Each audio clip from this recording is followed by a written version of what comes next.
Chapter 1. The Powerless. The endless grassland swayed with the wind, the grass growing unevenly, with the tallest blades reaching over a person's height. If you stared too long, the details would blur, creating an infinite green ocean. Besides the sound of the wind, there was the extremely faint sound of a stream flowing in such an environment. No one could tell how wide the small river was without getting closer. The sun had set halfway, leaving a hint of reddish twilight. Li Chang'an hid deep in the grass, his whole body concealed in the mud, as the cold river water flowed past him. The temperature was gradually dropping, and he didn't know how much longer he could hold on. Fortunately, the arrival of the target was within the expected time. A strong man pushed through the grass, stopping as if frozen, and after more than half a minute, he took a step forward, looking around cautiously. Confirming that there was no danger, the strong man squatted by the river and cupped some water to wash the blood off his body. At the moment the strong man splashed clean water on his face, Li Chang'an opened his eyes, sprang up, and thrust a dagger made from human bones toward the strong man's waist. In this era where abilities were rampant, metal control was not uncommon, but controlling bones was rarely heard of, and bones were much more convenient, as they were everywhere in this trial space. The strong man's reaction was extremely quick. He rose instantly and retreated at high speed. Li Chang'an crawled almost on the ground, initially aiming for the strong man's carotid artery, but due to the strong man's sudden movement, the bone knife ultimately pierced into his waist instead. Taking advantage of the strong man reaching for him, Li Chang'an gritted his teeth, stepped forward, and pushed his wrist forward. The bone knife opened a nearly 30-centimeter gash in the strong man's side. "Damn it!" the strong man roared, finally grabbing Li Chang'an's left shoulder while his free hand swung toward Li Chang'an's temple. With his shoulder caught, Li Chang'an didn't wait for the strong man to exert force. He let his left shoulder drop, dislocating his arm and slipping like a fish from the strong man's grasp. "I have one punch left," Li Chang'an silently thought, bending his knees and dropping his shoulder, swinging the bone knife toward the strong man's eyes while his right fist aimed at the gaping wound in the strong man's waist. Harming 10 fingers is not as good as severing one. Having missed with one hand, the strong man finally regained his senses, dodging the incoming bone knife, and with a slight tremor in his throat, he spat out the word "die." Although the volume was not loud, in Li Chang'an's ears, it sounded like thunder. Despite knowing it was the effect of the opponent's ability, his brain momentarily went blank from the stimulus. Years of practicing close combat meant that even with a blank mind, Li Chang'an's body did not stop moving. He thrust his fist into the strong man's wound, shattering his already weakened kidney with one blow. At the same time, the strong man's fist landed on Li Chang'an's chest, visibly collapsing his chest, and Li Chang'an was sent flying back into the grass. "What is your ability?" The strong man knelt on one knee, clutching his wound. The intense pain making him dizzy, he knew he would no longer have the chance to kill Li Chang'an. Not far away, Li Chang'an lay weakly on the ground, begrudgingly listening to the voice in his ears. "This trial of Wuxuan has ended. 2 survivors detected. The winner will be determined according to the killing points. You are not the winner of this trial. You are being transported out of the trial space. Please do not move. Transport countdown begins."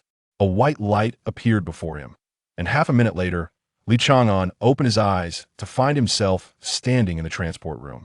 He first reattached his dislocated left arm and then walked to the left side. At the reception on the left, he received 10,000 yuan in compensation and returned to his room in the trial center to wash up briefly before changing clothes and leaving the trial center.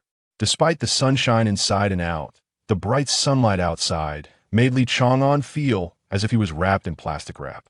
The trial center, a holy place in the eyes of ability users in this era.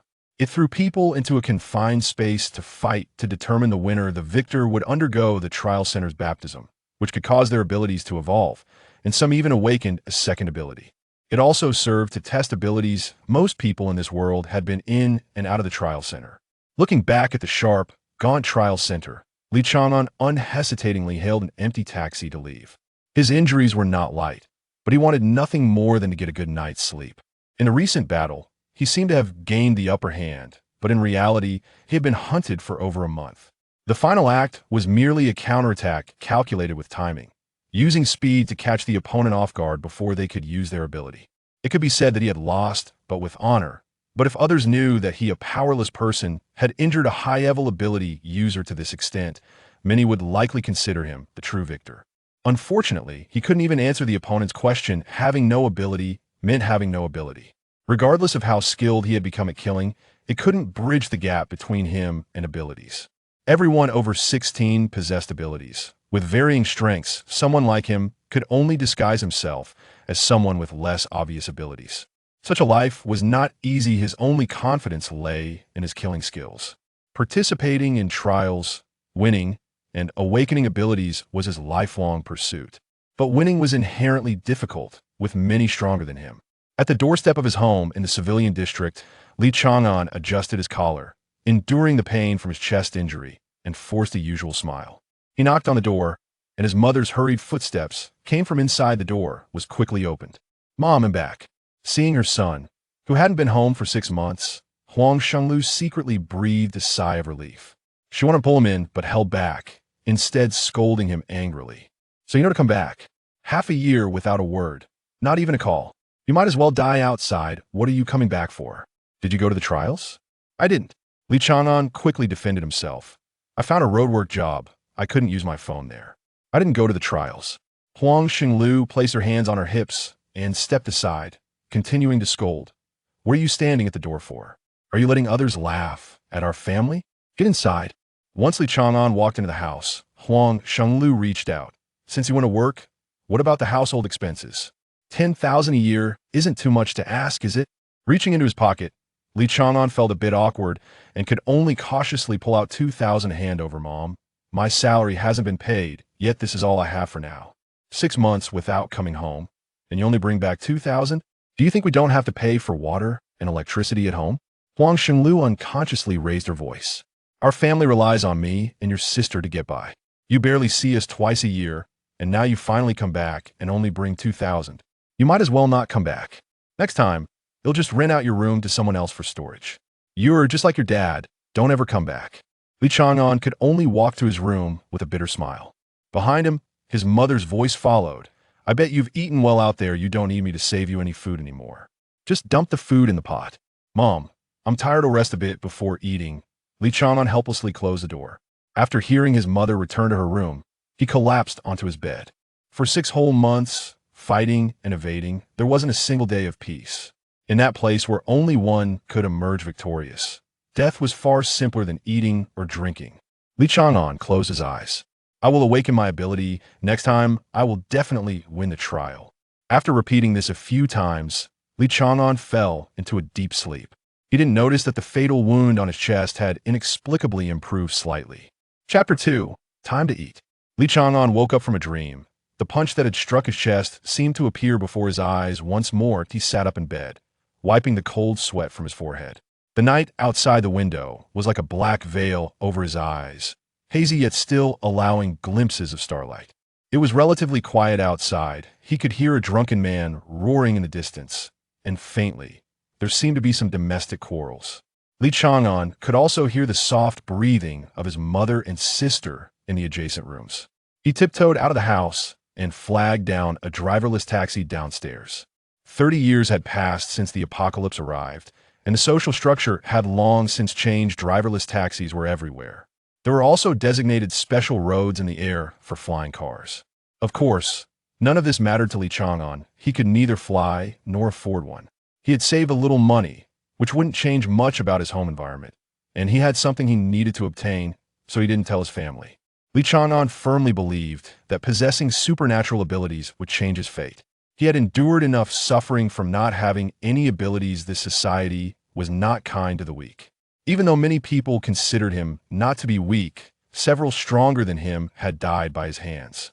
From his perspective of not having supernatural abilities, everyone should be stronger than him.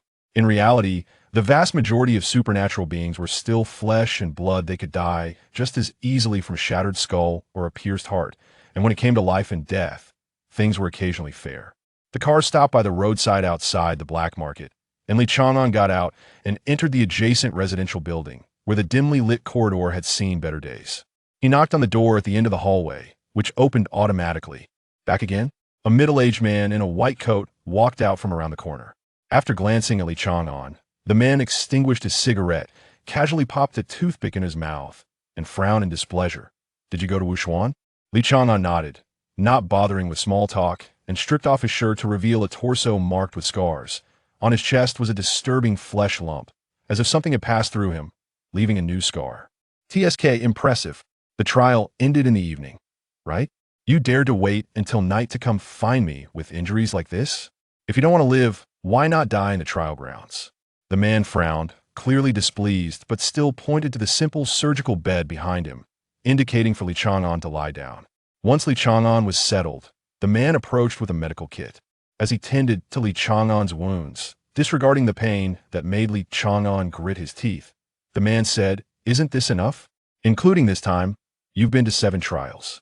Are you really going to go through all 9? Gambling once is risking your life. Gambling 9 times is just asking for death." Li Chang'an bit his teeth and remained silent. The pain of the surgery, without anesthetics, was nearly enough to make him faint.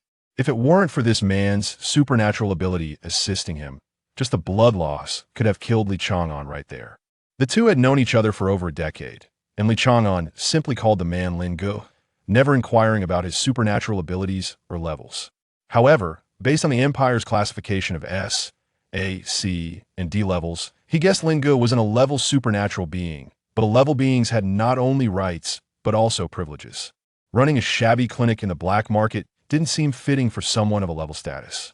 Lin Gu never asked about Li Chang'an's abilities or level either. Instead, Li Chang'an pretended casually to mention that he was a level strength enhancement. After a moment, the wounds on his chest were bandaged based on past experience. He would fully recover in about 2 days. Everyone's physical fitness was much stronger than before the apocalypse, but his self-healing ability was indeed much better than that of ordinary people. "He'll pay you the medical fee later. I have to rush to the next trial. Worried I won't have enough money." Li Chang'an put on his clothes, planning to slip away before Lin Gu got angry. "Where are you running off to? Did I say I decharge you? If I'm in a good mood, can I just give you a freebie?" Lin Gu grumbled as he tidied up his things and spat out the toothpick. "Next time? How many next times does life have? You might be facing your last time next time." Surprised, Li Chang'an didn't act pretentiously since he didn't need to sneak away. He wasn't in a hurry to leave. Taking advantage of Lin Gu's good mood, he could stay and drink a couple of cups of tea. As if seeing through Li Chang'an's thoughts, Lin Gu poured 2 cups of tea on the table, handed one to Li Chang'an, and then sat down on the nearby sofa, his gaze distant. After a moment, Lin Gu spoke, as if to himself. "How did it feel this time?" "Not too good," Li Chang'an replied, shaking his head as he took a sip of tea. This time, there were even more strong opponents in Slevel Powerhouse participated, and I was chased by him for over a month. After fighting for over a month, I thought I'd try to counterattack, but in the end, I still failed and nearly died in the trial. "Are you going to continue?" Lin Gu rolled his eyes, more concerned than accusatory. Li Chang'an took a deep breath, his expression serious. "Lin Gu, there are millions of people in this city, but how many strong ones are there? How many weak ones?" The weak he referred to were not just low-level supernatural beings. Supernatural beings were divided into 2 major categories, one of which included the 4-mentioned levels, and the other was producers. Producers had no levels because it was unnecessary. Their abilities were too weak. A level supernatural being could be compared to a furnace, while producers were merely matches.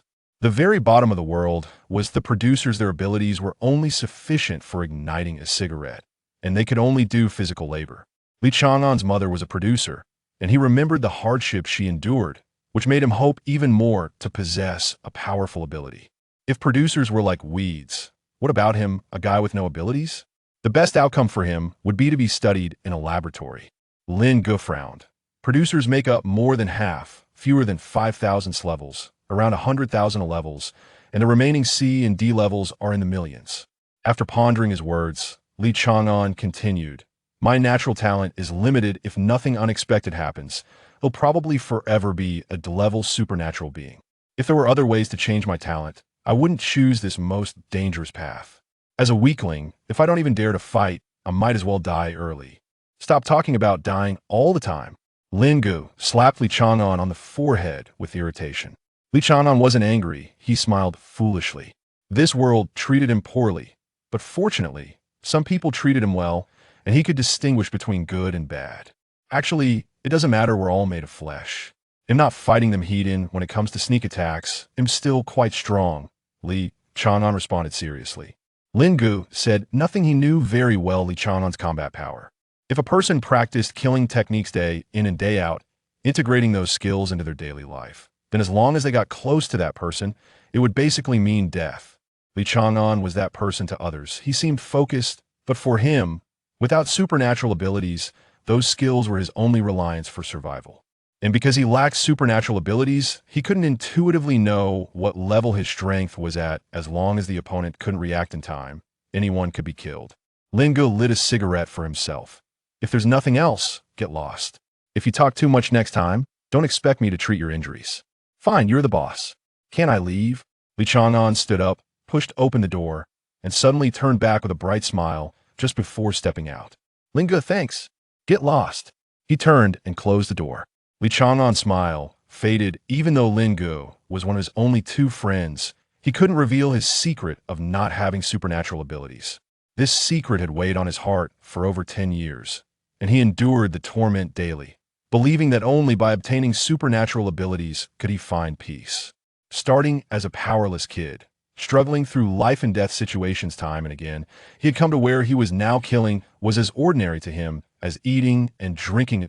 In his eyes, any ability user was stronger than him.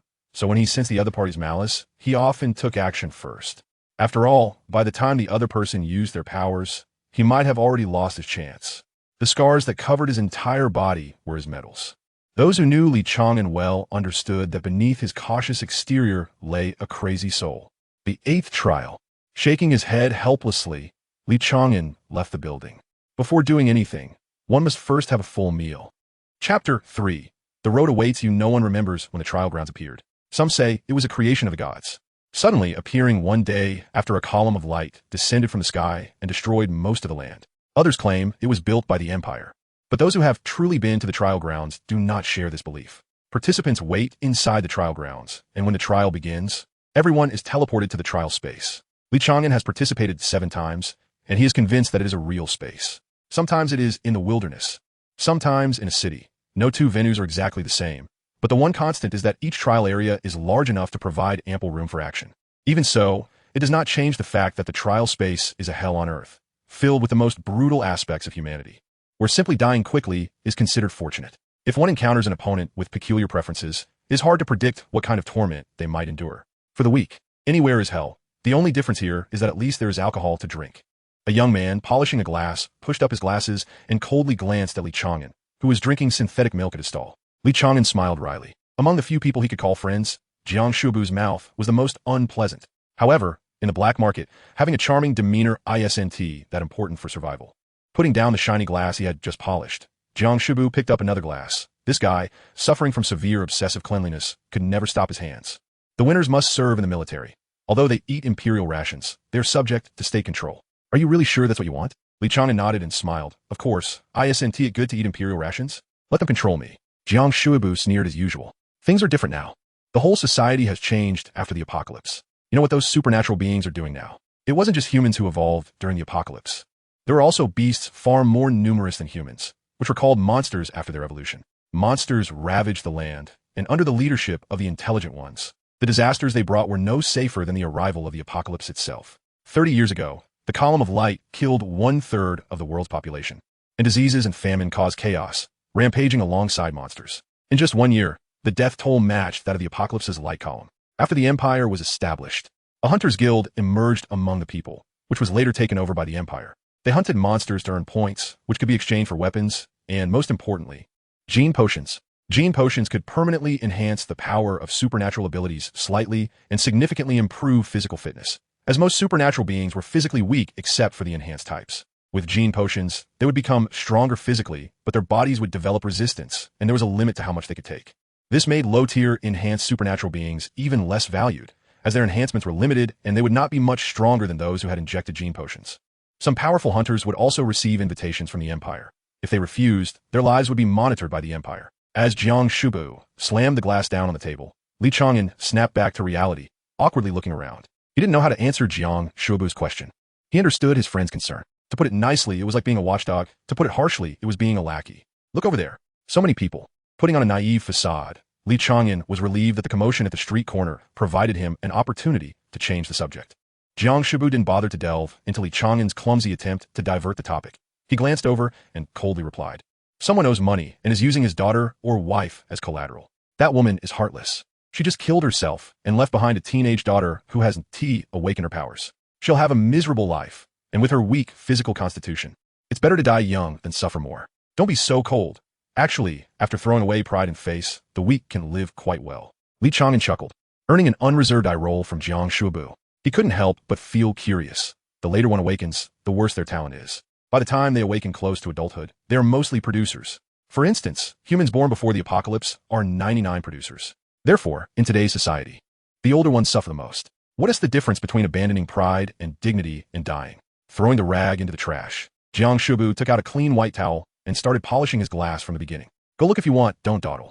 Li Chang'an smiled awkwardly and walked over, boldly pushing through the crowd to the center. In the center of the crowd were several tall men, one of whom was holding an iron chain, the other end of which was tied around the neck of a small girl kneeling on the ground. The girl was weak and frail, her dirty and torn clothes barely covering her body, and her hair hung down, obscuring her face. "Skinny dog, you're too much. You're asking 10,000 for this kind of merchandise? Even if she is a virgin, she is not worth that much. I'll give you 3,000 flat. I can take her home and cover her face." A man in the crowd was bargaining with the one holding the girl. The man called Skinny Dog was actually a tall giant, but he was not paying attention to the man trying to haggle. His focus was entirely on Li Chang'an, who suddenly appeared. The more he looked, the more familiar Li Chang'an's face seemed. "Look at me." Li Chang'an crouched down and lifted the girl's chin to make her look at him. A terrifying brownish-red birthmark covered most of her face. Perhaps she originally had delicate features, but under the birthmark, she was only intimidating. The most difficult part to look at was her dull, colorless eyes, devoid of any light or life. Yet in those eyes, Li Chang'an could see himself. "Do you need my help?" As soon as Li Chang'an finished speaking, the Skinny Dog frowned. The girl did not speak, only smiled slightly. The birthmark on her face twisted horrifically with the movement of her mouth. Li Chang'an nodded and said lightly, "It seems you don't want to live anymore. However, compared to experiencing various sufferings here and dying with me would be much simpler and faster. Do you want to reconsider?" This time, the girl did not smile. Her eyes seemed to gain some color, and after a moment of hesitation, she gently asked, "Is it troublesome?" Li Chang'an finally smiled, shook his head, and stood up, saying to the Skinny Dog, "I want to take her away. Name your price." After some consideration, Skinny Dog gritted his teeth and said, "Brother, I see you look somewhat familiar. You should know our rules. We only sell, not bargain. However, to give you face, as long as you give me 30,000, she will be yours, and you can do whatever you want with her. After that, we will have nothing to do with each other." "Okay." Li Chang'an nodded, tearing the iron chain off the girl's neck and helping her up. He pointed to Jiang Shibu's stall and said, "Go sit over there. Let that big brother make you something to eat." 30,000 is a lot, right? Too much. Not to mention 30,000. Li Chang'an couldn't even come up with 330. It might be negotiable. Watching Li Chang'an effortlessly tear off the wrist-thick iron chain, the crowd automatically parted to let the girl leave, and Skinny Dog was relieved he quoted a higher price. "I have no money. How about an IO?" Li Chang'an shrugged, putting on a rogue's demeanor. Skinny Dog was furious but said nothing. "Are you trying to play us, dog brother? Have you lost your mind?" A little brother shouted, putting all his strength into throwing a punch. This punch was neither heavy as a mountain nor swift as thunder, but it was solid and made it clear that effort was put into it. This punch could be considered worth 30,000. As he spoke, Li Chang'an slightly leaned forward and used his shoulder to absorb the punch. Unnoticed by anyone, his right hand stealthily reached out from the shadows. With his right hand shaped like a knife, he thrust it into the throat of the little brother, breaking through skin and flesh, seizing his windpipe and pulling it down. Seeing their companion fail, the remaining four rushed forward in a group, but were quickly brought to their knees on the ground with even greater speed. Li Chang'an seemed like a swimming fish, weaving among the four, always keeping his back pressed against one of them, striking fiercely without a hint of compassion. Though the four on the ground were not dead, the least injured among them had their arm twisted, with bone protruding through the skin and blood flowing profusely. The thin dog was stunned for a moment, and by the time he wanted to call his subordinates to stop, it was already too late. In the end, the thin dog was lifted up by Li Chang'an, who was gripping his head. Third master." After uttering just one word, the thin dog felt the pressure on his skull suddenly tighten and hurriedly shouted out loudly before feeling his body lighten as he fell to the ground. "If I had known, I wouldn't have been recognized for killing you first." Li Chang'an sighed helplessly, releasing his grip. There was no point in killing someone if he was recognized. After all, the other party had called him out sincerely, and in this street, one must follow certain rules to make a living. The thin dog was drenched in cold sweat. The luckiest thing in his life was probably that he spoke too quickly. The person in front of him was indeed the most formidable character in the black market. 2 years ago, it was this seemingly useless third master, along with his two friends, who wiped out the largest gang on this street in one night. A large gang of several hundred people, and in one night. Not a single one was left alive. By dawn, someone saw Third Master sitting at the entrance smoking, with scars all over him that could silence a child's night cries. Li Chang'an casually waved his hand and walked out from the party crowd. He had no idea what the thin dog was thinking. Anyway, he really had no money. Being called Third Master, but unable to produce even 30,000 was truly embarrassing. Just as he returned to the bar and sat down, Jiang Shubu smirked and said, "Hey, Third Master, when are you going to pay me back for the drinks you owe me?" Li Chang'an shrugged and ignored Jiang Shubu's teasing. He had to blame Jiang Shubu. If it weren't for Jiang Shubu killing the leader of that gang, prompting them to gather forces for revenge, he wouldn't have taken a risk to infiltrate their headquarters. After killing for an entire night until his limbs felt weak, it was only when Brother Lin and Jiang Shubu arrived to finish off the remaining remnants that he became completely famous. "I won't talk to you anymore. I have some matters to attend to. You can stay with this uncle for a few days, little girl," Li Chang'an said as he stood up to leave. Just as he met those gray-white eyes, Li Chang'an did not know when he would die. Perhaps it would be during the next trial. He wanted to leave some instructions. Just a sudden impulsive thought that might not even be needed. Gently rubbing the girl's head, Li Chang'an smiled and said, "Just follow this uncle for now, and later you can help me do things. It's very easy to die. By the way, what's your name?" "Wu Lu Yin," the girl replied expressionlessly. "Surname Wu?" "My name is Li Chang'an. You can call me however you like." After a pause, Li Chang'an added, "If you want to abandon this name, would you like to take my surname?" "I am Li." The girl was momentarily stunned before firmly shaking her head.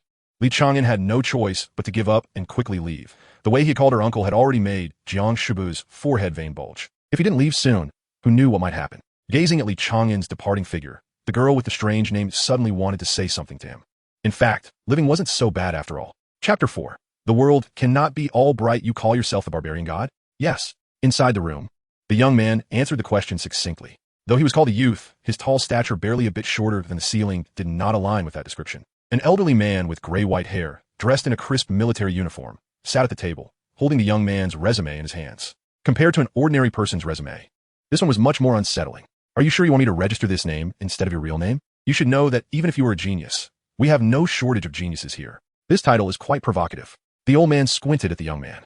Even while standing, he only reached the young man's chest, and looking up was too tiring, so he simply avoided the rebellious face. "Yes." The young man answered simply as always, smiling broadly to reveal a mouth full of sharp teeth, resembling a giant beast. "I want to provoke." The old man chuckled lightly and waved his hand, saying, "Go ahead. If you break anything, it will be deducted from your allowance." The young man walked towards the door with indifference, his eyes ablaze with excitement. Behind that door were a group of lunatics representing the Federation's highest combat power. Another troublemaker. "Huh." A middle-aged man who had been silent beside the old man chuckled and handed him a cup of tea. The old man took the tea and smiled, saying, "Who here isn't a troublemaker? But this kid really has the capital for it. Just look at this data." He handed over the young man's resume. The middle-aged man took the resume and, after just a glance, couldn't help but exclaim, "In this trial of 150 people, he killed 103 by himself? This isn't a troublemaker. This is a ticking time bomb." "A ticking time bomb? Ha ha ha, indeed. But people like this are actually better. Times have changed. As long as he is a bomb, we need him." The old man's expression gradually turned serious. Time was running out. The middle-aged man nodded and casually flipped through the resume, suddenly widening his eyes and exclaiming, "This guy isn't the only survivor. There's another kid who made it. Wait, when the barbarian god was teleported out, he was injured. Could the other survivor also be a monster?" The old man nodded. "I had someone check and confirm there is indeed one more person alive. The trial site couldn't find a body, which means he didn't barely survive the trial. This kid didn't win, so we can't find out what he did in the trial site. And we don't know if he ever fought the barbarian god. We can't jump to conclusions. I'll have someone probe the barbarian god's thoughts." Nodding in agreement, the middle-aged man suddenly remembered something and quickly said, "I recall that in recent years, the trials haven't had only one survivor. It seems like there are lucky ones in every match. Do you think it could be the same person?" The old man stood up abruptly, his expression serious. Nodding vigorously, "It's possible. We overlooked this. He may not lack strength. Perhaps he just encountered a stronger genius. But since he has survived every time, this kid is at least talented. No, you must have someone investigate immediately. We must find him. No, wait. Focus on the next trial. Since he didn't die, he will definitely go again. But what if he dies in the next trial? If he dies, then so be it. A dead genius is no longer a genius. A dead genius is no longer a genius. Then is a dead pig still a pig? If you have the ability, don't eat meat." The hunched old man cursed, but Li Chang'an merely smiled, not daring to show any dissatisfaction. "Please calm down. That's not what I meant. We've known each other for 6 years. You understand me. I truly can't come up with more money. Those geniuses didn't bring money with them either. I really need this now. Besides, isn't there a bit of risk involved? Can you consider giving me a discount?" Li Chang'an felt that he must look like a sycophant at that moment. The old man looked at Li Chang'an coldly and said, "Whether this thing is worth money depends on who you sell it to. Maybe it's worthless to others, but I know I can sell it to you for a higher price. Big brother. Sir, please have mercy. I really need it. Honestly, if I can't use it this time, it won't be useful to me next time. Li Chang'an's expression was serious. The old man was unmoved, impatiently saying, don't bother me. Are you really going to come up short by a 2,000? We agreed on a price, and that's it. In business, it's cash on delivery. Don't say anything about this item. I've waited for you for 6 years, and that's enough to give you face. But haggling would break my principle. I really need this 2,000. Li Chang'an smiled bitterly, feeling helpless, and had to explain, I'm leaving here tonight to participate in the Tai trial. You know, I've been getting hurt worse each time. In this trial, I've already encountered a newcomer with dual abilities. I don't know if I can survive the next time. So this item is crucial for me. The 8th time? The old man frowned and asked. Li Chang'an nodded with a bitter smile. The old man pondered for a moment, then pulled out 2 small bird-shaped sculptures from his tattered clothing and handed them to him. This? Li Chang'an was a bit shocked. Didn't you say this would break your principle? Kid, remember, principles are meant to be broken. The old man said seriously, then smiled brightly. It's not a gift. If you can survive, try to live a little better. A dead genius is still a genius, but if you die, you won't be. After saying that, the old man suddenly pulled out a thin dagger from somewhere and slowly inserted it into his chest, piercing his heart right in front of Li Chang'an. In this world, the only ones who can keep secrets are the dead. Li Chang'an remained silent the whole time, reaching out toward the old man's neck and twisting it before the old man took his last breath. This was the old man's rule, which Li Chang'an had long known. The old man would commit suicide after the transaction was completed. How absurd! Li Chang'an completely did not believe that someone would commit suicide after taking the money. It was most likely a special ability. So Li Chang'an tried to help the old man leave this world quickly. But when he saw the old man's body turn to ashes and disappear, he felt that he hadn't really helped the old man at all. In the eyes of others, he seemed almost inhuman, but having some humanity was enough. Having too much was a burden. When he returned to the tavern, the little girl was picking at the remaining grains of rice in her bowl. To her left were 3 large bowls stacked up, each bowl's mouth about the size of her face. Li Chang'an couldn't help but smile. This little one had a poor survival instinct, but a good appetite. Liang Shubu. Catch. Li Chang'an threw the object in his hand. Jiang Shuebu didn't even look and just raised her hand to catch it. She focused her gaze to see it was a small copper sparrow, plain and unremarkable, except that it was somewhat exquisite, with no standout features. But after a brief pause, Jiang Shuebu quickly regained her composure, glanced at the identical copper sparrow in Li Chang'an's hand, and asked, is this what you spent nearly 6 years earning money to buy? What do you mean by thing? This is sending affection, a very powerful item. It seems it was called a treasure before the apocalypse. Li Chang'an couldn't take his eyes off the small copper sparrow in his hand. Of course, this cost 699,800. Watching Jiang Shuebu play with it nonchalantly, Li Chang'an felt a pang of heartache. He hurriedly snatched it back from Jiang Shuebu's hands, complaining, can you be a bit more careful? No matter what, this cost me all my possessions. Jiang Shubu smiled disdainfully, skillfully throwing the dishes beside Wu Luyan into the water tank, washing them deftly while staring directly at Li Chang'an and saying, you gamble all your possessions on such a thing. What if you lose? Lose? Ifi lose, ilose. When the time comes, what's the use of having more money? Is it to leave as inheritance for you? You're not my son. As soon as he finished speaking, Li Chang'an tilted his head and raised his hand to catch the flying plate that came his way. Snatching the plate from Li Chang'an's hand, Jiang Shubu silently scrubbed it several more times. Xiao Wu. He pulled over the little girl who had been watching the show from the beginning. Li Chang'an hugged her and placed her on the chair beside him, smiling at the little girl whose face was clean but still had grains of rice at the corner of her mouth. Removing the rice grains for her, Li Chang'an said, as for me, I'm not someone with great prospects. I might have a bit of talent, but I discovered it too late. So now I'm trying hard to catch up. You definitely have more talent than I do, but I won't give you too much time. I have to leave soon, so you'll stay with this uncle here.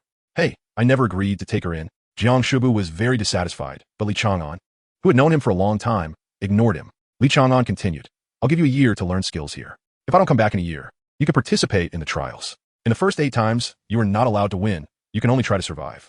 The last time, whether to win or just survive is up to you. Unfortunately, I don't have much time left. Otherwise, I still have a lot to teach you. What do you think now? After saying this, Li Chang'an stood up.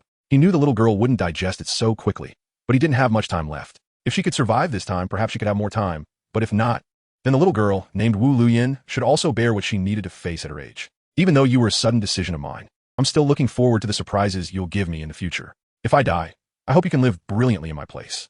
Throwing the copper sparrow to Jiang Shubu, Li Chang'an turned around with a smile and left, leaving only his silhouette behind for Wu Luyan, until Li Chang'an's figure completely disappeared. Wu Luyan finally turned her head to look at Jiang Shubu, who she had always been afraid of, the person who looked so beautiful it was hard to distinguish their gender. He entrusted you to me, but I never intended to take you in. I don't need a useless person. For the first time today, Jiang Shubu stopped wiping. Wu Luyan remained silent and nodded. Learning to work with me is very exhausting. It's not something your body can handle. I will eat more. Working with me can be deadly. Are you afraid of death? Turning to glance at the direction where Li Chang'an had disappeared, Wu Luyan looked at Jiang Shubu and nodded heavily. Yes, then you stay. Go wash up upstairs. And wear my clothes for now. Jiang Shubu resumed, wiping the cups and tables. But his movements were a bit gentler. Being afraid of death won't lead you to it. Transform your fear into motivation. That's how you have a chance. Jiang Shubu chuckled self-deprecatingly. How can anyone in this world keep up with Chang'an's pace? I was overthinking it. Chapter 5. Inadequate hair powder. The initial beam of light took the lives of billions, causing some small countries to vanish from the world map and large areas of land to sink into the ocean.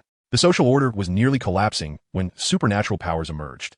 And with the attack of monsters, humanity fell into an unprecedented crisis.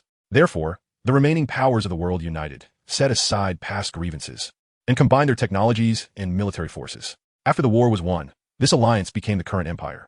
The North City, where Li Chang'an was located, belongs to the Eastern continent, while the next trial site is in the 12 cities of the Western continent, which should be called Europe before the apocalypse. With the barriers between nations gone, human technological progress has accelerated rapidly, though it is not very obvious in daily life. For example, transportation has simply become more convenient and faster. In fact, only 30 years have passed since the apocalypse, which is a mere blink of an eye in the timeline of any civilization, and is insignificant in the long river of history. Yet over these 30 years, people's recognition of the empire seems as if it has existed for centuries, with everyone speaking the same language and writing in the same script. There are no entertainment programs, and it is difficult to find books from before the apocalypse, but people seem to have gotten used to it, as if the time before the apocalypse was a long time ago. All of this feels somewhat abnormal, yet no one has thought deeply about it. Due to the attacks from avian monsters, airplanes have become true luxuries, enjoyed only by the wealthy, as traveling requires a security escort. However, the new type of train created with electromagnetic technology is not slow either, capable of reaching speeds of 900 km/h without the risk of derailing. The troublesome part is the construction of the tracks and their daily maintenance. Each train has 7 supernatural beings accompanying it, including 6 A rank and 1 S rank, which is enough to ensure safety on the road. Moreover, among the 6 A rank, there is always a precious information seeker, a supernatural ability similar to keen sight or keen hearing. Excuse me, please move your feet. Sunflower seeds, peanuts, ate treasure porridge. A attendant pushing a cart walked by. Li Chang'an silently leaned against the window with a sensory headset clipped to his earlobe, which could play sound without being inserted into his ear. The headset was the size of a fingernail. Civilian technology has limited development, significantly different from military equipment, but it is still costly. His first phone and headset were gifts from Jiang Shuiwa on his birthday, the year he passed the trial for the first time. At this high speed, the view outside was just a blur. No one would waste energy on such things. What Li Chang'an cared about was a person lying on the roof of the train. After the last stop, a person had appeared on the roof. Although the sound was faint, it did not escape his ears. The music playing in his earbud had already stopped, allowing him to clearly hear what the person above intended to do. Even now, there are still some extreme individuals in the world who attempt to prove meaningless things by harming others. These individuals are more dangerous than the monsters outside the city, as they have learned to think. Among the thousands of passengers on the train, most are ordinary producers, with some at C and D levels, aside from special abilities. A single explosion could kill everyone on the train. I wonder what ability the seeker on this train has. Li Chang'an frowned and muttered to himself. If it were the keen sight ability, it would be normal not to detect the person on the roof. He just hoped nothing would go wrong on this journey. He had ways to protect himself, but wasting time meant he would miss this trial and have to wait for the next one, which could be at least a month or as long as 6 months. The young man next to him, who was reading a book, unexpectedly overheard Li Chang'an's muttering and smiled, interjecting, I happen to know what it is. It's the foreknowledge ability. I heard it's a newcomer, but very reliable. Foreknowledge, huh? That's reassuring. Li Chang'an nodded quietly, turning to smile. So that's how it is, then I can relax. Foreknowledge belongs to the mysterious abilities, capable of detecting imminent dangers. Depending on the rank of the ability user, the time in advance they can sense danger varies. It is said that S rank foreknowledge, users can sense danger a day in advance. With such an ability user present, this trip is at least guaranteed to be safe. Yes, foreknowledge abilities are rare. I've had the fortune to meet a few. Where are you headed, little brother? The man put down his book with a broad smile. Going to the Western continent. I heard the environment in Luo City is quite good, just trying to make a living. Li Chang'an did not refuse the friendly approach, knowing that soon enough this guy would show his true colors. The man nodded, smiling, yes. Luo City is the most suitable place for humans to live among the 12 cities. Here's my business card. I run a small company in Luo City, specializing in introducing jobs for those supernatural beings looking to earn a little money. You, little brother, are quite talented. Perhaps we will have frequent dealings in the future. Sorry, I'm a producer. Li Chang'an smiled slightly, squinting his eyes. With lightning speed, he retracted the business card. The man picked up his book again, shaking his head and mumbling, "I'm feeling a bit tired." Li Chang'an smiled wryly. That's how society is. Upon hearing the word producer, some people wouldn't even waste a second, nor would they question the truth of the words, as who would want to label themselves as the lowest class of people. Huh. Just as he turned his head to look out the window, Li Chang'an noticed that the person above seemed to have gone silent. While he was chatting with this man, the person on the roof appeared to have left. Forget it. Over 2 hours later, the train arrived in Luo City. Li Chang'an got off with a small backpack, scanning his identification card at the entrance before exiting. As a survivor of the trials, he had 3 free train rides each year.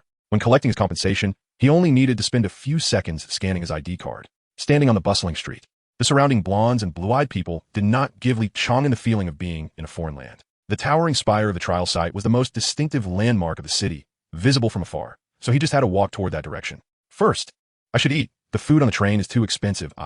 Suddenly, holding his stomach, Li Chang'an realized he had given his mother 2,000, left 8,000 for his father, and used a free ride. So how much money do I have left? Taking out his semi-transparent ID card and shaking it, he looked at the amount displayed, which was stuck at 15. I have no money for food. As a person with a huge appetite, Li Chang'an finally felt the strangeness of being in a foreign land. Nearby, a restaurant exuding the aroma of meat was like a woman in revealing clothing, twisting her slim waist as she waved a handkerchief, calling out in a sultry voice, "Dear guest, come on in." And Li Chang'an was like a eunuch who had undergone cleansing, eager yet powerless. "Help me." This sudden voice made Li Chang'an immediately turn his head. Dozens of meters away, several burly men were dragging a girl toward an alley, all wearing different colored vests, each with identical tattoos on their shoulders. Great, organized and disciplined criminal behavior. They must be quite wealthy. With joy on his face, Li Chang'an hurriedly walked forward. As for the brutality of the burly men, passers-by turned a blind eye, which confirmed Li Chang'an's suspicions. "Where the hell is your husband? If you don't tell me, I'll do it right here on the street." As he got closer, he could hear the curses coming from the alley. "Stop! Let that woman go." The voice did not come from Li Chang'an, but from a girl with pink hair. Just as Li Chang'an was about to enter the alley, this short-haired girl in her 20s with pink hair dashed in first. Huh? Li Chang'an was taken aback. Is she trying to steal the show? He quickly leaned his head out to look into the alley. Chapter 6. Betraying kindness. Li Chang'an at this moment. Li Chang'an felt that the saying was true. The more flamboyant the hair, the harsher the strikes. He didn't even have time to hear what the girl had to say. As soon as they met, she had already made her move. 3 burly men, 2 with enhanced abilities, and 1 presumably an elemental type, although the flames that could only wrap around his fist lacked any deterrent power. By the time all 3 were lying on the ground, the pink-haired woman hadn't even used her abilities, relying solely on a pair of nunchucks. A hit. The pink-haired woman elegantly tucked her nunchucks away at her waist and helped up the pale-faced young woman on the ground. As she walked out of the alley, she glanced at Li Chang'an, who was squatting by the roadside smoking. "Your perception is really sharp." With a bitter smile, Li Chang'an stood up and extinguished his cigarette, but then turned to walk into the alley. Although the pink-haired woman was ruthless, the 2 enhanced ability users only had superficial injuries. One was enhanced for strength, the other for body hardening. It seemed that only the elemental fire user had a possible bone fracture, as he clutched his shin and wailed in pain. "Brothers, I'm out here without any money, a bit tight on cash. Could you lend me a hand?" Li Chang'an stood before the 3 men, his not-so-brawny physique somehow blocking the sunlight that streamed into the alley. The hardening ability user, whose body was black as ink, immediately cursed when he recognized that it wasn't the pink-haired woman. "Fuck you," tried to extort me before he could finish speaking, blood sprayed as his head tilted. And he didn't even see how Li Chang'an struck before half of his teeth were kicked out. "Are you with that beat from just now?" The strength-enhanced user stood up and cautiously took 2 steps back, certain that the opponent was an ability user of the same type, but much stronger. Unfortunately, strength enhancement had no future, so it was hard to instill fear. He knew best how bleak the situation was for someone with strength enhancement. "Don't get me wrong. I just got here first. Luckily, she only wanted people while I want money. Otherwise, I'd have to fight her, and that would give me a headache." As he spoke, Li Chang'an extended his hand. The smile on his face had vanished. Seeing the hand reaching out, the poor guy realized he couldn't evade it no matter what, and just like that, his elbow was grabbed. Then he watched helplessly as it was twisted into a pretzel. A cry of pain emerged from his throat, but was cut short by his shattered jaw. Li Chang'an's smile faded, his expression turning savage and fierce. "I've left you 1 hand for the transfer. Do you understand?" The man, with his remaining hand, took out his identity card, trembling as he extended it towards Li Chang'an. To transfer money face-to-face, the 2 identity cards just needed to overlap. With the receiver's card on top, in a few seconds, any amount could be completed. "Very good, now on to the next one." A smile returned to Li Chang'an's face, making it seem as though his fists were a bit gentler. In less than a minute, all the money from the 3 men's accounts found its way into Li Chang'an's hands. However, true to their lower-class status, the total was less than 100,000, which left Li Chang'an somewhat disappointed. The 3 burly men huddled together, looking at this devil with hopeful eyes, wishing he would leave soon. All right, the money is in hand. Li Chang'an put away the identity cards and smiled slightly. Since I've taken your money, I want to take your lives. Phew. The three of them breathed a collective sigh of relief. As long as you can guarantee that you want to come back for revenge, that's good. I don't like trouble. No, we will never seek revenge. The same thought arose in the hearts of the three. Even if it was a temporary plea for survival, they couldn't admit to any future revenge. However, as Li Chang'an finished speaking, he had already made his move. None of them had time to let out a painful scream before they fainted from the extreme agony. As Li Chang'an left the alley, he held a white tank top he had stripped from one of the men, tirelessly wiping the thick blood from his hands. Even if the white tank top turned completely red, there would still be some fresh blood difficult to wash away from his palm prints and between his fingers. If my awakened ability is water in the future, it would be convenient for washing my hands. After tossing the tank top into a nearby trash can, Li Chang'an turned and walked into a restaurant nearby, appearing as harmless as an uncle. Boss, 5 servings of fried noodles, 2 bowls of pig offal soup, and a pork knuckle for dining in. The boss, who was slicing meat, peeked out, slightly frowning. Are you consuming fat or devouring? Neither. Li Chang'an shook his head with a smile. It's for strength enhancement. Oh, I'll give you a larger portion, but charge you for a small one. Eat more to have the strength to work. The boss, who had a fierce-looking face, was surprisingly gentle. Li Chang'an felt a bit out of place, finally managing to awkwardly say thank you after a while. If the boss had said, "Get out, I don't serve lower-class people here," Li Chang'an would have been more accustomed to it. The lowest tier besides producers are strength-type ability users, with brute strength. They could still carry loads at construction sites in the past, but now a few Earth-type users are enough on site.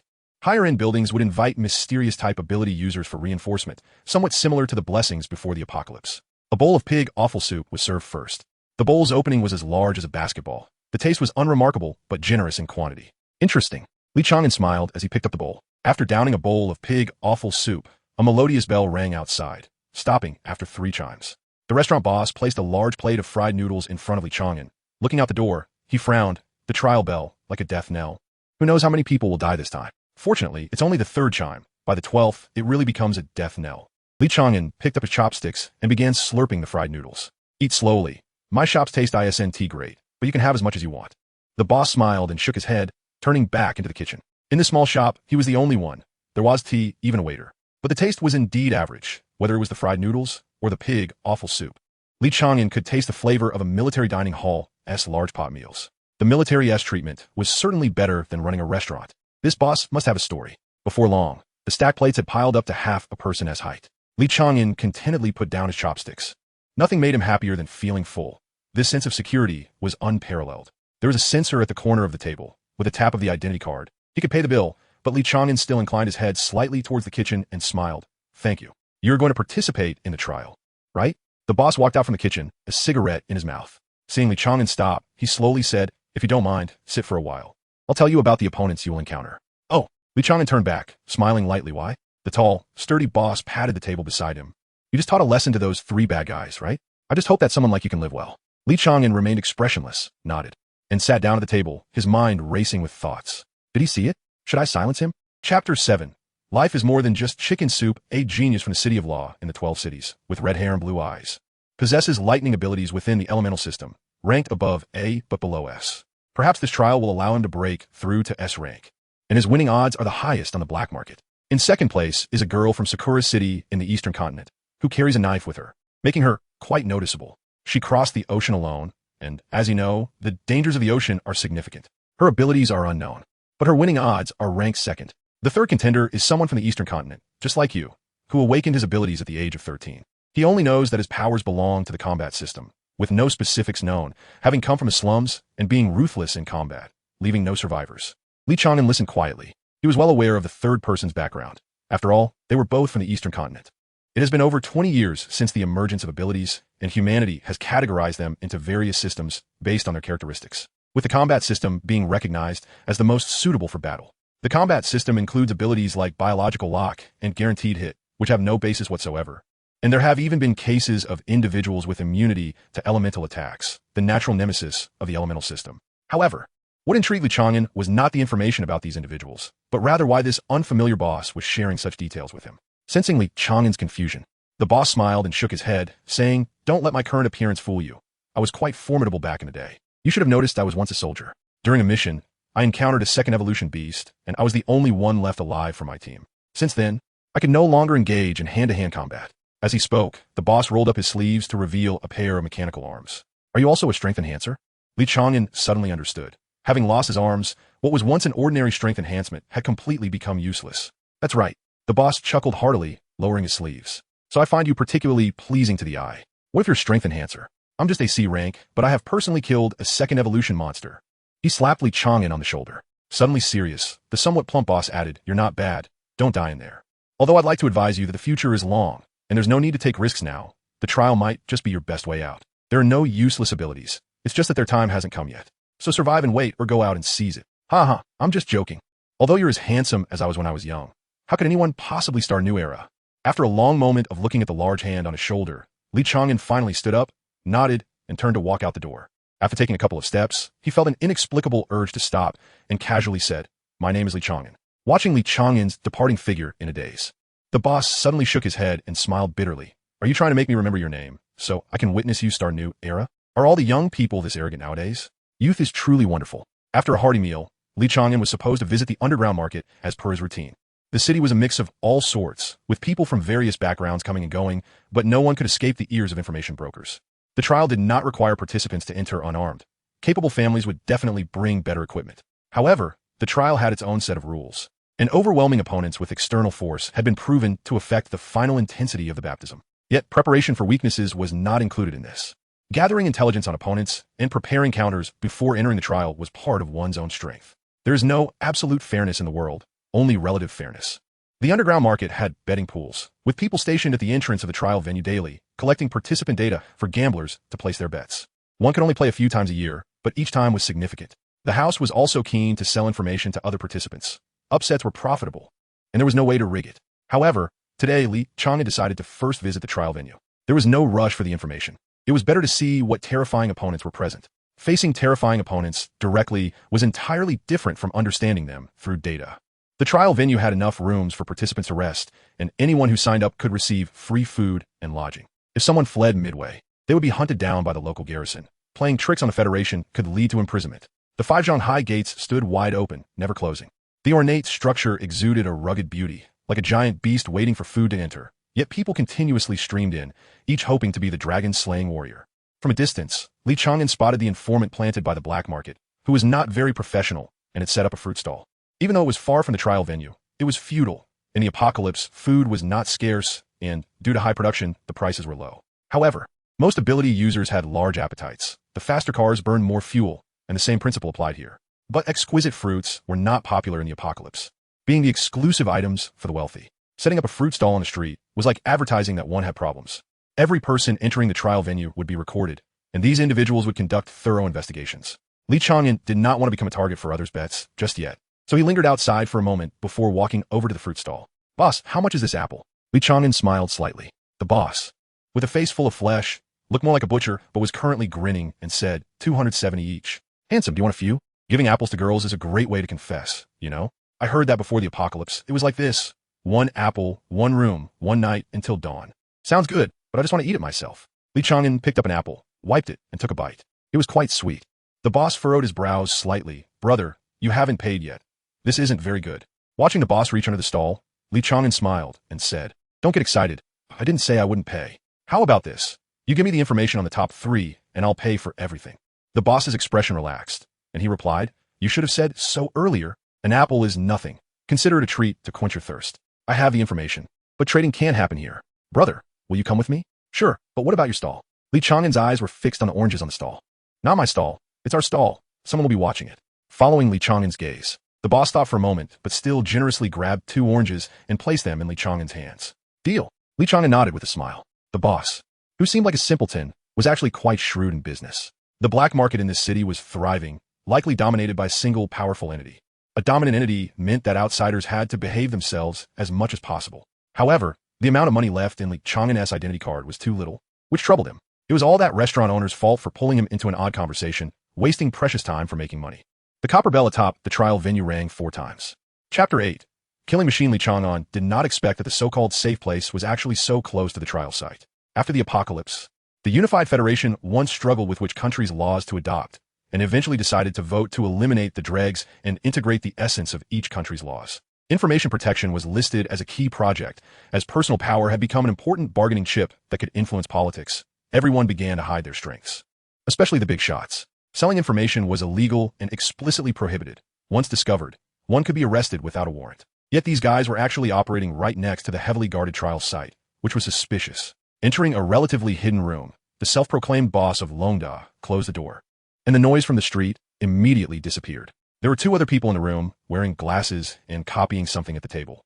Longda picked up a few sheets of paper from the table, flicked off the ash on them, and smiled. Brother, the information on the top 3 is all here. Sharing it through identity cards carries the risk of leakage, so we only have paper documents here.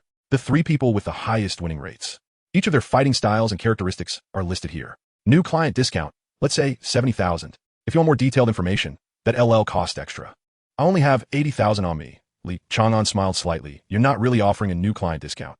It's more like you're looking to make a quick buck. Wow, brother, you're quite the understanding one, Longda replied without hiding his intentions. Everyone knew that entering the trial was a matter of life and death.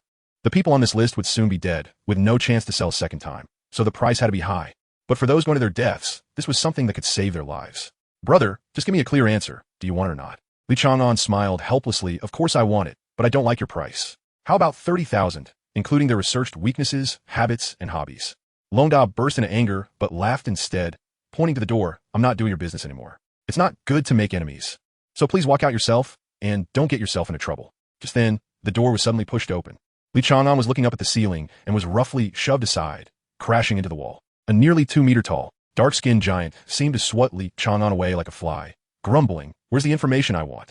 "It's all here." Longda immediately changed his tone, flattering the giant as he handed over a thick stack of documents. All the information on the top 3, including birth dates, hobbies, and combat habits, was listed, totaling 1 million. After deducting the deposit, you still owe me 300,000. The giant flipped through the documents and nodded, tossing an unremarkable black bag over. Longda opened it to find it was exactly 300,000 in cash, with special anti-counterfeiting measures that made it impossible to fake. Take care, Longda grinned. It was easier to do business with people like this who paid generously. The giant said nothing and was about to leave when he frowned, looking down to see the kid who had just been shoved aside, blocking his path. "Don't be in such a hurry to leave," Li Chang'an said, moving his shoulders. "You just bumped into me. Aren't you going to apologize and offer some compensation?" "Huh, what kind of compensation do you want?" The giant sneered, but in an instant, he struck out with a fist the size of a human head. Li Chang'an allowed the giant's fist to come down, stepping forward half a step, and his fingers shot out like a sword. The punch landed on Li Chang'an's right shoulder, with a clear sound of bones cracking. But Li Chang'an took the opportunity to get close to the giant, piercing his left side with his left hand, grabbing a rib, and yanking it out sharply. With a crisp sound of a bone breaking, Li Chang'an now held a broken rib in his hand, like a dagger. Grunting in pain, the giant's face twisted as he slapped at Li Chang'an's head with both hands, which would surely result in a scene of a watermelon bursting if it landed. At the same time, a layer of earthy armor began to coalesce around the giant's body. Earth armor, but unfortunately too slow. Li Chang'an squatted and sidestepped, driving the rib into the giant's armpit, precisely piercing the axillary artery. Before the giant could defend, Li Chang'an pulled out the rib, avoiding the spurting blood. And with a knee jump, the rib pierced through the giant's jaw, reaching straight into his brain. The Earth-type ability user didn't even think to protect his head and heart when fighting, too weak. The battle ended in an instant as Li Chang'an rubbed his slightly aching shoulder, silently watching the giant fall backward. Blood sprayed like a fountain, staining half the wall red. Bending down, Li Chang'an snatched the documents from the giant's hand before he had fully breathed his last, wiping off the splattered blood with his sleeve. He casually flipped through the documents, confirming that the bloodstains wouldn't affect his reading before turning to leave. As he closed the door, he began to take off his coat. A killing machine. Without even demonstrating any abilities, he killed an A-level ability user solely based on physical fitness. And it was the strongest defensive Earth-type. Longda felt an uncontrollable fear rising in his heart. Having been in the black market for many years, he now felt cold all over. Check. Hurry up and check. This kid is definitely this year's dark horse. Longda seemed to see the god of wealth beckoning to him. But when he looked down at the body on the floor, he frowned and said, "We can't stay here. Burn this place down and let us change locations. Also, take the funeral deliverer identity card with us and find a way to transfer the money." His subordinates began to get busy, while Longda walked out of the room and carefully dialed the phone number. "Boss, I found a dark horse. We can make a huge profit." On the other end, Li Chang'an tossed his coat into a trash can by the roadside, which connected to the city's garbage decomposition channel. Unless it was special waste, it would go directly into the decomposition channel. The documents in his hand were worth $1 million, and he had memorized all of it. Plus, it was also in his phone's album. Relying solely on memory wasn't the best, and he wouldn't waste the documents. For others, 1 million. For me, 50,000. I don't believe I can't sell it. Carrying his small backpack, Li Chang'an walked into the trial site and stopped at the registration desk. Are you here to register for the trial? The young girl at the registration desk looked up quickly and then lowered her head again, thinking, this person looks so fierce. Yes, Li Chang'an nodded, as the process was always the same. Name? Li Chang'an, the Long in Longji Jiuan. Age? 29 years old. Do you want to disclose your type and rank? Enhancement type ability? No need for anything else. Okay. Do you need accommodation and meals? I do. No smoking room, windows shooting tea face the street, and in terms of diet, no spicy food, and I don't eat coriander, celery, or carrots. All right. Do you think this is a hotel? But the poor girl could only say this in her heart, thinking this person looked too fierce. It would be better to finish the procedures quickly and let him leave. Chapter 9. The genius boy gives a way out whistling. Li Chang'an walked into the backyard, feeling as at ease as if he were home.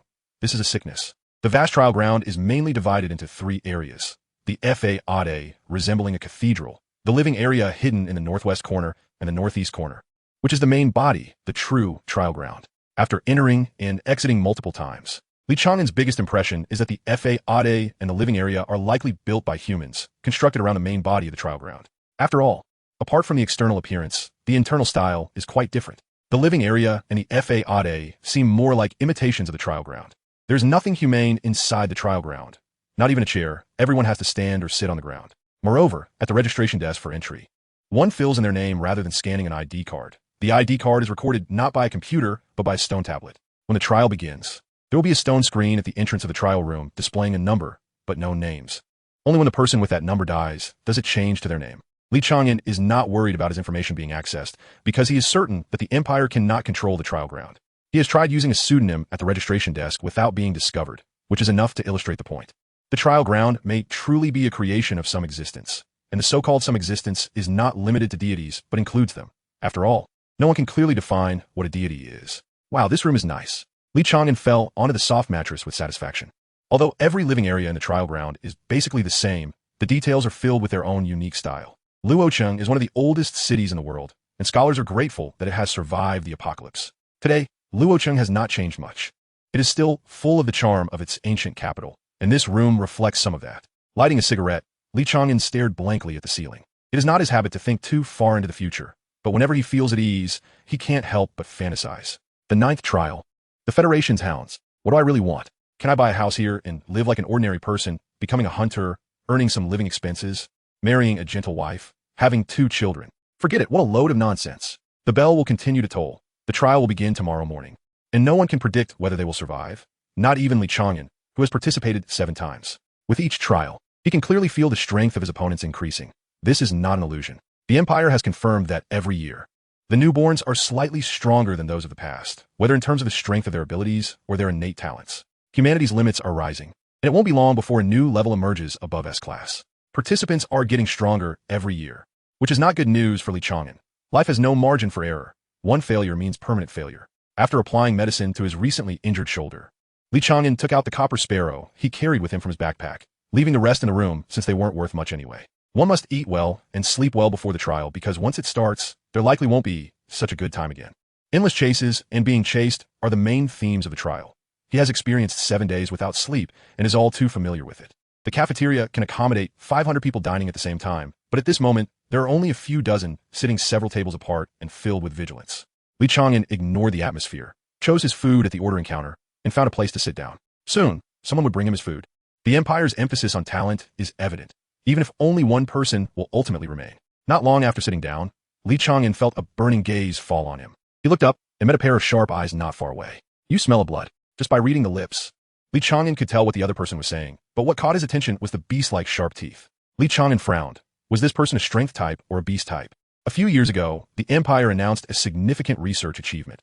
A serum made from extracting genes from monsters outside the city could enhance the human body, allowing humans to awaken special beast-type abilities and inherit some of the capabilities unique to beasts. The vision of an eagle, the strength of a bear, the agility of a leopard, all could be gathered in one person, which is equivalent to changing the world's dynamics.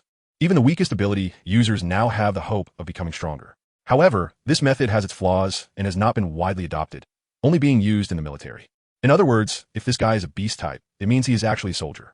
It is rare for military personnel to participate in the trial, especially since such precious serums are not available to everyone.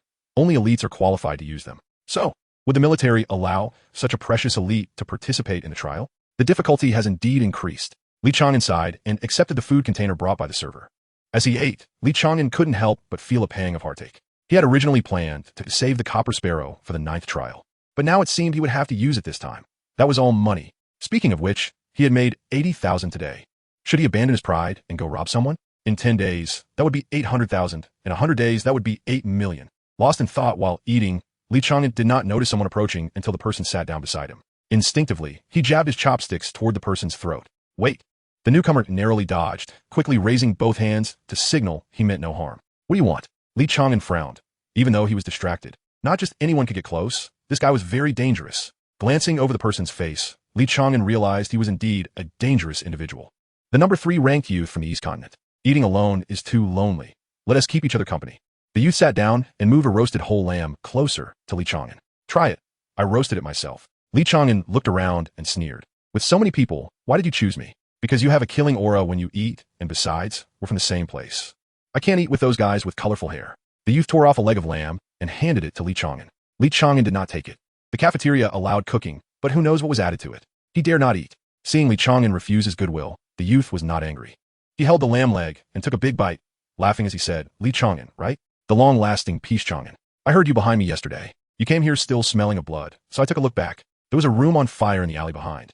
I know that place is where information is traded on the black market. There was a corpse inside, an A-class Earth Element ability user nicknamed the Undertaker. Did you kill him? Before the body was burned, I took a look. Your technique was clean and decisive. Every strike aimed to kill, which doesn't team match your outward appearance as a C-class strength-type ability user.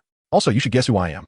Since you bought the information, perhaps you stole it, but you still look wary. If I were you, I would add a bit of fear. Li Chang'an put down his chopsticks. Indeed, the most troublesome people are those he cannot defeat. Chapter 10. The trials begin. Hey, I have no ill intentions towards you. Don't think about killing me. As he spoke innocently, the young man moved even closer to Li Chang'an. Li Chang'an frowned and said, one Anren, 19 years old, born. Before Li Chang'an could finish, one Anren introduced himself, stating that he was born in Zhoqing at the northern end of Dongzhou, standing at 171 meters tall, weighing 53 kilograms, with hobbies of barbecuing and shopping. He had exceptional physical fitness and had once single-handedly killed a team of hunters who coveted his spoils. The information they gave you is unreliable. For example, there's nothing about my ability, right? My ability is from a mysterious category, avoiding misfortune and seeking good fortune. Although I can't know what danger is coming, it is the most suitable for forming alliances. Li Chang'an used chopsticks to deal with a nearly cold food. As if the conversation just now didn't exist at all. How cold-hearted. When Anren looked regretful while gnawing on a lamb leg. You mean I'm the safest among these people? Hearing that won't make anyone happy. Li Chang'an tilted his head slightly, revealing a cold smile. When Anren was taken aback and continued to smile, saying, it's strange, your performance doesn't match your disguise. A mere low-level ability, user repeatedly shows strength and unabashed killing intent in front of me. Your persona will collapse. A persona is meant to be collapsed, right? Li Chang'an put down the chopsticks. He had finished the meal and had no reason to stay here any longer. But before leaving, Li Chang'an walked toward the tall and slender young man in the corner and lowered his voice. Friend, how about the information on the top 3? The complete version. Of course, I'm the only one in the market. Did you see that boy over there? One Anren, ranked 3rd in winning rate. His ability is known only to me. You saw me chatting with him just now, right? A few minutes later, after a quick tap of the identity cards, 500,000 credits were transferred. Li Chang'an was somewhat satisfied. After all, he had no talent for business, and selling it at the expected price was already good. Returning to the table, Li Chang'an placed several stacks of cash down. I sold your information for 100,000. We'll split it 50-50. This is your share. That counts as forming an alliance. When Anren eagerly accepted the money, watching Li Chang'an leave without a word, he then unhappily spat out the bone in his mouth. Selling my information in front of me. This kid is too despicable. Rather than saying his persona is collapsing, it would be more accurate to say that our conversation was a disguise done intentionally to make me face him. However, did my information really only sell for 100,000? That's really unscientific. Back in his room, Li Chang'an transferred the cash from his card to Jiang Shuabu's account. Within minutes. As expected, Jiang Shuabu called. Hey, you little brat. You're not going to kill someone again, are you? Li Chang'an half lay on the bed and laughed. I didn't tea. This is money I made from selling something. Nonsense. When you were helping me, you couldn't sell a single drink. Luocheng is too far. I can't rush over in time. Don't kill anyone again. I'm afraid I won team make it in time. Having long gotten used to Jiang Shuabu's nagging, Li Chang'an nodded repeatedly. Okay, don't worry. I'll behave. Even if I kill someone, I'll clean up afterwards. On the other end of the phone, Jiang Shuabu sighed. You really want to kill someone, didn't he you? Forget it. How long will it take for you to come out this time? I'll come pick you up in advance. After thinking for a moment, Li Chang'an replied, there are a lot of experts. Since I entered, I've already seen 4A rank ones. Unless the trial area is too large, I might be out in a little over a month. It won't exceed 2 months at most. That's not bad. I'll take the girl you left behind to see the world. Jiang Shubu never doubted Li Chang'an's judgment. If he said it would be 2 months, it definitely wouldn't be more than a day, right? Speaking of which, Li Chang'an sat up straight. Is it Xiao Wu or Xiao Lu? Is she doing well? You leave her to me. At least remember her name. But she's not bad. Maybe she really is talent. What I taught her, she picked up quickly. In just one day, she can already make omelets. For a moment, Li Chang'an didn't know whether to be emotional or to complain. All right, if you have time, teach her something else, and urge her to eat more. She is too thin, that bronze sparrow. I'll keep it with me, don't worry. Jiang Shuabu replied in tacit understanding. After chatting for a while, Li Chang'an hung up the phone, sat cross-legged on the floor, and let the sunlight from the window wash over him. There are no real alliances in the trial grounds. So-called alliances are still individual actions. When two people meet, they can exchange information and trade resources, but they won't join forces. Even if one party is on the brink of death, the best outcome is just to send them off cleanly. In the past, there were those who considered gathering a bunch of subordinates to inflict heavy injuries on other participants, and then take the points themselves. However, such victories are equivalent to a bath. Aside from making the body a little cleaner, it's of no use. Furthermore, this would attract a unanimous siege from all participants. Once someone discovers participants banding together, they will immediately spread the news to unite everyone for an attack. And any participants injured in such battles won't be killed off opportunistically. They will have a brief recovery period. This was a rule agreed upon by the first few victors of the trials and was even made public. A certain big shot who walked out of the trials and is now at the top of the empire also made a statement. Is the power behind you greater than my fist? So now, the alliances and the trials are merely formalities. There will only be one victor, and who would really be willing to make a wedding dress for someone else? Li Chang'an is willing. He would rather have an invincible genius sweep through the trials, as long as he can survive. Once the points reach half of the total score, unless one is bloodthirsty, most people will stop the killing. When Aaron's ability is even more perverse than it sounds. Simply put, he is a lucky king. Outside a battle, he can select the best path to victory, and during battle, he can easily see through the opponent's offensive routes. If he follows one Aaron, perhaps this trial can be survived simply. What a pleasant surprise. Maintaining his cross-legged posture, Li Chang'an fell into a deep sleep while pondering. As midnight passed and the clock struck 11, Li Chang'an opened his eyes, picked up his backpack, and headed towards the cafeteria. With nothing much to do all day, it was better to eat well and rest well. The reason the top 3 people were considered to have high winning rates is that they have the most available information. The information known about others is too limited, which makes them seem weak. So, there is no need to spend time investigating the others. Besides, with over 100 participants, Li Chang'an couldn't possibly investigate each one. True understanding comes from the guesses and confirmations in life and death struggles. The rest of the understanding is just theoretical. There are 4 hours left until the next clock chimes, and when the clock strikes, the trials will begin. The entire trial ground will be shrouded in a murderous aura. The pressure at the final moment will truly explode, some will go mad, and some will become insane. Chapter 11. I'm home. The cafeteria was filled with people. Perhaps only a few were like Li Chang'an, while the rest were participating for the first time, but they all understood what the 11 chimes represented, which is why they gathered in the cafeteria. They needed to prepare some food. The habitual term for the combat area is still the trial ground. It is not an empty space, but rather a place similar to the real world, where different locations contain different things, perhaps mountains or rivers. This is also why Li Chang'an is almost certain that the trial ground was not built by the empire, as current human resources have not reached that level. Everything that exists in the human world can be found in the trial ground, and there are also things that do not exist in the human world. Unfortunately, no matter how precious the items are, only the winners can take them out, and their size cannot be too large. The surviving participants will be taken away by a beam of light, and the items they carry cannot exceed the beam. Anything beyond its range will be forcibly intercepted, such as your head. The rules for bringing items in and out must be followed, as it is a lesson learned from the blood of predecessors. Therefore, excess food cannot be brought in, and most people chose the military rations sold by the empire, which are the latest research results. A pill the size of a tooth can satisfy an adult's daily physical needs, but it is expensive and chic for those with appetites exceeding the average. Buying military rations is a nightmare. A small pill costs 3,000 yuan, and someone like Li Chang'an needs to consume 30,000 yuan a day. To survive, even ordinary hunters would buy a few, let alone those participating in the trial. Military rations were sold in the cafeteria, and the wicked capitalism catered to everyone. At this time, one could see everyone's financial capacity. For instance, a certain young man ordered 3 large bottles, totaling 300 pills. If I had known, I shouldn't have given him 50,000. Just giving him 10,000 would have sufficed. Li Chang'an secretly rolled his eyes and bought 20 pills at the window. In fact, even these 20 pills were unnecessary, as he still had a large bottle of military rations in his small backpack. However, if he didn't buy a few, it would attract attention. In the corner sat a few guys who had no intention of buying military rations, completely unmasking their arrogance, their eyes scanning every participant, occasionally licking their lips like perverts eyeing their prey. When Aaron was targeted, anyone would, given his young age, skinny appearance, and wealth. Wasn't he just a fat sheep? Li Chang'an shook his head helplessly. He truly could not compete with his kid's cunning, intentionally flaunting his attention, with his ability to avoid misfortune and seek fortune. These guys would only end up hunted by him one by one. The game hadn't even started, and someone was already preparing for 10 kills at the beginning. The second floor of the trial ground resembled a waiting hall of a station, with chairs spaced about half a meter apart, empty and devoid of other items, save for the large stone screen on the front wall. On the upper and lower floors, Li Chang'an roughly calculated there were about 500 spots, meaning at most 500 people could participate at once, and this time the first floor was completely filled. He randomly chose a chair to sit down, lean back, and prepare to take a short nap. Just before closing his eyes, something flashed in front of him. Blinking, he looked and smiled. The pink-haired girl he saw yesterday was actually here too. She probably didn't stay at the trial ground, which is why he only noticed her now. What does it matter to me? Li Chang'an smiled and closed his eyes, waiting for the chimes to awaken him. Many people, like Li Chang'an, close their eyes for a short rest, while others observe their surroundings to pay close attention to their opponents at this time. When the chimes rang, Li Chang'an slowly opened his eyes, and a familiar beam of light fell upon him, even though there was no light overhead. He didn't know where the beam came from. The TIA trial has begun. Participants must not step out of the beam's range. 5, 4, 3. The familiar feeling of weightlessness surged up, and Li Chang'an stretched lazily.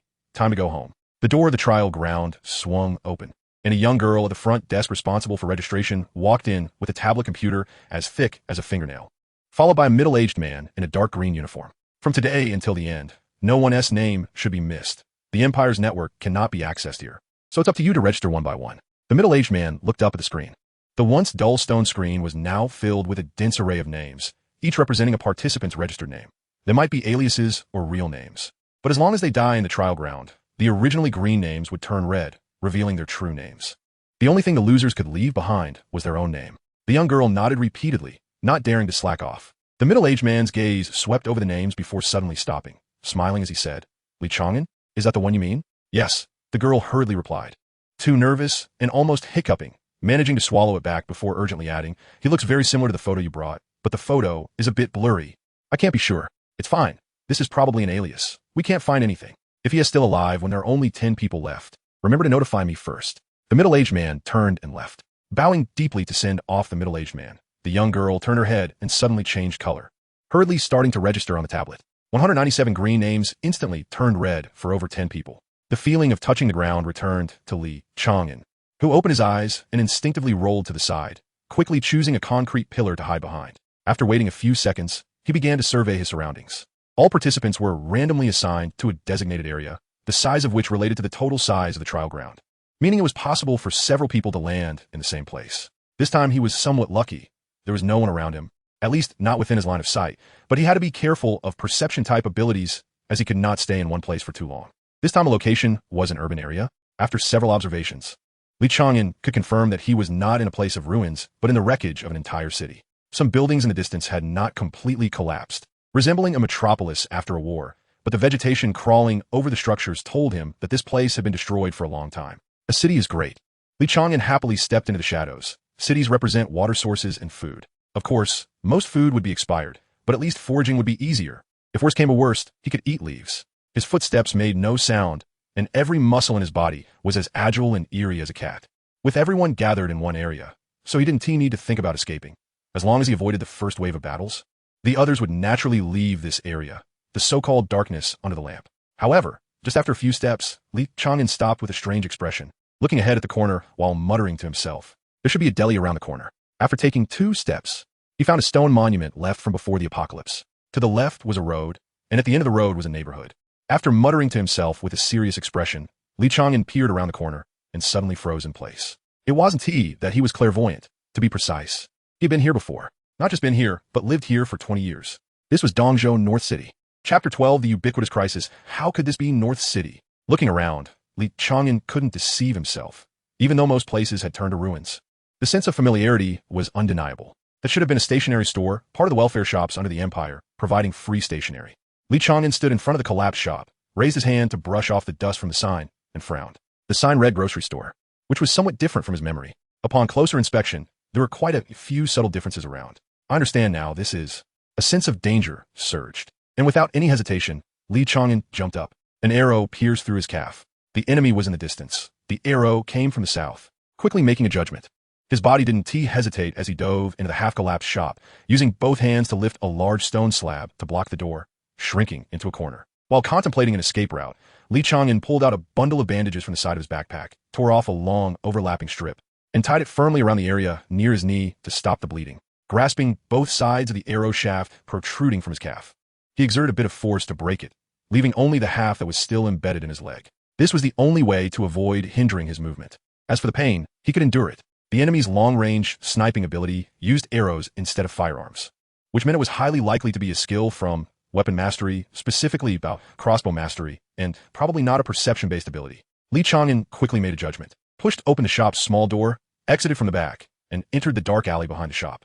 After taking a couple of steps, he found a sewer entrance based on memory and confirmed there were no blood stains on the ground before opening the manhole cover. After entering the sewer, he still remembered to cover it up.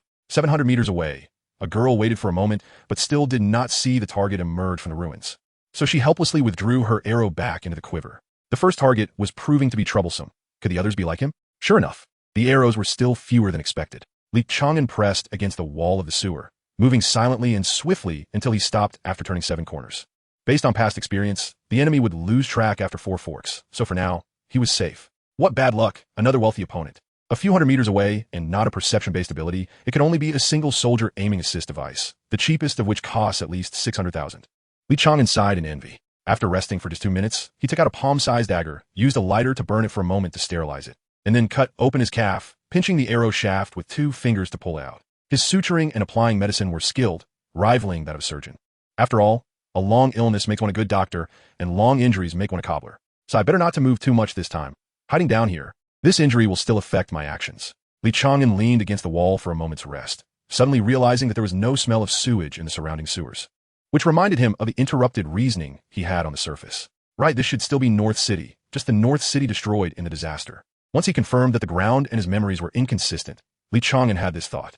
The current North City was rebuilt after the apocalypse, modified based on the original Old City, which is why there were both familiar and unfamiliar places for him. Parallel space. Having read some books, Li Chang'an thought of these 4 words. The real space to which the trial site transported them might be what people have been discussing as parallel space. Here, the apocalypse destroyed the entire world, rather than leaving part of humanity. This was why he could see a grocery store that should have been destroyed long ago, and thus, the sewer no longer had its original foul smell, with some facilities still operational, and now clear water flowed in the sewer instead of sewage. Li Chang'an's heart raced, feeling like he had discovered a great secret, but a moment later, a cold splash of water fell. What am I thinking about? I'm here to participate in the trial. I can't stay here for long. I need to change locations. Li Chang'an got up. His calf felt numb and itchy, a sign that the wound was healing. In fact, calling himself a strengthening type ability user wasn't wrong. It just wasn't strength enhancement, but rather full body enhancement. This also included self-healing, and this injury would likely recover in about half a day. As someone born after the apocalypse, Li Chang'an didn't know much about the world before the apocalypse. All he learned came from new textbooks, except for a few words exchanged with a dying participant during a trial. What you know is all false. Fine. Whether it's true or false, or what the past was like, at least I know that this 2-meter-long creature in front of me is a rat. A sharp-headed rat over 2 meters long approached around the corner, leisurely like a duck, at chest height for an adult, with extremely sturdy limbs and claws glinting with a cold light. What terrible luck.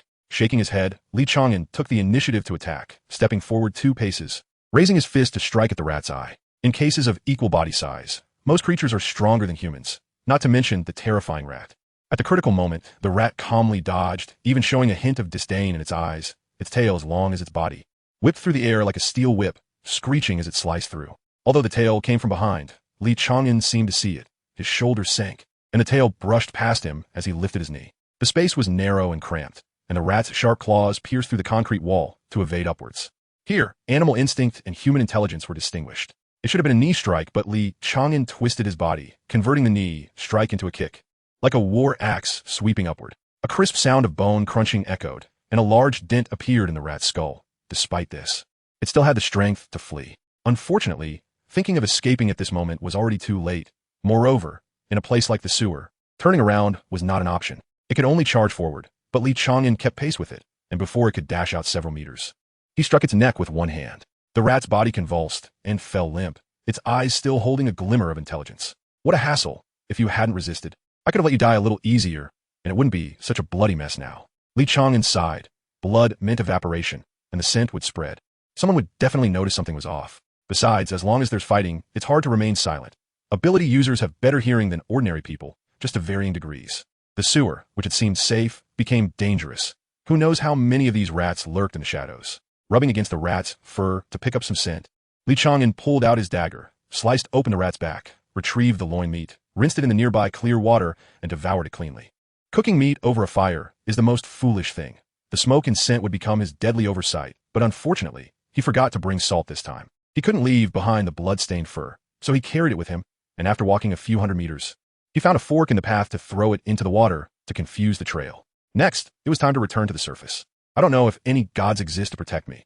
Please don't let me walk into an ambush. Offering a casual prayer, Li Chang'an pushed open the manhole cover above him. Chapter 13. Everyone is prey. The wind swept through, lifting a handful of yellow sand.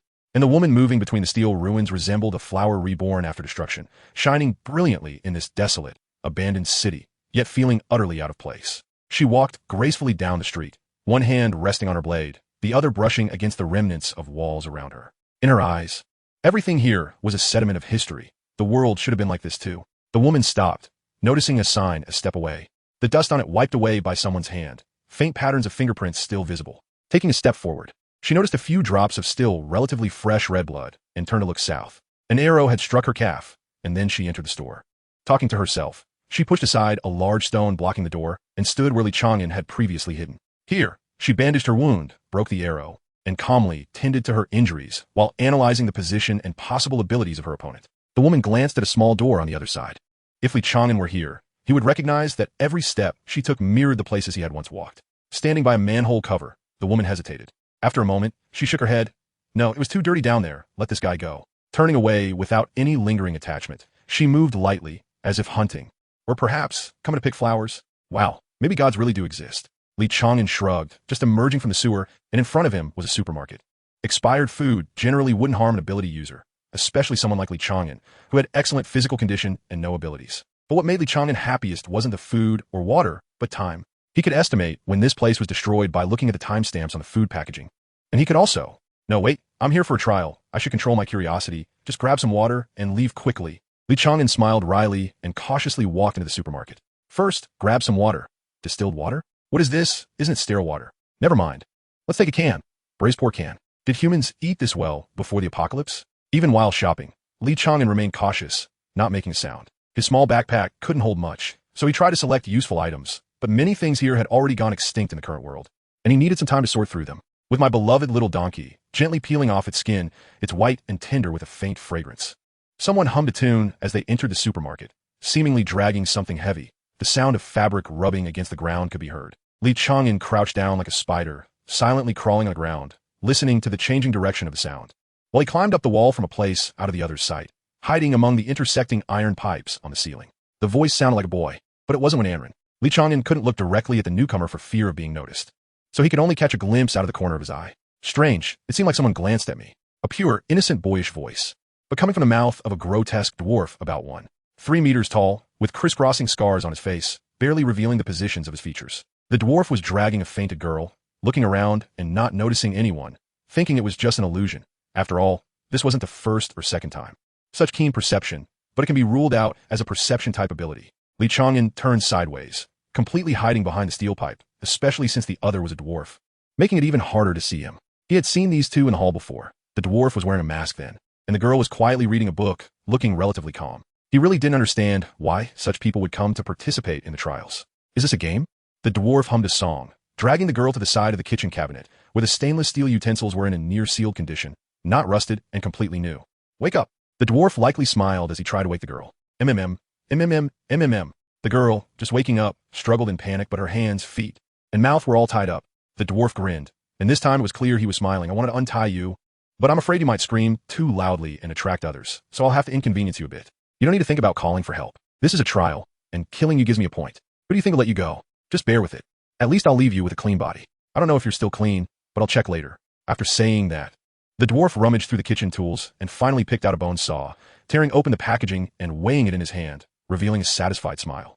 All right, let us begin. Living is painful. I'll help you shorten that pain. You don't need to thank me, just feel it well. With a swift motion, the knife plunged into the girl's knee. She didn't even have time to think before feeling the extreme pain. Her screams were muffled by the rag in her mouth. Her breathing quickened, and her throat rolled. The knife got stuck in the bone, and the dwarf stepped on the girl's calf, forcefully twisting the knife. Blood splattered everywhere, and as soon as the knife was pulled out, it fell heavily again, separating the girl's calf from her body. MMM. At this moment, the girl still did not give up hope for survival. Perhaps she wanted a quick death. Struggling to crawl forward, the dwarf, holding the knife, followed closely beside her, enjoying everything. The warm blood on his face, the fellow creature crawling away in front of him. The only pity was that he couldn't hear her cries. A long trail of blood was left on the ground, the thick blood quickly coagulating upon contact with the air, forming a layer like milk skin on the surface. The dwarf raised his deformed finger, 5, 4, 3. When the last number fell, he raised the bone saw again. The girl's face turned pale, and the sudden pain caused her to arch her body backward. The next moment crawling forward with even greater speed, but she had already lost her legs. Any struggle was futile. When you die, I will wash your body clean with pure water. Don't worry, no blood will be left behind. I know you hate me, so I'll take your eyeballs with me, and you can watch me forever, just like now. The dwarf took out a sharp knife, plunging it into the girl's back. The sharp blade sliced through her skin, exposing her spine underneath. Now is the time. Li Chang'an leaped down, twisting in midair. Unfortunately, the dwarf was too short, and this kick was slightly off target, landing only on the dwarf's shoulder. Nevertheless, that small body flew like a cannonball, crashing into 7 or 8 shelves, and only after landing did a muffled grunt sound. What a pity, I didn't kick his head. Li Chang'an shook his head helplessly. This kick only shattered the dwarf's shoulder. One failed attack, it was time to move. Hee hee. Laughter filled with delight came from among the shelves as the dwarf pushed aside the scattered goods and struggled to stand up, one arm dangling by his side. Do you know why this woman doesn't resist? Even the lowest level ability user should have some resistance, right? Because I am the protagonist of this world. I restrain all abilities. Ah, you restrain all abilities? Li Chang'an was shocked. You are the protagonist of the world. Then what am I? Chapter 14. Survive. The dwarf coughed, spitting out some fresh blood, and swallowed back what he hadn't managed to spit out from his throat as he stepped closer to Li Chang'an.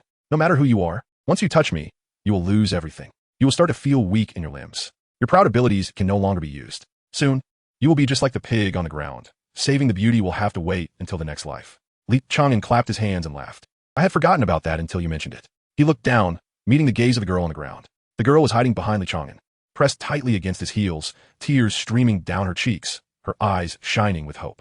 She was waiting, hoping that Li Chang'an was her savior, while also fearing that he might end up just like her. Don't cry. It's okay now. You won't suffer anymore. Li Chang'an squatted down, cupping the girl's face in his hands, gently breaking her neck. The dwarf stopped in his tracks, astonished by what he saw. Not only did Li Chang'an not show the expected panic, but he even had the energy to snatch away the points. This kid wasn't here to save the beauty at all. Thank you for the point you gave me. No, it should be 2 points. Li Chang'an bent down, stamped his feet on the ground, and shot forward like a bullet. The dwarf wanted to dodge to the side, but he was caught off guard, and his speed was too slow. He took a solid punch to the abdomen, flying more than half a meter into the air, with his insides turning to mush, and even his lumbar spine making cracking sounds under the unbearable weight. How is that possible? Shouldn't your abilities be sealed?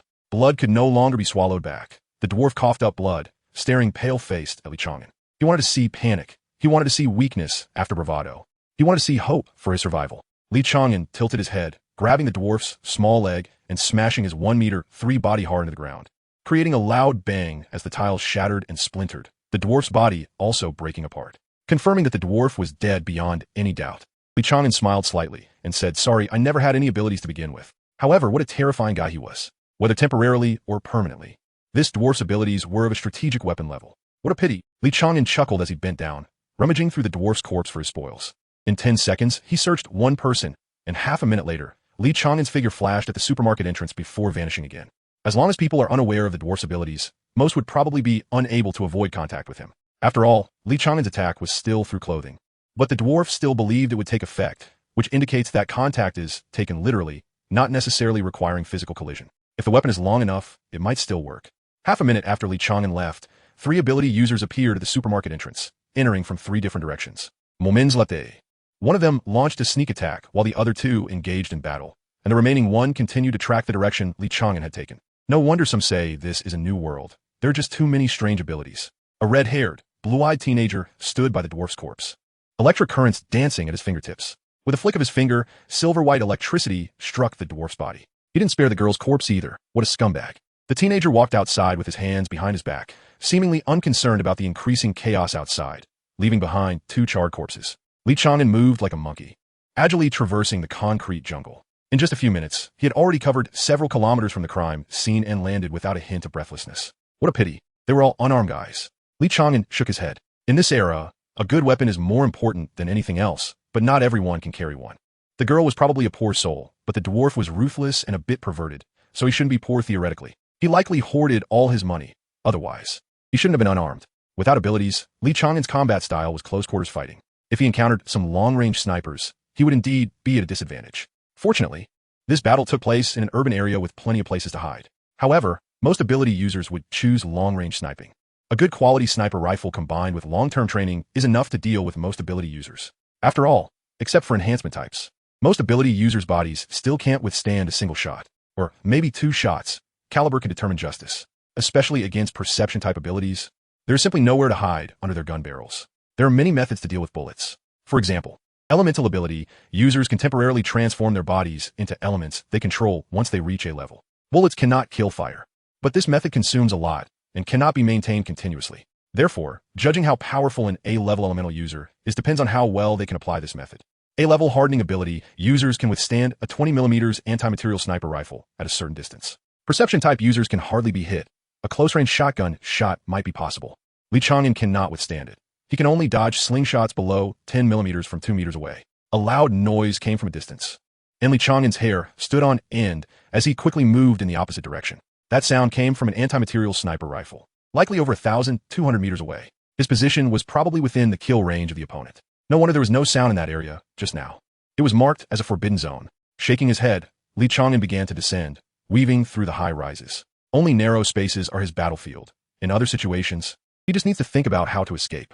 The sky gradually darkened. The sun had set, and the city had long lost power. As night fell, there was only boundless darkness around. Under the bright moonlight, he could still vaguely see the direction of the road. In a completely collapsed building, Li Chang'an curled up among the rubble, covered in debris and reinforced concrete. Even his heartbeat slowed down. Even if someone stepped on him, they wouldn't discover his presence. Except for perception-type abilities, perception-type users are the nightmares of all assassins. I see you come out. Someone approached with a teasing smile. Li Chang'an remained still. After a moment, not getting the expected reaction, the person said again, I really see you, don't hide. Li Chang'an still did not move. All right, if you don't come out, I might just have to drag you out. The person pretended to make a move, but after a moment, there was still no sound. After waiting a long while, he heard someone crouching down in front of Li Chang'an, muttering to himself, that's not right. I clearly came over here. How could he have disappeared? Make a move? No. The atmosphere is wrong. Li Chang'an, who had just opened his eyes, closed them again. It seemed like a cold light flashed by, followed by the sound of a body collapsing. Blood seeped through the cracks and dripped onto Li Chang'an's face, sliding down his cheek. There was the sound of clothes brushing overhead, and soon someone walked away, stepping on the rubble on top of Li Chang'an's head. Li Chang'an kept his eyes closed. Chapter 15. Decisive action. Although Li Chang'an always jokingly referred to Jiang Shibu's establishment as a stall, it was actually quite a sizable tavern. Despite the high prices of the drinks, it never lacked for boisterous patrons, as it was considered the safest place in the North City.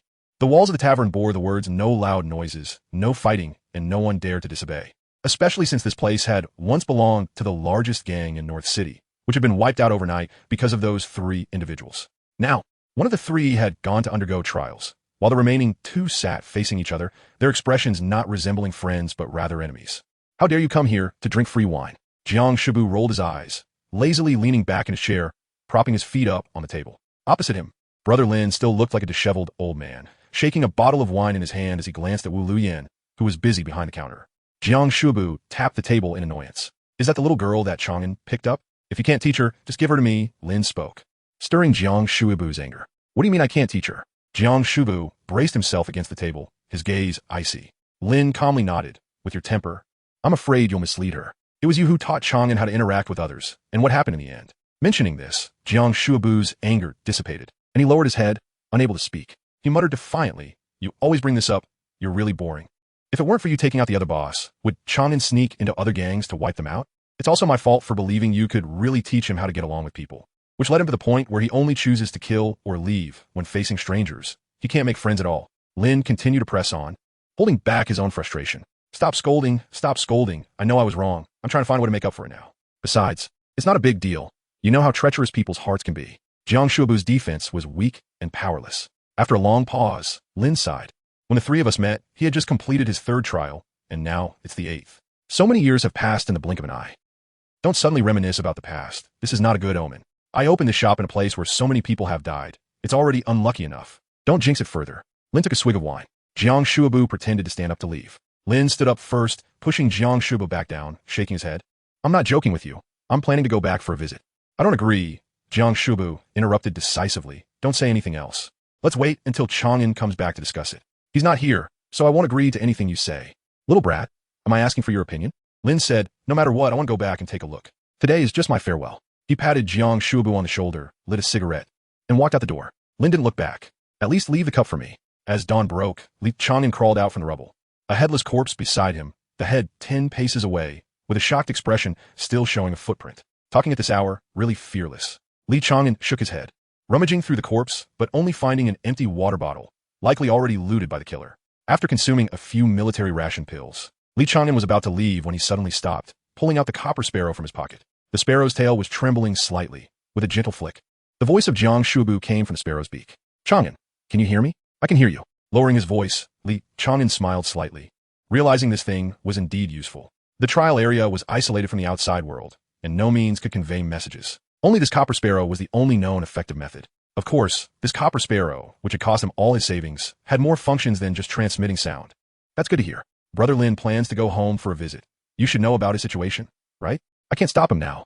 How long until you can get out? Can you hurry it up? Brother Lin is going back home? He's gone mad. Li Chang'an frowned. I'll do my best. There are nearly 200 people this time, and there are a few tough characters among them. You should find a way to delay. All right, then hurry up. Li Chang'an put away the copper sparrow, stretched his body, and cracked his joints, the sounds echoing like frying beans. There was no choice but to speed up. This time, he had to take the initiative.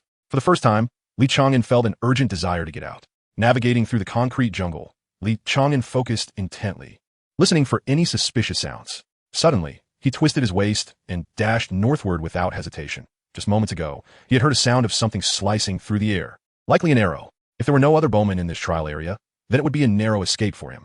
With both hands digging into the concrete wall, he climbed upwards, crouching on the rooftop, resembling a dog or a rat, slightly tilting his head and sniffing the air. He was perhaps more sensitive to the smell of blood than any other ability user. Jiang Shuabu had once jokingly said Li Chang'an was a blood manipulation ability user. Li Chang'an shook his head. There was no scent of blood nearby, at least not within 500 meters. The scent of blood beyond 500 meters became extremely faint, easily blending with other odors. Just as he was about to get up, Li Chang'an suddenly rolled on the ground. The spot he had just occupied was shattered by a tremendous force. Found a little mouse. A rough male voice came from below. Li Chang'an kicked the debris beside him towards a hole in the ground, then backflipped to the ground, landing 2 punches on the surface. The already damaged ground, supported by the concrete solidity and the rebar, cracked entirely under his blows. A wave of fiery heat, an ability user of C grade or above with fire control. In an instant, Li Chang'an made his judgment. Only a fire ability user of C grade or above could compress flames to the point of explosion. With the above mentioned, common sense dictated that he should be at least an A grade ability user. Trying to run? The man below spoke, accompanied by a surge of crimson flames. Li Chang'an stomped down hard, causing the ground to cave in and stones to rain down, suppressing the flames, allowing the debris to hit him. Li Chang'an lowered his body and charged towards the source of the voice. The flames ahead surged, and the violent heat pushed small stones aside. But larger rocks had to be avoided on their own. In chaos, I hear the man sneering, trying to ambush me.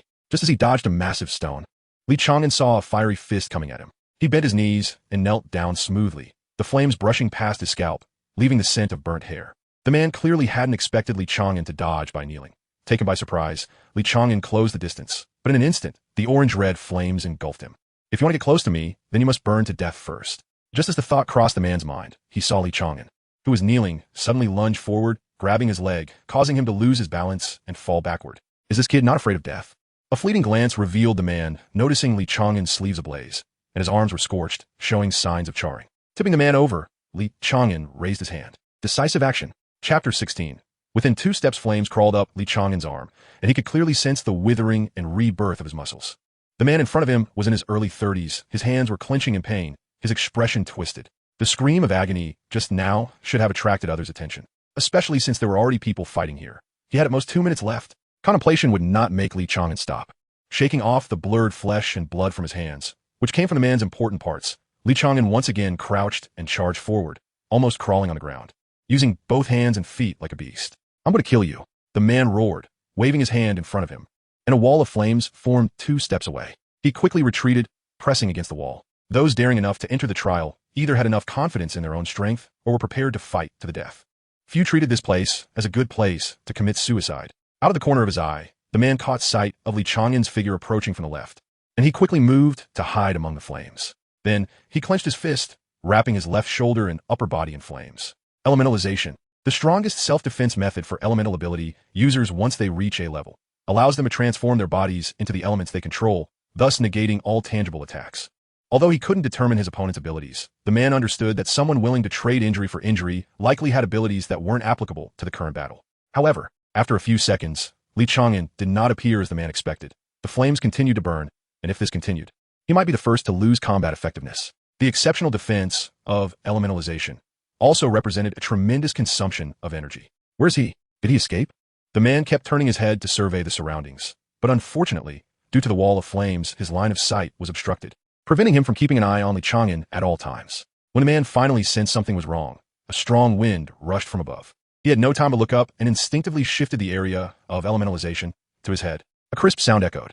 It was the impact of his elbow against his skull. In his haste, his head's elementalization was only half complete, and his elbow only needed to change direction slightly. Stars flashed before his eyes, the scene spun, and he couldn't see anything clearly. Even his body's reactions became sluggish. But being an A-level ability user, he instinctively poured all his strength into the explosion, and flames erupted outward from his chest. In this confined space restricted by walls, the power of the explosion was maximized. With a boom, endless flames filled the entire area. The tremendous shockwave collapsed the surrounding walls, and the already precarious building began to cave in.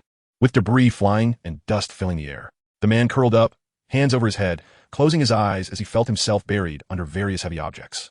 It wasn't until the tremors stopped that he waved his hand, using the force of the flames to push all the debris off him. Wiping the blood from the corner of his mouth and forehead, the severely injured man struggled to get up. "That kid should be dead. What a loss. I need to hurry. I've been waiting for you." A voice rang in his ear like a death knell. Crack! With his neck twisted 180 degrees, he saw the young man behind him, that detestable smile on his face. Taking off the man's coat and wrapping it around himself, Li Chang'an did not hesitate and leaped down from the several meters of rubble, landing on the adjacent rooftop. He rolled to dissipate the impact, then made several agile moves, completely disappearing from the scene. In a different part of the same sewer, Li Chang'an crouched in a corner, cleaning his wounds. His hands, from fingertips to halfway up his arms, were severely burned. The original skin had long since turned to charcoal, and he tore it off and threw it aside, spraying on skin like foam, a new product from the Empire's medical technology advancements for civilian use. It is suitable for all skin conditions and solidifies within seconds after being sprayed on, serving as a substitute for skin to prevent muscles and blood vessels from being exposed to the air. The components within stimulate the growth of new skin. The trouble was that his left jaw had similar burns, making it difficult for him to drink water without it spilling out. A bit of a loss, huh? That guy had all the supplies elsewhere. Killing him got me nothing. He sighed, feeling the airflow escape from his damaged cheek, and couldn't help but smile again. Talp, talp, tap, tap. In the darkness, footsteps grew closer. Li Chang'an stood up. Even though he knew who was coming, he couldn't let his guard down. There were too few people he could trust. "You don't need to be so wary of me. I went through a lot to find you," a voice said. A lamp lit up in the darkness, illuminating Wen Anren's youthful face. Li Chang'an responded with a cold smile. Wen Anren could overlook Li Chang'an's indifference, but he couldn't ignore his vigilance. Growing up in the lower tiers, Wen Anren understood that every beast has its own safety zone. Once crossed, it could lead to a fight to the death. Stopping 2 meters away from Li Chang'an, this was the best distance chosen by Wen Anren's abilities. "What are you here for?" Li Chang'an finally spoke. "I thought you had your vocal cords damaged by someone just now." Wen Anren smiled slightly, pulling out a canister of spray from his pocket and tossing it over. "This is military-grade skin-like foam, more useful than what you have on your hands." The spray was brand new and sealed. Li Chang'an glanced at it, but did not immediately pick it up. "Come on, I have no reason to deceive you." Wen Anren took 2 steps back, raising his hands to indicate he meant no harm. After a moment's hesitation, Li Chang'an bent down to pick up the spray, frowning. "Don't come within 2 steps of me." "Thanks. I'll remember this advice forever." Wen Anren nodded, satisfied that he had finally gained a bit of trust. After Li Chang'an finished spraying the foam, Wen Anren spoke again. "How many points have you earned?" 3 points. "I ran into an flame control ability user and wasted quite some time." Li Chang'an did not lie. There was no need to. 3 points could earn him the other's trust without attracting hostility. Wen Anren nodded. "I saw it. That A-level flame control. I didn't expect you to kill him. I'm really curious what your ability is. How many points did you get?" Not wanting to waste time on this topic, Li Chang'an shifted the conversation. 17 points. When Aaron shrugged, you know my abilities. I only encounter opponents I can handle, but starting today, my choices have decreased significantly. Decreased significantly? Li Chang'an frowned slightly, but quickly returned to his indifferent demeanor as if nothing had happened. You don't have to pretend. You must have already thought of it, right? When Aaron leaned in a bit closer, lowering his voice, I've checked previous records. The death rate of participants this time is too fast, almost abnormal. I'm afraid you and I have already become someone's prey. Chapter 17. I split open hunter? Prey? Everyone here embodies both identities, but if someone's strength is too outstanding. Li Chang'an shook his head and said, not necessarily. The first day doesn't mean much. The city is only so big, and many people will be eliminated on the first day. Those with low strength, too little combat experience, or those who haven't figured out their positions and plan to score points on the first day. These people will meet their end in a very short time. Just like you. You've already scored 17 points. If I remember correctly, there are 197 participants this time. Together, you and I account for 1/10 of the total score. Aaron suddenly revealed a strange smile, sizing up Li Chang'an from top to bottom. You can be quite talkative. Don't be angry. I'm serious. Do you remember the guy ranked first in win rate on that document? The one named Charles. He just entered yesterday, and in one thunderstorm, he claimed at least 20 lives, with a coverage area of at least 500 meters. Li Chang'an let out a breath and looked down at the ground. Do you feel a bit numb in your body? I feel it, but it doesn't matter. When Aaron shrugged. My ability tells me that it's safe right now, so I shouldn't move recklessly. All right, but I want to go take a look. I hope in the end, it's just you and me. Li Chang'an stood up, grabbed his small backpack, and turned to leave. What a pity. When Aaron shook her head, but suddenly her expression changed. Wait, is it safe here? Is the safe place moving with him? Is it safe next to him? Could it be that his ability is rubber-like, insulating him? There was a strange sense of déjà vu. To avoid the danger above, Li Chang'an deliberately took a few more steps and took another street. When he was bandaging earlier, he had already noticed traces of people passing through the sewer. Now even the sewer was no longer safe. Abilities could enhance the environment, like water element mastery by the riverside or lake, making the sewer a home ground for some. There were still no signs of life around. Li Chang'an placed the manhole cover back and carefully moved through the gaps between the tall buildings. This time he could see the silver lightning in the distance without climbing high. It still shone brilliantly in the clear blue sky. A young man floating in midair looked like a thunder god, bathed in the lightning, standing tall beneath the heavens, with nothing but emptiness beneath him. Is it magnetism? This guy seems to have some sort of magic. Li Chang'an frowned and stepped back. He heard that when lightning element mastery is elevated to a certain level, one can sense the magnetic field, but making oneself fly is a bit unscientific. Metal clothing and shoes? Li Chang'an didn't plan to take action. Attacking would mean death. He just wanted to witness this level of combat with his own eyes to prepare for any potential future pursuit. After observing for a few moments and estimating the opponent's combat strength, he multiplied that number by 3 before turning to leave. He didn't know who Charles's opponent was, but he estimated there was no way out for them. The buildings were the best hunting ground for Li Chang'an. The complex environment made it easy for him to approach his opponent. Now he just hoped that Charles could attract more clueless individuals over, as there would certainly be many trying to sneak attack. Perhaps he wouldn't even have to think of a way. This trial would end quickly. Ahead, a 3-story small building collapsed, causing Li Chang'an to halt in his steps. Watching the dust rise, he quickly retreated and hid behind the fallen wall, peering through the gap to see if there was an opportunity to pick up some heads. A woman tumbled out of the dust, rolling twice before landing on the street, not far from Li Chang'an. She had pink hair, and her form-fitting sportswear was torn in several places, stained with blood. Pink hair? I've seen her before. Li Chang'an smiled. She was quite a cute girl, and a bit fierce too. I wonder if she would curse me if I killed her. I'm really curious. Following the woman, a green figure rushed out. It was clearly a man wearing a tight green outfit. With his slender body, he looked like a cactus come to life. Don't run. The man was evidently not in a hurry to kill. He approached step by step, holding a dagger. My ability is poison. As long as you get hurt, you can't escape. Give up. Truly reckless. Can't he see that the Thunder King over there is wreaking havoc? Li Chang'an shook his head. He also planned to leave. If he delayed any longer and attracted Charles's attention, it might lead to another thunderstorm. But just before leaving, Li Chang'an caught a glimpse of something and decided to stay for a while. It wasn't that he had any hero complex. He just noticed that the pink-haired girl was quietly clenching a handful of sand with her right hand on the ground, just as Li Chang'an predicted.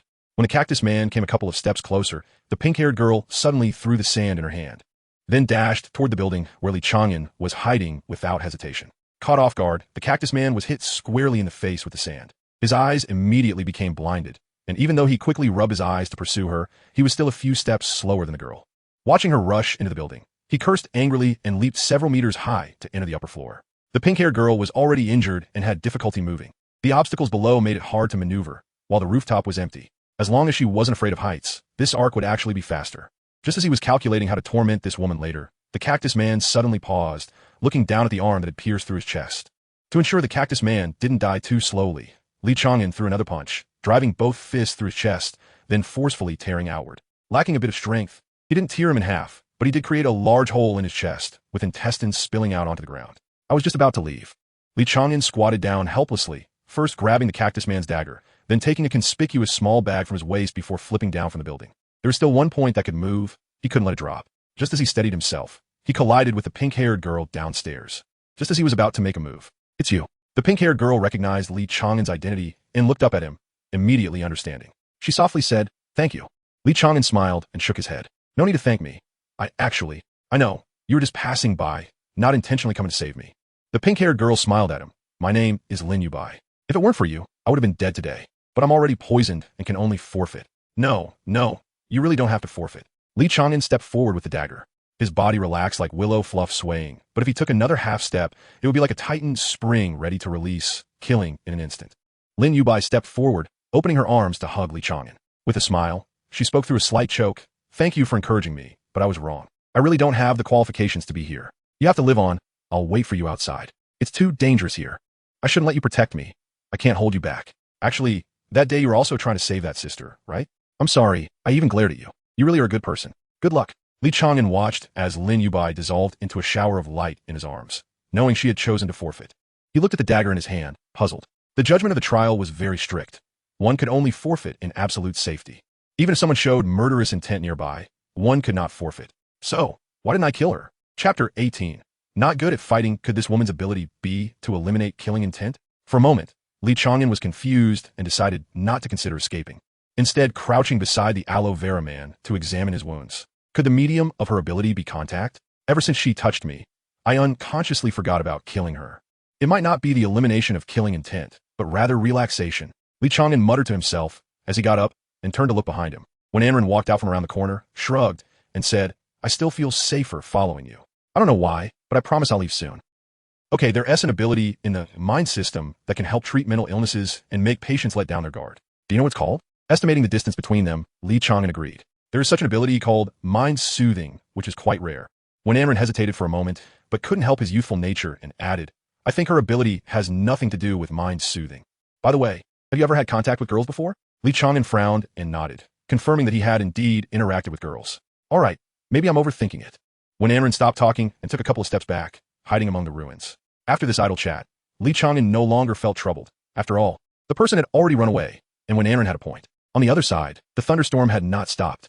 The strong smell of blood had already wafted into Li Chang'an's nostrils. He could imagine how many people want to take advantage of the situation for a sneak attack, only to end up dead. This was not a battle that ordinary ability users could intervene in. Charles was too strong, and the raging thunder made that area a sea of lightning. However, Charles's opponent was not weak either.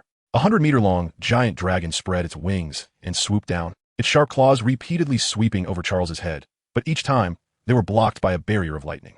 "The fantasy manifestation," Li Chang'an exclaimed. "It is known as the ability with the highest potential, but also has the most restrictions in its application. Manifesting imagination into reality is simply a divine ability. But the combat power and details of the manifested objects are related. Judging by the dragon's combat power, its master must be someone with a rich imagination. Unfortunately, only one thing can be manifested at a time. Otherwise, the world would belong to them. Well, this has nothing to do with me." Li Chang'an chose to leave. Who would dare to intervene in a celestial fight? Occasionally, he could see someone being blasted into the sky by the thunder. There were too many people oblivious to the danger. Li Chang'an shook his head and stopped. Across the street, a woman with a sword was walking towards him. "This is troublesome." Li Chang'an turned his head and said helplessly, "Do you still think it's safe to follow me?" No one responded. The unreliable guy ran away at this time. Li Chang'an frowned and turned to run. There was no way to fight. The opponent was the second most likely to win. The woman from Sakura City, San Zhenghe, a terrifying human who could navigate a small boat, even more daunting than the godlike Charles in Li Chang'an's eyes. He disliked anyone who carried a knife. He excelled in close combat, and so did San Zhenghe. Li Chang'an wouldn't waste time looking back.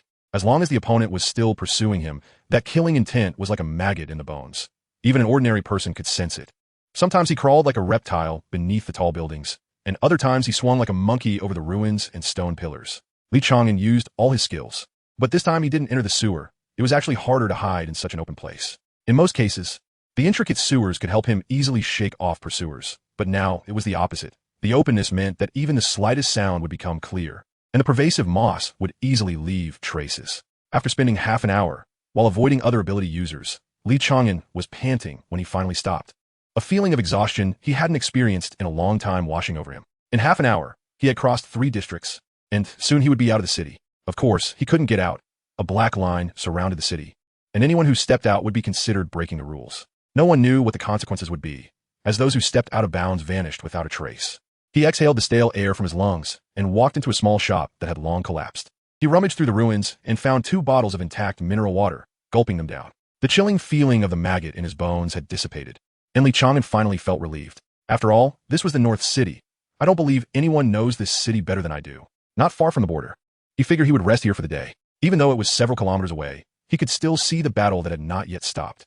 The thunder had not dissipated. Instead, it grew more intense. He wondered where the physical limits of those prodigies lay. Just as he closed his eyes, Li Chang'an suddenly opened them wide. Sanjinghe was slowly approaching from 200 meters away. "You're very familiar with this place?"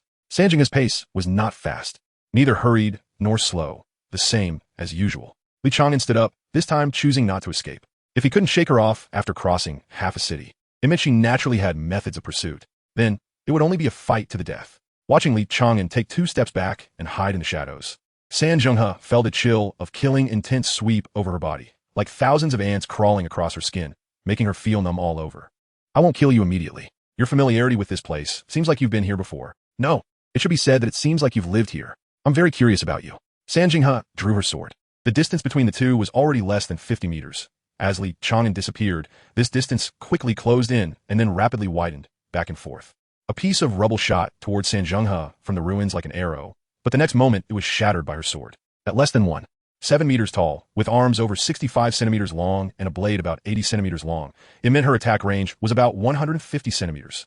Li Chang'an silently estimated the distance, while continuously changing his position. Just like a demon in the shadows, any hidden corner was a place for him to strike. Chunks of rubble attacked from all directions. However, not a single piece could touch Sanjinghe's body, just as Li Chang'an estimated. Each piece of rubble was shattered when it approached within about 150 centimeters of her. Not relying on the sword's body, just the tip of the sword. He had not yet tested Sanjinghe's abilities, but Li Chang'an had already formed a rough estimate of her swordsmanship. "Are you testing my abilities?" Sanjinghe suddenly spoke, her tone gentle but devoid of emotional fluctuations. "Your test is futile. Come out and answer me a few questions, and I can tell you directly." Very strong. This was Li Chang'an's evaluation of Sanjinghe. And very naive. This was also Li Chang'an's evaluation of Sanjinghe. This deceptive trick was really not very clever. The probing should be coming to an end. Chapter 19.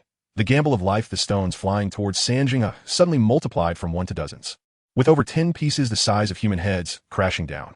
Li Chang'an followed the trajectory of the thrown stones and leaped down from a high point, completely hiding his form behind the debris, resembling a round ball with limbs, and finally managed to grasp the dagger he had in hand. This dagger, bought for 15 yuan from a roadside stall, had mostly served as a kitchen tool, but now it was making a guest appearance as a murder weapon. Like before, the stones were unable to approach Sanjinghe and were smashed to pieces, revealing Li Chang'an behind them. Before he could thrust the dagger forward, Li Chang'an felt cold sweat dampen his back. A long-forgotten premonition of death pressed down on his heart. He couldn't afford to attack anymore, and, risking the chance of breaking his spine, twisted his waist and changed his landing position. As soon as his feet touched the ground, Li Chang'an rolled without hesitation, causing a nerve-wracking tearing sound from his ankle. Sanjinghe did not immediately pursue. As she had said, she did not intend to kill Li Chang'an right away. She casually held her knife and frowned, saying, "You are like a beast, lacking any elegance of a martial artist, driven purely by the instinct to hunt." Li Chang'an stood up slowly. Since she did not attack immediately, he saw no need to further injure his body. He took advantage of her talking to recover a bit more. Blood had not yet spilled out, but he already knew what he had suffered in that instant. It felt as if he had been grazed by a thin A4 sheet of paper. When he stood up, the wounds all over his body opened up, and blood quickly soaked his tattered clothes. The pain in his ankle was surging, and Li Chang'an began to retreat slowly. It may not be entirely accurate, but he had already formed a judgment. It was not a knife. No matter how fast a knife was, it would always leave traces of its swing. However, in that moment, it felt as if he had collided with the blade itself. "So, your ability leaves knife energy when you swing your knife?" Li Chang'an finally spoke, but his vigilant posture remained unchanged. Sanjinghe was somewhat surprised. "You truly are not like a human. You can guess part of it from just one injury. Guessing part of it? So that means I haven't completely figured it out." Li Chang'an gently twisted his ankle, confirming he could still move, and then quickly leaped backward. Sanjinghe's knife followed closely, slicing past Li Chang'an's chest, completely destroying his already tattered clothes. The knife's wind brushed against Li Chang'an's chest, causing his heart to chill slightly. Having escaped Sanjinghe's attack range, Li Chang'an darted into the nearby ruins, leaping a few times before crawling inside through a window that had long lost its glass, standing against the wall to wait. He was certain his path of movement had entered from her blind spot.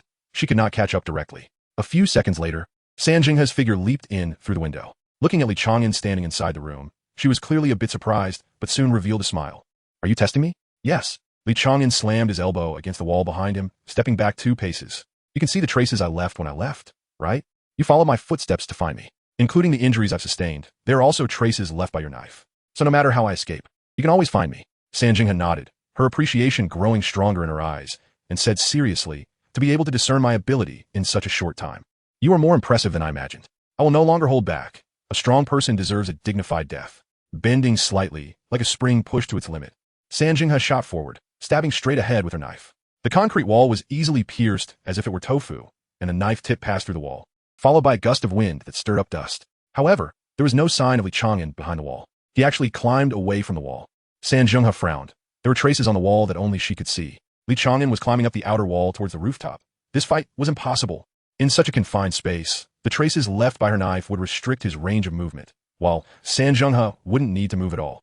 The traces alone could gradually force Li Chang'an to his death, and long-range attacks were even more problematic, unless he had a decisive weapon. Like that 20mm anti-material sniper rifle, which might be able to kill San Jinghe.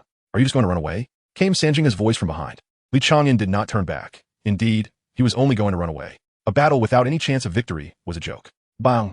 Despite sensing danger approaching, Li Chang'an tried to twist his body, but a bullet still pierced through his shoulder. San Jinghe held a knife in one hand and a large-caliber handgun in the other, coldly watching Li Chang'an in front of her. "You forced my hand." Li Chang'an cursed, never expecting San Jinghe to pull out a gun. Other than a long-range sniper rifle, it was difficult for other firearms to pose a threat to him. Moreover, firearms still fell under the Empire's control. Purchasing them required cumbersome procedures, and the use of each bullet had to be registered. The prices of firearms on the black market were terrifyingly high, affordable to only a few. However, trials were inherently life-threatening, and some would gamble everything. It was not surprising for a gun to appear. Yet, even with so many years of combat experience, Li Chang'an did not expect San Jinghe to pull out a gun. "As long as you don't run, I can guarantee I won't use the gun. This is external force. I actually don't like it." To show her sincerity, San Jinghe put away her gun. "I have received 7 years of firearms training. At this distance, you won't escape." Li Chang'an covered his wound and coldly laughed. "Actually, I've always been curious. Are people like you with talent always this naive?" "No, it's because we have talent and strength that we are allowed to be naive." San Jinghe raised her knife to head level, assuming a starting stance of some martial arts style. Cough, cough. Li Chang'an smirked and suddenly charged towards San Jinghe, pressing tightly against the ground and throwing his dagger backward. San Jinghe deflected the dagger with her knife, and then slashed diagonally with her reverse hand. Li Chang'an, originally low to the ground, leaped up to evade the knife, catching the rebounding dagger midair with his right hand. San Jinghe did not relent, her knife strikes coming faster than the last, engaging in a true close-quarters death battle. Using her ability, with each swing of her knife, she took half a step back, leaving traces that would seal off her opponent's retreat. No matter whether advancing or retreating, no one could evade her knife. This was her domain. Li Chang'an swung down his dagger, colliding with San Jinghe's upward slash. A significant notch appeared on the dagger, but he also used the recoil to hover momentarily in the air. "I got it." Li Chang'an suddenly blurted out this phrase without thinking, pushing off against San Jinghe's knife and rapidly retreating. San Jinghe steadied herself after taking a step back and charged again with her knife. Behind Li Chang'an were the knife marks she had left, and he had nowhere to retreat. He could either crash into the knife marks or face her blade directly. What? San Jinghe was shocked. Li Chang'an actually chose to collide with the knife marks behind him, the flesh on his shoulder instantly tearing apart. "Are you planning to escape, even at the cost of serious injury?" "No." San Jinghe's eyes turned bloodshot as she spun around and delivered a heavy slash backward, slicing an arrow that was rapidly approaching in half, which flew past her cheek. But closely following that arrow was a second one. She could no longer wield her knife and could only tilt her head to avoid it. The arrowhead piercing through her earlobe and tearing off half of her ear as it flew away. "Is this cooperation?" "No, it's using myself as bait, betting my life that the opponent will attack me first instead of the second highest chance." "You beast, I will kill you." Chapter 20. It has cooled down. There was no time to worry about blood exposing his location as Li Chang'an ran wildly, hastily bending the needle into a hook shape to pull the wound together, relying on his self-healing ability to catch his breath. He was certain that the kid with the bow was definitely high up and would notice the battle here, which was why the battlefield had moved to the rooftop, believing he could avoid danger with his foresight. But San Jinghe pulling out a gun became the first variable. He couldn't be sure if he could escape from the gunpoint and was forced to fight. In the tangled battle between the two, It was uncertain who the distant enemies would choose as their first target, so he could only hope that this despicable long-range attacker would prioritize Sanjinghe. After all, Sanjinghe had the second highest win rate in this trial, while he was just a nameless pawn. Anyone who had bought information from the black market would make the same choice. It was also possible that the opponent was a fool, wanting to harvest points first, making the weaker him the target. Before the archer took action, whether he could survive in Sanjinghe's hands was also a variable. In short, this was a gamble. Betting on his life, Li Chang'an's life. There had been times in past battles when he needed to fight desperately, but this time was different. This time, he was betting his life against someone else's intelligence. But I won the bet.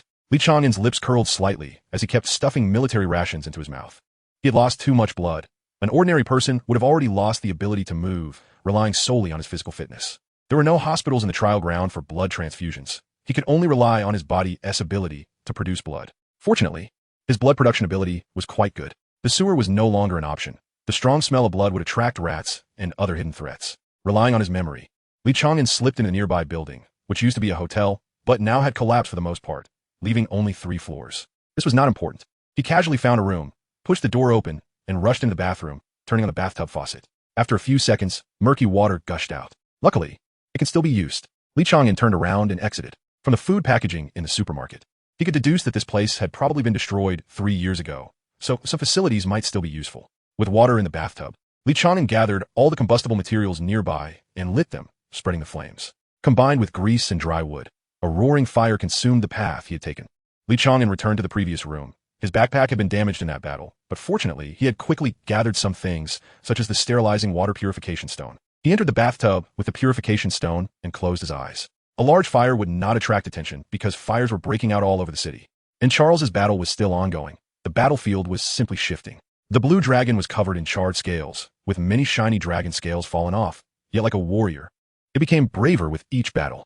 Dragon blood stained the sky red, only to disappear moments later. Charles was bathed in thunder, intending not only to kill his opponents, but also to obliterate the world. The already ruined city was on the brink of collapse. Wherever he went, nothing could grow, and the city's vitality was being extinguished. Charles, how about we call a truce? The dragon spoke in human language.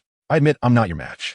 But if this continues, you won't fare well either. Instead of letting someone else take advantage, why don't we cease hostilities first? Standing in the void. Despite his clothes being tattered in many places, Charles's composure and nobility could not be concealed. He smiled slightly. You want to tell me that when only you and I are left, we shall decide the victor, right? The dragon hastily replied, exactly, we have that qualification, don't we? It's only the second day of the trial. There's no need for us to decide life and death among ourselves. Allow me to refuse. This goes against the spirit of nobility. Charles shook his head. Royal blood flows in my veins. I cannot make any compromises. I should stand and die rather than live in disgrace.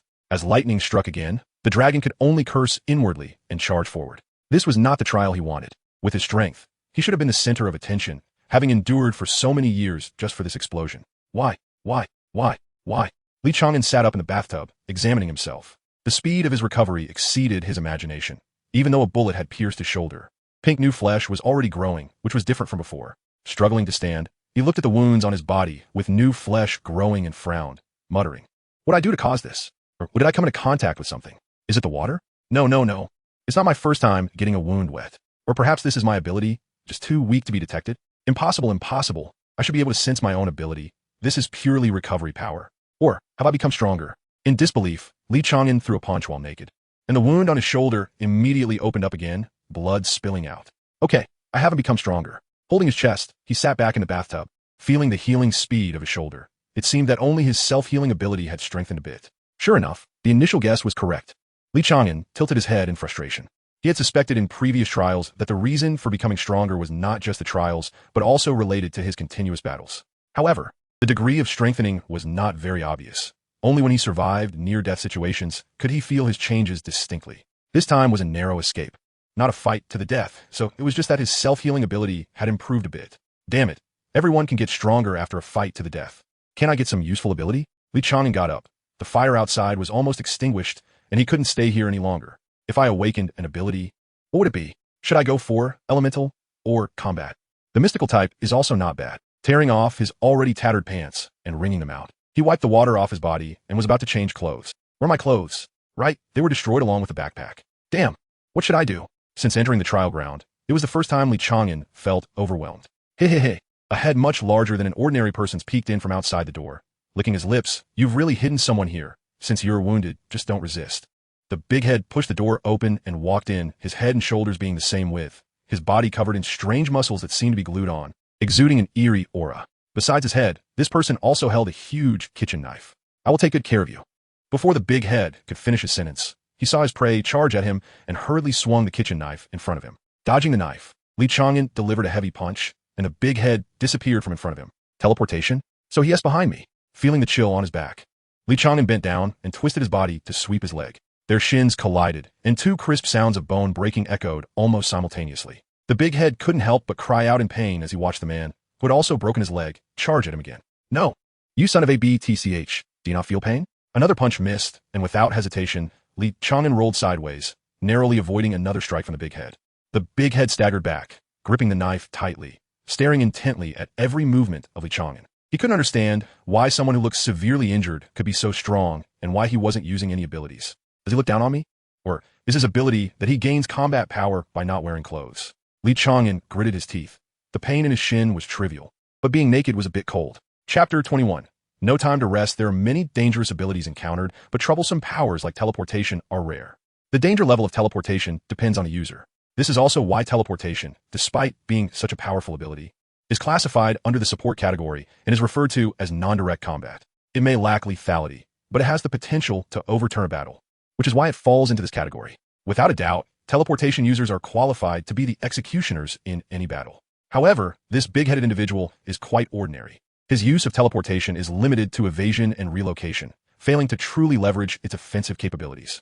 Under normal circumstances, he would have already died under Li Chang'an's hands more than once. But today is different. To outsiders, Li Chang'an merely awakened his abilities late, during his childhood. While his classmates were already showing their prowess, he was still an ordinary human child. Consequently, he suffered a lot of bullying. One winter after school, he was stopped by classmates who took away his clothes, forcing him to flee home naked through the heavy snow. When he returned home, he was beaten by his mother for losing his clothes and ended up kneeling on the cold balcony until midnight. From then on, Li Chang'an could not bear the cold. Even having a towel wrapped around him would help, but he had taken away everything that could start a fire from the hotel. The big-headed guy, holding a knife, felt curious about why the person in front of him suddenly stopped attacking. In the brief encounter, he had already begun to feel fear and had no intention of continuing the fight. "Your fighting spirit has vanished," Li Chang'an smirked, picking up a shard of tile and gripping it tightly, pushing through the cold to rush forward. When someone points out the fear in your heart, most people might either give up or completely lose their fighting spirit. The big-headed guy belonged to the latter category, possessing teleportation abilities. He was better suited for stealthy ambushes to deliver fatal blows. However, he didn't expect that the person he encountered this time was a reckless fool who wasn't afraid of death. Even with wounds gushing blood, he charged forward, which made the big-headed guy's intention to retreat surge. He flickered and disappeared from the room. He should have left long ago. Outside, he ran downstairs, where many places still had flames that hadn't completely extinguished. He could teleport while crossing the flames. A gust of wind pressed down from above, causing the big-headed guy's hair to stand on end. In a split second, he teleported backward to avoid danger, but before he could stabilize himself, a sharp sensation struck his forehead. Such a powerful ability, yet used so clumsily. How enviable. Li Chang'an gritted his teeth. The tile shard was ultimately not strong enough, and it shattered into two pieces before piercing the big-headed guy's forehead. It was only at that moment that the big-headed guy let out a panicked cry, hurriedly raising his knife to slash. He could evade, but if he dodged again, he might not catch this guy. Li Chang'an suppressed his instinct to evade and, with his palm like a knife, forcefully pierced the big-headed guy's neck, grasping the cervical vertebra just before the kitchen knife reached him. A few seconds later, panting heavily, Li Chang'an squatted beside the corpse and stripped the big-headed guy of his clothes, the kitchen knife embedded in his thigh, penetrating half an inch into the bone. Wrapping himself in the clothes, he felt the chill on his body lessen slightly. Only then did Li Chang'an grit his teeth and pull out the kitchen knife. "I'm so jealous I could scream. Even trash like you can have powers." After hastily bandaging himself, Li Chang'an left without looking back. His supplies were already insufficient.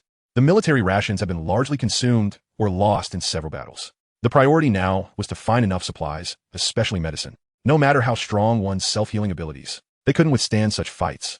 Although the tibia in his right leg wasn't completely fractured, it was covered in fine cracks, and the deep cut in his left thigh needed urgent medical treatment. The hospital from his memories was still a distance away. He could no longer avoid all dangers. His injuries would decrease his agility, and rushing would only lead to death. He could only hope to hold on until he reached the hospital. He also hoped the medicines there would still be usable. The clash of thunder and dragons was still ongoing. Entire high-rises collapsed, and fresh dust covered the ruins. No matter how talented one was, they would pale under such might. However, compared to Charles, Li Chang'an was even less willing to face Sanjinghe. Oh no! Li Chang'an's legs went weak, and the world before him began to sway. Stumbling a few steps, he barely managed to hide in a corner by the roadside. His body temperature was rising, and the wound on his thigh radiated a scorching heat. The rust-covered kitchen knife had been contaminated with countless bacteria in less than an hour. His body was already showing signs of inflammation. Am I running a fever? Feeling the cold sweat beginning to bead on his forehead, Li Chang'an smiled wryly. With severe injuries and a fever, this time might truly be a dead end. If he had enough food, perhaps he could rely on metabolism to speed up recovery. But the military rations left were pitifully few. It was all that damned woman's fault. All the food and medicine were left behind. In his memories, there were no supermarkets or convenience stores nearby. Throwing all the military rations into his mouth, Li Chang'an drank the remaining clean water in large gulps and pushed himself to continue walking toward the hospital. Perhaps it was an illusion, or maybe a brief resurgence of strength. In any case, his body seemed to have gained a bit of energy. The alarm bells of impending danger rang again. But Li Chang'an no longer had the strength to evade. He could only lean sideways as his body swayed. A strong wind swept past his arm, tearing away a piece of flesh from his shoulder. Oh, it's you. A tall figure stood not far from Li Chang'an. The visible arms and head beneath the clothing covered in pale yellow fur, and the hands had completely transformed into the claws of a feline. Beastification? Li Chang'an stood up, drawing the large kitchen knife from his waist, the scene before him still slightly swaying. The newcomer was taken aback, and a smile appeared on the face that resembled a wild beast more than a human. You actually know about beastification. Then you also know where I came from?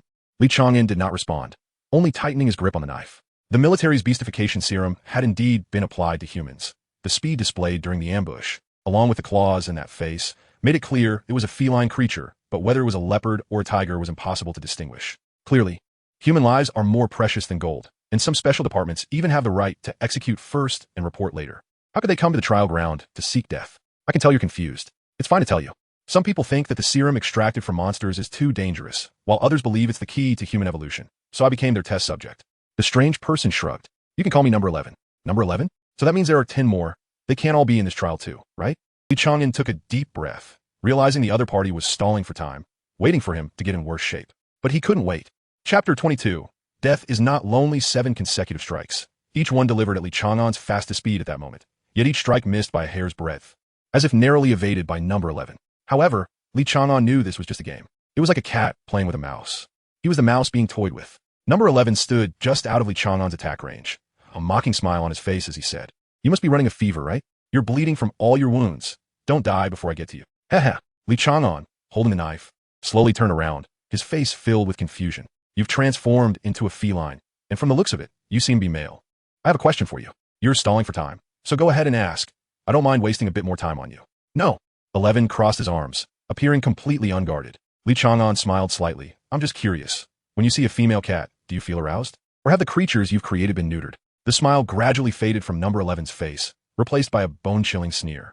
"I initially wanted to save some energy to wear you down and attract some prey, but since you're so eager to go, I'll send you off." In a flash, Li Chang'an felt his body lift off the ground, the intense pain in his chest beginning to spread.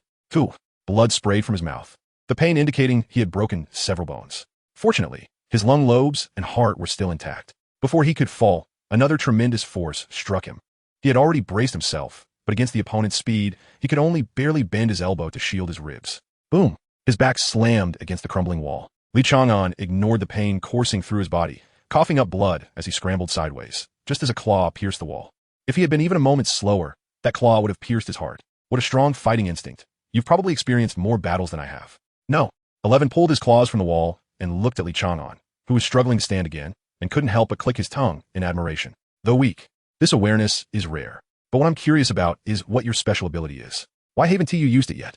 Is it too much of a burden? Can your severely injured body no longer manage it? Li Chang'an spat, mocking, "You're not even qualified to see my special ability. When you do, it will be your death."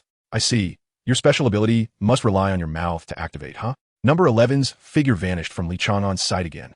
"As long as I tear your mouth apart, you won't be able to use your special ability." "Left? No, it's the right." Li Chang'an bent down, twisting his waist, and with both hands gripping the knife, he made a horizontal slash. Number 11's figure appeared in the empty air before him, but the blade passed right through No. 11's body. "Sorry, that's just an afterimage left in your vision." The voice came from behind him, followed by the pain of claws piercing his body. "No."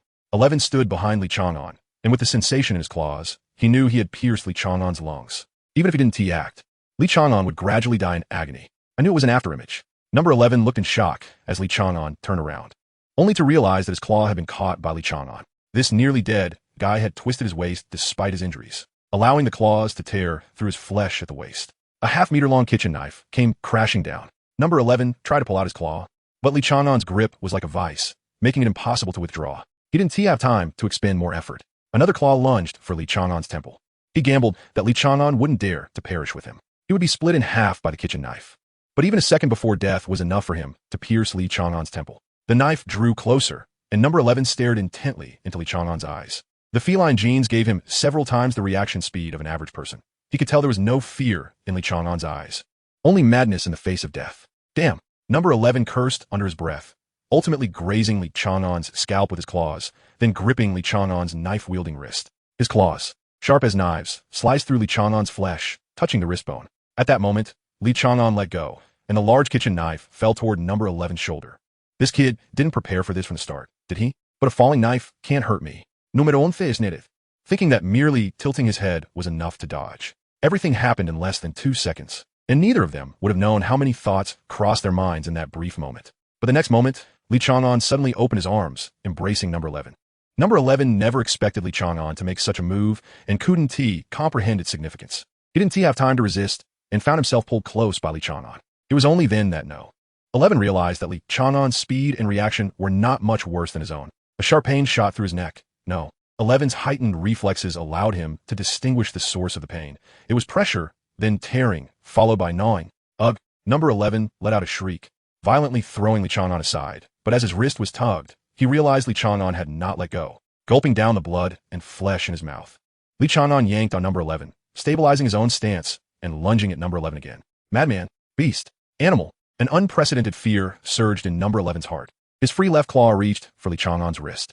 As long as he severed Li Chang'an's wrist, he could escape. If he created some distance, he would definitely not be the first to die. This guy was already dying. There was no need for him to exchange injuries. As his thought arose in 11's mind, he could no longer shake it off. The desire to flee from Li Chang'an flooded his heart. You're afraid of me. Li Chang'an's voice echoed in 11's ear, revealing a weakness and hunger.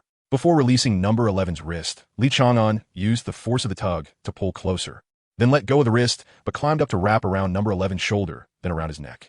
The two embraced like lovers, but with boundless killing intent. 11 felt his claws pierce Li Chang'an's chest, but the pain in his neck intensified. Li Chang'an held on to number 11 tightly, not allowing his claws to withdraw. Blood spraying from number 11's neck had splattered all over him, and he seemed tireless as he tore into number 11's flesh. I didn't expect I wouldn't even see your special ability before we both perish. Number 11 gave up struggling, life ebbing from his body. He knew he wouldn't survive. The massive blood loss was unstoppable. At most in 2 minutes, he would die from excessive bleeding. Actually, I don't have a special ability at all. Li Chang'an's words were like the last straw that broke the camel's back, completely shattering number 11's nerves. I refuse to accept this. Why must I perish with you? This kind of waste. Chapter 23, Live Together Chang'an. You are the eldest son of the family. If there comes a day when Dad is no longer here, you must take on this family. Remember? Dad, while we be gone, everyone has that day. Perhaps mine will come sooner. You are my only son, the hope of the entire family. I might not be able to do it. Even if you can't do it, you must try. I have fought all my life. If I fall, I will get up and keep fighting. Even if my bones are broken, I must crawl forward. If one day you have to die, you must stand and die for me. Looking at the blue sky, Li Chang'an smiled bitterly. I'm sorry, Dad. I can't get up anymore. He struggled to open his eyes, but darkness still descended. His heart no longer had strength, weak and feeble, yet he tried hard to make it beat a little more. Xiao Jiangjiang. I'm really sorry I can't say goodbye in person. I couldn't stop Lingu from going home. I'm sorry. Xiao Wu. I'm really looking forward to how far you can go. Can you accomplish the 9 trials that I couldn't? Mom. I'm sorry. You can rent out my room. I hope the money from the insurance can be used as a dowry for my sister. I've forgotten what my sister looks like. I'm such a damn brother.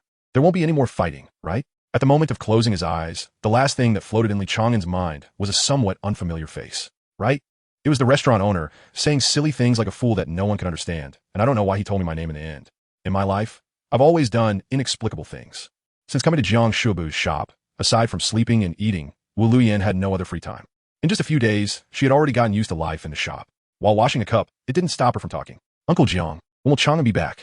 Probably a few more days. What do you call me? Jiang Shubu turned around while drinking. You call me uncle, and him you just call by name? Wu Luyan nodded, no longer the youthful awkwardness she once had. As for timidity, She never had it. Carefully stacking the cups, she continued, I'm going to marry him in the future, so it's fine to call him by name now, right? What? Jiang Shubu stood up, shocked, disdainful, jealous, and other emotions flickering across his face. I'm a girl, Chang'an is a boy. Is it strange to marry him? I know I don't look good, even a bit scary, but I just want that title. Anyway, there is no monogamy now. I wouldn't mind if you wanted to marry other wives. Wu Luyin said astonishing things nonchalantly. Jiang Shubu opened his mouth, but couldn't think of a retort. Such a humble request seemed indeed hard to argue against, but it was just unsatisfactory. Uncle Jiang, you like my Chang'an too, right? The kind of liking that wants to be lovers. Wu Luyin would not stop until she shocked him. A breeze brushed past, and Jiang Shubu left a shadow in place. His real body had already grabbed Wu Luyin by the throat, a ferocious look on his face. What did you say? Did I say something wrong? Since I was little, I could see the likes and dislikes in others' eyes. Uncle Jiang, be gentle. My neck is going to break. Wu Luyin grasped Jiang Shubu's wrist, showing no urgency despite the threat to her life. Jiang Shubu dazedly released Wu Luyin, momentarily unsure of what to say. Although this wasn't much of a secret to him, hearing it from Wu Luyin's mouth made him uncomfortable. Rubbing his neck, Wu Luyin picked up the unfinished cup and continued. If Uncle Jiang teaches me well, not just cooking and washing dishes, maybe I can help you in the future. Don't say such strange things. Don't ever mention this again. I have no such thoughts about Chang'an. Stop washing the cups. I'll teach you some self-defense. I've heard that when people die, they go to the underworld, but why does the underworld smell like disinfectant? Li Chang'an slowly opened his eyes. It was dim and dark in front of him. The ground soft, and his nostrils filled with a strange mix of medicinal smells. So the underworld doesn't smell like disinfectant. He muttered self-deprecatingly, feeling the gaze of those around him. One Anren yawned, taking off the wet towel from Li Chang'an's head. You're quite heavy, at 176. You must weigh over 80 kilograms. Such a monster's body fat percentage. Thank you. Li Chang'an looked at Wen Anren. This thank you lacking his usual sharpness and the coldness that kept others at a distance. Wen Anren was clearly unaccustomed to Li Chang'an's tone now. Her hand shook, and the freshly wrung towel fell back into the basin. Cough, cough, don't thank me. Saving you is also saving myself. It's decided by our powers. I don't want to either. For some reason, Li Chang'an just wanted to smile at this moment, and he raised the corners of his mouth, saying with a smile, I thought I was definitely dead this time, and I even recalled the past. I owe you a big favor. You can ask me to help you with one thing. Are you asking me to sell my life for you? Wen Anren jokingly said lightly, knowing that Li Chang'an wouldn't agree, just wanting to express that he didn't require Li Chang'an to repay him. To Wen Anren's surprise, Li Chang'an nodded, okay. As long as it's not something with no chance of survival, even if there's only a glimmer of hope, I can help you, but just this once. Instinctively, Wen Anren knew Li Chang'an was not lying. The weight of this answer was as heavy as a mountain. As long as Wen Anren spoke, Li Chang'an would not refuse. After a long time, Wen Anren pondered something and finally raised his head seriously, saying, I want to win, not just to survive. With my abilities, I can shine the military. I might become a legend, but the premise is that I must win. Good. Li Chang'an agreed straightforwardly. Do you think there's a chance? Wen Anren became uneasy instead. Li Chang'an nodded. Charles will eliminate that fantasy manifestation, and most of the strong will be found and removed one by one. With your abilities, we will definitely survive to the end. Reducing competitors to just a few strong ones, we still have hope. However, before that, we need some weapons. Wen Anren stared blankly at Li Chang'an, woodenly asking, what about you? Don't you want to win? Without you, I can't win either, so I'll give the opportunity to you. I will withdraw in the end. You go fulfill your dream, and I will find my own path. Li Chang'an raised his hand and tightened his fist towards Wen Anren. Want to bump fists? After bumping fists with Li Chang'an, Wen Anren lowered her head and quietly asked, why did you choose to trust me? Actually, I was just thinking, when it comes down to just you and me, I could kill you to avoid you stabbing me in the back at the end. That's very normal. Li Chang'an struggled to prop himself up. I also thought about recovering quickly, and when thanking you, casually twist off your head, but I can't always be like this. Always like what? Wen Anren instinctively blurted out. Looking at the night sky, Li Chang'an smiled. Always dying. Do you know what the first thing is when you wake up after dying? It's thinking about what I thought before I died. Only then did I realize what I wanted. A few years ago, I took a gamble and made 2 friends. Before them, the only meaning in my life was to survive. After meeting them, I realized that surviving could also be meaningful. Wen Anren thought for a moment, extended her hand to Li Chang'an. Do you know about pinky promises? The boy who started living alone after witnessing his family being killed at 11. And the young man who became a beast after living like a walking corpse until 16 hooked their pinky fingers. And they didn't forget to press their thumbs together to seal the promise. Chapter 24. Simpler than expected in recent years, Li Chang'an seldom talked this much. Perhaps related to his experience of dying and coming back to life. He had narrowly escaped death more than once, but this time was truly a resurrection. When Wen Anren found him, his heartbeat was barely detectable until she injected a large dose of adrenaline directly into his heart. She rushed him to the hospital, using a stun gun instead of a defibrillator. After some operations, at least Li Chang'an's heartbeat was restored, followed by medication and bandaging. You have a strong will to live. Even after losing that much blood, you still managed to pull through. I don't have any blood to transfuse to you, Wenanren said as she boiled water and soaked military rations, crushing them. By the way, what kind of special ability do you have? I haven't seen you use it yet. I don't know, Li Chang'an shrugged, accepting the porridge made from the military ration. His body was tingling and itchy in multiple places, with wounds healing at a terrifying speed. You're kidding, right? You're over 20 and Haven Tea awakened your powers? Are you sure you Haven Tea awakened and just don't know it? Wenanren asked, her small hand trembling in disbelief. I have been tested. I definitely don't have any abilities, Li Chang'an replied, sipping the porridge while feeling his wounds heal rapidly. Wenanren frowned. How come you, a person with a family, seem worse off than me? But without any abilities, it should be hard for you to find a job, right? Yeah, Li Chang'an nodded. In a society with abilities, it's really tough for someone like me, but as long as I'm willing to work hard, I can at least make a living. As he spoke, Li Chang'an glanced towards the door and got off the bed. Someone's coming, he said. The rhythmic footsteps indicated that the person knew where they were going, likely a sensory-type ability user approaching us. Why don't I go? Your injuries aren't healed yet, Wenanren said, looking troubled. Honestly, I'm impressed you've made it this far, but that makes me a bit uneasy. Then just follow me, Li Chang'an said with a smile as he got dressed. Since we're cooperating, you should have a sense of my strength. Do you think that beastly ability user died by my hand? At first, I thought it was you, but after I learned you had no abilities, I thought he was eaten by a mutated monster. Wenanren thought, but didn't say it out loud. Following Li Chang'an out the door, the footsteps stopped at the corner, clearly having noticed Li Chang'an at the end of the corridor. Is there someone hiding in the shadows? Are you violating team regulations? A youthful voice called from the corner. However, after encountering the dwarf, Li Chang'an had learned not to identify people by their voices. Stretching his neck and wrists, Li Chang'an smiled. You're not just a sensory-type user, are you? Oh, why do you say that? The person at the corner questioned. Wenanren, hiding behind, rolled her eyes, thinking this person was too easily distracted. Li Chang'an continued. The advantage of a sensory-type ISNT in close combat. It's either long-range sniping or using wits. You rush straight at me without worrying about exposing yourself. So close combat must be your strong suit. Therefore, either you're relying on expensive thermal equipment, or you have dual abilities, one being sensory and the other suitable for close combat. After a moment of silence, applause erupted from the corner, and a tall man stepped out, sounding impressed. Impressive. I'm curious about the basis of your deduction. Experience. You're not the first dual ability user I've encountered, Li Chang'an replied, charging forward as soon as he finished speaking, the narrow corridor allowing for direct confrontation. The man seemed to have the same thought as Li Chang'an, experiencing a moment of shock that lasted less than half a second before his face lit up with enthusiasm. He stepped forward, bracing himself with a powerful arm to absorb Li Chang'an's punch. What strength? The man grunted, feeling a slight numbness in his arm, then countered with a palm strike, a hand as large as a fan, sweeping toward Li Chang'an. Li Chang'an leaned back to dodge, rolling backward, his legs entangling the man's arm, his 176-meter frame hanging off like an ornament. With a twist of his waist, he flipped onto the man's back. Wenanren, observing from the shadows, was stunned. Despite having no abilities, Li Chang'an not only didn't he go down on the first encounter, but was gradually gaining the upper hand. However, the man's second ability had yet to be revealed, making the outcome uncertain. When the man's elbow came crashing down, Li Chang'an felt as if he had struck steel. It didn't feel like human muscle at all. In an instant, countless pieces of information flowed through his mind, recalling all the known abilities he had encountered before. All abilities identified at testing centers would be recorded on a stone tablet, easily searchable at any testing facility. Each time a new ability emerged, it would be documented by a dedicated person and sent to the local tavern. Thus, Li Chang'an was well-versed in all abilities, allowing him to deduce the specifics of his opponents based on their displayed characteristics. Dodging the man's grab, Li Chang'an rolled back, his hands and feet on the ground, passing under the man's legs, grabbing his right leg, and lifting it, making him lose balance. The man leaned forward, and Li Chang'an stepped forward, kicking his waist, wrapping his hands around the man's chest to lock his throat, using his knee to push against his waist, pulling back with all his strength. After a full 2 minutes, the man weakly released his grip, rolling his eyes back and passing out. Li Chang'an held on for another half a minute before finally letting go, panting heavily as he sat down.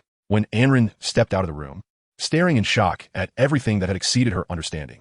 A powerless person had taken down a dual ability user in less than 10 minutes. Phew. Luckily this guy ISNT strong. His fiber reinforcement can at most deflect bullets. Li Chang'an wiped the sweat from his forehead. I performed pretty well, right? Wenanren was left speechless. Is this even human? Chapter 25. Who is the prey? First, you need to engage. Apart from some special abilities, it's impossible to know the specific data of other abilities just by looking. After determining the opponent's ability, you can target the weaknesses of that ability to make a kill. It's that simple, Li Chang'an said honestly. Wenanren was like a puppet, dazed for a moment before shaking his head and wryly smiling. It's really not simple at all, especially with abilities that don't have a flashy appearance. How can one guess them in such a short time? Everyone knows they should target their opponent's weaknesses, but just guessing what their ability is already causes enough trouble, let alone recalling its weaknesses immediately. Are you a genius? Or do you have a photographic memory? Li Chang'an furrowed his brows and asked in confusion. If you can't remember, then just go fight. As long as you fight enough, you'll definitely remember. For example, fiber reinforcement. Hardened fibers are comparable to steel, bullets can't penetrate them, and blunt force has a significant impact, which also affects joint flexibility. Softer fibers make the body immune to blunt force impacts, but sharp weapons have a very poor cutting effect, enhancing muscle activity, enabling blood clotting and recovery, but offering no defense against strangulation. So for a throat lock, he must soften the muscles of the waist and chest to avoid compressing the organs, and harden the muscles near the neck to prevent being choked to death. When Anren sighed, picking up on Li Chang'an's words, so his waist won't have any strength and he won't be able to break free. But the muscle hardening will quickly fatigue under strong pressure, leading to the result of being choked unconscious by you. Li Chang'an nodded. Isn't it simple? Not at all. When Anren couldn't refute any further. It sounded simple coming from Li Chang'an's mouth, but the practical application was extremely difficult. This battle was a victory of mental strength and experience. Li Chang'an proved with his strength that one could still be useful without an ability. However, the prevailing mindset in today's society places abilities above all else. Without an ability, one is considered useless. But there are limits. Relying solely on the human body isn't enough. At least his strength is comparable to that of a C-level strength enhancement in normal condition. Depending on the tier, ability users have special capabilities even without activating their abilities. For example, fire element mastery. Once awakened, one can become immune to certain high temperatures, and as the tier increases, the immune temperature also gradually rises. It is said that an S-level flame mastery can walk on lava without activating their ability. Li Chang'an's strength had already reached a C-level strength enhancement state, and his formidable physical quality was key to executing his plans. When Anren was drinking water, his mind racing. With nearly 30 years since the emergence of abilities, over 3,000 types of abilities have been born. Even the producers have physical qualities that surpass those of humans before the apocalypse. This is also a form of evolution. But no one has cared about physical quality as a benefit of enhancing abilities. The mindset is also Li Chang'an's weapon. No one has thought about what happens when physical quality is pushed to the limit. Perhaps Li Chang'an's emergence will be a disruption. However, he is destined to not truly stand in the spotlight. If people discover his uniqueness, he will likely be taken away for research or face ridicule. When Anren was startled and suddenly realized that he had become one of the informed, as long as he spread the news that Li Chang'an was not an ability user. It's just a handshake. Do you trust me that much? You should eat up. We need to go. Adding this guy's points, you should still be leading. When the death toll exceeds half, a counter will appear in the sky, and since it hasn't appeared yet, it means the death toll is still below half. Li Chang'an finished his share. Oh, okay. When Anren nodded, somewhat absent-minded. In his not-so-long life, such a simple gain of trust seemed to have never happened before. The battles in the city never ceased. When all participants first entered the trial, most people's thoughts were to survive first. If they couldn't decide the outcome of a battle in a short time, they would quickly retreat.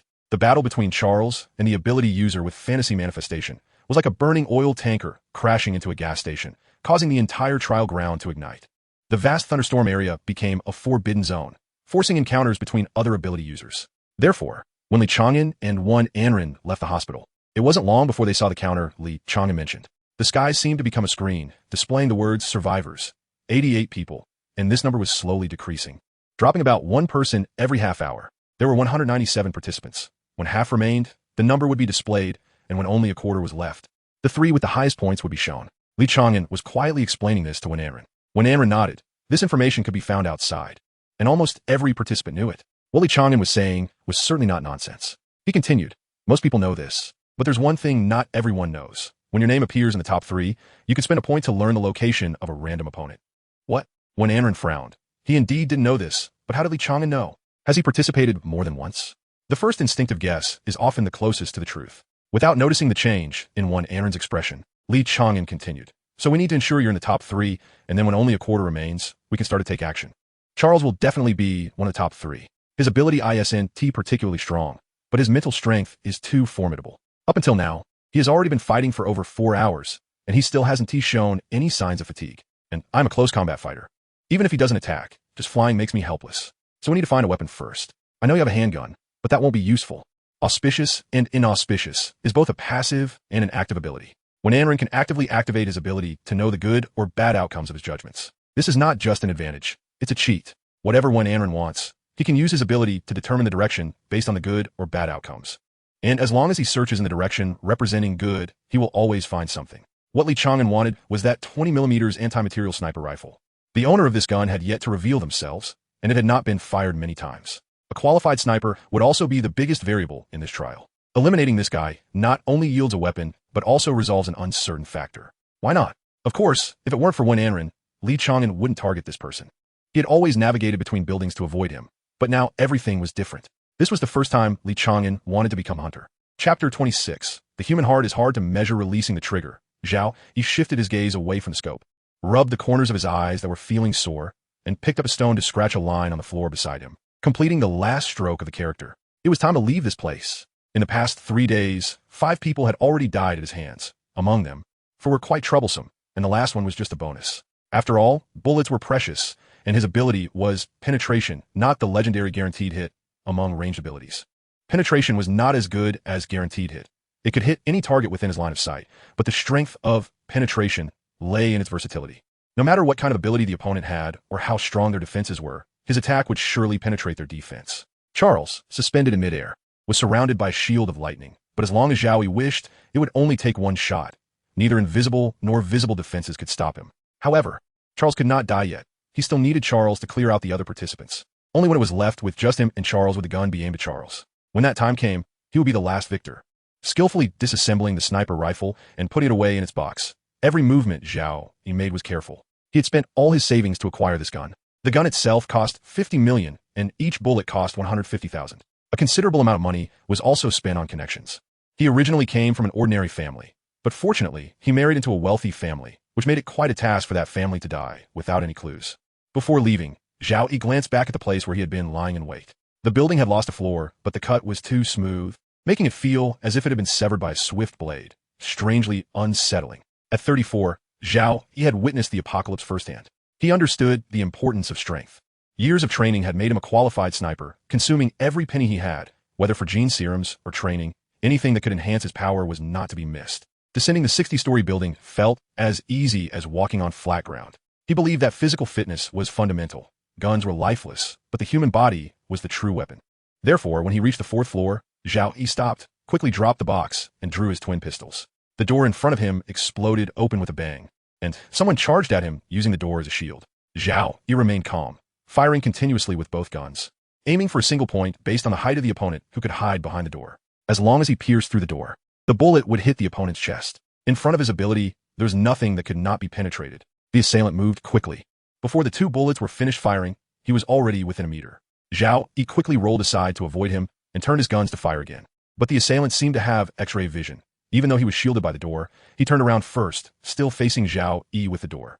Through the bullet holes in the door, Zhao could vaguely see a streak of bright red blood. This person had been hit at least 3 times. Although not fatal, it was enough to slow him down. You didn't expect that, did you? The door can't stop my bullets. Zhao smiled coldly, raising his gun. He had calculated the opponent's height and was now aiming at the position of his head. In the next moment, the door came flying toward him as the assailant threw it. Zhao had to roll away to avoid it. In this critical moment, he remained calm, firmly remembering the position of the opponent. Even while rolling, he continued to fire at the remembered location. The sound of bullets hitting flesh echoed in his ears, and Zhao sneered, not knowing where the bullets hit the opponent. Once he steadied himself, half kneeling on the ground, he suddenly noticed a figure close at hand, causing a moment of panic. He raised his gun, aiming at the enemy's head, and without hesitation, pulled the trigger. In the blink of an eye, the enemy pressed against the gun's muzzle, forcing it off target. The bullet pierced through his palm, but he seemed unfazed, delivering a powerful punch. Which is harder, a fist or a gun? The answer was obvious. Zhao had nowhere to dodge. Bracing himself to take the punch, he pulled the trigger on his other gun.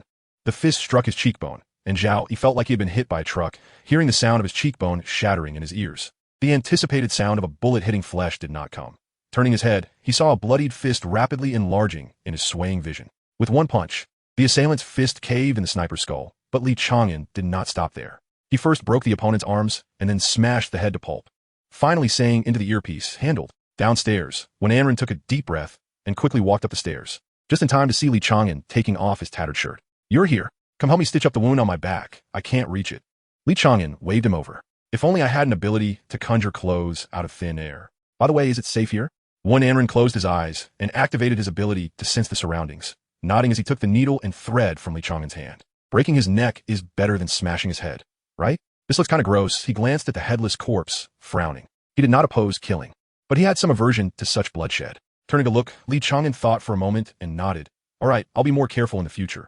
One Anren's hand trembled, nearly stabbing the needle into Li Chang'an's back muscle. Damn it, does this guy really consider me a friend? Does he have any brains? After stitching the wound, Li Chang'an put on some clothes he found by the roadside and handed the box containing the sniper rifle to one Anren. Your ability is amazing. Even if it wasn't your first day thinking of it, I can't help but admire it. As long as you aim at the target and then rely on your ability to sense the timing to shoot, once you win, you'll definitely be a formidable person in the future. One Anren stared blankly at the wooden box, not sensing any malice in Li Chang'an's admiration. No jealousy. No sarcasm. Just genuine happiness for him. Li Chang'an put his arm around one Anren. Let's go. From now on, it will depend on you. Besides shooting, you need to point me in a safe direction. Unfortunately, this walkie-talkie only works within 100 meters, which makes it a bit dangerous for you. Be grateful. Finding batteries is already great. When Anren rolled his eyes, hesitated for a moment, and then said, but you can't rely on my directions. They're not 100% accurate. Sometimes, I might feel it's dangerous, but maybe your experience is more useful. Don't worry, I know. You just made me duck at the right time, or else that bullet would have hit my head. Li Chang'an smiled widely, revealing his bright white teeth. This person has completely changed. When Anren sighed inwardly, compared to the vigilance he had when they first met. It felt like a soldier sitting in an armored vehicle had stepped out and removed his bulletproof vest. Maybe you're just acting? Chapter 27. The preemptive showdown. He had been shot 3 times with one bullet in his palm, but less than 2 hours later, the wound on his palm had only left a pink scar, and he felt no abnormalities at all. Li Chang'an understood that after narrowly escaping death, he had grown considerably stronger. His reflexes and hearing had greatly improved, allowing him to evade attacks when facing the gunman. And none of the bullets had hit a vital spot. His physical strength hadn't changed much, remaining similar to before, and his speed had slightly increased, though not significantly. The most notable change was his self-healing ability. Even to the naked eye, one could see the wound healing. Maybe I need to die a few more times to become stronger? Once that thought arose, it became impossible to shake off. Li Chang'an recalled every battle he had fought in the past, and felt that his speculation might be correct. The closer he got to death, the greater his growth. Why not try it once? What a dangerous thought, yet he couldn't stop himself. Just one time. If he failed, there wouldn't be a next time. But what if he succeeded? What are you thinking about? The voice of one Anren beside him interrupted Li Chang'an's thoughts. He smiled helplessly and said, nothing. Charles is about to win. Stay focused and see if his danger level has decreased. 90 meters away, when Anren was crouched inside a metal box, looking at Charles in the distance through the scope of his sniper rifle. The feedback from his ability indicated that he was one of the most dangerous people here. Surprisingly, there were still 3 others in the city whose danger level was comparable to Charles', given the strength he had shown. The once mighty dragon had lost all its grandeur. After a day and a night, it was at the end of its strength. Even its wings seemed powerless. When it fell from the air to the ground, the battle had already reached its conclusion. What remained was merely a stubborn resistance. Charles, spare me, I can't die here. The dragon spoke in human language. If one got closer, they would find a person standing in the dragon's mouth. He was the ability user who had hidden within the dragon's belly for safety. Charles said nothing, only casting bolts of lightning from his hands, seemingly endless. This monstrous boy appeared tireless. He had never shown signs of fatigue since the battle began. Don't. The dragon raised its broken wing to block the attack. Please spare me. I can serve you as a master. If you let me grow, I will definitely be your strength. I can't die here, please. I have enemies to avenge. My parents and brothers died at that person's hands. I can forfeit and leave. Please spare me. I can't die here. Listening to those chaotic words, Charles paused slightly. The lightning in his hands grew thicker, and then he raised his hand, saying, what does that have to do with me? The silver-white lightning erupted, and the dragon's painful roar sounded like the music accompanying fireworks. Before the fireworks had dispersed, the music had already ceased. The 100-meter-long dragon's body was charred like coal, and within its unclosed mouth lay a human corpse. Faint traces of unwillingness and ferocity visible on its face before death. Everyone has their own story, but what does your story have to do with me? You and I are merely opponents destined to face life and death. Charles opened his hand like a cross, then placed his right hand on his chest and slightly bowed. It is an honor to fight you, but that is all. At that moment, countless gazes were focused on Charles, each person waiting for him to show signs of fatigue or weakness. Li Chang'an hid in a large fish tank, his body submerged in the water, with only half of his head showing, and whispered, how is it? In the distance, one Anren was still holding the sniper rifle and whispered, no. The sense of danger has not only not decreased, but has actually increased. His danger level is rising steadily, more dangerous than at the beginning. Li Chang'an frowned, climbed out of the fish tank silently, and carefully slipped into a nearby windowless storage room, dried himself off, and changed clothes. After confirming that no one was around, he replied with a grim expression, he is most likely a dual ability user, or perhaps even a triple ability user. The battle has already lasted over 24 hours. This can't be explained by mere talent. The information indicated that Charles's family was noble before the apocalypse, and the apocalypse had little impact on them. He had awakened his abilities immediately after birth, and upon assessment, his mental strength was extraordinarily powerful, far exceeding that of ordinary ability users. However, by my calculations, in this day and night of battle, the mental energy he has expended could overwhelm 20 A-class users. This is not about talent. He probably has other abilities supporting him. When Anren put down the sniper rifle, while shifting positions, asked, "Do you have any guesses?" "Yes." Li Chang'an instinctively nodded, then remembered they were communicating remotely. There were two possibilities. One was a support-type ability called Recovery, and the other was a mythical-type ability called Divine Mage. I hope it's not the latter. The term Divine Mage caused one Anren's heart to race, and it took him a while to calm down. The universally recognized strongest type is Combat, where every ability is extremely suitable for battle, but the highest potential still belongs to the mythical type. It is said that 10,000 ability users would not yield one. The reason it is called mythical is that users of this type have abilities connected to mythological stories. Before the apocalypse, there were no ability users in the world. Yet, different mythological tales still circulated. For example, Nuwa mending the sky in the east, Shiha bathing the sun, the Genesis in the west, and the world serpent in the north all belong to the mythical category. After the apocalypse, abilities began to appear, but some individuals awakened abilities that began to resemble mythological figures, thus giving birth to the mythical type, known as limitless abilities. There was an ability user in the West called Gabriel, who was born as an S-class and was said to have been secretly protected by the Empire. The Divine Mage that Li Chang'an mentioned leans more toward support. Users possess nearly endless mental energy and have a high resistance to any elemental abilities. Only one known Divine Mage ability exists. Perhaps Charles is the second one. Someone has made a move. Just as Li Chang'an was about to leave, he turned back. A figure leaped high from the rooftop, ice and fire wings unfurling behind them. With a wave of their hand, they turned the air into a fiery hell, and the red-black flames surged towards Charles, while the person was encased in armor made of ice. Another dual ability user, and one extremely suitable for battle. Li Chang'an swallowed hard. He had a premonition that despite a third of the remaining fighters, the decisive battle had likely already begun. Chapter 28 with me. The flames obscuring the sky instead illuminated the entire city. The one who struck had golden hair and blue eyes, like a god descending to earth. No one had ever paid attention to him. From the moment he entered the trial ground until now, he had been trying to minimize his presence. Clearly, he was an almost S-class Esper, yet he had been avoiding any battles until this moment, when he finally unleashed his power and the might was overwhelming. "Charles, do you remember me? 3 years ago, I was defeated by you, and you took my Aisha. Today, I come for revenge." Hearing this roar, Charles frowned and said, "You are Salmon? I did not take your woman. She approached me herself, and I did not accept her. She tried to drug me, and I broke her hands and feet. Enough." Flames of orange erupted from Salmon's head as he roared incessantly. "My Aisha is so pure and kind. How dare you slander her?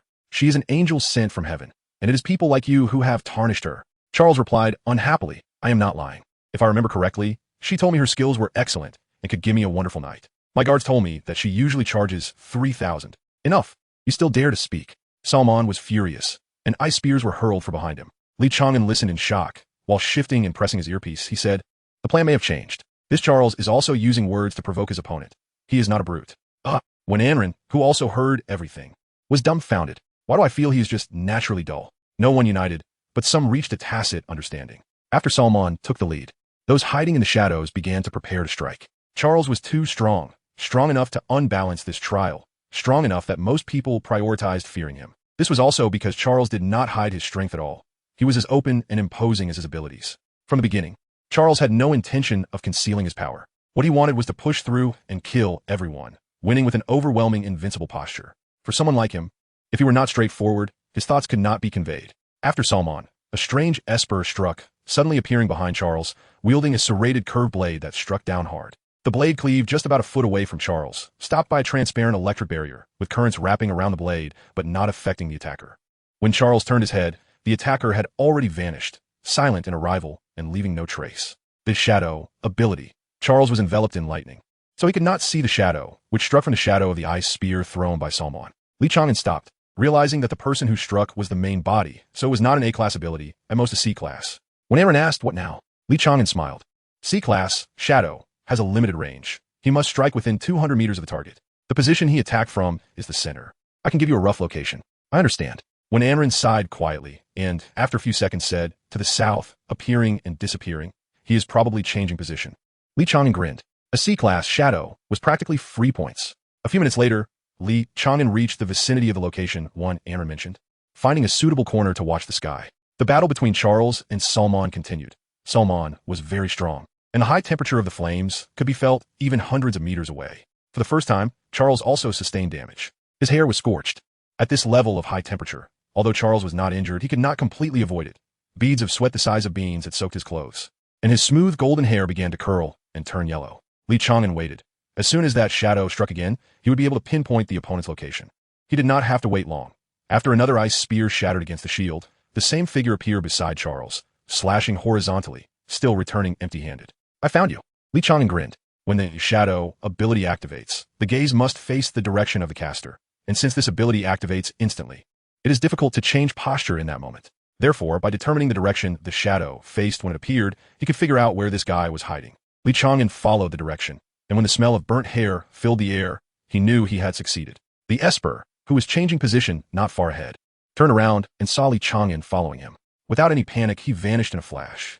Li Chang'an twisted at the waist and elbowed backward, hearing a muffled groan as his elbow struck solidly against the enemy's ribs. Without any pause, he rushed forward, and just as the shadow released its ability and appeared in place, Li Chang'an arrived right in front of him. After punching the opponent's chest in, causing it to collapse, Li Chang'an smiled and said goodbye. It was too simple enough to make one feel extraordinarily powerful. However, Li Chang'an knew it was because the opponent was too weak. This Esper had a good mindset, but unfortunately, his use of abilities was too singular.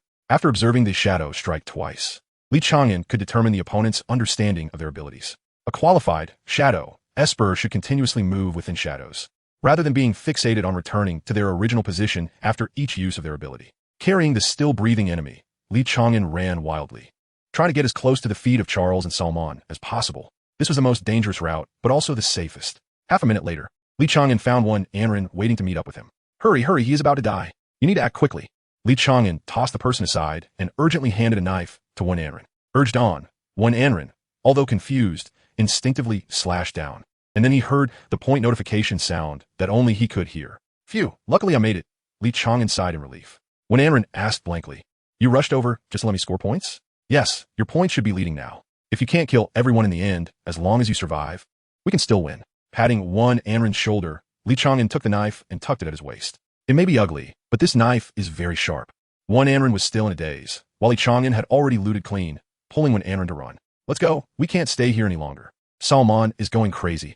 I'm worried he will use a mutual destruction strategy. We need to get far away." As they ran, Li Chang'an shook his head, regretting that the sniper rifle had too few bullets left and the remaining 3 had to be conserved. Charles's shield could block knives and Salman's ice spears.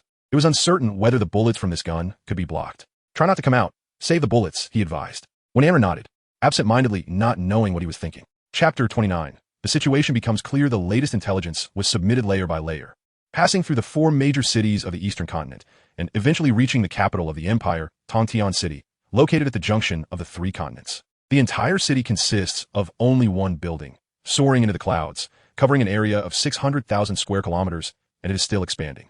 It is both Tongtian City and Tongtian Tower, with a military department located in the middle of the tower. One of the 3 marshals, Wang Jianjun, is stationed here and is currently the oldest among the 3 marshals, but no one questions his combat power. The common sense after the apocalypse does not apply to this old man. "Marshal, we have received battle reports from the northwest." A soldier with 3 flowers on his shoulder knocked on the door, his palms sweaty with tension. "Come in." Inside, Wang Jianjun held a teacup with both hands, blowing on the steam, and took the battle report from his subordinate, laughing. "The winged tiger, it should be the one that escaped 10 years ago. It has grown stronger and dares to attack again. Marshal, the northwest front has been breached by 30 miles. The brothers over there may not hold on much longer." The stationed S-class ability user, Lieutenant Lung, was ambushed and has died. The soldier was anxious but couldn't show it. Such trivial matters should be sent directly to the Special Operations Department in the future. We allocate so much money to support them every year. I can't be bothered with these things. Wang Jianjun threw the battle report back, saying, "Tell that brat. What is the use of coming out of the trial ground? I don't want anyone killing our own people. If you have the ability, go out and kill monsters. Give him 3 days, 2 days for the round trip, and 1 day to solve the problem. Otherwise, pack up and get the entire Special Operations Department out." As he walked out the door, the soldier slapped himself twice, thinking, "What am I doing taking this job? Can you slow down? The intercom signal is bad. If you go out of range, I want to be able to hear you." Listening to one Anren's voice in the earpiece, Li Chang'an hesitated for a few seconds but still slowed down, whispering, "Your speed is too slow. I can't get too close to you. If someone discovers our alliance, others will prioritize dealing with us. Are you kidding? When Anren was very dissatisfied, he was following behind, panting. A normal person would be at my speed. I'm not a reinforcement type. I am too, Li Chang'an said as a matter of course. When Anren was speechless, choked up by Li Chang'an's response. In the intercom, Li Chang'an continued, "You are an ability user. Your physical quality is stronger than that of ordinary people. Moreover, averting disaster and seeking good fortune doesn't directly enhance your combat power. You need to learn to maximize the use of your body. Otherwise, it will be difficult for me to protect you. All right, what do you suggest?" Facing an expert, when Anren chose not to argue, Li Chang'an was the best example of an ordinary person defeating an ability user. Now it's a trial. There is no way to train you. Stay a bit closer to me, pretend to be tracking me, and then learn my movements.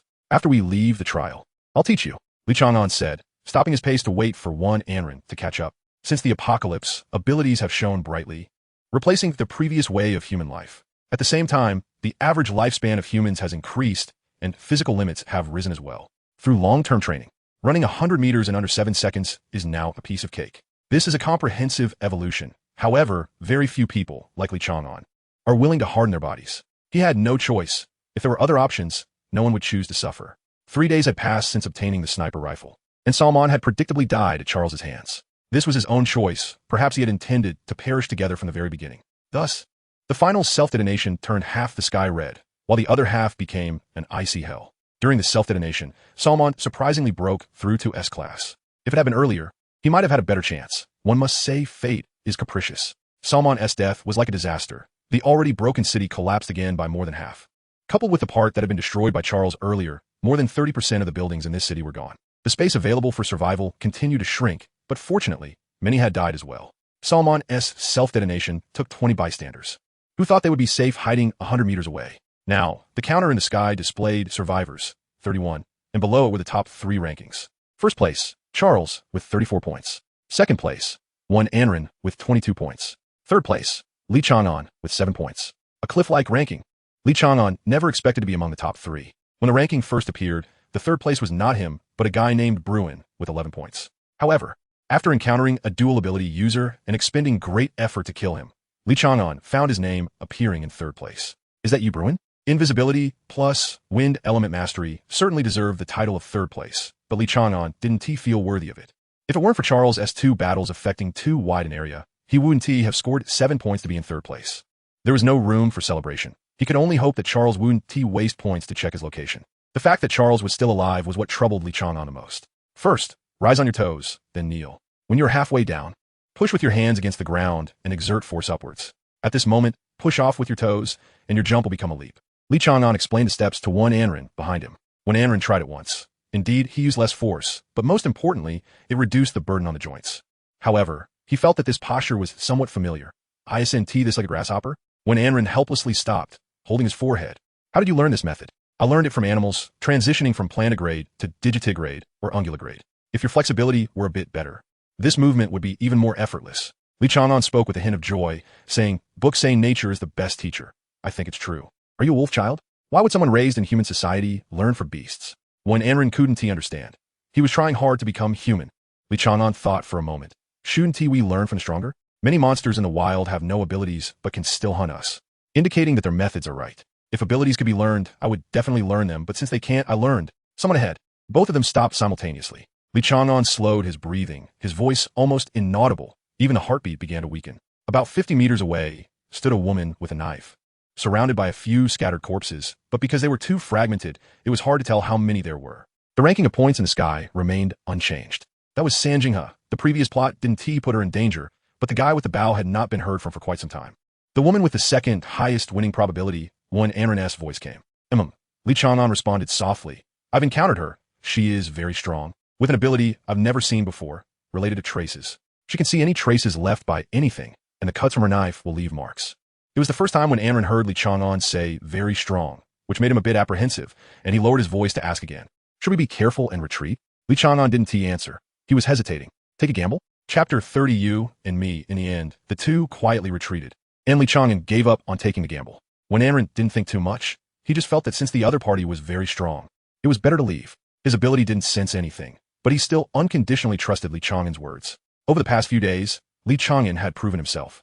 Even without any abilities, his almost beast-like intuition had repeatedly helped them avoid danger. despite having personally killed more than 10 people, more than Li Chang'an. When Anren couldn't feel a sense of superiority, Li Chang'an's calm and indifferent words still occasionally echoed in his mind.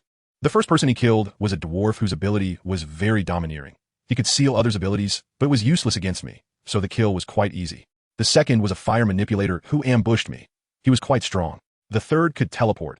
He wasn't very smart, so it was relatively easy to deal with him. The fourth was the one with beastification abilities. At that time, I was severely injured and had a fever, and he almost killed me. Not a single word of humanity. When Anren even began to doubt Li Chang'an's luck. Except for the first dwarf, the next three were not easy to deal with, especially for someone without abilities. Unbeknownst to one Anren, who was lost in thought, Li Chang'an was contemplating Sanjungha. There were probably 3 left hands among the corpses on the ground, meaning at least 3 people, but adding these 3 points, Sanjungha surprisingly had less than 7 points, which was less than the third place. In Li Chang'an's mind, the greatest threat was Charles, followed by Sanjungha. However, if the two fought within 10 meters, Li Chang'an felt that the latter had a greater chance of winning.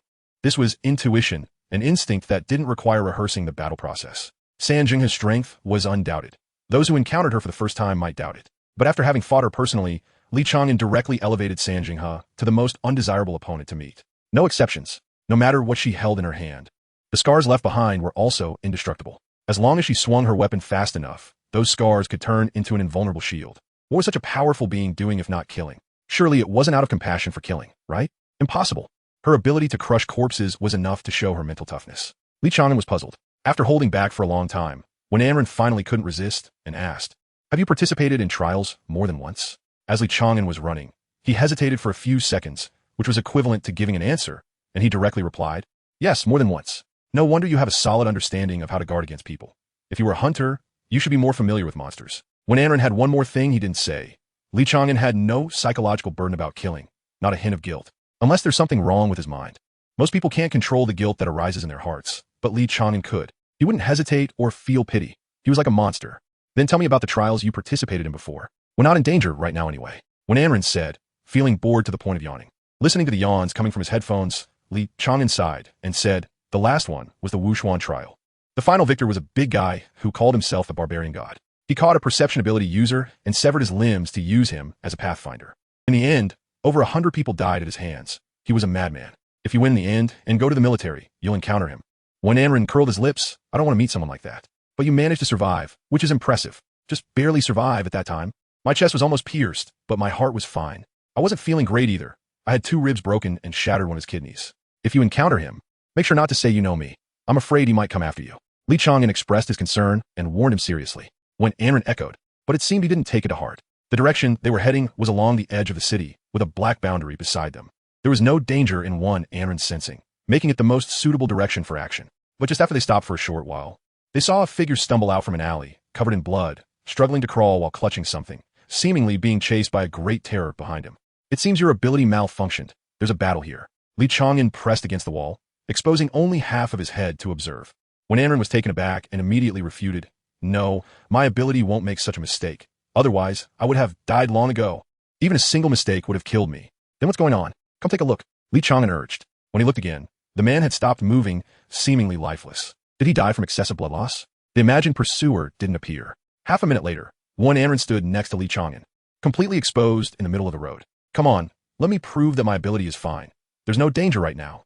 When Anren stood there with his hands on his hips, Li Chang'an helplessly pulled him beside him and whispered, "You can't rely too much on your ability. Abilities are weapons. You need to treat them separately from yourself. I'll go check it out.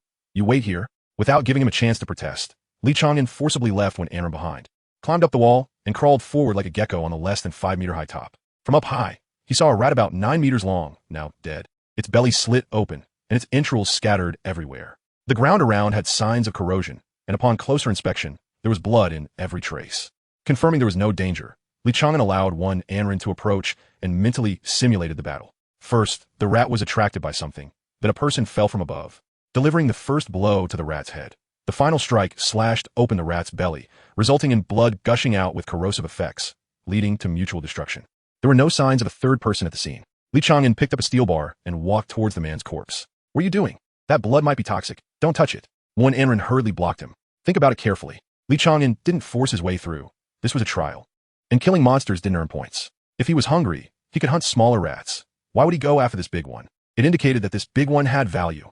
Gently pushing one Aaron aside, Li Chang'an approached the corpse, using the steel bar to poke at the body while saying, "In trials, there are occasionally special items, things like planet-destroying cannons that don't match the times have appeared, and someone has even found flying swords. If I'm not mistaken, what this guy was holding must be something similar. This is a treasure. As long as I bring this back, you'll be more valued in the military after you win."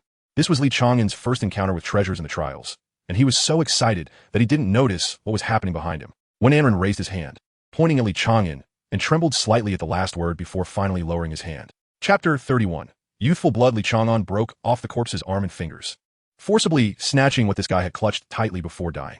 It was a glove. After flipping it over again, Li Chang'an helplessly discovered that there was really only one. A half glove, with a peculiar round pattern on the back, resembling a closed eye with a curved line in the middle. He tugged at it, and the glove was surprisingly tough. With his strength, he couldn't even deform it. How strange. This seems like a treasure, but I can't see anything particularly special about it. Although it's very sturdy, gloves sold outside can reach this level too. Li Chang'an handed the glove to one Aaron. When Aaron didn't take it immediately, shaking her head and saying, "You need the treasure more than I do. No matter what its function is, it's better than relying solely on your fists." "No way." Li Chang'an firmly shook his head, forcing it into one Aaron's hands. "You don't know how fierce the competition in the military is. If you want better resources and greater power, you must demonstrate absolute strength. Avoiding calamity and seeking fortune is a good ability, but you're too weak and will easily be bullied in the military. Who knows, someone might even trip you up. We should study the glove's ability further." When Aaron shook her head, "No need to study it any further. I even know how that guy died." She handed the glove back to Li Chang'an and opened her hand, frowning. "As long as I'm holding this glove, I feel that my ability is somewhat hindered. Even if I take it away now, it's still the same. Let's wait a bit longer to see if I guessed wrong." Not long after, about half a minute later, the strange sense of obstruction disappeared. When Aaron repeated the experiment several times and finally arrived at a definitive answer. Anyone touched by this glove would experience a temporary disruption in their abilities, unable to use their powers as freely as usual, with some delay, and the power of their abilities would decrease, returning to normal after half a minute. After hearing this, Li Chang'an put the glove on his hand. "I understand now. After we kill Karis, I'll give this to you. You should still wear it. It might become your trump card. You're a bit stubborn." "I don't want it." When Aaron turned and walked away, squatting next to the giant rat. "Why do you think this person found a treasure? Was it luck?" Squatting next to one Aaron, Li Chang'an frowned in thought. After a moment, he shook his head. "I don't think it's luck. I've always suspected that the trial ground is a real space, and it's a parallel space to the world we are in. The evidence is that this place is almost identical to my hometown." Remembering the bronze sparrow in his arms, Li Chang'an continued. "Maybe some people already knew about this place before appearing in the trial ground. They know much more about it than we do. He might be one of those in the know, otherwise." Li Chang'an didn't finish his sentence, but one Aaron understood. The boundaries of the trial ground. A mutated rat. None of this had anything particularly special. What seemed accidental could actually be inevitable with too many coincidences. Next, Li Chang'an shared his speculation with one Aaron regarding the similarities between this place and North City, as well as his experiences in other trial grounds. What should have been a tense and terrifying slaughter became a bit more leisurely after the two met. Li Chang'an even had time to teach one Aaron his survival methods. "You really are like a wild beast," when Aaron could only helplessly retort. Li Chang'an's survival skills came entirely from the wilderness, without powers. It was much harder for him to hunt monsters than for other power users. Li Chang'an squatted down to make a bonfire, heating a can of food. Not far away, one Aaron was lying on the ground, getting used to climbing with her limbs. "Stop practicing," Li Chang'an suddenly spoke, taking the can off and placing it in a bowl filled with cool water to help it cool down for one Aaron to eat. "What's wrong? I just found a trick." In fact, when Aaron wished she didn't have to practice, this posture was too embarrassing. Li Chang'an stood up and looked into the distance. "Sanjingha has come. I didn't expect she would choose us as a target. Maybe she discovered me. Not going to run?" When Aaron looked up at the sky, the counter showed less than 20 people remaining, and Li Chang'an had fallen from third place. Now, Sanjingha was in third. 13 minutes. In just half a day, the number of deaths at her hands has skyrocketed. "We can't escape. We have to fight. I'll go confront her. You hurry and eat." Li Chang'an climbed up the wall and rushed towards Sanjingha's direction. Instead of confronting her face to face, he thought it might be better to try an ambush. Should be fine. When Aaron picked up the bowl, she didn't feel too much danger with her ability, but her powers only worked for herself. She couldn't see whether Li Chang'an's action would bring fortune or disaster. She could only rely on reverse reasoning. If Li Chang'an was fine, then she was fine. If she was fine, it meant Li Chang'an was fine. Sanjingha strolled through the weeds. She knew that points could be used to check the opponent's location, but finding Li Chang'an didn't cost points. After killing a few opponents, she accidentally discovered Li Chang'an's trail and followed it. Along the way, she casually killed more than 10 opponents who attempted to ambush her, resulting in her points rising to third place. Now Karis was on the other side of the city, and no one would disturb her. As she walked, Sanjingha stopped, turning to survey her surroundings, smiling charmingly. You must have realized I was looking for you, so in such an ideal ambush spot, you wouldn't miss it, would you? Li Chang'an, hiding in the corner like a corpse, did not respond. A qualified hunter should not expose themselves before making a move, even if the opponent seemed to have discovered them. Until the last moment, the weapon in the hunter's hand should not reveal its edge. Stop hiding. You know I can see the traces. Thanks to you, after killing that archer, I've slightly become stronger. And now I can see the traces left by the aura in the air. San Jinghe drew her knife, stepping closer to where Li Chang'an was hiding. My limit is 2 steps, about 1 meter away. Once this woman draws her knife, with her arm span, she will definitely attack me first. So I need to dodge her first strike. Li Chang'an held his breath, his heartbeat suddenly stalling. Strange. San Jinghe paused, as the traces in that area suddenly disappeared. But in the moment of her confusion, the aura reappeared. By the time she reacted, Li Chang'an had already charged out from the pile of rubble. 3 steps. Li Chang'an stared at San Jinghe, not even daring to blink. He needed to remember the position of every slash she made with her knife. I can win. Even if I don't have powers, no family background to arm me. Even if you treat me like a pig or a dog, I can still kill you. His blood felt like it was boiling. A feeling he had never experienced before surged in his heart. For the first time in his life, Li Chang'an felt what it meant to be youthful and passionate. Chapter 32. What grief is there in death? A figure smashed through the wall, falling into the dust. Because she wasn't wearing a skirt, it wasn't San Jinghe. Even though her body was still sliding backward from the impact, Li Chang'an's thinking ability was not disrupted. With 10 fingers gripping the ground, as San Jinghe passed through the broken wall, Li Chang'an dug his fingers into the ground, forcibly halting his movement. Despite this, the strain on his arm muscles was considerable. If San Jinghe hadn't immediately pursued him, Li Chang'an would have been willing to slide for a bit longer. But San Jinghe had already caught up, intent on delivering a finishing blow. He had to regain control of his body. Uncontrolled sliding was a death wish. You are really strong, Li Chang'an said, licking the cracked corner of his mouth, the wound coming from San Jinghe's counterattack with the back of her blade. You are the same, San Jinghe replied, gripping her knife with both hands, her expression showing a caution she did not exhibit against other opponents. There was a blood mark on her shoulder, a remnant from Li Chang'an's first sneak attack. A piece of stone the size of a palm was embedded 3 centimeters deep into her shoulder bone. If she hadn't intentionally collided with it at the last moment, that stone would have pierced her heart. Li Chang'an hunched his body, arms hanging down, his cold eyes devoid of any human emotion. In those eyes, San Jinghe couldn't even see her own reflection. There was only a singular desire. Why are you unwilling to talk to me? I just have a few questions I want to ask you, San Jinghe said helplessly, holding her knife defensively in front of her. Li Chang'an lowered his body. And in that instant, San Jinghe's hair stood on end. Although it looked like a posture of surrender, she knew it was the stance of a beast ready to pounce. If I'm not dead, then you can ask again. Li Chang'an's figure suddenly vanished from San Jinghe's sight. At that moment, San Jinghe finally confirmed that after their last encounter, Li Chang'an had become stronger and faster. She could barely keep up. In an unrestricted environment, she was at a disadvantage. Without needing to think, San Jinghe swung her knife repeatedly, slicing through the air around her. The speed of her swings increased, and within 10 seconds, she could cover the area with knife marks. But she didn't do that. Instead, she left a gap, aimed directly at her heart. Please step into the trap. Deliberately exposing a flaw must be a ruse. But she needed to force Li Chang'an to attack. Her ability was more suited for counterattacks than for facing an opponent head-on. Her style was to kill the opponent while maintaining a defensive stance. You want to kill me, but there's only one way to do it. Will you strike or not? Will you be a reckless gambler or a weak coward? A stone shot toward San Jinghe's chest. Even at the moment of the throw, Li Chang'an did not reveal his figure. He moved swiftly and erratically, and San Jinghe's eyes couldn't keep up with his speed. Can't you hold back? With one strike, San Jinghe shattered the stone, revealing a smile, a look of disdain from a higher status. She had seen too much and could naturally learn the essence of it.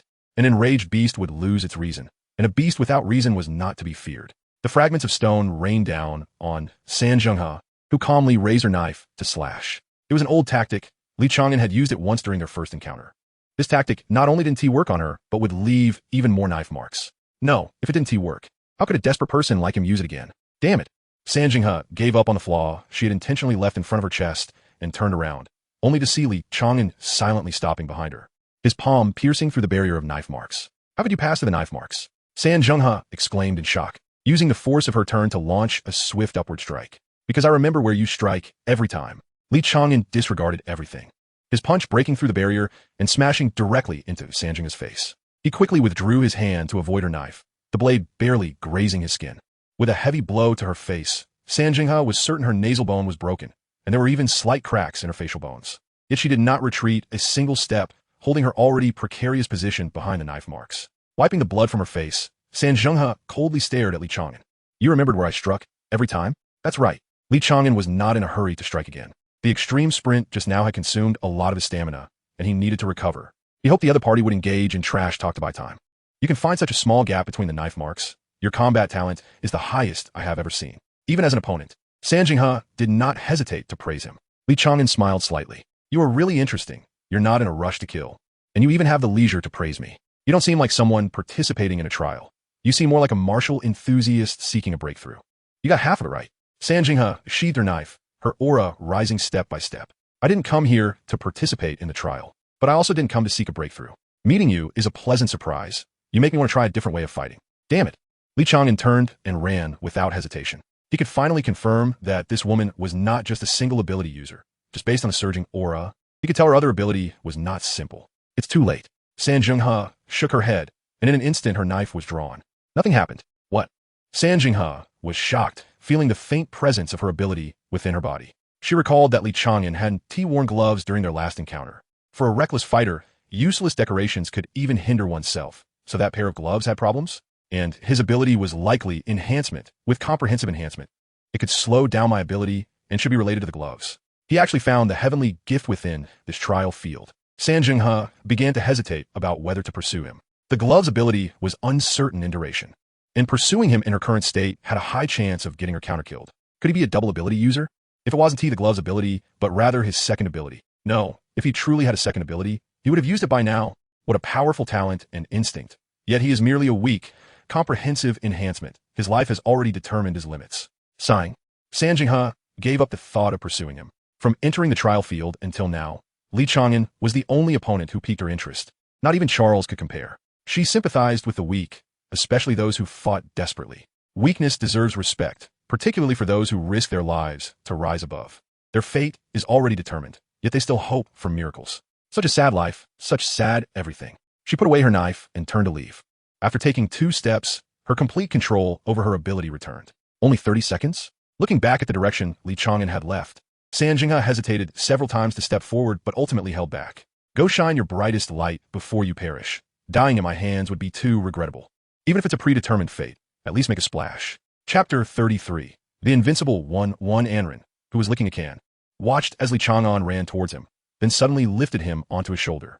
Wait, what just happened? Being carried like this was uncomfortable. With his abdomen pressed against Li Chang'an's shoulder, Wan Anren felt that the can he had just eaten was a waste. Without slowing down, Li Chang'an adjusted his breathing and replied, the second ability of San Jinghe, he is terrifying. She only needs to withdraw her knife, and I already feel a tearing sensation in my neck. If she actually strikes, I might die. No, it's not might. I repeat, I will definitely die. Wan Anren was speechless. He did not doubt Li Chang'an. In terms of instinct when facing danger, Li Chang'an far surpassed ordinary humans, almost akin to a superpower. But how could San Jinghe be so strong? Up until now, Li Chang'an had never mentioned anything about certain death, and he even dared to plan to kill Chalice. What kind of ability could make Li Chang'an so fearful? The mythical system. Li Chang'an directly stated, the mythical system ability from Sakura City. The invincible blade master. How could there be an invincible ability? Wan Anren immediately retorted, unable to believe it.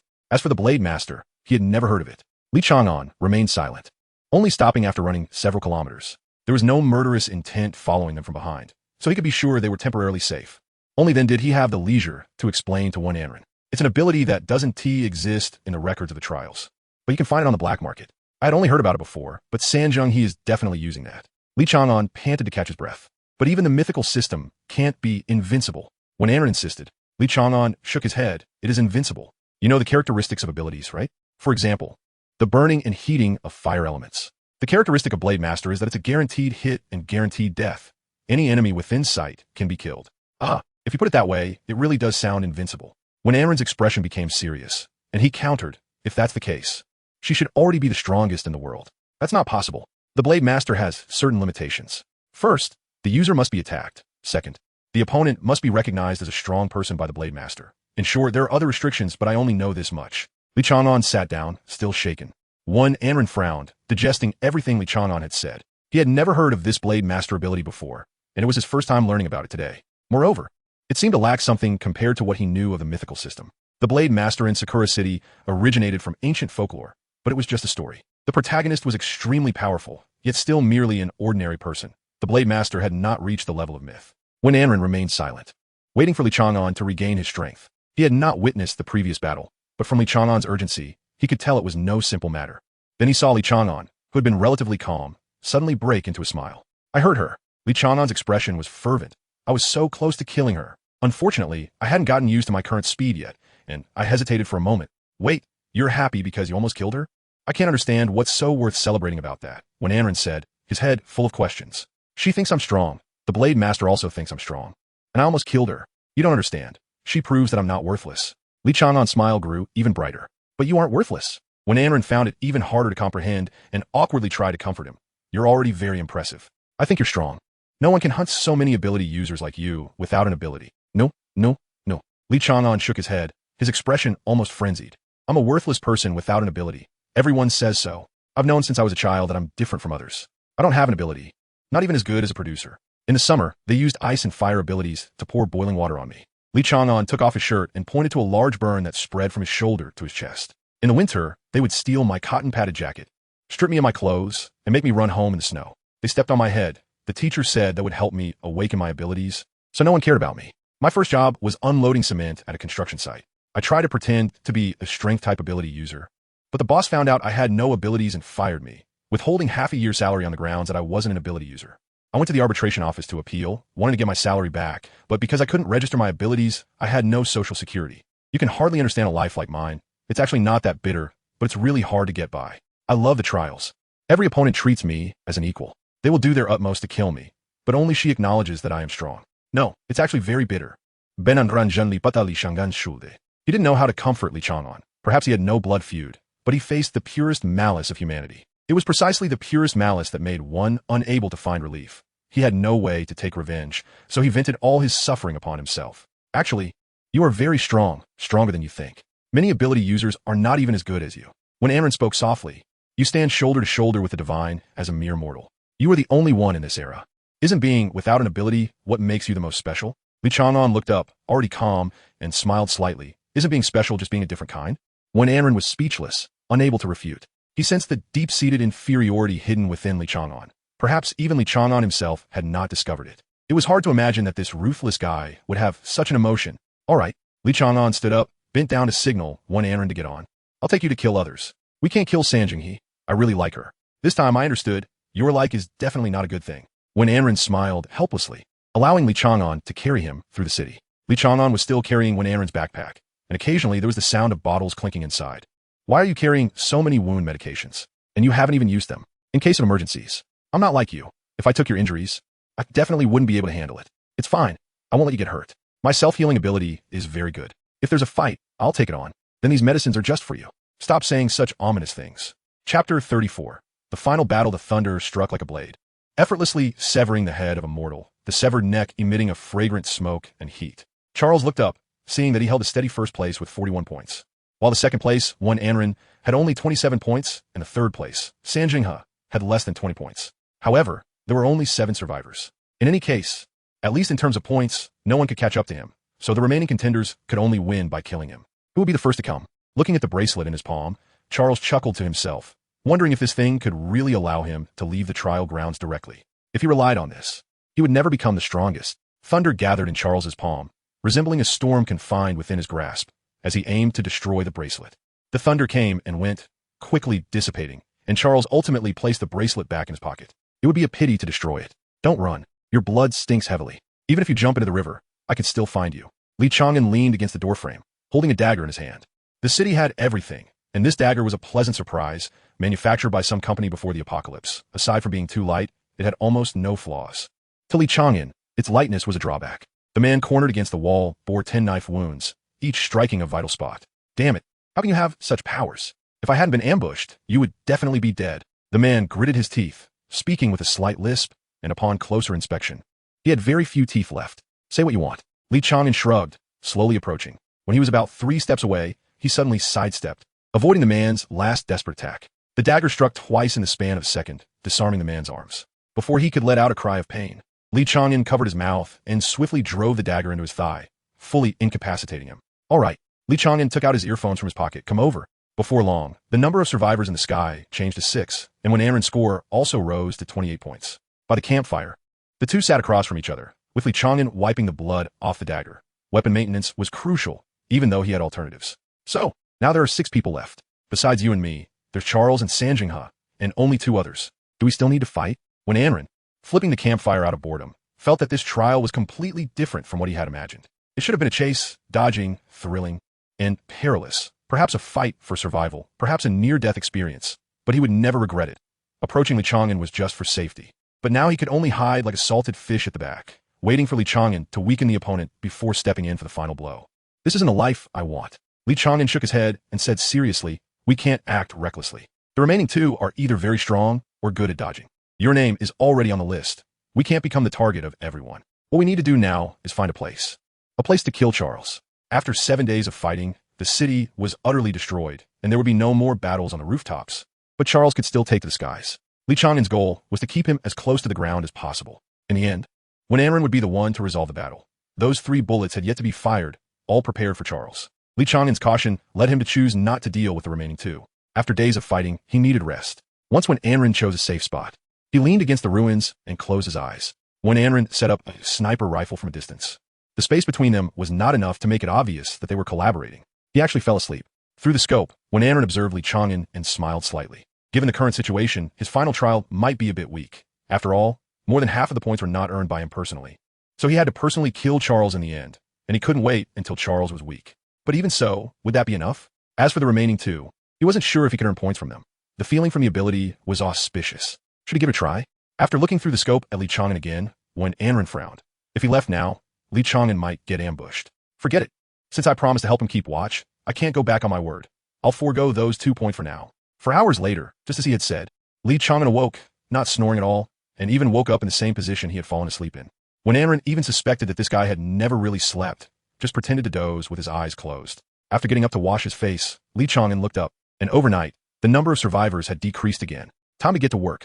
Li Chang'an smiled as he opened his earphones and asked, do you want to sleep a bit first? We still have time. No need. I had a good sleep on my back yesterday. I'm quite energetic now. Then let's set off. In the sky, when Anren's points decreased by 3. The 3 points corresponded to the locations of the remaining 3, with Charles being slightly farther away, while Sanjinghe and the other person were closer, seemingly indicating that they were about to meet. The remaining person would naturally be left to Sanjinghe. Li Chang'an carried one Anren and dashed towards Charles's direction. The Law God was known as the most powerful external ability for elemental control users, possessing nearly limitless mental power and enhancing the power of abilities, while also having a special mental sensing capability within a certain distance. Any living being with mental power could be sensed. Therefore, Li Chang'an did not approach Charles immediately, stopping about 200 meters away, which was already close enough to see Charles's silhouette. This would be when Anren's battlefield, and his battlefield was within 3 steps of Charles. 3 bullets can't be wasted. If I really can't get close, you fire a shot to help me close the distance, but only shoot if you're certain you can kill him, Li Chang'an repeatedly instructed. When Anren nodded seriously, this would be the conclusion. The original dagger was discarded by Li Chang'an, replaced with a rubber baton. To put simply, he was not there to kill Charles, but to create an opportunity for one Anren. On the other side of the city, Sanjinghe looked at the opponent standing before him. More accurately, the opponent shrouded in endless light. Master of the light element. They say your speed can approach the speed of light. Sanjinghe sheathed his knife. I don't know whether my knife is faster or if light is faster. Chapter 35. Disgusting putting away the knife, Sanjinghe found a clean stone to sit on, unfastened the small water flask at his waist, and took small sips of clean water. Not far away lay a corpse, its eyes wide open in death. From the beginning, he had endured until now, just for the final bloom. Yet his brilliance faded in an instant, and he never understood how a knife could chase after light. Setting the small flask beside him, Sanjinghe took out a small paper package from the pocket of his inner lining, opening it to reveal exquisite pastries emitting a peach fragrance. Finally, he could eat. Joyfully, he picked up a pastry and put it in his mouth, revealing a sweet smile like that of a young girl. He turned his head, facing the direction where Li Chang'an and the others were fighting. There were 3 pastries left, and Sanjinghe reluctantly put them away, tied up the flask, and stood up, walking toward that direction. You want to get close to me? Charles said with a half-smile, watching the young man rushing toward him from 50 meters away. While I was fighting Salman, you took care of a despicable attacker for me. You should forfeit, and I won't kill you. Li Chang'an did not respond. Dodging the continuous thunder was exhausting. Sheets of lightning formed an electric web, blocking his path forward. He needed to find a way out among them. Not enough speed. But reaction compensates. He couldn't keep up with the speed of the lightning, yet he could see every movement of Charles, down to the trembling of his eyelashes. It was certain that Charles had broken through to S rank in the trial ground, but he still couldn't master that terrifying power skillfully. Every time he released thunder, his gaze involuntarily darted toward the place he wanted to attack. This was Li Chang'an's only chance. When he sensed the gaze approaching him, He made a dodging movement in the midst of extremity. The smallest dodging movement was necessary to not affect his speed of advance. From being discovered at about 70 meters away, he was now less than 50 meters from Charles. Charles frowned. Among the opponents he had encountered, he had never seen anyone face thunder in such a manner. This was thunder. It was not so easy to dodge. Since when did close combat abilities become so brave? Advance. Advance. The only thought left in Li Chang'an's mind was this. He had to get close to Charles to create an opportunity for one Anren. Stop. Charles raised a hand, and the electric currents intertwined into an impenetrable net, descending upon Li Chang'an. Li Chang'an did not slow down. As he saw the electric net coming toward him, he threw off his outer coat forward. The inside was wrapped in rubber, commonly used as insulation. However, it was still inadequate in the face of thunder, as the strong current could turn rubber into a conductor. But all Li Chang'an needed was that moment of resistance. Following the gap created by his coat, he leaped through, landing without any pause and continuing to charge forward, secretly grateful that Charles did not take the opportunity to strike. In that moment of leaping, he had lost sight of Charles and could not see his movements. That should have been the perfect time for Charles to attack. You seem to adapt well to my attack style. Charles retreated. This was the first time he had retreated since entering the trial ground. The young man before him exerted immense pressure. Like an assassin, he gambled everything just to deliver a single strike, and someone would surely die under that strike. Li Chang'an had closed into within 30 meters, but Charles could never hit him. In fact, what was originally a long-range advantage had become a weakness when facing Li Chang'an. The abilities activated with the brain's operation, but now his brain could not keep up with Li Chang'an's speed. Each dodge resembled a drunkard's stagger, yet he managed to just perfectly evade every bolt of thunder. Charles was still retreating, but Li Chang'an was getting closer. He could choose to turn and leave or ascend into the air, yet damned pride prevented him from doing so. The Pendragon family has no cowards. Charles shouted in anger, his resolve becoming even more steadfast as he strode toward Li Chang'an, gripping the thunder in his hand, and like a deity, hurled the spear of lightning. 10 meters. No slowing down. Li Chang'an gritted his teeth, narrowly dodging the spear, even catching a whiff of his burnt hair, but he finally entered within 5 meters of Charles. Charles held the silver-white, long sword condensed from thunder, slashing horizontally in front of him, leaving a charred path in its wake. Even the air was filled with a burnt smell. Leaning back to avoid the strike, Li Chang'an sprang back like a compressed spring, charging violently toward Charles. Clenched fist smash. A transparent barrier faintly appeared under Li Chang'an's punch, vibrating violently, but ultimately stabilized. Experience taught Li Chang'an not to be greedy for a strike. After one punch failed to take effect, he swiftly retreated along Charles's blind spot. Sensing the tremor of his protective barrier, Charles instinctively swung his sword down, but Li Chang'an was no longer in position. The sword did not hit. Only the scattered lightning tore through Li Chang'an's clothing, leaving some charred marks on his solid chest. The scars from the boiling water burns became even more hideous. Li Chang'an ripped off the tattered shirt. Now clothing would only be a hindrance. He even considered stripping off all his clothes, as the non-insulated fabric would increase his striking area. However, Jiang Shu and one Anren had both said that combat should be a bit graceful. Fighting without clothes would make him appear lowly, like a human without abilities. So in the end, Li Chang'an only took off his shirt, which made him feel somewhat uncomfortable. Huh, Charles gasped, seeing for the first time a person with so many scars on their body, whether from knives, guns, or burns, as if he had become a human model showcasing various injury marks. You must be a madman. Charles tightened his grip on the sword. The massive sword about 1.5 meters began to shrink, the dissipated thunder completely confined behind the less than 1 meter blade, with the silver-white blade surrounded by slightly distorted space. In less than 10 seconds, Li Chang'an was struck by the sword in his left rib. The blade sliced through his skin and flesh, the high temperature searing the wound, and the current rampaged within Li Chang'an's body. Such strong swordsmanship. Could his trump card actually be swordsmanship? Li Chang'an barely dodged the incoming thrust, the tingling from the current making his movements somewhat sluggish. Charles held the sword, smiling slightly. Didn't expect, huh? I've been holding a sword since I was 3 years old, and over the past decade, I have learned all the sword techniques in the world. No one knows that my true wish is to become a sword saint. I envy you as a close combat ability user. If I had your physical quality, I would be even stronger. Li Chang'an was stunned, his expression gradually turning cold, anger turning to laughter. Envy me? Don't joke around. Would you really want to become a useless person like me? Would you be willing to swap places with me? Facing Li Chang'an's serious tone, Charles momentarily could not respond. Look, it's just a hypocritical display, the pity of a hypocrite for the weak. Li Chang'an suddenly raised his head. I don't need your pity. Killing intent surged, making the lightning flicker. Chapter 36. When will the gunfire sound? The view through the scope was somewhat chaotic. When Anren had no idea what Charles and Li Chang'an had said, that suddenly made Li Chang'an's speed soar, his attacks becoming faster and faster. With the naked eye alone, it was impossible to keep up with his speed, leaving trails of afterimages on the retina. What on earth does he want to do? When Anren couldn't understand, he still hadn't found the opportunity to shoot. As Li Chang'an gained the upper hand, that opportunity still hadn't come. Suddenly, Wen Anren noticed that Li Chang'an's displayed strength was somewhat different from when they had interacted before. Is he hiding his true strength from me? This thought arose uncontrollably, and Wen Anren was sure that Li Chang'an's current performance was over half stronger than in the previous 2 days. You are hiding from me, guarding against me. The sniper rifle was loaded, and Wen Anren's finger rested on the trigger. I don't want to be a waste of space by nature, but fate is like this. I have no choice. I can only try to change my own life. But what I cannot tolerate is your high and mighty empathy. Li Chang'an roared as he pounded down his fists.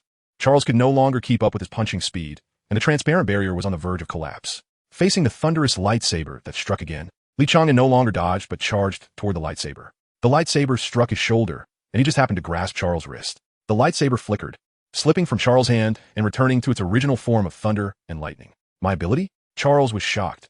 It felt as if his ability was being obstructed, becoming obscure with each operation. He dared not hesitate and decisively detonated the shield. The shockwave from the shield's explosion forced Li Chang'an to fly backward more than 10 meters. Taking this time, Charles rapidly retreated to create distance. After rolling on the ground twice, Li Chang'an leaped up and charged at Charles again. He did not look in Wen Anren's direction to avoid revealing her position. But with Charles' shield dissipated, it should have been the best time to shoot. Why doesn't Wen Anren fire? Perhaps Charles still had a trump card he hadn't used. Wen Anren's ability shouldn't be wrong. Li Chang'an chose to trust Wen Anren, intending to inflict a bit more damage while Charles was weak. However, before he could get close, he saw Charles' eyes shift. Not good. A warning signal arose. Li Chang'an lunged forward, the thick thunder brushing against his back as it fell. But this was intangible thunder. Even a slight brush was equivalent to a hit. The violent current instantly filled every corner of Li Chang'an's body, distorting and tearing flesh, emitting the smell of burning. In just 1 second, half of his body was charred. Even with his incredibly strong physical fitness, he could not contend with true thunder. It was already extremely difficult not to have died. If he hadn't lunged, perhaps the consequences would have been better. Charles did not act immediately. With electricity swirling around his fingertips, he enhanced his shield and slowly approached, asking suspiciously, "Your ability is to suppress others' abilities?" About 10 seconds later, "My ability became uncontrollable. Your power is terrifying. You still dare to call yourself a waste?" Li Chang'an was a loss for words. He had already guessed it was because of the god of law that the originally half-minute effect of suppression had turned into only 10 seconds. This 20-second miscalculation had put his life in jeopardy. As for what Charles said, he didn't hear a word. Since Charles wasn't going to finish him off, he should take this opportunity to recover. Not going to answer me? Charles frowned. He was somewhat reluctant to kill Li Chang'an. He was a talent, and the Pendragon family needed talent. Forget it, just kill him. Charles made his decision, raising his hand to point at Li Chang'an, electric light flickering at his fingertips. Before the electric light shot out, Li Chang'an's figure vanished from Charles' sight. Charles was momentarily dazed. He didn't understand why Li Chang'an could still move. But there was no time for Charles to think. Li Chang'an, on all fours, advanced even faster, reaching his front in an instant. Before Charles could evade, Li Chang'an struck down with another punch. This time, his gloved hand hit the shield, the powerful recoil causing Li Chang'an's wrist bones to crack. But at the same time, the shield shattered. Now is the time. Li Chang'an felt time become sticky. He couldn't tell Wen Anren when to shoot. He could only let her judge for herself. But if he missed this moment, cough, blood surged from his throat. Li Chang'an looked down to see the thunder-formed longsword piercing through his lower rib, penetrating his lung. Charles gritted his teeth, his face full of rage like a provoked young lion. Wen Anren's fingertip was on the trigger. Whether it was the ability or the scene before him, all told him this was the best time. As long as he fired, this shot could penetrate Li Chang'an's body. The 20mm bullet would tear apart Li Chang'an's upper body, ultimately passing through Charles' chest. Just one shot could resolve this trial, and all the points would be his. Given Li Chang'an's performance in this battle, killing him would elevate his evaluation to the highest level, granting him the highest level of baptism. I should shoot. Shoot. Li Chang'an's voice came through the earpiece, and Wen Anren's finger trembled, almost pulling the trigger. He told me to shoot. He told me to shoot. He told me to shoot. Li Chang'an, I'm sorry. After saying those 2 words, Li Chang'an could no longer afford to be distracted. Charles twisted the sword handle, lightning raging within him. Even speaking those 2 words had nearly exhausted all his strength. You repeatedly provoke me. Charles choked Li Chang'an by the throat, lifting him up. You don't act like an ability user, lacking any demeanor of a strong person, you lowly beast. Li Chang'an coldly laughed, bringing 2 fingers to Charles' forehead. Bang! Damn it! Charles pulled out the thunder sword and thrust it violently toward Li Chang'an's chest, but the next moment his eyes were filled with pain. Rage clouded Charles' mind. Although his ability was suppressed, he could give up the shield to focus on attack. Only one aspect could be suppressed. However, letting Li Chang'an raise his hand was Charles' biggest mistake. The 2 fingers pressed against his forehead pierced into his eye socket. Even though, due to the electricity, Li Chang'an couldn't exert much force, the pain in Charles' eyes made him howl, causing his movements to pause for a moment. The next moment, Li Chang'an gathered all his strength and delivered a knee strike. The intense pain in his 5th limb cleared all thoughts from Charles' mind. He even doubted he had lost his ability. Amidst the boundless pain, it was as if a switch had been flipped, and Charles instinctively swung his sword. The sword cleaved through Li Chang'an's chest, revealing his beating heart. The gun finally fired. Chapter 37. No longer a youth, the game should come to an end. When Anren walked towards the battlefield with a gun in hand, the gun still loaded, her finger still on the trigger, Li Chang'an leaned against a broken wall, covering his side, breathing carefully as if he were a person nearly drowned, but the lungs exposed to the air could not withstand any stimulus. His greed could only be cautious. A bullet grazed his side, and despite his strong physique, a large chunk of flesh was torn away, his internal organs fully exposed to the air. If it weren't for his timely covering, there would be a pool of blood by now. As Li Chang'an had guessed, Charles's head exploded into a brilliant firework, but the headless body had not completely fallen to the ground before it disintegrated into a shower of light. Some people in the world really grasped the situation in the trial, and Charles was evidently one of them. His family probably prepared something for him. And even with his head smashed, Li Chang'an felt that he had not truly died. "Hey, come over and help me bandage this. I can't reach the back." Li Chang'an weakly waved to one Anren, turning his back towards her. "Bandage?" When Anren's expression was complicated as she hesitated several times to lift the gun. "Quick," Li Chang'an urged weakly. "I'm hurt too badly. I might die." When Anren was taken aback and hurried over, throwing the gun aside and taking out the medicine she always carried, Li Chang'an's face was pale as he forced a smile. "Controlling Charles is a bit difficult. He's much stronger than we initially thought, but I didn't expect him to be so strong in close combat. I thought I could create a better opportunity for you." "I'm sorry." When Anren impatiently scolded, "If you're hurt so badly, say less." But Li Chang'an struggled to turn his head slightly. "I'm afraid if I don't talk, I'll fall asleep. You should talk to me too." With a tremor in her shoulder, when Anren lowered her head and said irritably, "What is there to say? If you find it tricky, you should retreat. Don't you want to live? When I was 13, I escaped death thanks to my ability. But I could only watch my parents burn to death. I rummaged through trash bins for 3 days looking for food and met a man who said he could give me food, so I followed him. I thought there was a way out, but he just intended to sell me to a brothel. I killed him and took his money to escape. After killing someone, I just felt like throwing up, but I couldn't survive without eating, so I threw up and then ate again. It's disgusting, right? My ability can guide me, but it can also tell me whether a person is kind or malicious. I've seen too many people who disguise their malice with kind words. Yet I can always see through it, except for you. With you, I only feel a sense of security. I've never sensed any malice. Why are there people like you in this world?" When Anren rambled on, not even knowing what she was saying, just needing to get it out. Until the wound was bandaged, Li Chang'an fell silent. "Hey!" One Anren's eyes widened as she held her breath and gently pushed Li Chang'an. "Are you okay? Don't sleep." There was no response, and his heartbeat gradually slowed, almost imperceptibly. "Don't die, Li Chang'an. Wake up quickly. Don't pretend to be asleep." "Hey, I didn't mean to hit you. I'm sorry. Wake up, don't scare me. Please don't die, okay? Can you not die? Please open your eyes and look at me. Don't give me hope, and then leave me alone." "Li Chang'an," one Anren cried, tears streaming down her face, holding onto his body tightly, afraid to let go, while the temperature of the body in her arms was dropping. "Are you cold? I'll give you my clothes." One Anren hurriedly took off her jacket and wrapped it around Li Chang'an, pulling out a chocolate bar she had found and carefully prying open Li Chang'an's mouth to shove it in. "Eat this. If you eat enough, you won't be cold. Really, hurry up and eat. Are you trying to choke me?" Li Chang'an slowly opened his eyes, forced a smile. "At least give me some water first." After a few seconds of daze, one Anren seemed to wake up from a dream, hurriedly twisting open a bottle and bringing it to Li Chang'an's lips. Li Chang'an propped himself up, took the water bottle, and sipped slowly. After finishing the entire bottle, his complexion improved significantly. "You didn't die." One Anren secretly wiped away her tears, angrily punching Li Chang'an. "Cough, cough. You seem disappointed that I didn't die." Li Chang'an put on one Anren's jacket and leaned against the wall to stand up, looking into the distance. "Sanjinghe is coming. You should step back." One Anren shook her head firmly, picking up the sniper rifle and standing by Li Chang'an's side. Li Chang'an did not insist, although he didn't know why he survived. His physical condition was not good. However, as long as Sanjinghe didn't use bows, he still dared to take a chance. They didn't have to wait long before Sanjinghe's figure appeared several dozen meters away, seemingly oblivious to their vigilance, still walking over with a light step. "Li Chang'an." Sanjinghe suddenly raised a hand and waved. Li Chang'an smiled slightly. "Sanjinghe, do you plan to come and meet me?" "Not really." Sanjinghe shook her head, stopping about 3 meters away from them. "I'm here to say goodbye. The trial is coming to an end, and we may never meet again." "The trial is coming to an end? Are you planning to forfeit?" Li Chang'an frowned, although he guessed that Sanjinghe didn't seem to be fighting for victory. Hearing it from her mouth was still unbelievable. Sanjinghe did not answer, taking out a handkerchief-wrapped pastry hidden in her lining. After opening it, she took a piece and put it in her mouth before placing the handkerchief and pastry on the ground. "I'm treating you to peach blossom cake. It's very expensive, so don't lose it. If we can meet again in the future, you have to treat me to this." Li Chang'an was somewhat confused. He couldn't bring himself to harbor killing intent towards Sanjinghe. After all, she was an unbeatable opponent, but what was this about treating him to cake? Was there poison in the cake? Just as Li Chang'an was puzzled, Sanjingha's figure gradually became ethereal. You actually don't have an ability, right? So you are a strong person recognized by Badaozai. I look forward to the day you awaken. Sanjingha's figure completely disappeared. She actually saw through that I don't have an ability? Li Chang'an was stunned, his biggest secret exposed. It would be a lie to say he wasn't scared. He even thought about forfeiting immediately and killing Sanjingha in reality. But it was just a thought.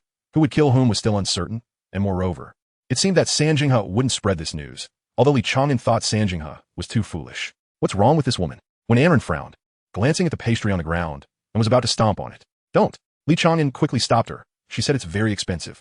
And I've never had it before. When Anren angrily said, can you have some backbone? She's the enemy. You eat what the enemy gives you? Aren't you afraid she'll poison it? It's not poisoned. Li Chang'an shook his head. I can tell she really likes this pastry. She probably wouldn't poison it. Picking it up along with the handkerchief, Li Chang'an put the fragrant peach blossom cake in his mouth and immediately showed a happy smile. This is really delicious. There's one more piece for you.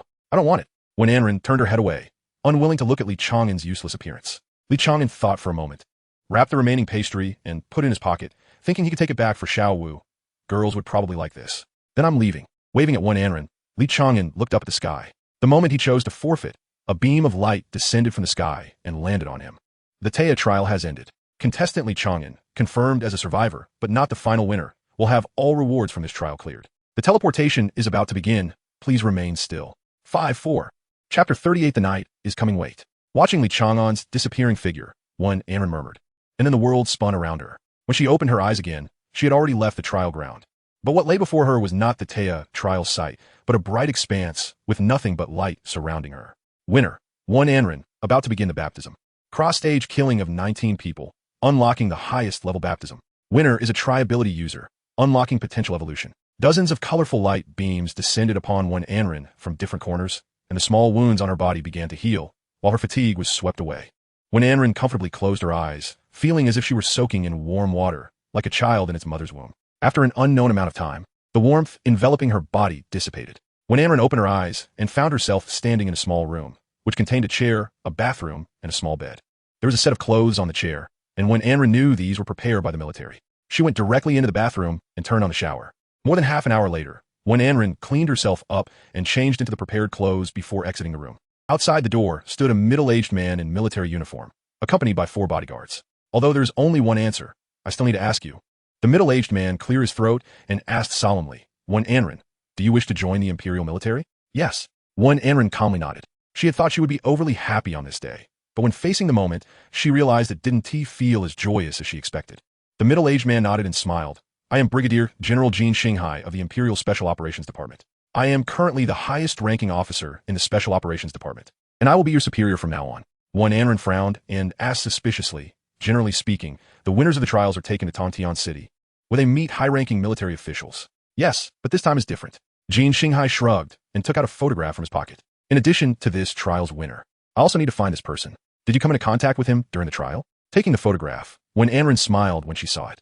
It was indeed a picture of Li Chang'an. By the looks of it, you know him? Li Chang'an laughed. Not only do you know him, but seems there's a story. Yes, not only do I know him, but the last 3 remaining people also know him. When Anren smiled as she returned the photograph. What do you need him for? Li Chang'an put away the photograph and replied honestly, he is very special. He has participated in the trials multiple times and survived each time. The last winner was injured at his hands. The higher-ups have issued an order. If possible, it would be best to have him join the Special Operations Department. Then you might have made a trip for nothing. When Anren shook her head. He cannot join the military for the time being. He has something he must do. However, there should be opportunities in the future. Is a mutual understanding among strong individuals? Li Chang'an looked at one Anren in confusion, not understanding how she could make such a statement. However, when Anren was more important, the winner of the Taya trial turned out to be a tri-ability user, which was an unexpected gain. Now the most important thing was to safely escort one Anren back to the military, since someone was already watching Li Chang'an. So they were not worried about not finding him. Following the same path, Li Chang'an could walk correctly even with his eyes closed. He effortlessly collected his compensation, along with his phone and other valuables, and left the trial site without stopping. After 11 days, he had finally survived. It felt like the sunlight outside the trial site was dimmer. Li Chang'an smiled slightly, wrapped in his long coat, and hailed an empty taxi. He needed to go to the hospital. However, he couldn't receive treatment at the hospital. His current injuries couldn't wait until he got back to Beicheng to find Brother Lin. He needed to buy some medication at the hospital and then head to the black market for treatment. If he directly used black market medicine, the hundreds of thousands he had wouldn't be enough. With the proof of being a survivor of the trial, he could save a lot of money buying medicine at the hospital. An hour later, Li Chang'an walked out of the black clinic, unable to resist looking back, feeling a surge of anger against the medical staff. So dark. The cost for bandaging external injuries was nearly 100,000. I really want to kill you all. He sighed. It was just a thought. For Brother Lin, he had to hurry back. The time spent in the Taya trial was even shorter than Li Chang'an had anticipated. The subsequent trials would likely be the same. As humanity's starting point became higher, the new generation would grow stronger. It might even lead to situations where half the participants would be slaughtered at the beginning of the trials. There was no need to rush the last trial. The remaining trial site was still ongoing. When Li Chang'an arrived at the station, he realized it was not yet time for the trains to end. The next train would not depart for another 4 hours, so he had to buy a ticket first. In these 4 hours, he could have a meal and take a short nap. By some strange twist of fate, Li Chang'an returned to the street where he had first arrived. He inexplicably wanted to see that retired soldier again and eat 10 servings of fried noodles, along with a large bowl of pig offal soup. Perhaps more than that. He wanted to tell the other person that he had survived. If you remember correctly, it should be here, right? Li Chang'an stopped, but the nearby shop, although clean, was still difficult to hide its desolation. The shop had clearly been renovated, and now it was a butcher's shop. Upon entering the store, Li Chang'an squinted slightly. Despite the owner behind the counter also having a face full of flesh, he looked different from what Li Chang'an remembered. If he weren't severely face-blind, it would mean the place had changed ownership. Boss, how much for 2 pig's trotters? Li Chang'an flipped through the half-person high pig's trotters on the counter. The boss, frowning with a cigarette in his mouth, said, "Are you blind? Can't you see the sign next to it?" "I'm not very literate." Li Chang'an smiled awkwardly. "Wasn't this place a food stall before? Did I remember wrong? Kid, are you buying meat or looking for trouble?" The boss grabbed the bone-cutting knife beside him. Just by looking at Li Chang'an's clothes, he could tell he was a big shot. Otherwise, his attitude wouldn't be so poor. The pedestrians on the side heard a loud noise and instinctively looked towards the source, only to see a fat figure being thrown out of the shop. Li Chang'an walked out slowly, holding the bone-cutting knife. Before the fat boss could get up, he stepped on his head and coldly said, "From now on, I ask. You answer, no other nonsense. Kid, are you looking for?" The words were not finished before they turned into a painful scream. The tip of the knife pierced the fat man's shoulder. With a slight exertion, Li Chang'an scraped off a large chunk of flesh along the fat man's arm bone. Asking expressionlessly, "I'll say it again. Where's the original owner of this shop?" "A kid hurt someone from the Tiger Gang. I heard that kid was eating in his shop, so the Tiger Gang took him away, and then they handed the shop over to me. I heard he went back to his hometown." The fat man endured the pain in his shoulder, but the fierceness still hid deep in his eyes. "Tiger Gang?" Li Chang'an smiled coldly. The tip of the knife prying open the boss's shoulder, revealing a tattoo. "You're not being honest." The knife tip stabbed into the fat boss's shoulder again. Li Chang'an skillfully cut the ligaments, slicing through the flesh, and in less than 2 seconds, he completely severed one arm. But this was just the beginning. Li Chang'an raised the knife again, when Anren's words suddenly surfaced in his mind, and Li Chang'an paused, spitting. "You're lucky." Just when the fat man thought he had escaped a calamity, the bone-cutting knife pierced through his forehead. Unable to help himself, Li Chang'an kicked the corpse that refused to close its eyes and pulled out the train ticket, ripping it to shreds. The torn paper fluttered down like flying paper money. Chapter 39. Already a legend, how could the trial end so quickly? Lin Yubai stood outside the hospital, anxiously waiting for an empty taxi. After she was injured and had to forfeit, she was admitted to the hospital. In another day or two, the poison would be completely cleared from her system. But she never expected the trial to end so soon. She had planned to wait at the trial site for the man who saved her. But now if she rushed over, he would probably have left by now. "I'm so stupid." Frustrated, she stamped her feet and suddenly remembered something. "Did I forget to ask for his name? How can I find out if he survived?" Standing by the roadside, Lin Yubai was dumbfounded. But she still wanted to take another look. After all, people need a bit of hope. Trees as thick as a person's waist collapsed in clusters, revealing a figure behind them that resembled an iron tower. Wiping the thick blood from his face, the barbarian god tossed aside the 2-meter-long wolf carcass in his hand. Elida, who was responsible for logistics, smiled and said, "Is that the 7th one today?" Yes, the barbarian god nodded, grinning, revealing sharp teeth. "What's our rank now? Let me check." Elida took out a tactical tablet and flipped through it, smiling. "You and Bull are tied for first place. Both of your effective kills are over 300. Bull?" The barbarian god murmured the name, and the image of the tall woman floated in his mind. Looking at the barbarian god, who was sitting on the ground, Elida couldn't help but laugh. "It's been 6 days. You finally decided to sit down and take a break? I heard your trial lasted half a year." "It's different." The barbarian god shook his head. "Fighting humans is much more exhilarating. These monsters don't bring that feeling." Elida nodded in agreement. After all, she had also survived the trials, but she actually preferred logistics over frontline combat. Just as she was about to doze off, the barbarian god suddenly perked up and asked. "Jinxinghai said there was a special survivor in your trial. You probably encountered the same person as I did, right?" "It's not probably. It's the same person."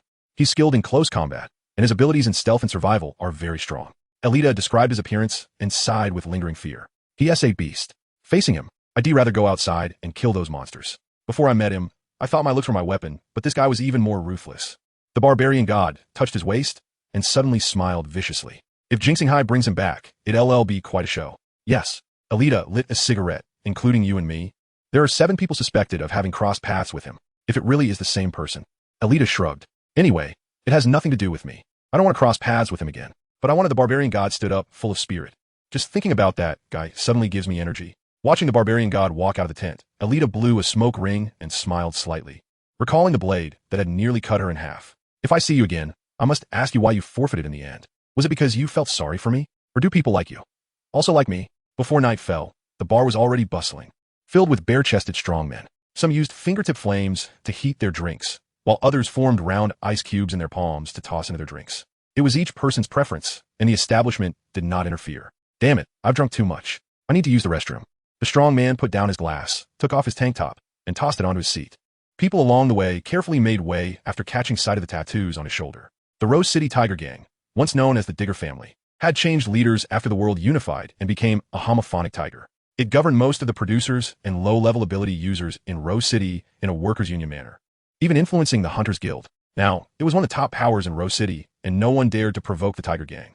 Li Chang'an followed the strong man into the restroom. As the strong man unzipped his pants, Li Chang'an approached him. One hand locked on his throat, while the other dagger slashed upward from his lower back. In pain, the strong man couldn't make a sound. He couldn't call for help or cry out in agony. I have a few questions to ask you. Li Chang'an's voice was like a demon's whisper, devoid of any emotion. Just this one sentence, and the strong man stopped struggling. Having spent years on the streets, he could tell from a voice alone what kind of profession the person was. The speed and accuracy of the attack based on sound indicated that the visitor was definitely a professional killer, even though he didn't know who he had offended. This was not a moment to resist. Some time ago, you sought revenge and took away a restaurant owner. Where is he now? Li Chang'an pressed slightly on the knife handle. You don't have much time. If I pull out the knife, you'll be dead within 5 minutes. Desperately racking his brain, the strong man finally remembered and hurriedly said, he was taken away by our leader. This has nothing to do with me. How wasn't he involved? Where did they take him? Tell me everything you know. You have 1 minute. Cold sweat dripped down the strong man's forehead. He would rather Li Chang'an showed some anger. What he feared most was an emotionless demeanor. Without daring to hesitate, the strong man quickly reported an address. Li Chang'an asked one last question. Is he still alive? Yes. Yes. The strong man hurriedly replied. This was the only acceptable answer. The truth didn't matter to him. Li Chang'an nodded and released the dagger. At the moment the strong man relaxed, he crushed his trachea. Killing can't be too ugly, Li Chang'an muttered to himself, putting on half a glove. One Aaron refused to take anything, so he had to leave this behind. But it would come in handy today. Lin Yubai walked down the street in disappointment, ultimately not seeing that person. However, quite a few survivors emerged. Could he be among them? A person so handsome, brave, and gentle. It would be such a pity if he really died in the trial. Lin Yubai sighed. It was rare to have feelings for someone of the opposite sex, and now it seemed it would end without any resolution. Wait, Lin Yubai suddenly stopped in her tracks and looked back across the street. Was that him who just walked by? Realizing this, she hurriedly followed, a smile gradually appearing on her face. As she got closer, it really seemed like it was him. I need to tell him my feelings. I must say it out loud, or I might never have the chance again. Lin Yubai summoned her courage, wanting to shout out. No, he walks so fast. Does he have something urgent? Watching the figure ahead turn into an alley, Lin Yubai hurriedly followed. But the alley was empty. Chapter 40. Neck on the chopping block, a 4-story building with spray-painted patterns on its exterior stood, where more than a dozen muscular men gathered in groups by the entrance, leaning against a bonfire, smoking and chatting. The entire building belonged to the Tiger Gang, serving as their branch in this district, with more than 50 personnel stationed here daily, most of whom were enhancement ability users, as only a few types within enhancement had human rights.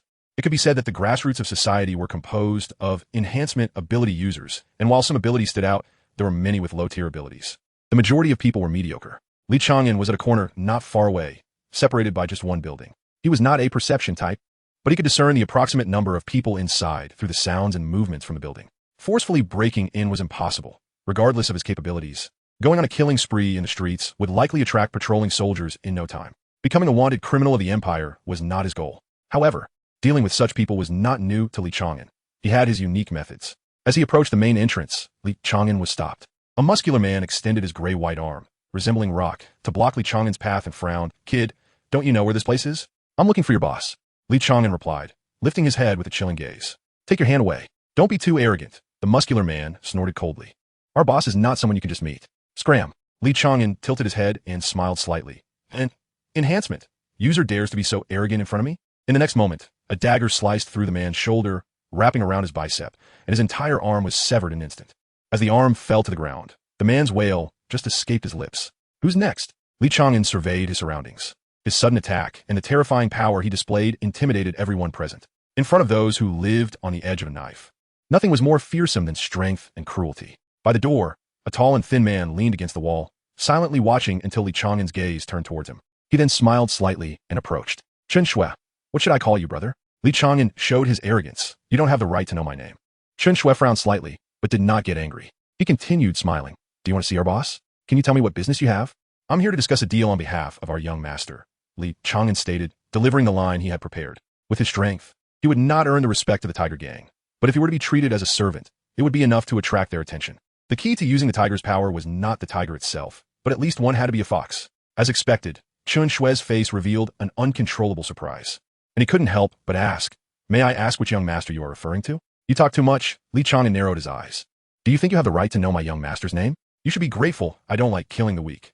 Provoked again and again. Even a clay figurine has some temper. Chen Shui snorted, and his thin body seemed to swell up like a balloon, coldly saying, do you think I'm weak?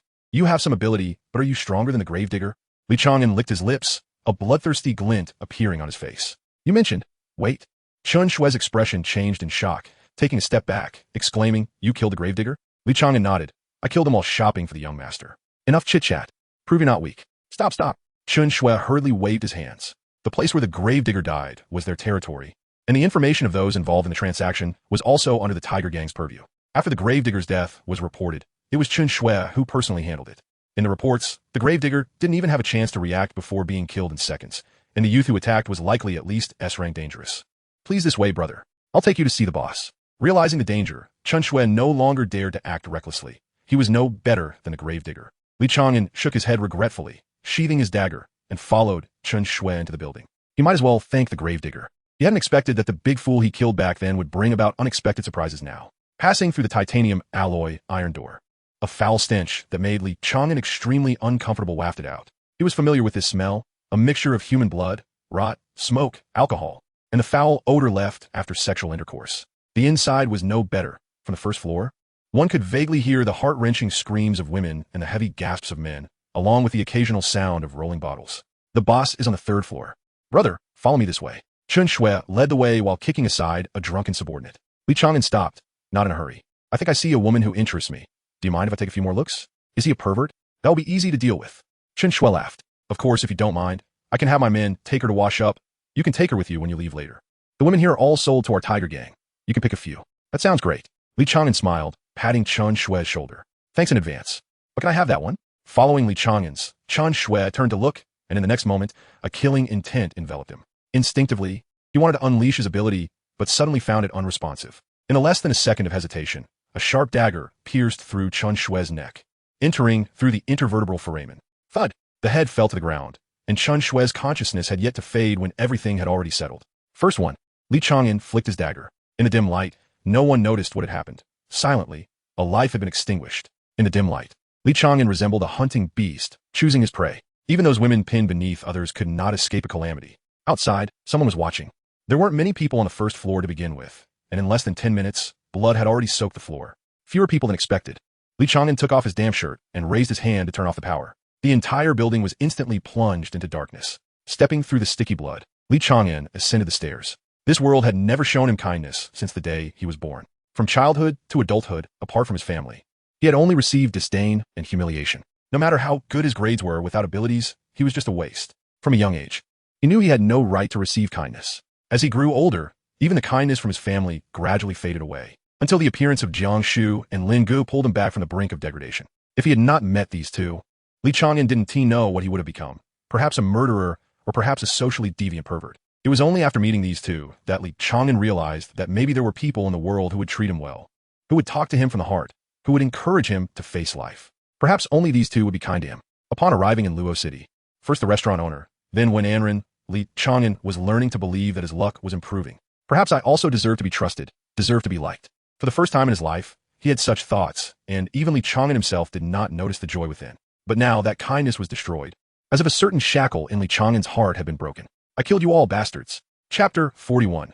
Death slows me down like a ghost walking in the dark.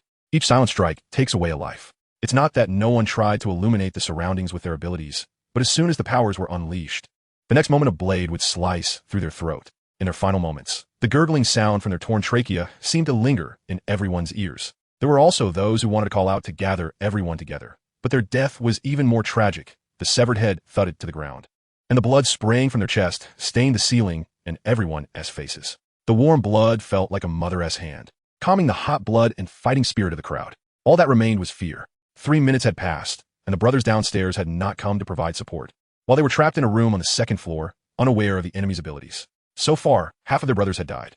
They shouldn't have nailed the windows shut. The entire building was devoid of light, with ventilation relying solely on equipment, and soundproofing paint added to the ceiling. With soundproof carpets laid on the third floor, it was clear the boss disliked being disturbed, but now was putting their lives at risk.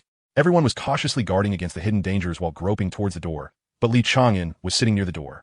After a brief rest, Li Chang'an, holding a dagger, approached another person. Human eyes have adaptability. From light to darkness, there is a period of discomfort where nothing is clear. After dozens of seconds of adaptation, the human eye can barely see some outlines in the darkness. However, the brightness in the room was now so low that ordinary people could not adapt. Li Chang'an's only pride might be his adaptability. No matter how harsh the environment, he could quickly adjust after initial struggles. It was the same now, in his eyes. The darkness in the room had layers, and he could see the vague outlines of objects, which was enough for him to hunt. Moreover, the sound of heartbeats was clearly audible. The deliberately created atmosphere of terror heightened these people's adrenaline, making their heartbeats faster and stronger, allowing Li Chang'an to better judge everyone's positions. He left the ones with the fastest heartbeats for last, as they had already lost their composure and could be driven insane by the danger lurking in the dark. When he felt warmth on someone's throat, the man had no time to resist. A strong hand forcibly lifted his chin backward, followed by the coldness of the dagger piercing through his trachea. Even the sound of the blade scraping against the throat bone was piercing. Death ultimately brings sound, perhaps the last proof of human existence, a final echo of life. Everyone turned to where the sound came from, and then a bright light burst forth. A fireball the size of a basin materialized from one person's hand, illuminating the entire room, including Li Chang'an, who stood behind 4 others. Seeing the approaching crowd, Li Chang'an instantly understood that these people had abandoned their companion. The 6-foot ice spear was coming straight at him, intending to pierce both of them simultaneously. Faced with the threat of death, humans have only extreme anger besides fleeing and fear. In this rage, they risk everything to attempt a counterattack. A machete came from the side, slicing across Li Chang'an's arm. Instead of retreating, he advanced, gripping the opponent's wrist to prevent escape, then stabbed into the temple. The dagger got stuck in the bone and couldn't be pulled out, so Li Chang'an simply let go, pulling the man in front of him as a shield. The next second, the fireball exploded against the shield. He forcefully threw the shield forward, pressing against the corner, and rushed toward the fire element manipulator. Sensing the sharp blade coming from behind, Li Chang'an still didn't turn back, recklessly charging in front of the fire user. The second fireball had already gathered. There was no time to change tactics.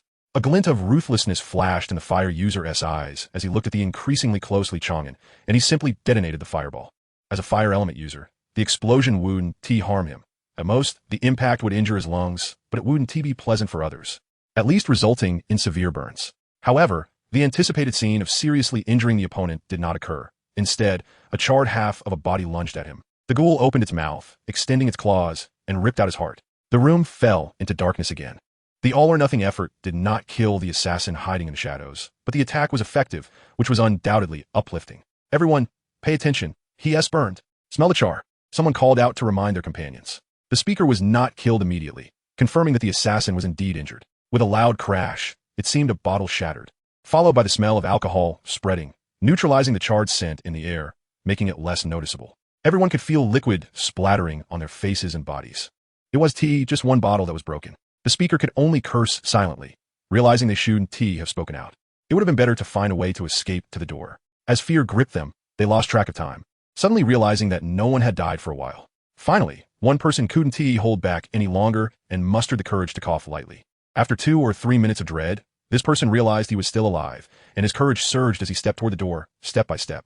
Maybe he ran away because he was too injured. This person spoke recklessly, feeling no danger, and ran toward the door along the wall. They couldn't stay in the room for a moment longer, not wanting to return for a lifetime. As he sprinted, it seemed he kicked a corpse with his foot, and then his legs went cold. A swift knife sliced upward, cleaving through his chest like chopping wood. As a member of the Tiger Gang, those present were certainly familiar with the sound of a knife cutting through flesh, but it was the first time they heard the sound of being cut in half, causing the once lively hearts to instantly chill. Cough, cough. Li Chang'an coughed twice. Despite holding his breath, the heat wave from the fireball still injured his respiratory tract. Not only that, but his left cheek down to the area around his navel was burned. Flesh exposed to the air felt an intensified pain and itch. Even if they heard the coughing sound, no one dared to approach. The silhouettes of the remaining four became increasingly clear in Li Chang'an's eyes. What was once a blurry outline was now gradually revealing distinct facial features. As death approached, Li Chang'an felt his consciousness becoming clearer, a surge of strength pouring out. As if there was an unspent energy, the pain brought an escalating madness. For people left, Li Chang'an spoke, the blood-dripping machete in his hand. Come at me together. Li Chang'an stepped forward, then charged. In the dark room, there were no screams, only the sounds of blades slicing flesh and cracking bones. In the end, the only sound left was the dripping of blood onto the ground. Chapter 42. Leaning against the wall, Li Chang'an was panting heavily, his strength quickly recovering. But the wounds on his body were healing very slowly. He even hazily saw a figure shrouded in a black robe, standing nearby, holding a large scythe. This was truly terrible. With a self-deprecating smile, Li Chang'an straightened up and walked up the stairs. Only one opponent remained. The last four erupted with the light of life's end, each fighting back with all their might. But only the last, hardened ability user inflicted severe injuries on Li Chang'an. The knife in his hand was ineffective against this person. In the end, it was only through repeated contact with the gloves that part of this person's body could not maintain its hardened state, allowing for the final blow. However, Li Chang'an had also broken 3 ribs and torn off a large chunk of flesh. On the wall beside the staircase were indecipherable graffiti, seemingly depicting a devil with 2 horns ravaging the world. Li Chang'an leaned against the wall and ascended step by step, eventually standing outside the only door on the 3rd floor. Outside the door, Li Chang'an trembled as he took out a syringe from his pocket, carefully injecting the light blue liquid from it into his side. The fatigue all over his body vanished, along with all the pain. The stimulant developed by the Empire was now a controlled substance, but it could still be bought at a high price in the black market. It was effective even for S-class ability users, though its side effect was heart failure 2 hours later. Most people died from the side effects. This was Li Chang'an's last trump card, one he would not use unless absolutely necessary. And for him, that moment had now come. Kicking the door open, Li Chang'an strode in. The empty room contained a coffee table and a card table, with a large bed in the center where a blonde young man and several women lay, all unclothed, the air thick with a strange odor. But Li Chang'an's gaze was fixed on the corner where a heating pipe was tied to a corpse. It should be said to be a partial corpse, from the remnants. It appeared to be a strong man, but the skin had been peeled away, seemingly cut into multiple pieces, with some skin still clinging to the flesh. Below the hips had been severed, laid out like a butchered animal, the body lacking eyes and a nose, emanating a foul odor mixed with urine. With only 2 blood-soaked mechanical arms still somewhat intact, Li Chang'an's throat moved slightly as he trembled towards the corpse, each step feeling like it drained all his strength. Even lifting his foot felt laborious. It felt like an eternity, but Li Chang'an finally stood beside the corpse. I crouched down but dare not touch it. Li Chang'an understood how fragile the muscles beneath the skin were. Even a gentle touch would bring indescribable pain. I'm sorry. I am sorry. Unknowingly, tears streamed down Li Chang'an's face. He didn't know why he was crying, nor did he understand the emotion bubbling up inside him called guilt. Kid, who are you? The blonde young man on the bed sat up, put on a nearby piece of clothing, and casually grabbed a revolver from under the pillow. Li Chang'an slowly stood up, keeping his head down, and stepped towards the blonde young man. The blonde youth smiled coldly and raised his hand to fire a shot, the bullet grazing past Li Chang'an's ear. 3 gunshots rang out, but each bullet missed Li Chang'an's body. The blonde young man looked at the revolver in surprise. He was sure of his marksmanship, especially at this distance of less than 5 meters. So, this guy can dodge bullets?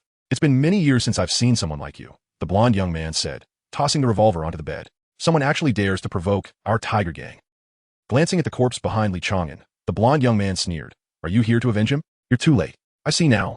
You're the one who crippled my little brother. My subordinates have been well taken care of by you, so I haven't neglected this old fellow. The blonde young man waved his hand, and a large television on the wall lit up. Li Chang'an turned to look, unable to tear his eyes away. The footage on the television showed the restaurant owner, but he had been tortured into an unrecognizable form. And the one wielding the knife was the blonde young man before him. He was very tough. He wouldn't reveal where you were, not even until death. I really admire people like that. The blonde young man smiled slightly, suddenly raising his hand, and a faint red beam shot toward Li Chang'an.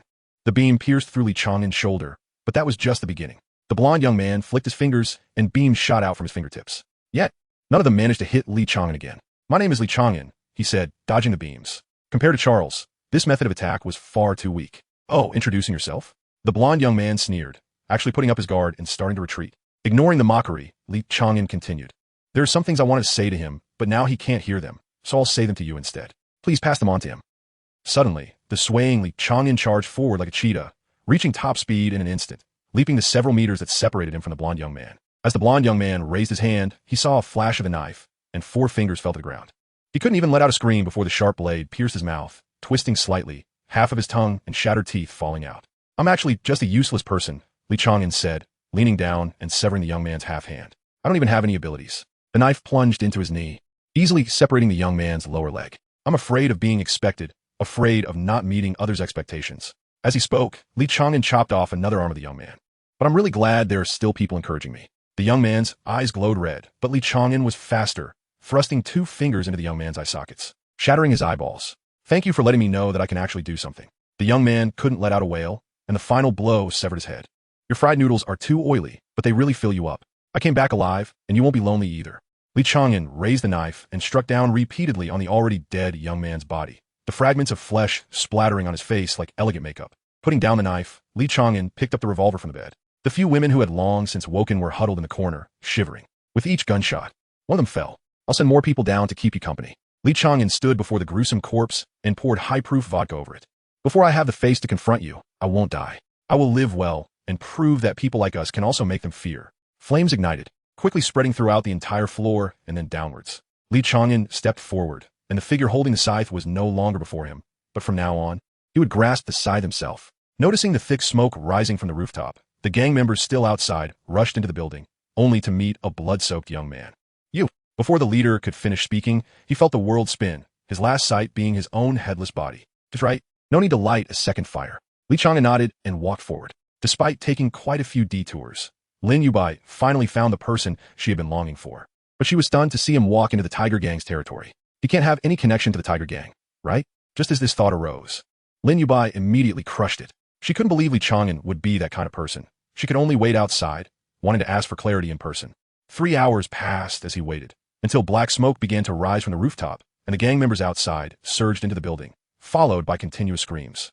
Ultimately, Lin Yubai couldn't suppress his curiosity and rushed toward the small building. Just as he reached the door, he locked eyes with a pair of cold, piercing eyes, causing his blood to feel as if it had frozen and a chill to run down his neck. Is this person the one who likes me? The ghastly figure made Lin Yubai doubt himself. It's you. As the killing intent dissipated, Li Chang'an smiled faintly and tilted his head, fainting. Hey! Instinctively, Lin Yubai stepped forward to support him while simultaneously glancing inside the room. If it weren't for the person he loved in his arms, this scene would have become a nightmare for Lin Yubai for the rest of his life. Chapter 43. Everyone's life is wonderful on TV. A football match was being broadcast. The game was tense, with the score still 0-0. This was a match where no special abilities could be used, and there were no spectators in the stands. Charles leaned back on the sofa, folding paper cranes, while a lovely little girl sat beside him, her pockets already stuffed full of paper cranes. Hurry up, big brother. If you fold 2 more, that'll make 99. I can give them to George. The little girl's eyes sparkled with excitement. Charles smiled gently. Okay, Vera, don't rush. Gifts for others shouldn't be made in haste. The girl named Vera had no choice but to wait patiently. After handing her the last 2 paper cranes, Charles waved to the butler behind him, who promptly bowed and listened. Change that referee. I don't like his mustache. Charles pointed at the referee on the TV. The butler bowed slightly and turned to leave. In just a few minutes, the big-bearded referee on the screen was replaced. This was a match meant solely for one viewer. Watching Vera leave joyfully, Charles put away his indulgent smile, stood up, straightened his collar, and instructed, let them rest first. I'm going to see my father. All the way to the top floor of the castle, Charles met his father in the attic. Coons, the current head of the Pendragon family, was in his prime, with eyes as fierce as a tiger or a leopard, yet he was actually a rather kind middle-aged man. My precious son. Coons stepped forward and gave Charles a hug. Are you willing to talk to Dad about the stories from the trial now? Who injured my precious son? Charles sighed, feeling dissatisfied with his father's disregard for his authoritative image, but still nodded and said, to be precise, it was 2 people. One held me back while the other shot me from a distance with a sniper rifle. Thank you, Dad. Charles bowed deeply. If it weren't for the amulet you gave me, I might have already died. Coons looked at his proud son, becoming more and more satisfied, and smiled. You are the hope of the Pendragon family. I don't like fighting, but I can barely withstand that pressure. Dad is waiting for you to grow up. Charles looked up at his father, and in that moment his father seemed exceptionally tall. All right, Coons said, putting his arm around his son's shoulders and sitting down next to a chair. Tell me about those 2 opponents. What do you think of them? Are they scheming little villains? Charles shook his head without hesitation. It's not a conspiracy.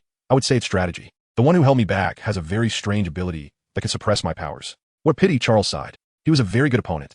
He affected my emotions and was fearless, a true warrior. But it seems his companion intended to sacrifice him, so that last shot also tore his body apart. He might already be dead. Kuhn smiled. No, he didn't die. Someone saw him leave the trial site, although he was seriously injured. That's great. Charles's eyes lit up as he stood up and said seriously, Father, I want to experience the life of an ordinary person. If I always rely on the family, I can't become a true strong person. Kuhn frowned. He certainly didn't want his son to take risks and suffer, but his son's greatest wish was to become stronger. And as a father, he couldn't stop him. After a moment of contemplation, Kuhn finally smiled helplessly and said, All right, I can't refuse my precious son's request, but you must at least take some money with you. Children from ordinary families also need living expenses when they go out. Okay, but I'm going to experience life, so I can't bring too much.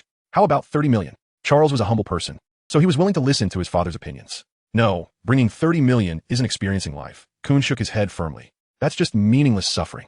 Bring 150 million. If you save it, it should last you half a month. Dad is still so thoughtful. There's so much I want to learn. Charles nodded vigorously.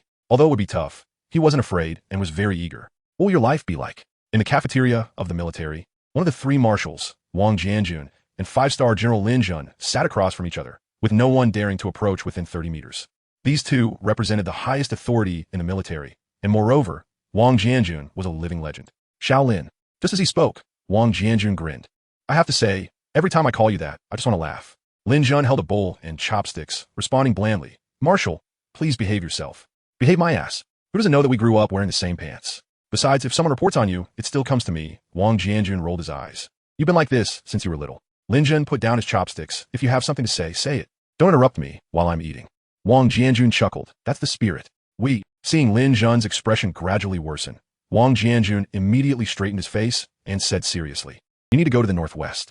I don't know who the commander there is, but you should just replace him. Damn it, those special forces kids are impressive. Just that long-legged girl managed to hold a gap by herself, resulting in heavy casualties for the Northwest Army. Can you believe it? Li Chang'an frowned and thought for a moment. The current commander of the Northwest Army is named Zhao, right? I saw the battle report yesterday. The special forces killed over 7,000 monsters, while the Northwest Army killed about 19,000, suffering 32,000 casualties. Isn't that outrageous? Wang Jianjun slammed the table, getting angry at the mention of this. I'm issuing a military order now. You go take over and prepare. I'll give you a month to drive the remaining monsters out of the borders and hold the line until the city walls are finished. Wang Jianjun lowered his voice. Grinning slyly, the Northwest will definitely recruit soldiers. You let your granddaughter enlist. During this month, the achievements will still be decided by you, right? Wouldn't it be better to go back to the military department together then? Li Chang'an's eyes brightened, but he quickly cleared his throat to hide his delight. I won't show favoritism. I think the girls from the Lin family don't need any favoritism. All right. Wang Jianjun waved him off, awkwardly changing the subject. How did this trial turn out? Remembering the report from Jinxing High, Li Chang'an couldn't help but smile. 3 ability users. You absolutely wouldn't guess what the 3 abilities are. Anyway, I've decided to train him to take my position. Do as you please. You're just a lonely old man. Make your own decisions. As long as he has that ability. It's fine. Wang Jianjun lowered his voice. I'm asking about that survivor. When will you bring him to me to have a look? Li Chang'an picked up his bowl and chopsticks again, shaking his head. Half of our people lost track of him. After comparing photos in the database, we've identified him. I'm hesitating whether to go directly to his house to get him. Wang Jianjun shook his head and stood up. Give him some time. Isn't there still one more trial? Let's wait and see. I'm going back to rest. I've been feeling sore and achy lately. I can't deny I'm getting old. Watching Wang Jianjun leave, Li Chang'an remained silent, deeply hiding the worry in his eyes. Is the pillar of the empire about to fall? Chapter 44. Returning as a youth, the air smelled of disinfectant, and it felt like there were needles pricking my hand, cold and numbing. Does that mean I'm in the hospital? Li Chang'an opened his eyes and was greeted by a sea of white, with only a hint of pink at the bedside. Was it Lin Yubai? Remembering the girl's name, Li Chang'an smiled faintly. The last scene in his memory was not an illusion after all. It made sense. Someone who was neither family nor friend shouldn't be the final illusion. Propping himself up in bed, Li Chang'an leaned forward to grab the water cup on the table.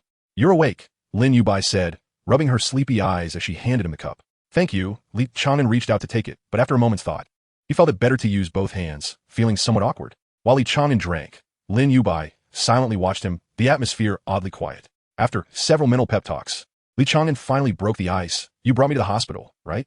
Thank you. If it weren't for you, I might have died. Lin Yubai lowered her head and spoke softly. You injected yourself with a forbidden drug, and you were severely injured. By the time you arrived at the hospital, you were already in a state of cardiac exhaustion. It's a miracle you survived. I see. Li Chang'an smiled again, then fell silent. Eventually, he spoke up first. I've been curious about something. Your ability, is it to erase the intent to kill from your opponents? This question had been hidden in Li Chang'an's heart for a long time. He had always wanted to know if he hadn't acted in the trial grounds because of Lin Yubai's powers or for some other reason. No, Lin Yubai shook her head. My ability is combat-related, exemption. It exempts attacks below a certain degree, but it is ineffective against toxins and other chronic injuries. It's not just below a certain degree. It's below the lethal level. The limits depend on the strength of the ability user. Li Chang'an understood this ability and began to guess Lin Yubai's identity. I'll go get your medicine for today and let the doctor know you're awake, Lin Yubai said, getting up to leave. Li Chang'an glanced at the call button by the bed and then at the medicine package on the table with today's date written on it. Outside the door, Lin Yubai leaned against the wall, her expression bleak and conflicted. During the time Li Chang'an was unconscious, she had looked at his face more than once, asking herself, is this really the person I like? The horrific scene in the building flashed before her eyes again.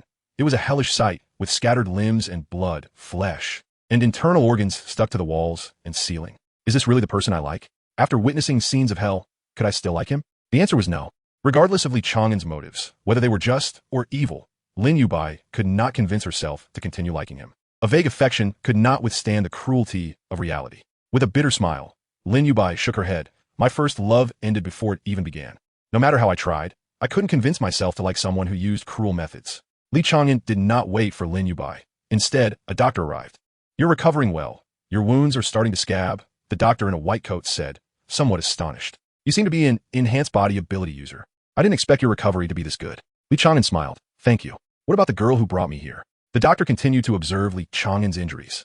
Not looking up as he replied, she just left. Don't worry, she settled your expenses. You were unconscious for 3 days, and she took care of you the whole time without leaving your side. Looking up, the doctor spoke seriously with the demeanor of someone who had been through it.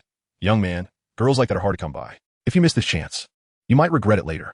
Is he suggesting I pursue Lin Yubai? Li Chang'an frowned slightly, but quickly relaxed. He didn't sense any malice in those words. But what does pursuing someone mean? Do I, someone without abilities, even have the right to pursue her? All right, the doctor said as he finished his examination, covering Li Chang'an with a blanket. You can rest a bit more and then be discharged. If you have an urgent matter, you can leave today.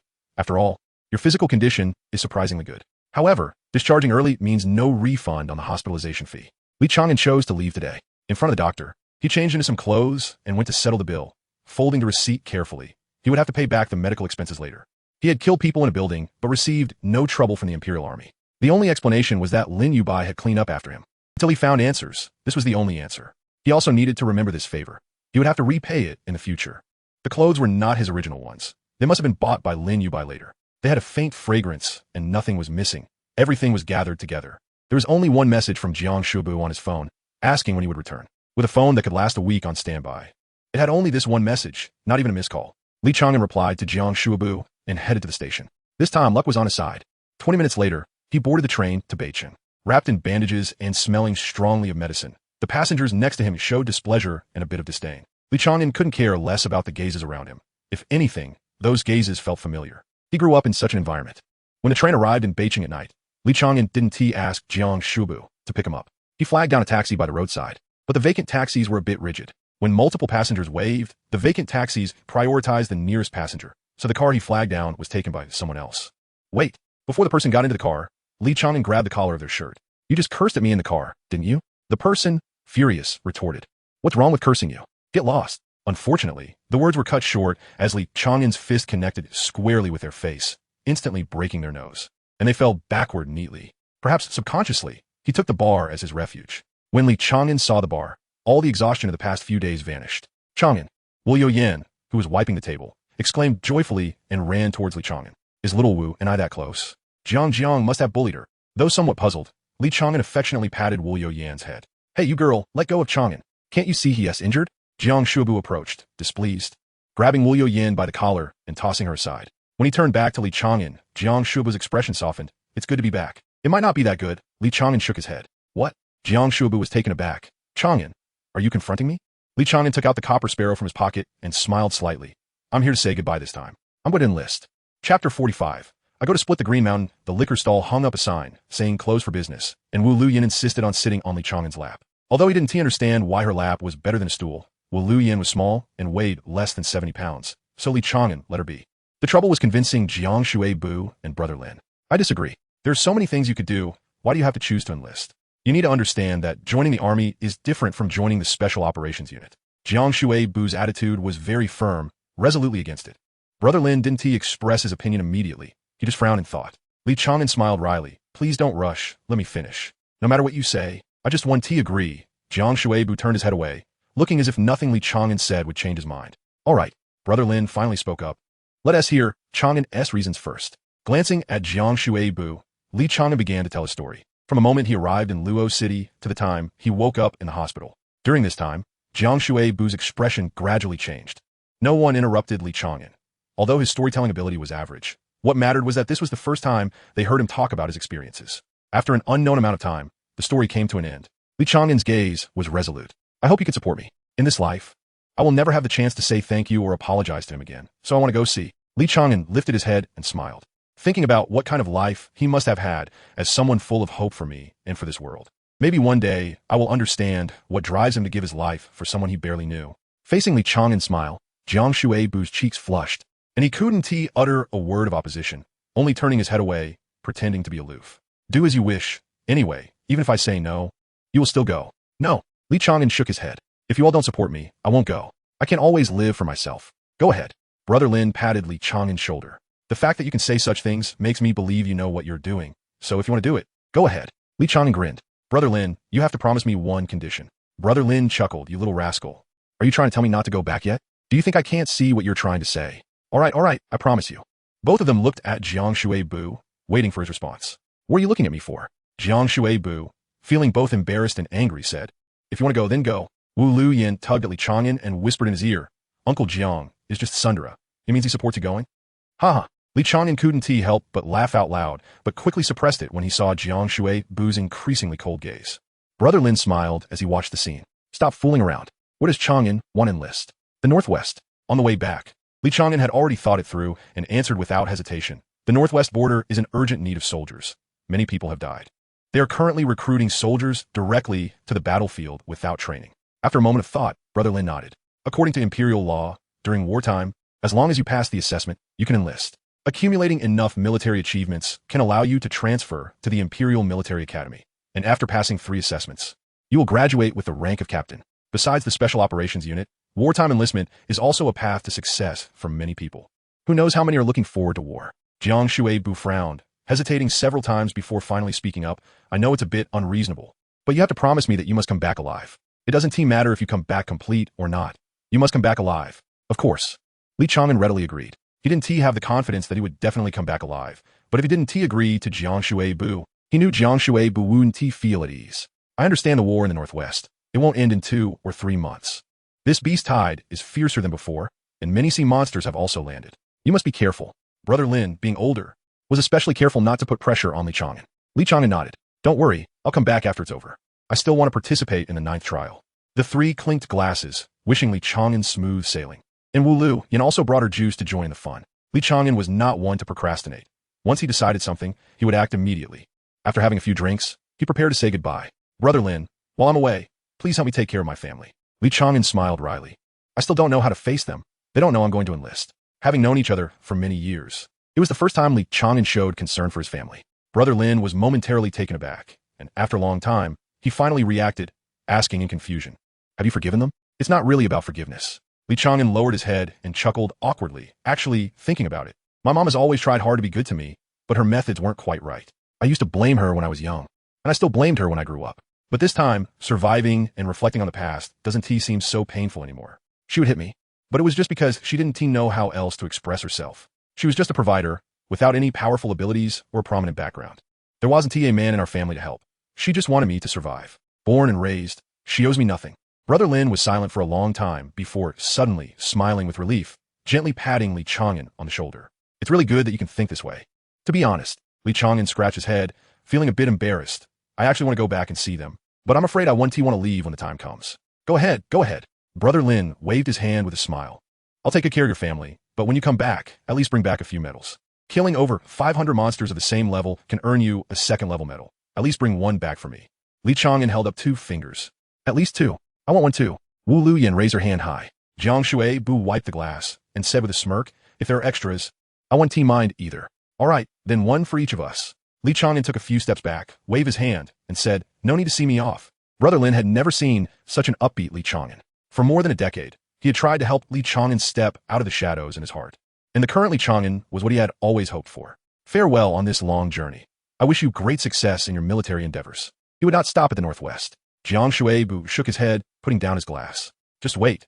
When he comes back, he will definitely bring a big surprise. Brother Lin chuckled. I don't care about surprises. Just seeing him getting better little by little makes me genuinely happy. I will never forget the first time I met him. His eyes filled with disappointment toward the world, but now he is very happy. As long as he is happy. Li Chang'an boarded the train to the northwest. He didn't know what he would face, but he was unafraid. He was still the same Li Chang'an. From beginning to end, he hadn't changed. He had just found back some lost things. The Green Mountains are not just me. I come to the Green Mountains. Chapter 46. The man's metal Saibei City, one of the few large cities in the empire, is located in the pre-apocalyptic frontier region of East Continent, overlooking the city of Shi in the West Continent. The apocalypse was heralded by columns of light descending from the sky, which obliterated life and caused horrific destruction. The once thriving Middle East sank, and more than half of the islands in Oceania disappeared, rendering the original world map useless. Today, the expanse between Saibei City and Shi City is an ocean, and only 5 continents remain as human gathering places among the 7, while Africa, teeming with wildlife, has fallen into chaos, becoming a paradise for monsters. Freshwater creatures adapted to life in the sea in less than 40 minutes when the apocalypse struck, turning the oceans into the most dangerous places in the world. People set up defense lines along the coast and built tall walls, but before that, there was a period that could only be described as a nightmare. Animals evolved faster than humans. Just as humans were beginning to master their abilities, various strange monsters began their rampage. Their intelligence increased, and their combat power far surpassed that of humans, making humanity powerless in the face of these beasts. The apocalypse took away more than a third of the population, and the monsters magnified this number further. Humans in the East Continent were once driven inland to survive. All of this happened within 2 years, after which 3 great marshals emerged like unmatched war gods, leading humanity into resistance. For the people of the East Continent, Marshal Wang Jianjun was not only a war god and an idol, but also a faith. He was like an unquenchable torch guiding people through those dark days. War sustains war. The corpses of monsters serve as food, rations, and materials for weaponry and technological development. War is cruel and unending. People living in inland cities find it hard to imagine that even in the barely peaceful environment of today, border cities like Saibei City remain in a constant state of military readiness. The people here are undoubtedly unfortunate. When Li Chang'an first arrived in Saibei City, he tightened his backpack. Outside the station, tents were set up in the square, where under military organization, refugees struggled to survive within the city. There were not enough accommodations, so they could only temporarily use public facilities. Outside the city, there was vast land, but going out would mean seeking death. Make way. Someone pushed past Li Chang'an and headed towards the square, waving a flyer and shouting, recruiting for the 3rd city wall, Earth-type and Steel-type ability users preferred double wages. All workers provided meals, daily payment of 100, only accepting 2,000 people. Before the speaker could finish, the crowd surged forward. If it weren't for the patrolling soldiers maintaining order, who knows how many people would have been trampled? Li Chang'an raised an eyebrow. In the empire, a daily wage of 100 had already sunk to the bottom. Automation and machinery could replace most labor, but the empire had not implemented it due to employment issues, making labor extremely cheap. However, at least daily wages were above 100. Yet even such wages caused people to scramble, indicating how severe the situation was outside Saibei City. Likely far worse than what was reported on television. Hailing a taxi, Li Chang'an headed for the 2nd city wall, where a military corps was stationed, and recruitment was also taking place. Border cities differ somewhat from inland cities. Like the inner and outer cities of ancient times, Saibei City has multiple walls. The 1st city wall has already fallen, the 2nd city wall is the current defense line, and the 3rd city wall, still under construction, cannot withstand the tide of beasts. A considerable number of people had already gathered outside the 2nd wall, and those coming to sign up were more than Li Chang'an had imagined, with some even bringing bedding while waiting in line. Li Chang'an had nothing but his clothes. Half an hour later, he felt hungry. Should I go eat first? Looking at the nearly 100-person queue ahead, he muttered to himself, but upon glancing back, he hesitated again. Forget it, I'll eat first, then buy some food and bedding. Once he made up his mind, Li Chang'an decisively stepped out of the long line. Hey, wait a minute. Someone shouted from behind. Was that calling me? Li Chang'an turned back in confusion, facing a figure with exaggerated muscles. A bear. A bear man? Is this the bear man Jiang mentioned? It's my first time seeing one, and he's really big. Li Chang'an looked up and down at the giant, grinning as he asked, Can I take a picture with you? You know me? The giant scratched his head, clearly surprised by the request. I don't know you. Li Chang'an shook his head. But it's my first time seeing a bear man, and I wanted to take a picture to show my friends. The giant's face darkened, and he said angrily, I'm not a bear man. I'm just a bit taller and hairier than average. Supporting his forehead, the giant then remembered he had business to attend to and didn't give Li Chang'an another chance to ask. I want to know, were you just about to leave? Why did you suddenly decide to walk away after waiting in such a long line? Because I'm hungry. Although Li Chang'an felt disappointed that the giant wasn't a bear man, he still answered politely, I didn't know there were so many people in line. I just got off the bus and rushed over without eating. Can't you go eat? The giant awkwardly shook his head. It's not that you can't. I just thought you were regretting joining the army. If you don't mind, you can come with me to the kitchen and eat some leftovers. How about it? Sure, Li Chang'an nodded, having heard that the army's meals were plentiful, and he didn't mind the taste. The people waiting in line nearby heard this and shouted, Commander, I'm hungry too. Take me with you. The giant raised an eyebrow, scolding. Get lost. What do you have that can compare to him? The crowd became displeased. Why can't we compare? Yeah, Commander, that's too much. Li Chang'an remained silent, waiting quietly. The giant's expression darkened as he pointed at Li Chang'an and yelled at the crowd. Look at the scars on his hand, if I'm not mistaken. This brother should be a hunter. Hunters have priority for enlistment, so what's wrong with me taking him to eat? Upon hearing that he was a hunter, the crowd quieted down significantly, but some still murmured in discontent. Then show us your hunter proof. Using connections so openly is outrageous. Is it wrong to show connections? It's not like we're acting in front of you. The giant's face looked grim. He just found Li Chang'an pleasant to the eye. After years of service, he could tell if someone was suitable for the army just by their appearance, and Li Chang'an was undoubtedly fit. Suddenly, gasps echoed through the crowd. Following the gazes of the onlookers, the giant looked at Li Chang'an, who was taking off his shirt. Holy crap, brother, did you fall into a meat grinder? The sight of the scars was shocking.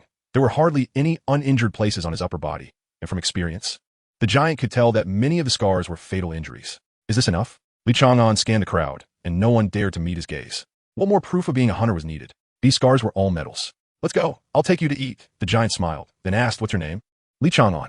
Li Chang'an? I've struck gold. The giant was overjoyed, already deciding to include Li Chang'an in his squad. Li Chang'an was still unaware that he had been clearly arranged without even having eaten. Chapter 47, the leftover food in the cooking class tasted pretty good. At least better than Li Chang'an had expected, almost on par with that boss whose name he still didn't know. It was oily and flavorful. The tall and strong Zhang Chong, who had already exchanged names with Li Chang'an, was more focused on observing him than eating, and the more he looked, the more satisfied he became, almost like a mother-in-law looking at her son-in-law. However, Li Chang'an was focused on his meal, and Zhang Chong droned on about a lot of things, which Li Chang'an didn't take to heart at all. Don't just eat. Have you thought about what I just said?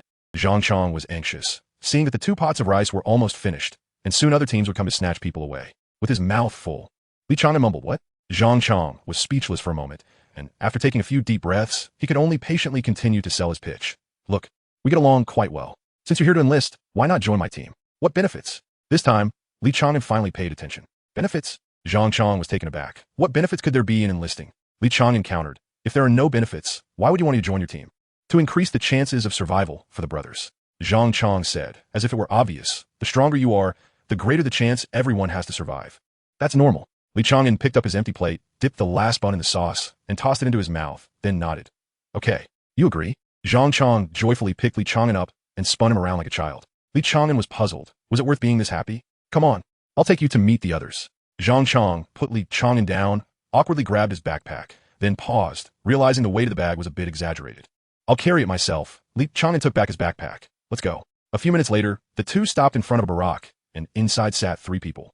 The one oiling the knife was Hu Chai. The short and sturdy boy struggling with his shoelaces was Ma Hao. The one with heavy dark circles under his eyes was Ha Ka. This one looks fierce, is Li Chang'an. I look fierce. Li Chang'an frowned, but didn't refute. He had always thought he looked quite friendly. The 3 in the barack stood up to greet Li Chang'an, but they clearly seemed uninterested. So each group has 5 people, right? Li Chang'an turned to them. You only have 4. Did your original teammate die? The 3 inside the barack exchanged glances and burst into laughter. The tall and skinny Hu Chai stepped forward and patted Li Chang'an on the shoulder. I like people who can talk like you. Me too. Ma Hao gave a thumbs up. Haka nodded as well. In just that moment, Li Chang'an began to blend into the group. Zhang Chong quietly explained, yes, it's 5 people, but we consider the one who is not here is dead. A newcomer came before, a very capable little guy. On his first day, he told us his dream was to become a general. As he spoke, Zhang Chong sighed. Last time we went on a mission, that newcomer died fighting a beast horde to buy us time, but he also killed a leopard bull in the process. That was his achievement, and with that achievement, his family could receive a large compensation. But Hu Chai took over. But that bastard hid it from us and falsely claimed the newcomer's achievement, taking credit for that leopard bull, and got promoted. Li Chang'an nodded.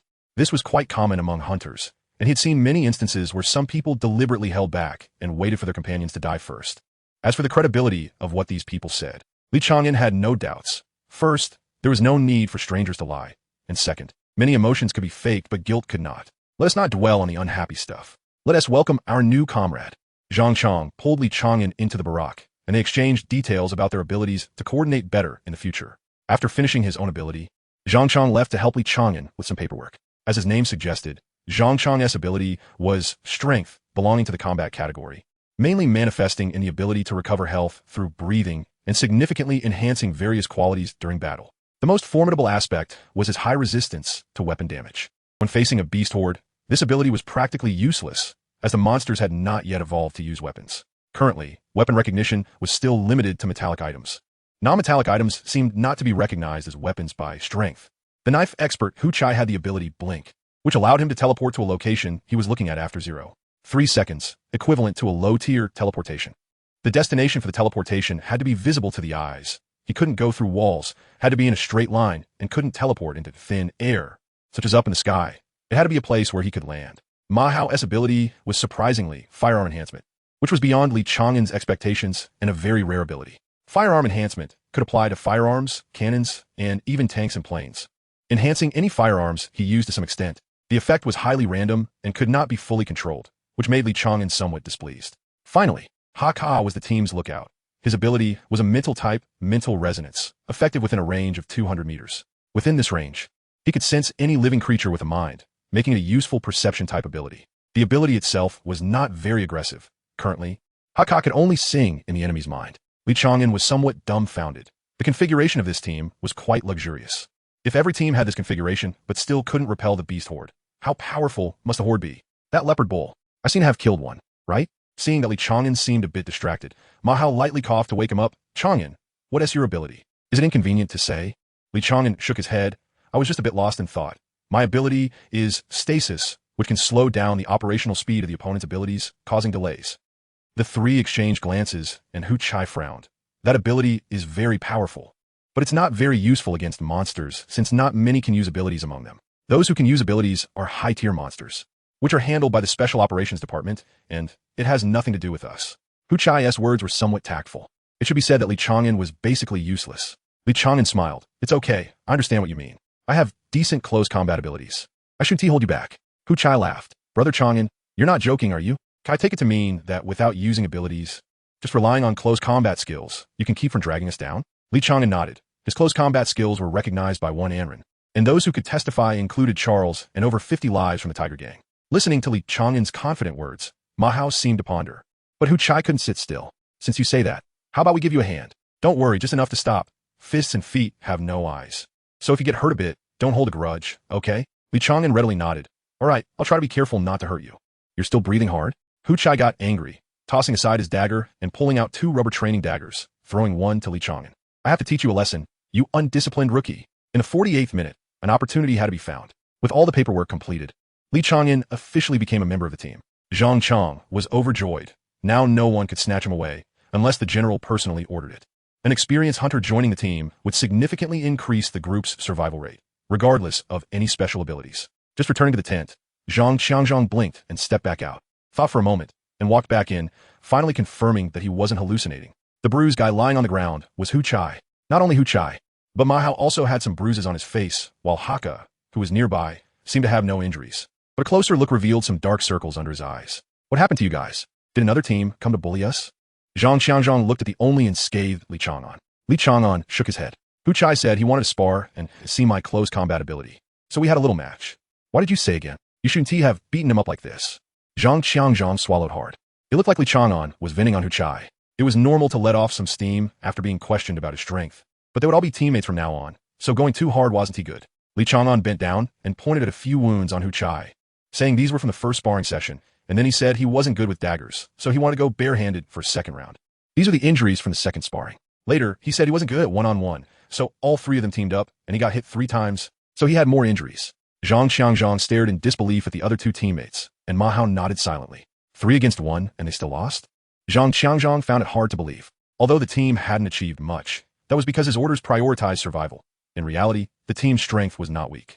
Hu Chai struggled to open his eyes and sighed. Captain, he could predict my blink position, and he hit me all 3 times I lost fairly. Predicting the blink position? At first, Zhang Xiangzhang thought it was nonsense, and upon reflection, still felt it was nonsense, but he didn't T-plan to test it himself. Besides, Hu Chai was already in a bad state. I wanted to help him up, but he said he wanted to lie down for a while. I didn't hit him too hard. Li Chang'an was quite helpless about Hu Chai's stubbornness.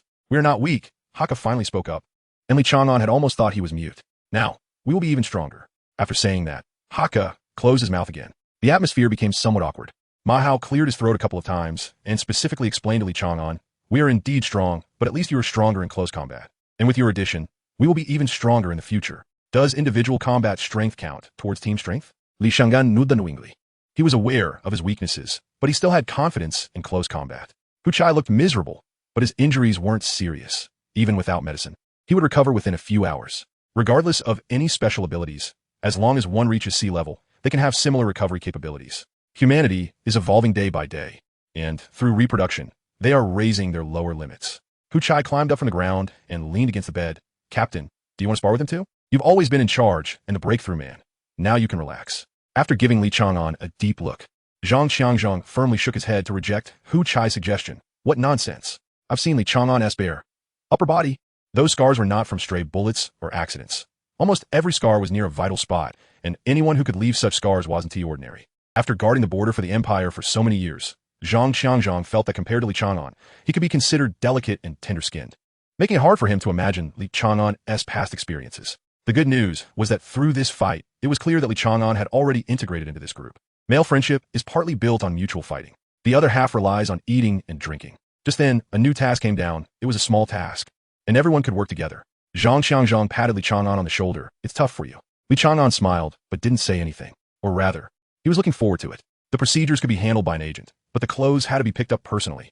It was unclear what magical rules were at play, but the logistic side was already in a long line. A whole team accompanied Li Chang'an to pick up clothes. Under the pretense of being worried, Li Chang'an didn't expose their smug faces. Of course, they were proud to show off their powerful teammate. Being someone others could boast about made Li Chang'an happy, even if he didn't say it. In a military camp with tens of thousands of people, what were the chances of running into an enemy? Quite high. That's how this world works. Coincidence is the mother of all stories. Less than 5 minutes after Li Chang'an lined up, Hu Chai's incessant chatter suddenly stopped. "That disgusting guy has come." Just as Ma Hao finished speaking, Li Chang'an felt someone approaching, followed by someone putting their hand on his shoulder. "Oh, you guys found a new recruit again." This person not only put his hand on Li Chang'an's shoulder, but also squeezed it hard. "A bit thin, huh? You won't come back after just one mission, will you?" Zhang Qianzhong frowned and scolded. "Zhou Mu, let go of your hand. You don't want to embarrass yourself in public, do you?" "Captain Zhang, are you threatening me?" Zhou Mu sneered coldly, slapping Li Chang'an's shoulder again. "Such a good recruit, and he LL die after just one mission with you guys. Who do you think you are to bring in new recruits? Who do you think you are to be the captain? Little brother, why not come on my team?" Zhou Mu looked down at Li Chang'an. He was tall and strong, easily a head taller than Li Chang'an, and with Li Chang'an always keeping his head down. The size difference was even more pronounced. "Take your hand away." Zhou Mu looked around, seemingly unable to believe these words were coming from Li Chang'an's mouth. The hand on Li Chang'an's shoulder increased its pressure while he laughed and tilted his head. "What did you say?" "You're annoying." Li Chang'an twisted his body. Zhou Mu was caught off guard and didn't release his grip immediately. Under the force, his body instinctively leaned forward. Li Chang'an slightly bent down and struck Zhou Mu's ribs with his left fist. Zhou Mu instinctively shrank back from the heavy blow. Taking a step forward, Li Chang'an lunged with a punch. Zhou Mu raised his left arm to block, but his block seemed a bit weak. He couldn't keep up with Li Chang'an's rhythm at all. He could clearly see the moves, but was always a beat slower than his opponent. That was the rhythm. However, Li Chang'an changed his move, retracting his fist to strike with his elbow. He wouldn't waste time on the opponent's defense. This elbow broke through Zhou Mu's defense and struck hard against his jaw. Zhou Mu stiffened like a log and fell to the ground with a thud. Li Chang'an rubbed his shoulder, looking displeased. It didn't hurt, just felt disgusting. "That." Zhang Qianzhong tried to speak several times, but ended up with a bitter smile. "You all wait here. I'll go report to the captain, so this guy doesn't twist the facts later." Before leaving, Zhang Qianzhong gave Li Chang'an a slight smile. He originally wanted to pat Li Chang'an's shoulder, but reconsidered after seeing Zhou Mu's fate. Hu Chai, being familiar and completely unreserved, put his arm around Li Chang'an's shoulders and laughed. "Don't feel pressured. He brought it upon himself. We'll just give him a verbal warning at most." "Pressure?" Li Chang'an nodded. He indeed felt a bit of pressure. If you don't eliminate the root, there will be trouble later. Zhou Mu, with his unmasked pettiness, would definitely try to trip him up in secret in the future. He needed to find an opportunity to take him out. Chapter 49. The goal is to survive. Zhou Mu brought this upon himself. Yes, he got hit, but it was just a verbal warning. The last sentence was said by Hakka. On the way back, the atmosphere was relaxed. Li Chang'an was sandwiched in the middle. Compared to the newcomers in other teams, this group felt more like longtime comrades. The military uniforms combined features from various countries before the apocalypse, resulting in a lack of distinctiveness. Resembling the special military uniforms from the Eastern continent, yet completely different. The material of the clothes was mainly mutated silk from silkworms, along with some metals that Li Chang'an didn't understand. The clothes could resist bullets from small-caliber firearms, keeping warm in winter and cool in summer. There was no need to worry about fit, since he was naturally well-built for clothing. Zhang Xiangzhuang returned to the barracks not long after, hurriedly packing his things as soon as he entered. The captain meant that since we have a mission, we should go complete it now. Once the mission is accomplished, any mistakes will be forgiven. The other three nodded, clearly accustomed to this. Zhang Xiangzhuang handed his packed backpack to Li Chang'an, saying, "This is yours. It contains water, military rations, and some other gear I'll introduce to you on the way.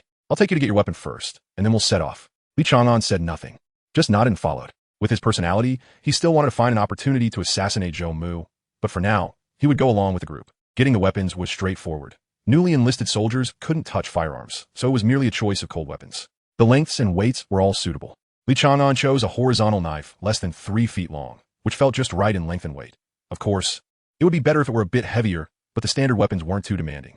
They took a vehicle and headed outside the city, where there was a defensive position about 5 kilometers away, and they could only stop there. The rest of the journey had to be completed on foot.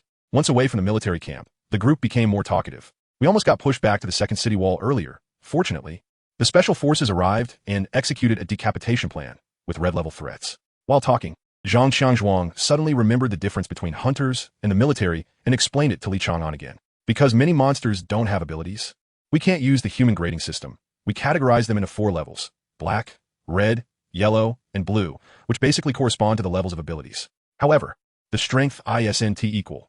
For instance, a red-level monster is roughly equivalent to 3 or 4 A-level ability users, but the special forces are all geniuses, so they can't be calculated like that. With the help of the special forces, they could drive those monsters away to 10 kilometers or more. Li Chang'an frowned and asked, "Are there many monsters?" "Not just many," Zhang Xiangzhuang sighed. "I've been a soldier for 15 years, and the beast tides from the past 15 years combined aren't as numerous as this one. In previous years, red-level monsters were the pinnacle of the beast tide. But this time there are not just one, but multiple black-level monsters. If you see a red-level one, don't hesitate. Run immediately." The vehicle arrived at the defensive station. Zhang Xiangzhuang returned the vehicle and led the 4 of them out of the defensive line. About 3 kilometers ahead was the target marked for the mission. "Captain, look over there." Hu Chai suddenly became excited. Following the direction Hu Chai pointed, Li Chang'an frowned and quietly stepped back a few paces to hide behind Zhang Xiangzhuang. "That's the Special Forces Barbarian God, my idol. He has single-handedly killed double-digit red-level monsters." Zhang Xiangzhuang was overly excited. Hu Chai swallowed hard. "No, the person next to him is Boer, right? The leader of the Special Forces first team. She is so beautiful in person. Look at those legs, look at that waist." Seeing that the two were about to approach for autographs, Li Chang'an hurriedly said, "That's enough. Aren't we supposed to carry out mission?" "You're right." Zhang Xiangzhuang scratched his head in embarrassment. "We are soldiers. Let us go complete the mission first." The few nodded, feeling a bit awkward as they hurried to catch up, glancing back every few steps. Not far away, the barbarian god wrinkled his nose and sniffed, looking back. "What is wrong?" Boer, who was the same height as the barbarian god, turned around but didn't see anything special. "It seems I smelled something familiar." The barbarian god furrowed his brows and walked in that direction. "That small team had 4 people, right? But I smell the scent of 5 people. Boer curiously followed, raising her finger and brushing it between her brows, softly chanting vision, her eyes instantly turning purple-golden. After a moment, Boer shook her head and said, "For ability fluctuations. You must have misheard." "All right." The barbarian god looked deeply at her and shook his head. "Let us go back." Boer nodded and looked again in the direction the barbarian god was heading. Her vision was an ability that came with her powers, and no fluctuations within 3 kilometers could escape vision. But just near those 4 ability fluctuations, she also saw a faint trace of black mist. However, there was no need to tell the barbarian god, as they were competitors. Boer didn't notice the self-deprecating smile of the barbarian god. "That guy could never go to the lower-tier military. I must have seen it wrong." 3 kilometers wasn't much for the 5 of them, but the target would be moving. While investigating the target's direction, the 5 could take a break. The target was a few wandering wolf deer, with producers nearby working on the construction of the first city wall, staying close to the ruins of the wall at night. They lived right next to the vanguard, and unless the beast tide broke through the front line, they were safe. However, recently, many producers had gone missing, seemingly taken away during the night, and some witnesses claimed it was the wolf deer. All the intelligence was shared with Li Chang'an, and the 4 silently waited for him to speak. It was time to see Li Chang'an's professional level. Li Chang'an shrugged and said, "It's wolf deer, but not exactly. The scent left at the scene is that of a wolf deer. But wolf deer are monsters with the head of a wolf and the body of a deer, capable of flipping over a truck with their hind legs. Despite being carnivorous, they don't like the night." Zhang Xiangzhuang pondered. You mean they hunt at night? But wolves are nocturnal animals, right? Exactly. Li Chang'an nodded in agreement. Both wolves and deer can be active at night, but wolf deer cannot. They prefer to rest in well-lit areas. Moreover, wolf deer don't like to attack humans. You rarely see wolf deer in a beast tide, right? Upon reflection, the four nodded. Indeed, they were not commonly seen in beast tides. Li Chang'an continued. So when I say it's wolf deer, it's not entirely wolf deer. The traces left are of wolf deer, but the culprit isn't a wolf deer. Furthermore, this footprint is very mixed.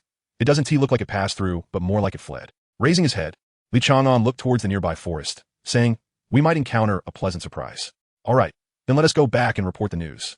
Zhang Qianzhuang grabbed Li Chang'an and started heading back. What's going on? Li Chang'an was taken aback. Shouldn't we be chasing after it? Chang'an.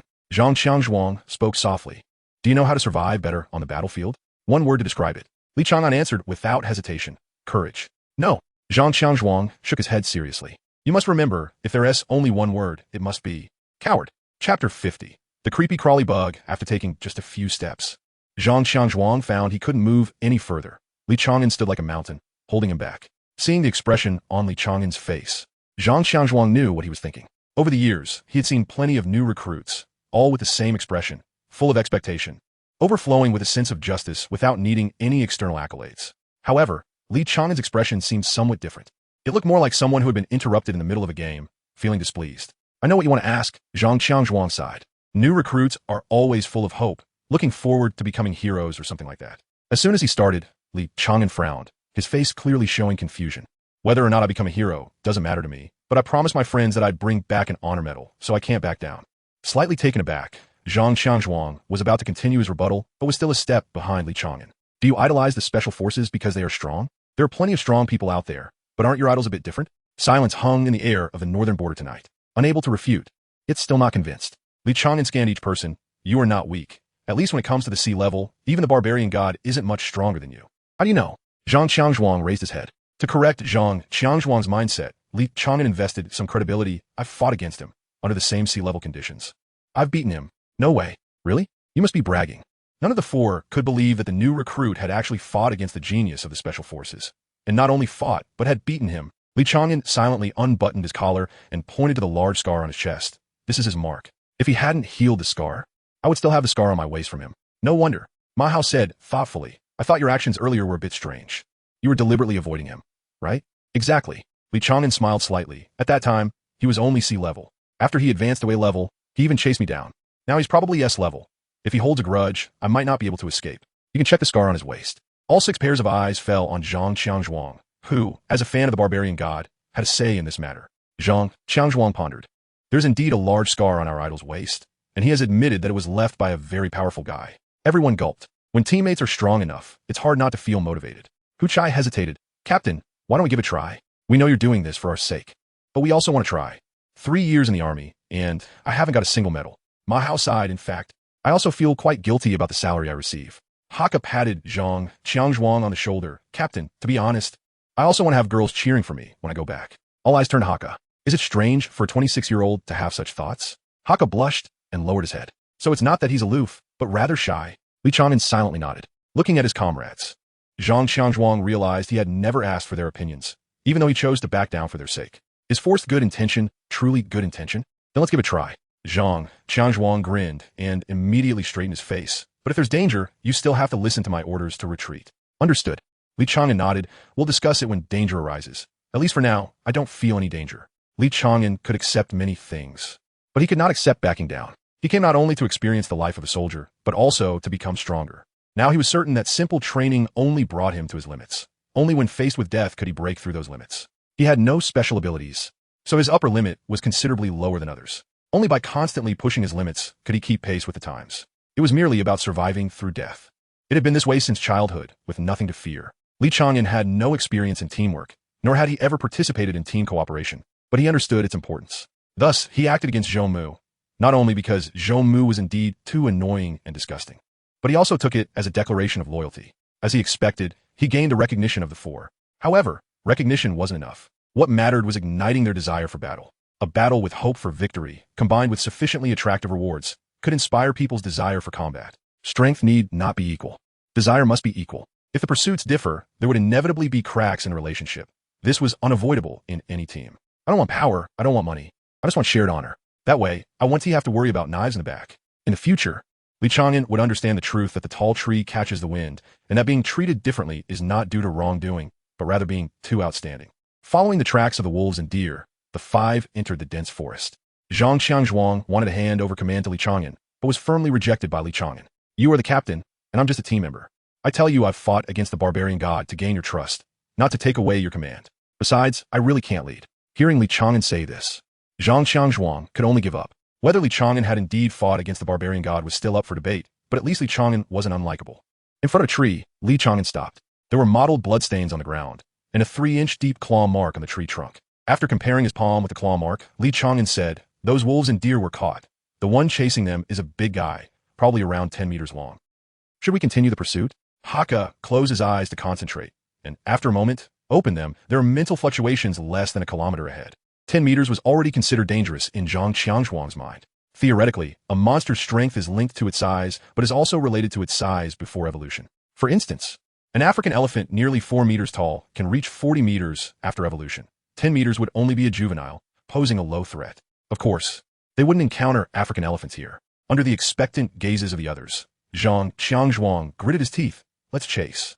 All right, we need to speed up. If the wind direction doesn't change, we'll be in the upwind and might be spotted first. Li Chang'an took the lead, explaining to everyone as they ran. Most monsters have low intelligence, retaining primitive wild instincts. When hunting, they hide in the downwind to avoid the prey's sense of smell. So we need a surprise attack. We must deal a heavy blow first. If the first encounter doesn't inflict significant damage, we must retreat without hesitation. To this, Zhang Qianzhuang agreed. As they got closer to the target, a foul smell filled the air. By the scent, Li Chang'an could already guess what the target was. A millipede, a 10-meter, or rather, nearly 11-meter-long millipede. It must be killed before it makes us nauseous. Chapter 51. A fight, as everyone was shocked by the terrifying creature before them. Li Chang'an had already leaped into action. Just as Li Chang'an had said, they were in an advantageous position if the attack was not swift enough. The roles of hunter and prey would immediately reverse. Therefore, Li Chang'an did not hesitate at all, and his speed surged explosively. From a distance of 5 meters, he soared over to the top of the centipede like a streak of light. He raised his knife and struck down hard, severing the centipede's 2 antennae in an instant. But his horizontal blade also broke into 2 pieces, with the half he held stabbing neatly into the densely packed single eye. Accompanied by the centipede's shriek, Li Chang'an flipped and leaped down, shouting angrily at his dazed companions. Fire! Ma Hao, as if waking from a dream, hurriedly took down the semi-automatic grenade launcher from his waist and quickly pulled the trigger. Judging by the direction Ma Hao aimed, Li Chang'an estimated that this first shot would not cause much fatal damage, so he frowned and began to retreat to the side. Sure enough, the hasty trigger pull only caused flames and explosions that cracked the centipede's shell, resulting in minimal damage. The centipede moved quickly, charging toward the group in an instant.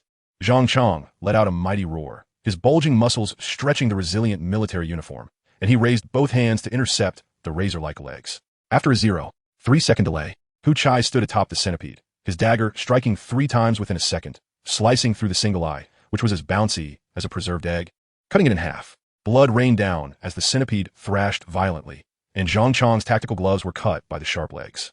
He could clearly feel the scratches left on his knuckles. Faster, I can't hold on. With the sound of a sniper rifle, the centipede tilted its head back in pain, throwing Hu Chai off its head. The bullet entered through the centipede's massive mouth, piercing its brain, but still did not die. 2 enormous venomous fangs snapped toward Zhang Chang's head, forcing him to let go of the legs and roll away to avoid the fangs. Before he could get up, he felt a lightness at his waist. Li Chang'an had come up behind him and snatched his short knife. Ma Hao, don't stop. Shoot at the joint where its back plate connects. After saying that, Li Chang'an charged toward the centipede once more. Not far away, Haka had set up his sniper rifle. As the team's eyes and ears, his abilities had reached their limit, and it was time to showcase his shooting skills. By the way, his first shot had already pierced the centipede's head. However, the vitality of insects was incredibly tenacious. Zhang Chang quickly got up. He vaguely saw what Li Chang'an was trying to do, and now was not the time to retreat. Bet your life on it. Let's test a man's courage. Li Chang'an's voice came from beneath the centipede. This line came from a TV show he had once watched, and Li Chang'an didn't know if it would work. He just wanted to give it a try. The short knife plunged into the joint of the centipede's abdomen armor, which was much weaker than the back armor. But it was not something a single dagger could challenge. Faced with such a massive enemy, all Li Chang'an could do was wear it down bit by bit, like cutting the joint to let the centipede bleed. Avoiding the sharp legs was not a simple task. Li Chang'an could feel the legs brushing past him, easily slicing through even sturdy military uniforms. Blood was gushing from the opened wound as Li Chang'an crawled onto the centipede's back, gripping one of the legs tightly and pulling it in the opposite direction. In pain, the centipede turned its head and opened its fangs to bite down. The foul wind swept toward him before the fangs even got close. Li Chang'an did not look back, gritting his teeth as he broke the leg. Turning back, he saw Zhang Chang's robust body charging toward him, his blood-soaked hands firmly grasping the fangs, even as they pressed closer to his chest. Li Chang'an grabbed Zhang Chang's shoulder, stepping on his shoulder, and leaped toward the centipede, stabbing the dagger into the gap between the fangs and the gums. If the centipede had gums, that is. Retreat. With Li Chang'an's loud shout, Zhang Chang instinctively complied, releasing his grip and stepping back without hesitation. Li Chang'an slammed the knife's hill hard, causing the entire dagger to disappear at the connection point of the fangs and the bloody mouth, preventing the fangs from closing for a short time. He flipped and leaped down, already anticipating his fate. The next moment, a leg would pierce through his chest, and while his body was airborne, he would try to avoid the vital points. But he could also see Haka had pulled the trigger, and Ma Hao had infused his weapon with abilities. When he was pierced, the centipede would die. The gun fired, the sniper bullet struck at the base of the leg, and the 5-meter-long leg was shot off. Blood and flesh flying as Li Chang'an's body grazed the centipede and fell to the ground. Hu Chai appeared beside Li Chang'an, hoisting him up and running. At that moment, Ma Hao also pulled the trigger, and the semi-automatic grenade launcher continued to fire, the booming sounds mixed with the centipede's painful shrieks. Lucky to be alive, Hu Chai babbled, dropping Li Chang'an onto the grass, gasping for breath. Why? Li Chang'an stood up, his mouth unable to close. Why didn't you shoot? Zhang Chang replied. But you might die that way. I don't know what life-saving measures you have, but we can't gamble with your life. Li Chang'an was at a loss for words. From their perspective, was this choice the right one? The sniper rifle fired again. Haka proving his accuracy once more with 2 consecutive shots. The bullets again entered through the centipede's mouth, piercing its brain. Li Chang'an frowned. It's trying to escape. It won't get away. Ma Hao grinned, loading a red bullet into the magazine. Let us see how my enchanted, even my parents are scared of this bullet works. Flames erupted from the gun barrel, and in the next moment, a blast erupted on the centipede's back armor, which was already covered in cracks and as fragile as potato chips. The 11-meter-long massive body snapped in two amid the centipede's screams, the 2 segments still writhing. The tenacity of its life force was evident, but the strength of its struggles visibly weakened. We can't let it cry out. If there are others nearby, its voice will attract them. Li Chang'an frowned. He glanced at the grenade on Ma Hao's waist and handed one to Hu Chai. I'll create an opportunity for you. Throw this into its mouth, then blink away. What chance do I have? Hu Chai's words were cut off as Li Chang'an charged toward the centipede. With gritted teeth, Hu Chai had no choice but to follow. The wildly swinging legs were actually traceable in Li Chang'an's eyes. A mindless creature was not something to fear, whether human or monster. Amid the rain of blades, Li Chang'an navigated like a butterfly, his movements lacking grace but perfectly evading each attack. In the astonished eyes of the 3, Li Chang'an climbed onto the centipede's back armor. Faced with this enemy that had been elusive for so long, the centipede's remaining intelligence drove it to bite at Li Chang'an recklessly. Now, Li Chang'an shouted, lunging toward the centipede's massive mouth, wrapping his hands around the venomous fangs. The grenade flew from Hu Chai's hand, landing directly in the centipede's mouth as Li Chang'an dove toward Hu Chai. After a 0.3-second delay, the 2 appeared beside Zhang Chang and the others. Behind them was an explosion mixed with the stench of blood and flesh. The battle ended with firearms. Chapter 52. I want to achieve merit. It's a good thing to celebrate, but it's not the right time to celebrate. At first, I cut off the centipede's antennae, so it couldn't directly call its companions, but now the smell of blood is too strong, which will still attract nearby monsters. After this battle, several people were firmly convinced of Li Chang'an's professional level, even though Haka did not sense any mental fluctuations nearby. Zhang Chang immediately arranged to first photograph the scene and then collect some of the centipede's limbs, as a report would need to be written after returning. There are also several corpses of wolf deer at the scene. The poor little creatures were killed one by the centipede, and fortunately, the centipede was focused on feeding, allowing Li Chang'an to strike successfully from the upwind.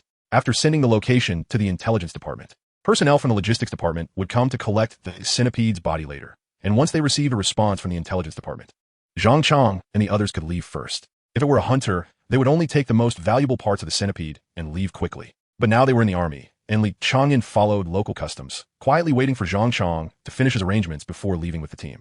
On the way back, everyone looked happy. Li Chang'an wanted to say something, but recalling what he had seen on television, it seemed inappropriate to dampen everyone's enthusiasm. However, Zhang Chang was not shy about it. Hu Chai was too slow to act the first time, and the timing and positioning were off. Ma Hao was anxious, saying that one must remain calm in battle, especially since he was the firepower support of the team. Being careless could even injure teammates. Haka had no problems. Li Chang'an smiled and said, You usually choose to be timid, so it's normal for everyone to be a bit uncoordinated when you finally take the initiative. I haven't even mentioned you yet. Zhang Chang's eyes narrowed. Do you not consider your teammates when you act? Hunters don't operate alone. You should rein in your personal heroism. After a slight shock, Li Chang'an replied seriously, sorry, I'll correct it. Li Chang'an's overly serious demeanor made Zhang Chong feel a bit embarrassed. It's fine, it's fine. Anyway, we had a great harvest today. It's normal for our first collaboration to have some flaws. Hu Chai, who spoke the most? Echo, that's right, this centipede is definitely red level. Not only did we successfully hunt it, but none of us got hurt. Sorry you got hurt. In fact, Zhang Chong was also injured. But his robust physique healed quickly. Everyone was still concerned about Li Chang'an. It's a minor injury. It will heal quickly. Li Chang'an waved his hand, explaining that the injury on his back did not hit the bone, just a superficial wound. By the way, this centipede is red level? Remembering, Li Chang'an vaguely recalled having killed 2 centipedes before, one of which was similar in size to this one. Is this really red level? The timing of each trial opening is different, and occasionally Li Chang'an would have leisure time to act as a hunter to earn some extra money. Undoubtedly red level. Zhang Chong's response was without hesitation and didn't require any thought. He showed Li Chang'an the watches on the wrists of several people and explained, this is a microcomputer. You can check monster data on it. Of course, it's limited to monsters that humans have explored. If they're new species, data can also be collected and uploaded for rewards. After tapping on the interface, an image of the centipede appeared with the words red level, ranked 103 displayed below. Though it was one of the lowest ranked monsters in the red level category, it was still red level. Besides that Chang'an brought good luck, our luck was also decent. The centipede is a single attribute monster and only has the characteristic of strong physique. That's right, a monster with a strong physique can be dealt with heavy firepower. If we encountered one that was extremely fast, we might be in trouble. Li Chang'an was somewhat puzzled. Is the Empire really that idle? Not only collecting intelligence, but also making a leaderboard. Speaking of which, part of the intelligence comes from hunters, right? Let's celebrate when we get back, eating while talking. The success of this battle had a considerable amount of luck involved, so don't get too proud. As the captain and older senior, Zhang Chong had a duty to correct the team's mindset. Li Chang'an awkwardly raised his hand and then dropped it. Can we get a medal for killing this? The others exchanged glances, all showing smiles. That won't do. Hu Chai patted Li Chang'an on the shoulder, openly laughing at his naivety. Ma Hao added, individual kills of red-level monsters are fine, but we achieved a team kill. The topic suddenly became somewhat strange, and the atmosphere dropped to a freezing point. Li Chang'an seemed oblivious to the change in mood and continued to ask, so how can we get a medal for a team kill? There are no medals for achievements below level 2. Medals start at level 2, and to reach level 2, we need to kill at least 5 red-level monsters, Zhang Chong said, looking at everyone with unprecedented seriousness. Chang'an won't be like Zhou Mu. After a brief silence, Hako was the first to break it. I believe in Chang'an. Yeah, that punch he threw at Zhou Mu was really cool. It was an elbow strike, not a punch. Doesn't matter, it was still cool. The atmosphere returned to warmth. At this moment, Li Chang'an seemed to understand something, yet also seemed to understand nothing, feeling inexplicably happy. Upon reaching the defense station, they could submit the samples and data they brought back and also restock supplies. The unfortunate part was that Li Chang'an had no clothes to change into. He had 4 sets of clothes, and apart from what he was wearing, the rest were all in the tent. He didn't have time to go back and change, as a new task was about to be assigned upon their arrival at the defense station. By the way, help Chang'an get his watch. New recruits can receive it after completing their first task, Hu Chai explained while eating a cookie. The rule is that it can only be collected after it has been approved. But since we have tasks back-to-back, it's fine to get it early. Li Chang'an nodded and waited silently. After a moment of silence, Hu Chai reminded, you have to go together to collect the watch. Oh, Li Chang'an suddenly realized, looking around, who will I go with? I'll take you. The captain is going to assign tasks for a while. Ma Hao smiled and led the way. Following behind Ma Hao, Li Chang'an casually surveyed the surroundings, not realizing that there were so many items to collect at the defense station. It seemed the Empire planned to make this place a boundary and establish a new front line. The defense station would likely be rapidly developed into a new military camp in the near future. After all, the military camp outside Wall No. 2 was not well equipped and clearly had no intention of being used for long-term purposes. When they arrived at the place to collect the watch, Li Chang'an understood why Ma Hao was leading the way. That's my sister. Ma Hao pointed at the girl surrounded by 7 or 8 computers. She's my most important sister. On Ma Hao's face, Li Chang'an saw a look of pride. Ma Hao quickened his pace, waving his hand while calling out, Jinshi, I brought my comrade to collect supplies. Ma Jinshi. Li Chang'an couldn't help but laugh. The brother was named Ma Hao, and the sister was named Ma Jinshi. Their parents really didn't put much thought into naming. But that's really nice. Chapter 53. What is a straight man listening to the voice? The girl turned her head and waved her hand in surprise. Brother. Ma Hao smiled widely and introduced. This is our team's newcomer, Li Chang'an.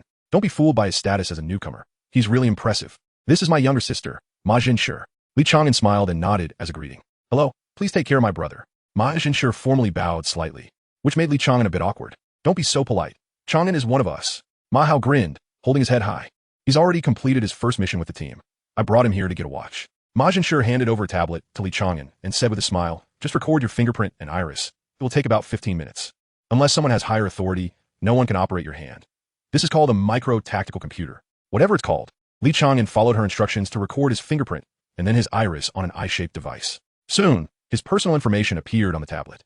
Name, Li Chang'an. Date of birth, Imperial Year 01, February 18th. Ability level, C level, not tested. Li Chang'an frowned and pointed at the parentheses. What does not tested mean? It's for enlistment testing, Ma Hao explained casually. New recruits will undergo a collective test 1 month after joining to see their progress. Who knows? There might be some hidden genius. That's troublesome. Li Chang'an hadn't expected this step. His ability couldn't withstand scrutiny as it came from the gloves. Once tested, he'd likely be exposed, but the previous documents hadn't mentioned this step. No one noticed that Li Chang'an's expression was a bit off, while Ma Zhenshi continued to chatter. Brother, you should switch to logistics. Your patrol team is too dangerous, even though you don't have to go on the city walls. What if you run into a herd of beasts, and you've been in the patrol team for 3 years without any merit? You're just wasting time. I'd feel more at ease if you were in logistics. Hearing his sister say this, Ma Hao felt a bit embarrassed, raising his voice, who's just wasting time. We just took down a red-level beast. Ma Zhenshi turned her head in surprise, then quickly chuckled, stop bragging. If it were a red-level beast, Captain Zhang would definitely have taken you guys to run away. Li Chang'an quietly turned his head aside and smiled slightly. Zhang Chang was known for being cowardly. You're not wrong. Ma Hao couldn't hold on to his pride anymore, scratching his head awkwardly. The captain actually wanted to escape, but Chang'an stopped him. After hearing what he said, we decided to give it a try. Looking at Li Chang'an with curiosity, Ma Zhenshi quickly lowered her head, mainly because Li Chang'an looked too fierce, especially when he wasn't smiling. What did you say to my brother and the others? Li Chang'an thought for a moment. I forgot. I forgot too, Ma Hao laughed. Anyway, it was very passionate. It really got everyone fired up. During the conversation, Li Chang'an's tactical watch was ready. As Ma Zhenshi handed the watch to Li Chang'an, she lowered her voice. I don't care about my brother's merits. I just want him to live. If you want to earn merit, can't you go to another team? I only have my brother left as family. I'm sorry. Please leave. Li Chang'an paused and put on the watch. What are you two talking about? Ma Hao, who was wandering around, turned his head and sensed the unusual atmosphere. Nothing. Ma Zhenshi said, gathering her hair with a bright smile. Li Chang'an raised his head. She wants me to leave the team because she's afraid I'll be too radical and put you all in danger. Ma Zhenshi suddenly turned to look at Li Chang'an, never expecting him to be so straightforward. Are you even a man? Ma Hao laughed unexpectedly, loudly. Don't be angry. My sister is like this. She initially opposed my joining the patrol team, but when she heard my captain was Zhang Chang, she agreed to let me go. Even not being present, Zhang Chang was taking the blame again. Under his sister's intense gaze, Ma Hao's smile faded, and he sighed, bitterly laughing. Sis, you never even asked me what I wanted. When you were younger, if I died, you'd have to live alone. I didn't even dare to enlist. Now that you've grown up, even if one day I'm not around, you could take care of yourself. I should chase after my dreams. Struggling, Ma Hao draped his arm over Li Chang'an's shoulder and smiled back as they walked away. Watching her brother's figure, Ma Zhenshi was at a loss for words. When she was a teenager, her brother was as tall as he was now, but due to malnutrition and heavy physical labor, he never grew taller again. Now she was already half a head taller than him, while he remained the same as he was back then. Time had made him older and more haggard, but had never given him a gift. Li Chang'an thought for a moment, then draped his arm over Ma Hao's shoulder to prevent him from secretly standing on tiptoe. So what is your dream? Ma Hao grinned widely. I want to be a marshal. After hesitating for a long time, Li Chang'an decided to speak up. Has anyone ever told you that your dream is unrealistic? Has anyone ever told you that you're a straight man? What does say straight man? Does it mean upright? No. When they returned to their teammates, they happened to see Zhang Chang approaching. From Zhang Chang's expression, it seemed there was bad news. Sure enough, as soon as Zhang Chang opened his mouth, the 3 people, except for Li Chang'an, frowned. Rescue mission, a reconnaissance team went missing in the north. 4 people lost connection with the command center in less than a minute, and the enemy's information is unknown. Our task is to rescue any survivors if there are any. If there are no survivors, we need to bring back their recording devices. Zhang Chang took a deep breath. We might be targeted. Li Chang'an didn't understand. A mission was just a mission. What did being targeted have to do with it? Because of his sister's words, Ma Hao unconsciously drew closer to Li Chang'an and began to explain, we are a subordinate team of the patrol unit, and our main task is to eliminate dangerous factors within the safe zone. For example, that centipede today, at necessary times. We also need to go to battle against beast tides. However, rescue missions have nothing to do with us. They're generally tasks for elite teams or special operations forces, so it shouldn't fall to us. Zhang Chang nodded and continued, a 4-man team was wiped out without any chance to fight back. If we go, we'll likely just be sending ourselves to death. I just heard that Zhou Mu has an uncle in the strategic department of the command center, and this task was directly assigned by the strategic department because we are closest to the target location. Hu Chai angrily cursed, damn it. What kind of ability is it to rely on connections to get us involved? Li Chang'an bit his nails, hesitating. Chang'an, do you have any ideas? As soon as Zhang Chang spoke, everyone looked at Li Chang'an. How about? Li Chang'an hesitated, unsure if he should speak. Trust in his teammates made him voice his thoughts. We pretend to set out, and then halfway, I turn back and kill Zhou Mu. After a brief silence, the four confirmed that Li Chang'an wasn't joking and immediately panicked. No, you can't say that. They're right, calm down. You can't say that in the army. Li Chang'an nodded. Okay, then let's head out first and talk on the way. The four wiped the cold sweat from their brows and finally realized something was off about Li Chang'an. This guy has no common sense. Chapter 54, May in Hand. They continued walking without even a night's rest, the reason being the urgent mission that did not allow the team to stay at the defense station. In 1 minute, all four were wiped out with not a shred of useful intelligence, and the enemy's species was unknown. It was almost like a death mission. The expressions on everyone's faces along the way were grim, except for Li Chang'an, who seemed relatively fine as he contemplated a way to survive. Unless Zhou Mu had connections that reached the heavens, a mission that was certain to be fatal would be assigned to their team. The military was completely devoid of intelligence, so there must be a way out. Li Chang'an's mutterings attracted the attention of a few. Sensing their gazes, he spoke frankly. I actually think this mission isn't as dangerous as described. Otherwise, it shouldn't have been assigned to us. After a long while, Zhang Chang nodded thoughtfully. Indeed, the intelligence department assesses the level of danger for missions. We should just meet the minimum requirements. Unless General Lin personally intervenes, no one can order any team to their deaths. The other three still frowned deeply. Hu Chai, distressed, rubbed his forehead. Even if the captain says that, we still don't see any hope. Are we betting on luck again? Betting on not running into that murderer? Stop joking. Encountering it means death. Li Chang'an stopped in his tracks, his eyes lighting up. Let us set up camp near the target location, and I'll go check the area around the mission site first. No way. Zhang Chang frowned deeply. You said you would change. Personal heroism shouldn't appear on the battlefield. Li Chang'an immediately countered. This isn't personal heroism. My safety is higher if I go alone than if we all go together. Since we are powerless to resist against the enemy, it doesn't make much difference whether I go alone or we all go, and I can perform better by myself. My stealth skills are really quite good. Better than my close combat. Trust me just this once. Zhang Chang was left speechless by this argument, unable to refute it. He just couldn't bear the thought of his teammate venturing out alone. Hu Chai weakly spoke up. Chang'an said before that his close combat skills were pretty good, then. All right, Zhang Chang finally relented. But you must promise me that if you notice anything wrong, you'll run away immediately. We'll prepare firepower to cover you. Once we see you, we'll retreat right away. Having reached a consensus, Li Chang'an felt much more at ease. He was too good at moving with so many people. Unless everyone could keep up with him. Bringing one Anren during the trial had already been his limit. Any more people would just be a burden. He quickened his pace, and before night fell, the team was less than 2 kilometers from the target location. This would do. The disappearance had occurred 6 hours ago, and considering the unknown species and strength of the enemy, 2 kilometers was already somewhat risky. Li Chang'an stopped his teammates, and with no objections. They chose a more open spot to set up camp. They placed a few wooden stumps or stones around the campfire, along with the blankets they carried for warmth. As night fell, a well-fed Li Chang'an knew it was time to leave. Remember, if there's any danger, signal immediately. We'll cover you with firepower. As long as we see you, we'll retreat right away. Zhang Chang still felt a bit uneasy. Li Chang'an nodded, giving a determined look, before turning and stepping into the darkness. Haka maintained his abilities. The 200 meters of coverage was barely enough, mainly for caution. We might have underestimated Chang'an, Haka shrugged, speaking less after his persona had collapsed. His stealth is strong, even better than his close combat. Can you imagine? A person can lower their mental fluctuations. When he is moving, he has no distracting thoughts. As long as there are no thoughts in his mind, even the mental fluctuations can become sporadic. But normal people can achieve a state of complete focus. This might be the best news they heard today, enough to lift their spirits. Strolling in the dark, Li Chang'an felt invigorated, as if he was born for darkness. For most people, the road under the moonlight might seem somewhat blurry.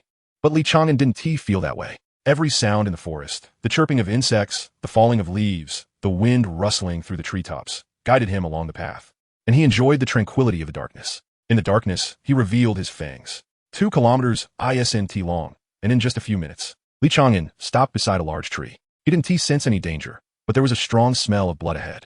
The smell didn't come from just one place. It permeated the forest ahead, from the treetops to the ground, everywhere. It was likely that no one could leave behind a complete corpse. Thinking this, Li Chang'an cautiously approached the target location, being careful of every branch and dry leaf underfoot. After taking a dozen steps, Li Chang'an stopped. Hanging from a branch, just a couple of steps away, was a half corpse, the lower half missing. From the clothing, it seemed to belong to the missing team. The severed end of the body appeared to have been bitten off by some strange creature, and he couldn't see the other half anywhere. Half of the face still bore the fear from its last moments. He activated the camera on his shoulder, and continued forward. Within 30 steps, he saw a left hand, a right foot, internal organs, and a half-chewed head. The beast that did this seemed to have some picky eating habits. After taking a few more steps, a small clearing opened up before him, where a blood-colored monster lay surrounded by scattered corpses. It seemed to have just fed and was now taking a nap. Using the moonlight, Li Chang'an squinted to observe.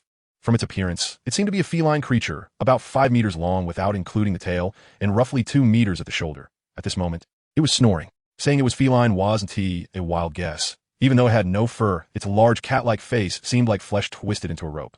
The rope entangled into a head. Between the gaps of the rope, there seemed to be something like closed eyes. But what made Li Chang'an hold his breath were the 2 arms on the monster's shoulders. Human arms. They weren't stuck on top. He could clearly see 2 human arms growing from the flesh. Compared to the monster's massive body, the 2 arms looked like underdeveloped, deformed limbs. Li Chang'an glanced at his watch. He had never seen such a strange monster. He hoped. Well, he found nothing on his watch either. Instinct urged him to leave. The unknown was terrifying, and this feline monster was more than just terrifying. He had never seen a human body on a monster before. Without making a sound, Li Chang'an stared at the monster and slowly backed away. A heavy breath escaped the monster as it flicked its tail, sending a waft of bloody scent that blew away the leaves on the ground. Countless eyeballs opened between the flesh ropes, and every eyeball facing Li Chang'an turned to look at him at the same time. Without any hesitation, Li Chang'an turned and fled, pulling out a signal flare from his waist and shooting it into the sky. 3 consecutive shots represented the highest level of danger, a black alert. The bloody scent brushed against his neck, and silently, the cat head drew closer to Li Chang'an. Chapter 55, Get the hell out of here. A few people huddled around the campfire, wrapped in small blankets. Hu Chai had taken a sharpened stick and was roasting military rations over the fire. How about we move a bit closer? I'm still a bit worried, Zhang Chang sighed. No matter how worried he was, it wasn't unjustified. Today was the first day in the army for Chang'an, after all. How could they leave everything to him? Ma Hao wrapped his blanket tightly, exposing only his head, while under the blanket he was attaching abilities to bullets and then handing the empowered bullets to his teammates. Except for Li Chang'an, who couldn't receive a firearm yet, the other 4 had their own standard-issue rifles. Unless there were special requirements, all soldiers would have a rifle and a handgun, though some chose not to have them. In the era of abilities, firearms were not necessarily more useful than abilities. For many ability users, firearms could even be a hindrance. Charles didn't need any firearms at all. As a dual ability user, he was like a human artillery platform. If there wasn't anyone strong enough to stop him, he could level a city in under 10 hours. But with Ma Hao on the team, the bullets enchanted by his abilities could last 3 to 4 hours, and he could give them to his teammates. Let's not go, Chang'an said to trust him. We can still trust our comrades, Ma Hao said as he wiped a fist-sized grenade. Haka mechanically nodded in agreement. Old Ma is right. Let us get ready to support him. Yeah, Hu Chai said, just as he tossed a roasted military ration into his mouth and saw fireworks from a signal flare bloom in the distant sky. 1 flare? That doesn't seem quite. 3 flares. Black level danger alert. Feeling the monster's breath on his neck, Li Chang'an turned without hesitation, kicking back hard against the monster's body. Using the reaction force, he was thrown backward, and in the moment he turned his head before escaping. He clearly saw the monster looking up at the fireworks in the sky. Then all eyes fell on the signal flare at Li Chang'an's waist. Light-sensitive and highly intelligent. A fleeting glance had gathered some information, and Li Chang'an continued to flee. His unfamiliarity with the watch caused him to spend a few extra seconds sharing his location with his teammates. He had to survive until he got support. But it wasn't easy. A strong wind rushed from behind, and Li Chang'an dove forward to evade it. The military uniform, which could withstand small-caliber bullets, was torn apart, and under the claws, it was no better than tofu. His landing point was a large tree that was thick enough for a person to hug. Li Chang'an landed and rolled behind the tree, which could help him evade the enemy's pursuit. The actual result was that the tree, over 30 centimeters thick, was stripped of more than half under the claws, and it groaned under the strain before slowly toppling over. There was no longer any sign of Li Chang'an behind the tree. As he fled ahead, Li Chang'an noted again that the monster's hearing and sense of smell were not particularly keen. However, a glance back immediately locked the monster onto his direction, and Li Chang'an was certain that the monster's perception was exceptionally outstanding. Vision is invisible, but when a person is being watched, there's an inexplicable sensation. That is perception. A claw stripped half of the tree trunk. That was power, that was attack. Twice now, the monster had caught up to Li Chang'an, always arriving first. That was speed. Except for a slight delay in reaction speed.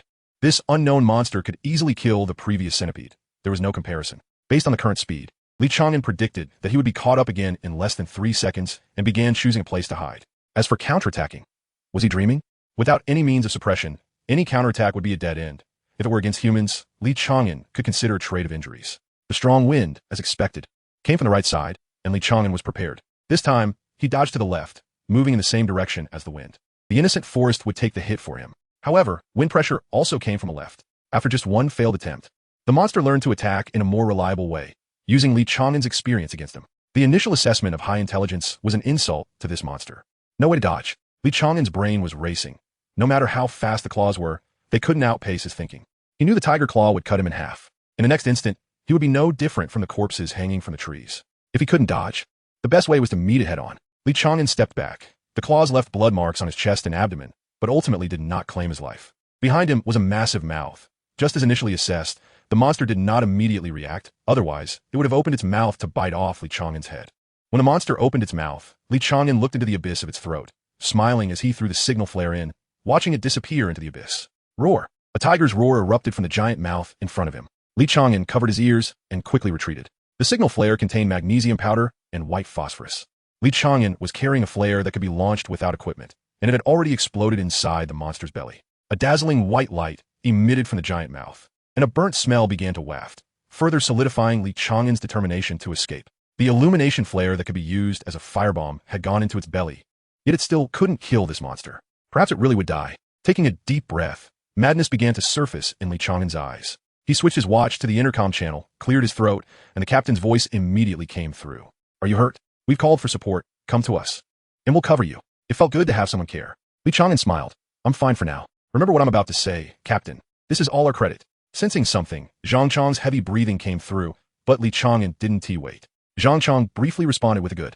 Li Chang'an quickly summarized the monster's characteristics into concise phrases and sent them along with a recorded video. After finishing, he didn't give Zhang Chang time to think and delivered his final instructions. "Next, I'm going to throw my watch into the monster's belly. I'll lead it to an open area. You just need to bomb the coordinates." The call was disconnected. Zhang Chang looked at his gun, struggling internally.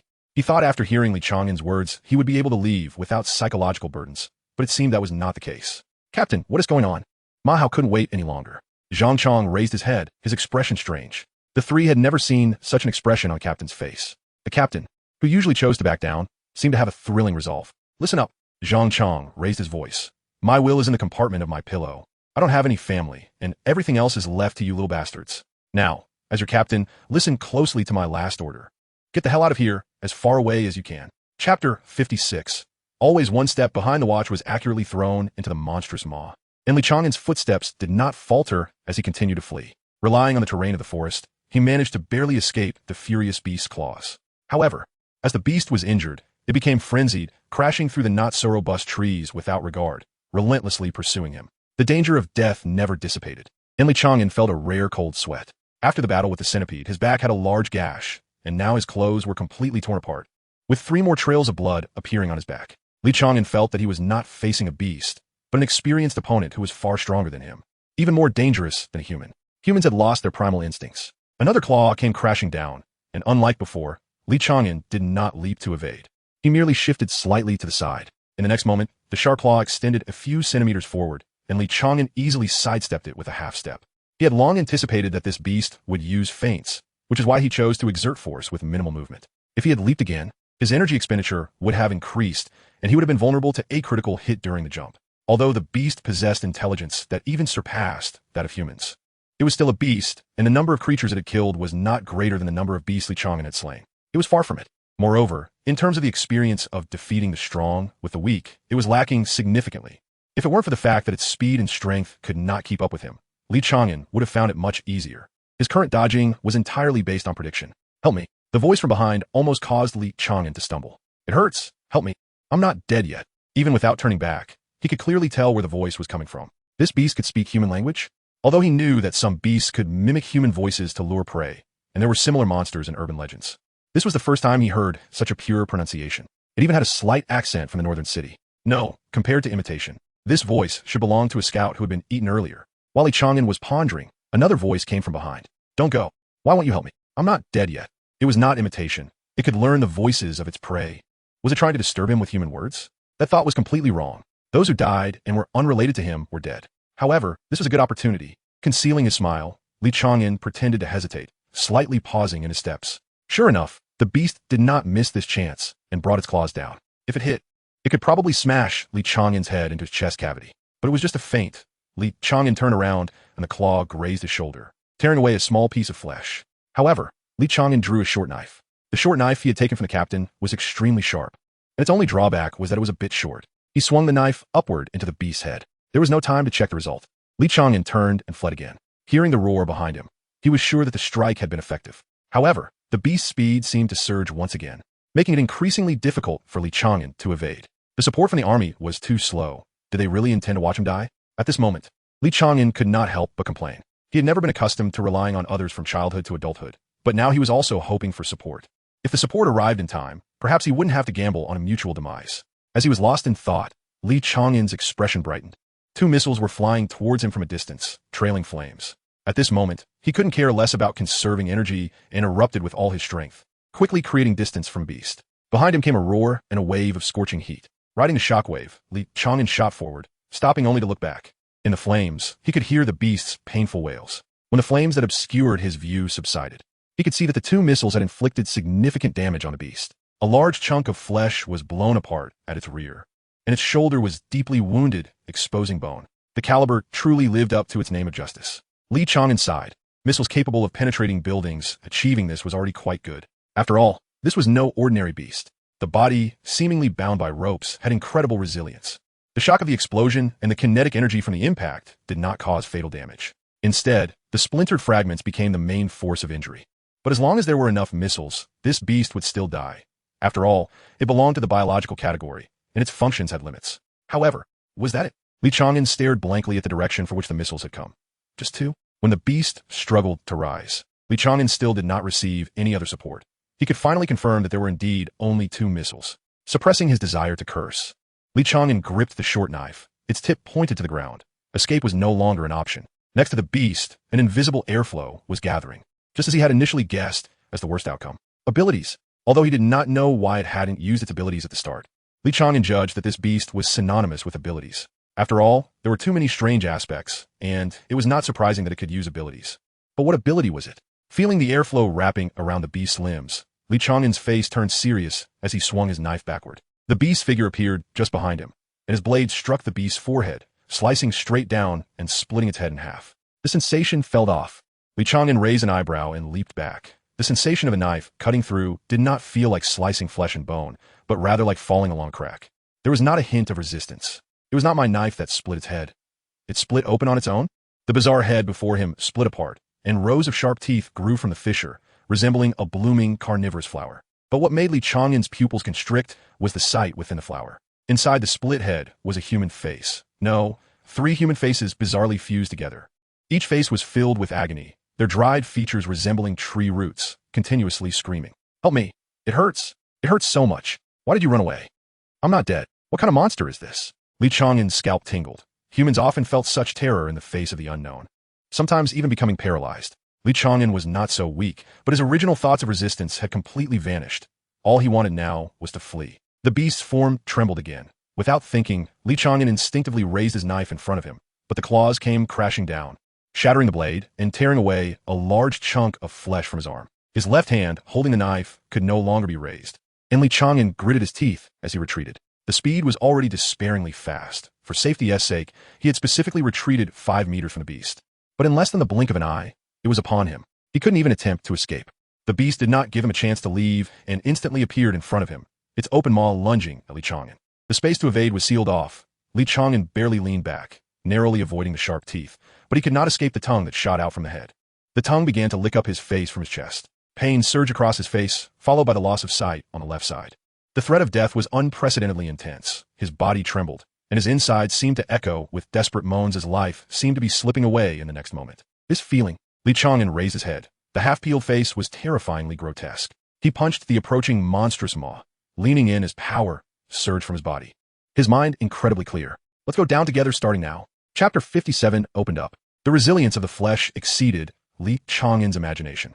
The flesh on his arm was growing back, and his physical strength was rapidly recovering. Unless it was a fatal blow, nothing could bring him down. Unfortunately, this monster had the ability to deliver a fatal blow. A thrilling battle was impossible. Perhaps he would never be able to engage in a thrilling fight in this lifetime, as every second was spent dodging and waiting for an opportunity. Escape was already a luxury. In a few seconds, Li Chang'an roughly figured out the monster's special ability. It enhanced its speed by eliminating air resistance. Therefore, his speed could never surpass that of this monster. He had thrown his watch into the monster's belly, and it would continuously transmit location messages until it was digested. If it was confirmed that the location was still moving, the military would likely continue to provide support. I will survive. Li Chang'an shouted this loudly, merely trying to motivate himself. Negativity would lower physiological functions.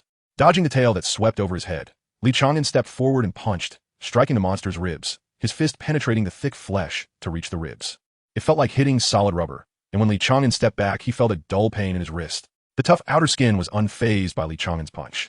In fact, the recoil would cause him more injury, as missiles could not penetrate it, only exploding its surface. If his dagger hadn't been broken, he might have had a chance to rely on his exceptional reflexes to maneuver, but now, without a weapon, he found it somewhat strenuous.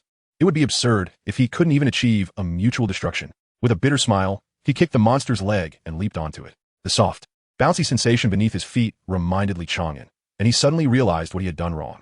The monster's body was covered in disgusting green eyeballs, while the rest of its body was incredibly resilient, but the eyeballs were not. Before the monster could react, Li Chang'an quickly brought 2 fingers together and stabbed into the nearest eyeball to the monster's spine. His fingers easily pierced through, requiring no more effort than stabbing into a human eyeball. The monster howled in pain, its head raised in anger, and its whip-like tail swung towards him with a whoosh.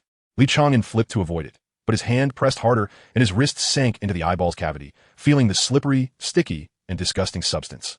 Yet he still accurately grasped the spine. He couldn't pull it out. The monster's spine was sturdier than he had imagined. He exerted all his strength, but couldn't extract it. Li Chang'an sensed the danger, but was a moment too late. Bone spine suddenly grew from the spine, not allowing him any chance to react. Nor could he push it away. The bone spines pierced through his palm, emerging from the back of his hand. At that moment, Li Chang'an seemed to see a human-like smile on that grotesque face. The flesh on his left arm was stripped away by sharp claws and had not yet recovered, while his right palm was pierced by the bone spines, leaving him feeling as if he were at the end of his rope. The massive head leaned closer to him. The bizarre mouth, cracked like a flower, opened wide, revealing its sharp teeth like terraced fields. Li Chang'an had no doubt that this large mouth could directly bite through his neck. Swallowing a human head would be no more difficult than eating a fishball. The monster paused, sensing that the hand on its spine had suddenly tightened its grip, even though it had pierced through the palm. However, the next moment, something even more puzzling happened. The young human opened his mouth and bit at it, even more frantically than it was. The unexpected scene caught the monster off guard. In its impression, humans shouldn't behave this way. In that moment of distraction, Li Chang'an bit down on the eyeball at its neck. Juices splattered everywhere, and the foul liquid filled his mouth.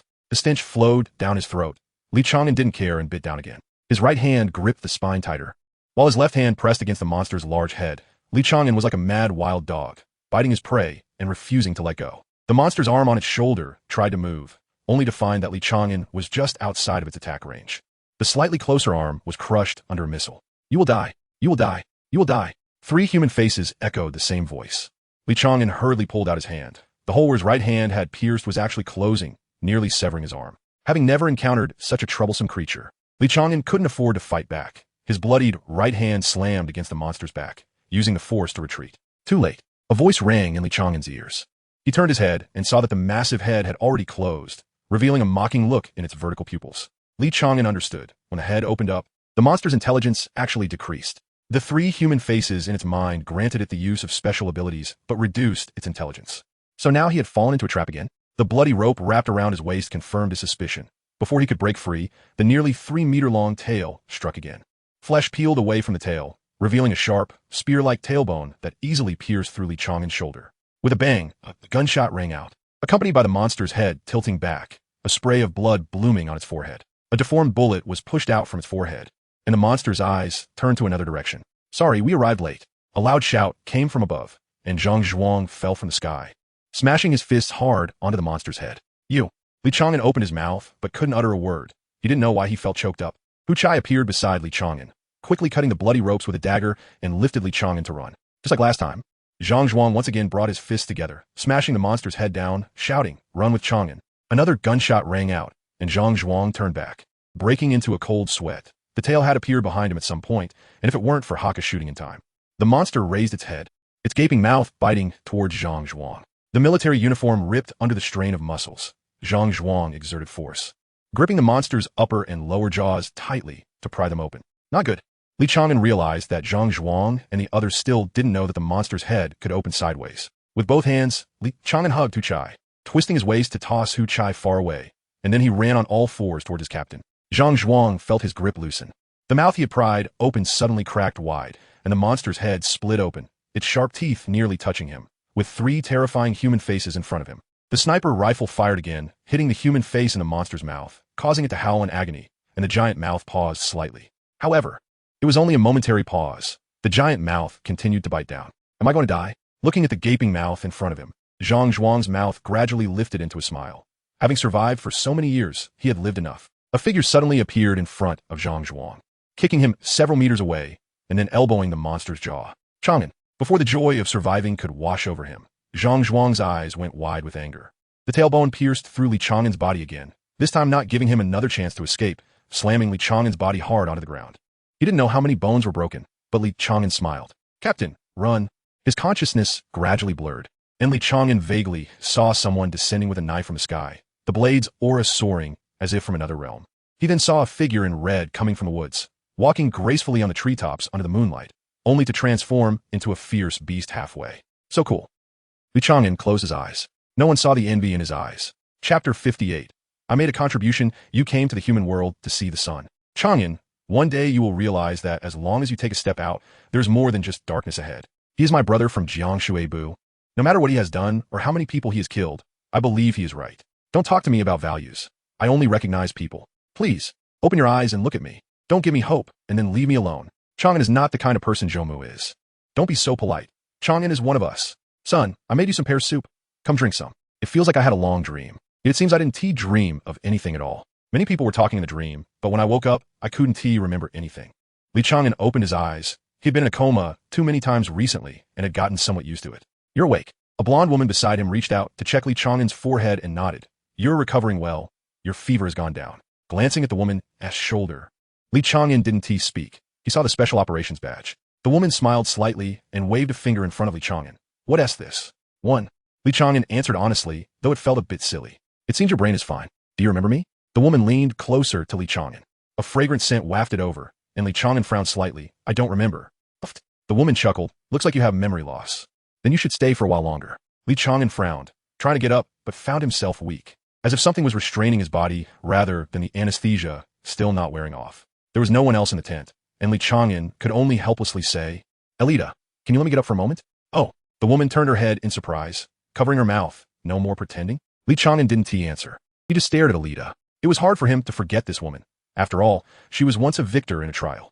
Most notably, Elita's ability was of the support type, which was even rarer. Facing Li Chang'an's gaze, Elita was eager to continue teasing him, but unconsciously moved, tapping Li Chang'an's forehead and releasing her ability. Feeling strength returning to his body, Li Chang'an simply got up, only to find himself completely naked but wrapped in bandages. Don't even think about leaving. Elita pushed Li Chang'an back onto the bed. Although your injuries are healing well, it's not time for you to get out of bed yet. You probably don't even know how serious your injuries are. Without medical equipment and medicine, you would definitely not have survived. So you should thank me, your lifesaver.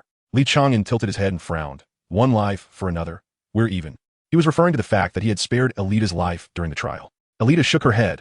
I don't know what you're talking about. All I know is you owe me a life. Don't try to evade it. Women are so annoying. Li Chang'an looked around displeased. There was a clean military uniform on the nearby cabinet, and he directly took it and began to put it on.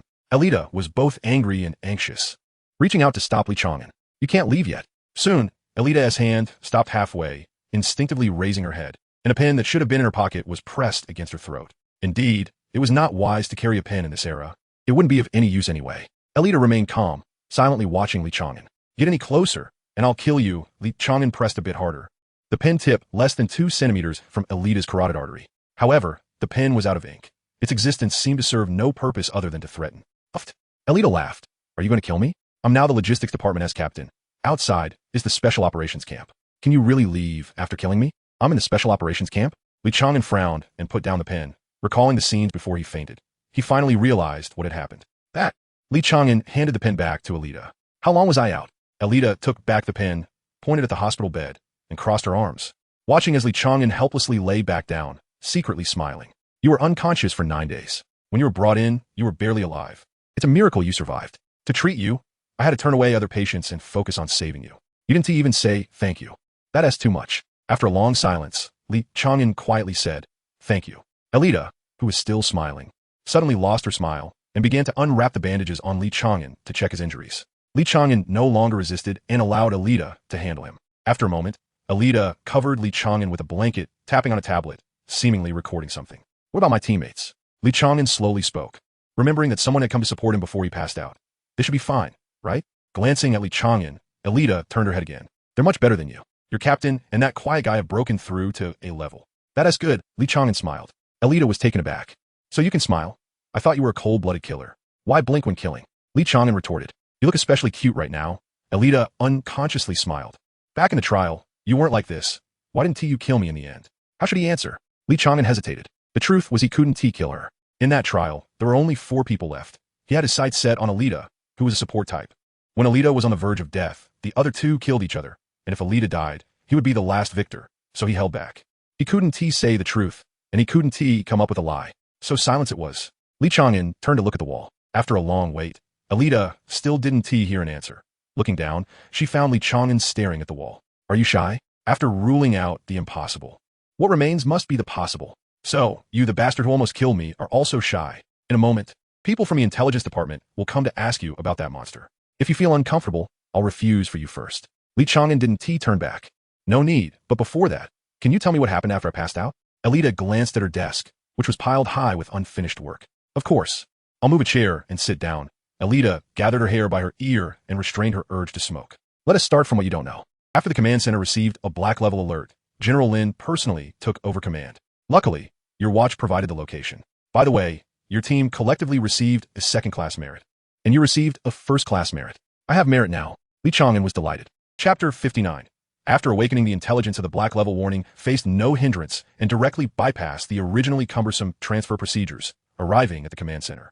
Based on the size of the monster, General Lin Chang'an issued the order to launch missiles, as it was likely that the task force had already perished under the claws of the monster.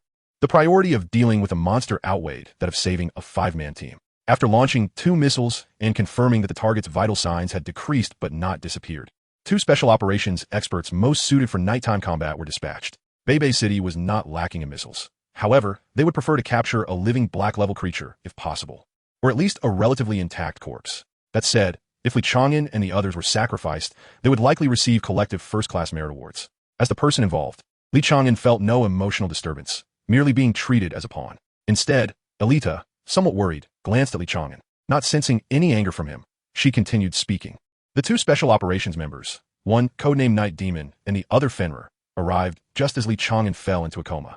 The command center had designated the monster with the codename Ripper. In the case of the 2 top elites from the special operations team joining forces, the Ripper exhibited a terrifying combat power characteristic of black-level creatures, which Li Chang'an deeply understood. He had never encountered such a despair-inducing being. Its only shortcoming was its reaction time, yet this was compensated by its high intelligence. When the Ripper opened its head again, Night Demon shattered one of its human faces, while Fenrir nearly tore the Ripper in half. Did that monster die? Li Chang'an felt excitement, or rather relief. The Ripper possessed extremely high intelligence, capable of feeling anger and pride, so if it managed to escape, it would bring endless retaliation. But it did not. Alita sighed. The leader of the Bei Beast Horde had appeared, a monster exceeding the black level, codenamed Winged Tiger.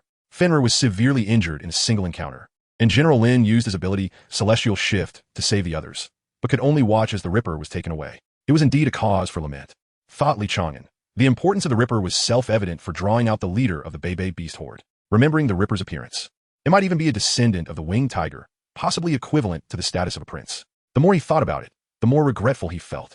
During the battle, your team leader, Zhang Qianzhuang, was pierced through the heart while covering Night Demon, and not only did he survive, but he also broke through to A level as a result. Third-class Soldier Haka, after being backlashed by using mental resonance, broke through to A level before his mental collapse, becoming the only A-level mental resonance ability user at present. After saying this, Alita looked at Li Chang'an, waiting for him to speak. After about 2 minutes, Li Chang'an tilted his head.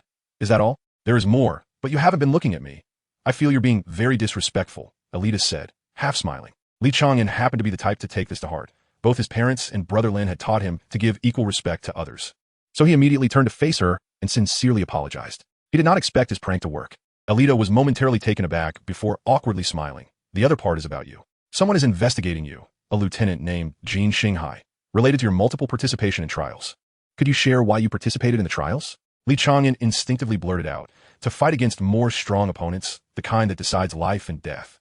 That does fit your temperament, Alita remarked, wanting to say more, but swallowing her words. You should rest more. You're recovering well, but as a doctor, I advise you not to move around too much for now. Li Chang'an nodded and quietly lay on the bed.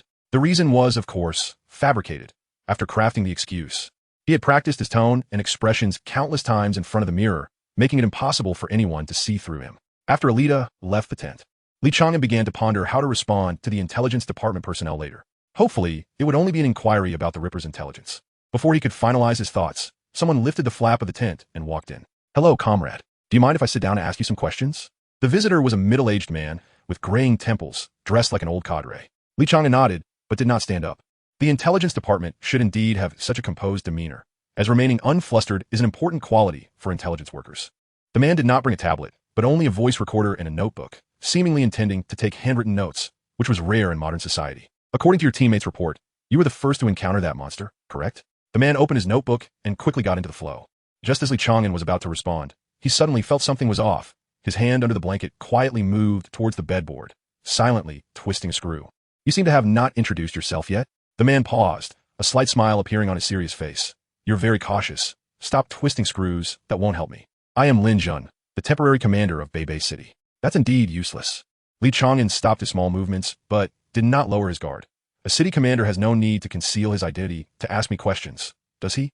"Just a personal matter." Li Chang'an closed his notebook and turned off the voice recorder, his expression shifting. "What is your relationship with my granddaughter?" "Granddaughter?" Just as Li Chang'an was about to say he didn't know her, a figure flashed through his mind, and he asked in confusion, "Lin Yubai?" Li Chang'an nodded, and Li Chang'an got off the bed and bowed respectfully. "Miss Lin saved my life. I didn't have a chance to thank her before she left, and I didn't expect to meet her elder. By the way, I still have a bill. Could you give me Miss Lin's payment details? I want to repay her for the medical expenses." Li Chang'an provided a string of numbers, and Li Chang'an quickly found his identity card in his clothes and promptly transferred the medical expenses. "Is he serious?" Li Chang'an was somewhat dumbfounded.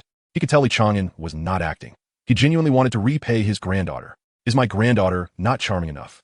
Or is my position not high enough that you're so eager to distance yourself from me?" After transferring the money, Li Chang'an sighed in relief. He couldn't repay the favor he owed for now, but at least the money was settled, and luckily, the medical expenses weren't expensive. He had previously been curious about why the Empire's medical costs were so low.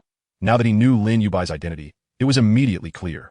Being the granddaughter of a general, getting a discount was quite normal. "All right, General Lin, you can continue asking now." Li Chang'an sat on the edge of the bed, facing Li Chang'an calmly. Li Chang'an still had some questions in mind, but seeing Li Chang'an's actions, he decided to bring them up later. "Tell me about your encounter with the Ripper." "Then let's start from the first sighting." Li Chang'an began to narrate. As he spoke, Li Chang'an furrowed his brows, the character between his brows deepening. Chapter 60. A family. When it came to the scene where Li Chang'an passed out, the questioning came to an end. Li Chang'an closed his notebook, put away the recorder, stood up, and whispered, "Don't mention this to anyone else. I will issue an order to prevent the intelligence department from bothering you again. Do you understand what I mean?" Li Chang'an nodded. The prohibition on leaking information indicated that there were some hidden truths he didn't know, so he decided not to ask further. The usually serious Li Chang'an relaxed a bit and smiled slightly. "Jinxing High from the Special Operations Department lost track of you. I didn't expect you to come to the north. With your strength, you should be on a bigger battlefield. Are you interested in joining the Special Operations Department?" Li Chang'an shook his head, feeling it was inappropriate, and added, "Not for now." Li Chang'an frowned, somewhat displeased. "Why?" "If you go to another battlefield, you could save more people." "I didn't join the army to save people."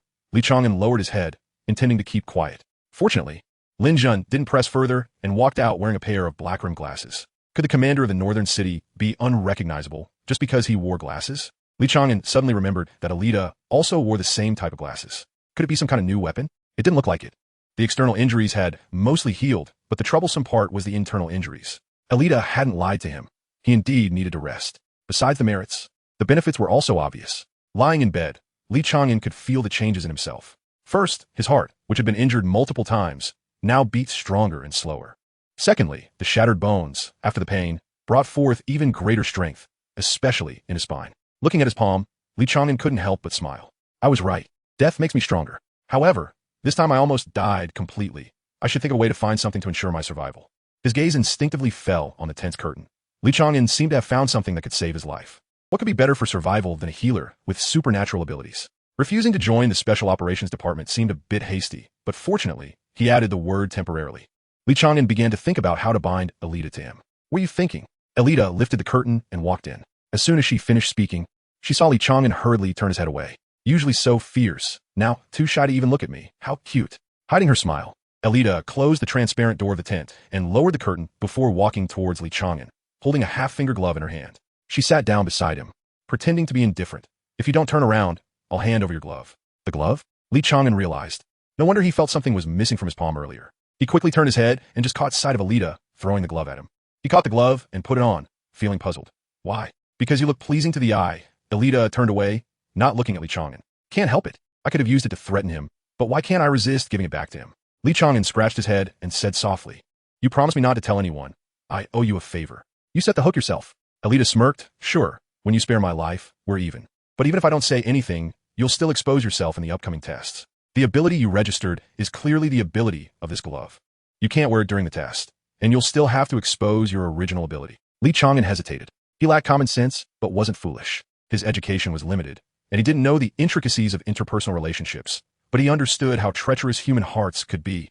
If it was discovered that he had no supernatural powers, not only would he be treated as an outlier and ostracized, but he might also be directly taken away for dissection and investigation. Powerful supernatural beings, regardless of their abilities, were considered normal, but without powers. No matter how strong he appeared, he would become someone else's experimental subject. After much hesitation, Li Chang'an finally decided to speak. "Help me out. Is there any way to fool the test?" Inner joy surged in Alita, but her face remained calm, maintaining her composure. Even Li Chang'an didn't notice anything unusual otherwise. How could one say that women are born actors? "There's a way, but why should I help you? I don't owe you a favor right now." Alita quietly observed the changes in Li Chang'an's expression. "A favor?" Li Chang'an's expression became serious. "I can agree to do one thing for you, or help you kill someone. You help me pass the test, and don't let others know." Killing someone is out of the question. Alita waved her hand, unable to say what she had prepared in the face of Li Chang'an's seriousness. "You don't need to worry about that. I'll handle it. Remember, you owe me a favor." Li Chang'an nodded firmly and lay back down on the bed after watching Alita leave the tent. Women are truly troublesome. No wonder when playing games as a hero. They always say a woman will affect my speed of drawing the sword, and then right away. However, Li Chang'an never had the chance to say that. He had tried it in front of the mirror at home. In ordinary games, he usually played as a horse, sometimes as a villain who gets killed by the hero. When luck was good, he could play as a watchdog. Compared to being beaten or scolded, a watchdog only needed to squat on the side. Lying in bed and daydreaming is a boring thing, but Li Chang'an adapted, and not only adapted but found it quite interesting. He had time to recall the battle with the Ripper, each scene replaying in his mind, then identifying details he hadn't noticed before. Just because his body couldn't move didn't mean his consciousness would stagnate. His memory was good, better than most people. Apart from replaying the battle, those not-so-beautiful memories often resurfaced. During this time, Alita came twice, bringing Li Chang'an internal medicine, urging him to finish his medication before hurriedly leaving. By the time dinner came, Li Chang'an unexpectedly saw 4 people. Surprise! Hu Chai jumped over with a lunchbox. Besides Zhang Zhuang, the other 3 each had a lunchbox. Zhang Zhuang carried 4. "You're recovering better than us." Ma Hao squatted by Li Chang'an's bed, poking his arm with a finger. Haka was looking around, quietly asking, "Where's that beautiful doctor? Hurry and bring something over to put the food on." Zhang Zhuang couldn't help it.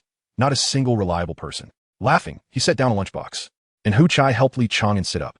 "Do you need me to feed you?" "No, just don't steal my food later." Li Chang'an naturally sat up with a helpless smile. "Looks like you're in good condition." Zhang Zhuang set down the lunchbox and sat directly on the ground. "Although thanks to you, I made a contribution, I still have to scold you." Li Chang'an's smile froze, and he lowered his head. 4 hands rested on Li Chang'an's shoulders, followed by a chorus of voices. Awesome. Chapter 61. Brothers, 3 boxes of dishes and 4 boxes of rice were prepared according to the appetite of 8 people. Zhang Xiangzhuang knew Li Chang'an's appetite, so 3 of the servings were prepared for him. Injured people need to eat more. The more they eat, the faster they recover. Ma Hao said this and added a chopstick of vegetables to Li Chang'an's bowl. Despite this, all 5 of them were injured, but Li Chang'an was the most severely hurt. Zhang Xiangzhuang had thick bandages wrapped around his waist. Hu Chai's head was bandaged like a longevity peach, and Ma Hao's left arm was in a splint, so he could only eat with a spoon. Only Haka seemed to have no injuries, but Li Chang'an noticed that he sat a few centimeters higher than usual. Then he discovered that Haka had bandages wrapped around his buttocks. That monster was inconsiderate. Its tail hit my buttocks. Haka couldn't pretend not to notice Li Chang'an's gaze. Li Chang'an couldn't hold back his laughter either. "Actually, you're the most miserable one." Hearing Li Chang'an's consolation, Haka shrugged in a perfunctory manner. "Don't mind him. Even the longevity peach brain couldn't stop Hu Chai from being playful. We really gained face this time on the mission. We survived a black level alert and brought back important intelligence, and no one died." Zhang Xiangzhuang knocked on the table, and Hu Chai quickly shut up. Then he exchanged a glance with Haka, and after Haka nodded slightly, Zhang Xiangzhuang continued in a low voice. "You should already know that a bigger creature appeared after you fell unconscious, right? That's probably an existence above black level. The order from above is that we cannot reveal a word. Any information regarding the code name, Winged Tiger, is classified at the highest level. Only the ranks can view it. However, we think you should also know, since there is no one else around." Li Chang'an took over. There's always been a legend among hunters that only those above S level begin. The ultimate form of supernatural abilities may be to become a deity.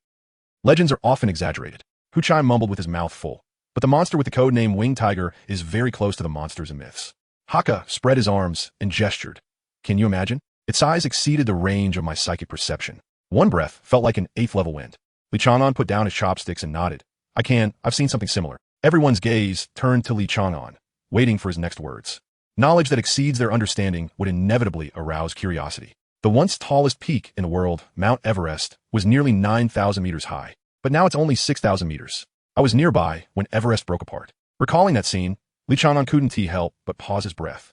And in front of everyone's eager curiosity, he continued. The task I received at that time was to escort a team of people to Mount Everest. I served as the guide. After reaching the destination and settling the payment, I returned. The weather was terrible, and to conserve energy, I didn't walk fast. After a day, I was still within a mountain range when I felt an earthquake. When I turned back, I realized it wasn't an earthquake. A white tail swept by, smashing the summit of Everest. Just that tail was over 1,000 meters long. To be honest, until now, I thought I was hallucinating. The four swallowed hard.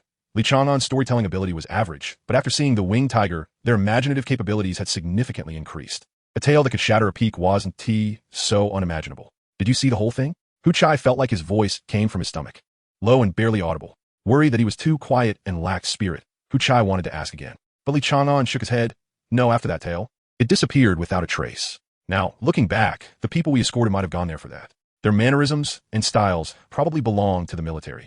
They went to Everest for the owner of that tail, but I don't know if they died. There must be levels above S level. I just don't know why the Empire doesn't disclose them. Worrying about this is meaningless. Everyone laughed, and Zhang Qianzhuang spoke first. That's right. We survived and advanced to A level. S level has nothing to do with us common folks. What lies behind the world is also unrelated to us. Let us celebrate surviving and don't take risks anymore. Just as Li Chang'an picked up his chopsticks again, he paused and said hesitantly, don't you want to earn more merit? The few exchanged glances. After a moment, Hu Chai broke the silence. You got hurt badly this time too. I heard you almost died. This time it was good luck, but what about next time? Yes. Someone spoke up. And Zhang Qianzhuang immediately echoed. Life doesn't have that much good luck. What if you die next time? Haka nodded repeatedly. Right, we all receive collective second-class merit, which is pretty much enough. Our team is the only one in the whole squad with collective second-class merit. Only Ma Hao remained silent. Li Chang'an furrowed his brows and didn't speak. The three exchanged glances, and Hu Chai nudged Ma Hao, anxiously lowering his voice. You should persuade him too. Unexpectedly, Ma Hao shook his head. Chang'an knows what he is doing. We don't need to persuade him. Even if we did, would it make any difference? Would he change his mind? The three fell silent. They had only spent a day together, but they understood that Li Chang'an didn't seem to be someone easily swayed. Captain, you should know my background. Ma Hao continued. My parents were pioneering soldiers in the northern city. They were just ordinary soldiers, without any exceptional supernatural abilities. So they died during pioneering. I was 9 at the time, and my sister was only 7. While I was young, I actually hated them a lot. How could they leave such young children behind and pass away? The compensation at that time was very low, barely enough for the two of us to live. I concealed my age to work and earn money, thinking I hid it well, but everyone actually knew. They just didn't say anything. Even though I was small and weak, doing less than others, my wages were always the same as everyone else's. Ma Hao suddenly smiled, a release of emotion. When my sister graduated from college, I bought many things to thank those who had helped us in the past. But guess what they said? Ma Hao mimicked the tone of those neighbors. Howsy, your parents gave their lives for Northern City. What does our little help count for? This isn't help. This is us repaying a debt. The people living in the city owe those fallen soldiers. The next day I enlisted. I wanted to see the place where my parents had been, to see what was worth them giving their lives for. Zhang Qianzhuang pulled out a pack of cigarettes from somewhere and lit one for himself. His expression shifted in the smoke. Li Chang'an dug into the white rice. Burying his head in the lunchbox, his muffled voice coming out, I've been a waste my whole life. At least everyone has told me that. Very few people have shown me kindness, so few that I can count them on one hand. But I met a man in Luocheng. He was a stranger. Yet he hoped I would survive. He was once a soldier, but he lost his hands and could no longer serve, so I came for myself and for him. I hope that one day I can wear a bunch of medals and tell him at his grave that I deserve his kindness, that I deserve to live. Bang! Li Chang'an slammed the lunchbox down. I will still go. I'm going to apply for a transfer from the team later. Bang! Zhang Qianzhuang slapped the table, angrily scolding. Shut up. Are you the captain, or am I the captain? Just eat your food. You were brought into this team by me. And if you say you're leaving, where do I put my face? You can't think about leaving this team before I die. Hu Chai also stood up, putting his arm around Li Chang'an's shoulder. What do you think we are? Are we the kind of people who abandon our brothers? You're being punished to treat us. That's right. Haka nodded. Remember to introduce me to a girlfriend.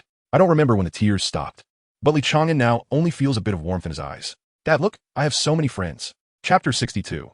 Receiving merits and being confined, the good atmosphere was shattered by the appearance of Alida, who, citing that patients shouldn't be disturbed too much, began to usher everyone out one by one. They had to speed up their meal, and before leaving, the four of them still wore playful smiles, with Uchai even winking madly at Li Chang'an.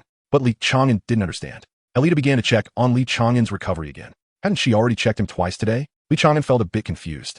Carefully unwrapping the bandages on Li Chang'an's body, Alida said without looking up, "Your recovery is good. More checks are for your benefit." In reality, this physique is just too good. At 176 meters tall, Li Chang'an weighed over 80 kilograms, yet he showed no signs of being overweight. With a body fat percentage that seemed unreal, satisfied, Alida covered Li Chang'an with a blanket and turned to leave, fearing her gradually accelerating heartbeat would be heard. Li Chang'an continued to be in a daze. The Ripper was undoubtedly a black-tier monster, equivalent to an S-class human, but even stronger. He still felt too weak in the face of the Ripper. The biggest problem was his inability to inflict enough damage. Aside from his fists and feet, he only had his mouth left. Once a monster reached a certain size, ordinary firearms couldn't inflict effective damage, let alone cold weapons. Superpowers were the strongest weapon after humanity's apocalypse, but he just happened to lack any superpowers, unable to find a way to compensate for his shortcomings. It was undoubtedly despairing. But over the years, Li Chang'an had fallen into despair more than once and had long since learned not to dwell in it. He would only work harder to climb out of the abyss. 2 days later, no matter how reluctant Alida was, she had to discharge Li Chang'an. There was no sign of injury on him, and all his physical indicators had long exceeded healthy standards. The only way to compensate for her reluctance was to watch Li Chang'an change clothes. "Do you know an Aaron?" Li Chang'an turned back after putting on his jacket. Alida nodded. A new member of the Special Forces, the winner of the Tai trial, a prodigy with 3 superpowers, but he is still undergoing training at the military. 3 superpowers? Li Chang'an was slightly taken aback, then delighted. Aaron must have awakened during the baptism. He sincerely felt happy for one Aaron. Knowing about one Aaron's current situation was enough. Li Chang'an wouldn't ask too much, taking his things and planning to leave the tent. Alida grabbed Li Chang'an's arm, biting her lip and whispering, "Don't you have anything to say to me?" "All right." Li Chang'an turned around. "Please give me your contact information." Not too foolish after all. Alida felt happy. Li Chang'an added, "My teammate wants your contact information." Using your teammate as a cover, clearly, it's you who wants it. Here you go. Although she wanted to be a bit more reserved, Alida worried that Li Chang'an would be shy, so she simply gave it. "Thank you." Li Chang'an nodded slightly and turned to leave. He really is shy. Watching Li Chang'an's back, Alida grew more satisfied. Her superpower, Fallen Angel, could bring unparalleled charm. Charm is a kind of aura, so strong that it needed military-developed consciousness obstruction glasses to suppress it. No male creature could resist this charm. In other words, there couldn't be a male who would harm her, including monsters and bugs, even neutral beings, yet Li Chang'an did. That stunning strike made Alida begin to doubt her own superpower, but seeing Li Chang'an's shyness restored her confidence. Leaving the Special Forces, Li Chang'an tried to avoid everyone, not forgetting that the barbarian god was still around, and there were another 2 or 3 people who had crossed hands with him in the trial. Just as he reached outside the Special Forces camp, he saw Zhang Zhuang and 4 others linking arms and smiling at him. "Welcome back to the team, Chang'an." With Uchai's loud shout, the 4 pulled out fireworks from behind. Boom! Streamers and confetti fell all over Li Chang'an. "Why is the sound so loud?" Zhang Zhuang hurriedly brushed the confetti off Li Chang'an. "Hurry up, don't disturb the geniuses of the Special Forces." The few who had just been laughing were now hurriedly escaping like thieves. The Special Forces were far more unique than other teams. They didn't even have to follow most military regulations. They were both powerful and meritorious. The word special represented that uniqueness. Having gotten far enough away, Li Chang'an handed Alida's phone number to Haka. "You asked me to help you find a girlfriend." Looking at the number in his hand, Haka widened his eyes and looked at Li Chang'an, voicing the thoughts of the 4. "Isn't she involved with you?" The term involved made Li Chang'an furrow his brow. "I almost killed her in the trial. Does that count as being involved?" "Probably not." Haka swallowed hard, not daring to ask further. "Our model." Mahao struggled to give a thumbs up. "Alida is the goddess of the entire army. You actually dared to lay your hands on her. I am impressed." "I'm impressed too." "Me too." Li Chang'an scratched his head, not understanding what the fuss was about. As opponents, they should go all out to kill each other. It was survival and respect for the other party. Hey, come look, isn't this the lucky team?" A fat man walked up. "You picked up a collective second-class merit from the geniuses of the Special Forces. How enviable. And there's an individual first-class merit. He actually has the nerve to take credit. We really admire him." The teammates behind the fat man sneered in agreement. "Who is he?" Li Chang'an pointed at the fat man. Zhang Zhuang sighed with a bitter smile. "Some say we picked up the merits from the Special Forces since we're just the lowest-ranked team. Just ignore them. Let them say what they want." "Why?" Li Chang'an countered. "We fought hard. Why should we let them fabricate stories?" Zhang Zhuang, who was used to being accommodating, was momentarily at a loss for how to respond. "It's just talk. We won't suffer any losses. It should be fine." Even he felt his answer was a bit weak. The fat man continued to mock them. Is fighting against the rules? Li Chang'an quietly watched Zhang Zhuang. It is. Zhang Zhuang sighed. As long as you don't seriously injure the other party, it's at most a verbal warning, provided you must not use superpowers. As soon as he finished speaking, Li Chang'an had already disappeared from Zhang Zhuang's sight. The classic elbow strike was coming again. Ma Hao exclaimed and rolled up his sleeves to charge forward. Hu Chai patted the captain's arm. Captain, Chang'an is right. We fought hard. Why should we be mocked by others? Your mindset needs to change. It should be about courtesy, not tolerance. Besides, it's just a verbal warning. Why be afraid? Even Hu Chai saw through it.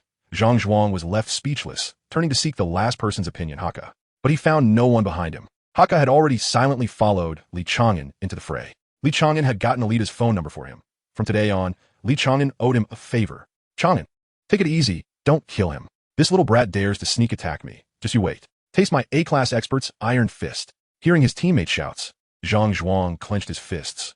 Nearing 40, he should have lost his youthful passion, yet he felt a surge of heroism rising in his heart. The fat man, knocked down by Li Chang'an's elbow, struggled and shouted outside. Damn it, I've been hit. Come help me. Someone who had a good relationship with the fat man rushed over to intervene. Damn it, don't touch my soldier. Zhang Zhuang shouted loudly. Half an hour later, the five stood at the door of the confinement room. Chapter 63. No need for rules through the single-pane glass. Lin Jun was both amused and exasperated. How many did you hit? The officer behind him wore a bitter smile. 32, and 19 of them were beaten by that Li Chang'an you mentioned. It seemed he was more accustomed to fighting humans, having learned a hodgepodge of martial arts that bore the shadows of many styles from before the apocalypse, though it had been fused into his own unique style. Lin Jun turned his head. What style? After a slight hesitation, the officer straightened his chest and replied solemnly, killing style. Every move is meant to kill. I request a thorough investigation into his family. No need. Lin Jun waved his hand and turned back to continue watching the mirror. General Lin, the officer was anxious. He might be a killing machine trained by those organizations. After a moment of contemplation, Lin Jun turned around. A person willing to risk their life to stop a ripper is not a killing machine. This reasoning wasn't entirely convincing. Yet the officer fell silent. Talent was important, but a talent willing to sacrifice themselves for others was even more important. Regaining his composure, the officer resumed his previous respectful demeanor. Then what punishment should we give them? 1 day in confinement? Punishment? Why give them punishment? Lin Jun smiled slightly. They're soldiers and also young people, our contributors. What's wrong with contributors having a fight? It's not the end of the world anymore. Powerful abilities will inflate desires, and the old ways from before the apocalypse no longer apply. Instead of waiting for their desires to become uncontrollable, we might as well grant them privileges and guide their desires. The Special Tactics Department's methods apply to all soldiers. As long as we give contributors the rewards they deserve, we needn't worry about others feeling cold. They will only feel envy. Pass my orders, except for their squad. Everyone else who fought should run 50 laps around the training ground, while their squad gets a day off to have fun. The reasoning was understood, but the officer still hesitated. Isn't giving them a day off a bit inappropriate? What's inappropriate about it? They won't get extra allowances or rewards. So what's wrong with letting them have a day off? Lin Jun responded matter-of-factly. Am I an old fogey? Are you too? The officer chuckled helplessly. He didn't dare to say, you're not old-fashioned, you're overly open-minded. General Lin was known for following rules. Why was he forgetting that General Lin only adhered to the rules he set for himself? The 5 individuals in the confinement room were still whispering among themselves, showing no signs of remorse. Just exchanging insights. When facing multiple opponents, one should try to occupy a high position and never allow oneself to be surrounded, unless one is as tall as the captain. Otherwise, maneuvering is the best strategy. Li Chang'an was sharing his experience. Ma Hao was genuinely impressed, repeatedly exclaiming, My Chang'an is amazing. You must have fought a lot when you were young. I never fought. Li Chang'an replied seriously. My first fight was probably at 16. After that, I fought often. The 4 of them pondered, realizing that they had a new understanding of Li Chang'an's words after recognizing that he lacked common sense. For instance, a little equals being very strong, a lot. I only know a little equals I'm very strong. Therefore, fighting often should equal daily, or even more. Through their eye contact, the 4 created an image in their minds. A poor boy growing up on the streets, struggling to survive through wind and rain, joining a street gang at 16, and starting a bloody career. Such a narrative was common. The Empire's assistance to poor households was limited and heavily restricted, and street orphans were not included. To survive, many joined gangs, with 16 being the most suitable age, and Li Chang'an met most of the conditions. He was ruthless and decisive in action, and not very good at interacting with others, behaving with a childlike naivety, much like a specially trained thug. The only point that didn't quite match was that he had no vices, at least none that were apparent. Li Chang'an keenly noticed the 4's distraction and guessed they must have misconstrued his background. Since they were acknowledged teammates, he was willing to clarify. Let me clarify. I'm not a gang member, nor a street orphan. I'm not as pitiful as you think. I didn't awaken my abilities until later.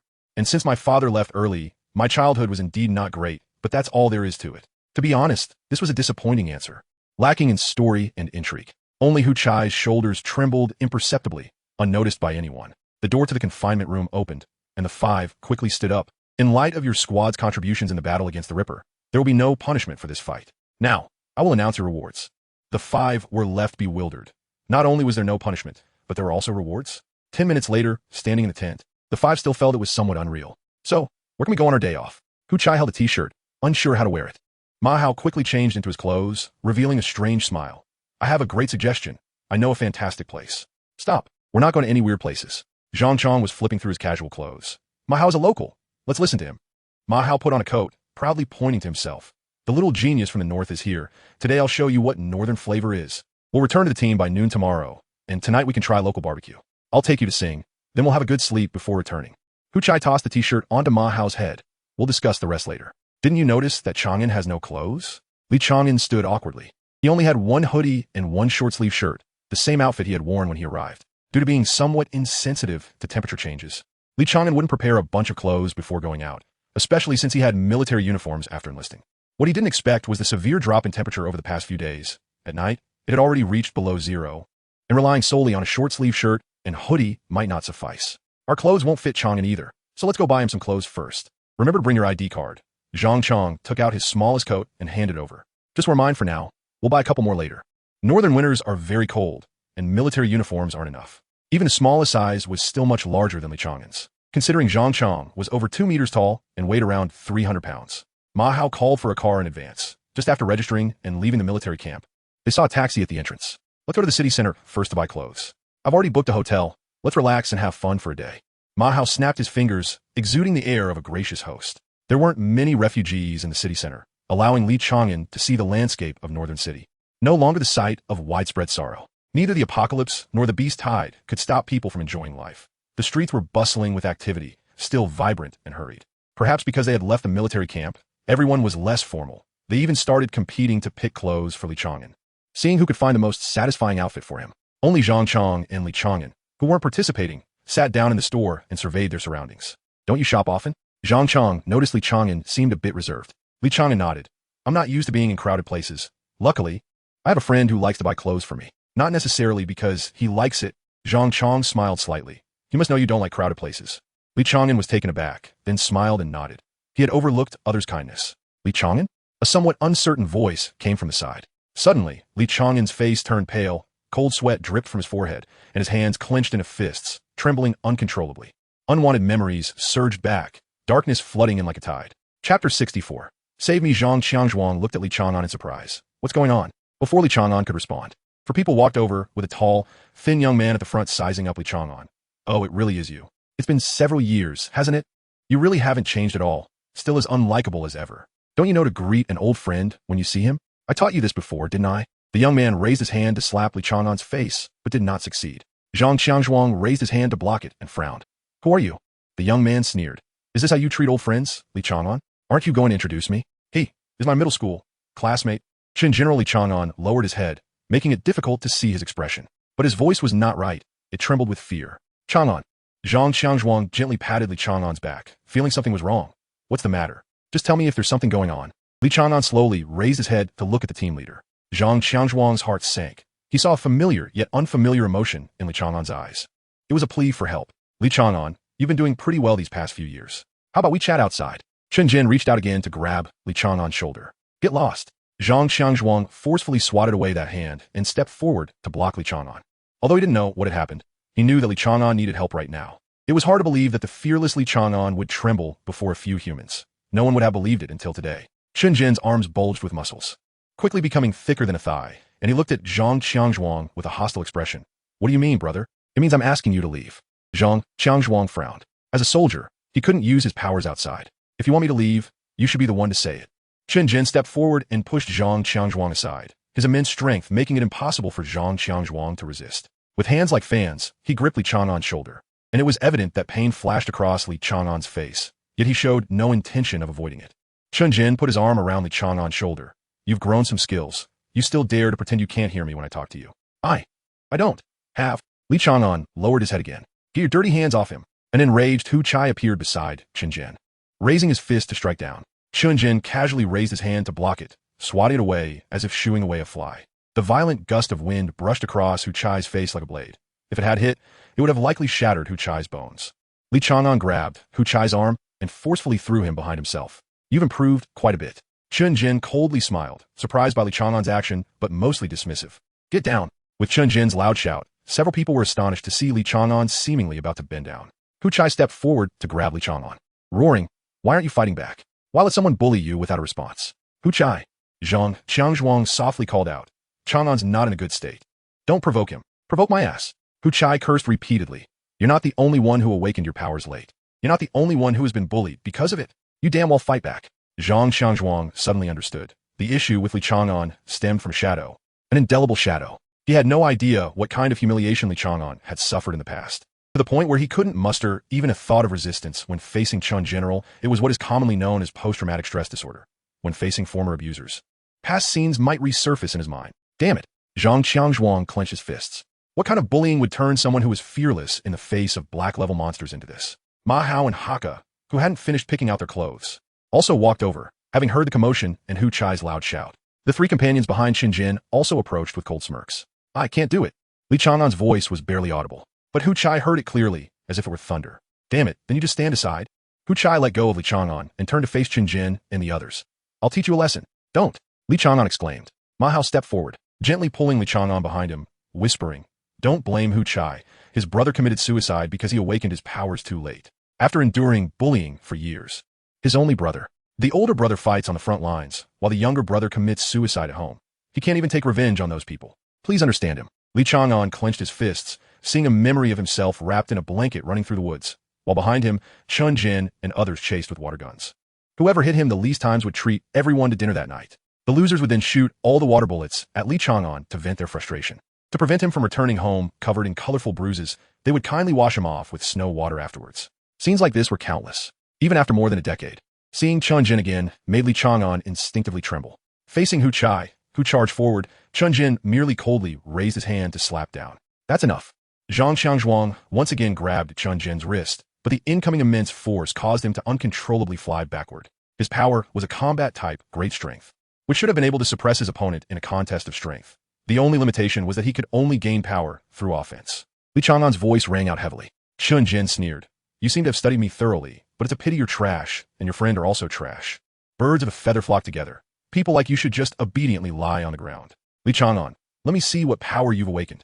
Zhang Qiangzhuang pushed aside the clothes rack on him and stood up, his rock-like muscles tearing through his shirt as he stepped toward Qin Jin. You want to see Chang'an's powers? You don't have the qualifications. Come and fight me. Ma Hao shouted anxiously. Captain, we can't use powers outside. Zhang Qiangzhuang turned back and smiled. That's why I was waiting for him to make the first move. At the moment Zhang Qiangzhuang turned back, a figure suddenly appeared behind him. It was one of Chun Jin's companions, holding a dagger aimed at Zhang Qiangzhuang's shoulder blade. Hu Chai immediately wanted a flash, but someone was faster than him. Li Chang'an had already appeared behind Zhang Qiangzhuang, raising his hand to grab the assailant's wrist and twisting it backward to break it. The dagger fell into Li Chang'an's hand, and he seemed to transform into a different person, swiftly cutting along the assailant's elbow to disarm him. The assailant's wail had just begun to escape his mouth when the dagger was thrust into his mouth, a gentle twist causing a mouthful of shattered teeth to spill out, and the blade cut along the corner of this person's mouth. In an instant, he lost one hand, and his mouth was slashed open to the temple. My friend is not trash. Li Chang'an stood up, his voice chillingly terrifying. You dare to fight back? Qin Jin was shocked by Li Chang'an's decisiveness and ruthlessness. This was not the little guy who cried and endured from over a decade ago. Li Chang'an turned his head, tilting it slightly, his eyes devoid of any emotion, and the immense pressure made his rationality dissipate. Chang'an, leave it to us. Zhang Qiangzhuang suddenly turned to embrace Li Chang'an. You must have felt very desperate before, hoping someone would come to help you. It's okay, we are family. Just leave the rest to us. The dagger fell to the ground, and Li Chang'an nodded gently. Everyone, don't move. A group of people rushed in from outside, wearing the city guard's uniforms. The guns were aimed at Zhang Chang. Chapter 65. Peacock the city guard arrived just in time. Zhang Qiangzhuang snorted coldly and threw his identity card over. First Army Patrol Team of Beibei City. Hu Chai and the others stepped forward, surrounding Li Chang'an in the middle. What is the First Army doing in the city? I remember it's still a state of combat readiness, right? The leading officer took the identity card, scanned it, and confirmed the information was correct. After returning the card, Zhang Qiangzhuang still wore a cold expression. I brought my team here for a vacation and was attacked for no reason by these people. According to imperial law, Attacking Imperial soldiers during a state of combat readiness is a serious crime. I request you arrest them, and I will contact my superior to handle this. The officer shrugged. Sorry, I can't do that. What do you mean? Zhang Qiangzhuang frowned, although he knew the city guard was in chaos. It shouldn't ignore imperial law. Chen Jin stepped forward, sneering, because my official rank is higher than yours. Saying this, Chen Jin took out his credentials and waved them in front of Zhang Qiangzhuang, director of the 3rd Division of the City Guard. Chen Jin, I initially thought you looked like fugitives and came to arrest you. However, now I suspect you are deserters. According to imperial law, any law enforcement agency can kill deserters on the spot during a state of combat readiness. Are you planning to come back with me, or should I just kill you here? Chen Jin leaned forward and lowered his voice. Li Chang'an broke my brother's hand. You hand him over to me, and take your team and leave. How about that? In response to Chen Jin's punch, it seemed Chen Jin had anticipated everything and raised his fist to counter, their fists crashing together, causing Zhang Qiangzhuang to stagger back 3 steps. The combat system's mighty force ability, when used in an offensive manner, could definitely suppress the opponent. Few abilities of the same level could withstand it. Shaking his slightly numb right hand, Zhang Qiangzhuang coldly stared at Chen General as an imperial soldier. You abuse your power. I will report this. Chen Jin pressed forward. That's a matter for the future. Right now, surrender and come back with us. Chen Jin, I will go with you. Li Chang'an stepped forward. If it were just now, I might have agreed, but now I can't. Chen Jin shook his head, not hiding his smugness. A waste like you actually joined the 1st Army, which makes me very unhappy. You should be stepped on for the rest of your life. Kneel down, bow your head, and beg for mercy. Don't mention it until I'm satisfied. Maybe I can let your friend go. Hu Chai whispered. I'll dash over and subdue him first, then you all can act. We'll rush out from here. Once we're back at the barracks, they're done for. But that was impossible. Even if the city guard's combat power was weak, they still had a dozen vigilant ability users. Not to mention the Tiger Gang from back then. The difference between regular troops and idle thugs was too vast. There was no comparison. Moreover, if it really escalated to that point, everyone present today would face punishment. Once someone died, the situation would immediately change. A group of people walked in from outside, led by a tall and slender young man wearing a white trench coat, with long hair tied in a high ponytail. His appearance, so enchanting it was hard to distinguish his gender. The young man walked straight through the city guard and headed directly for Li Chang'an, his eyes only acknowledging Li Chang'an. Chang'an, Xiao Jiang. Li Chang'an looked at Jiang Shubu, who seemed to have dropped from the sky, in surprise. What are you doing here? I came to Beibei City to handle some matters. A friend said they saw you enter the city. Since I couldn't get into the barracks, I had to come see you now. Jiang Shubu opened his arms and gave Li Chang'an a hug. After a brief moment of shock, Li Chang'an quickly regained his composure and happily said, You came at just the right time. You cover for me, and I'll take care of these people. Then we can gather again. You're a soldier now. Act like one. Jiang Shu said helplessly, adjusting Li Chang'an's collar. Leave it to me. You can't always be killing people. Although I also want to fight with you again.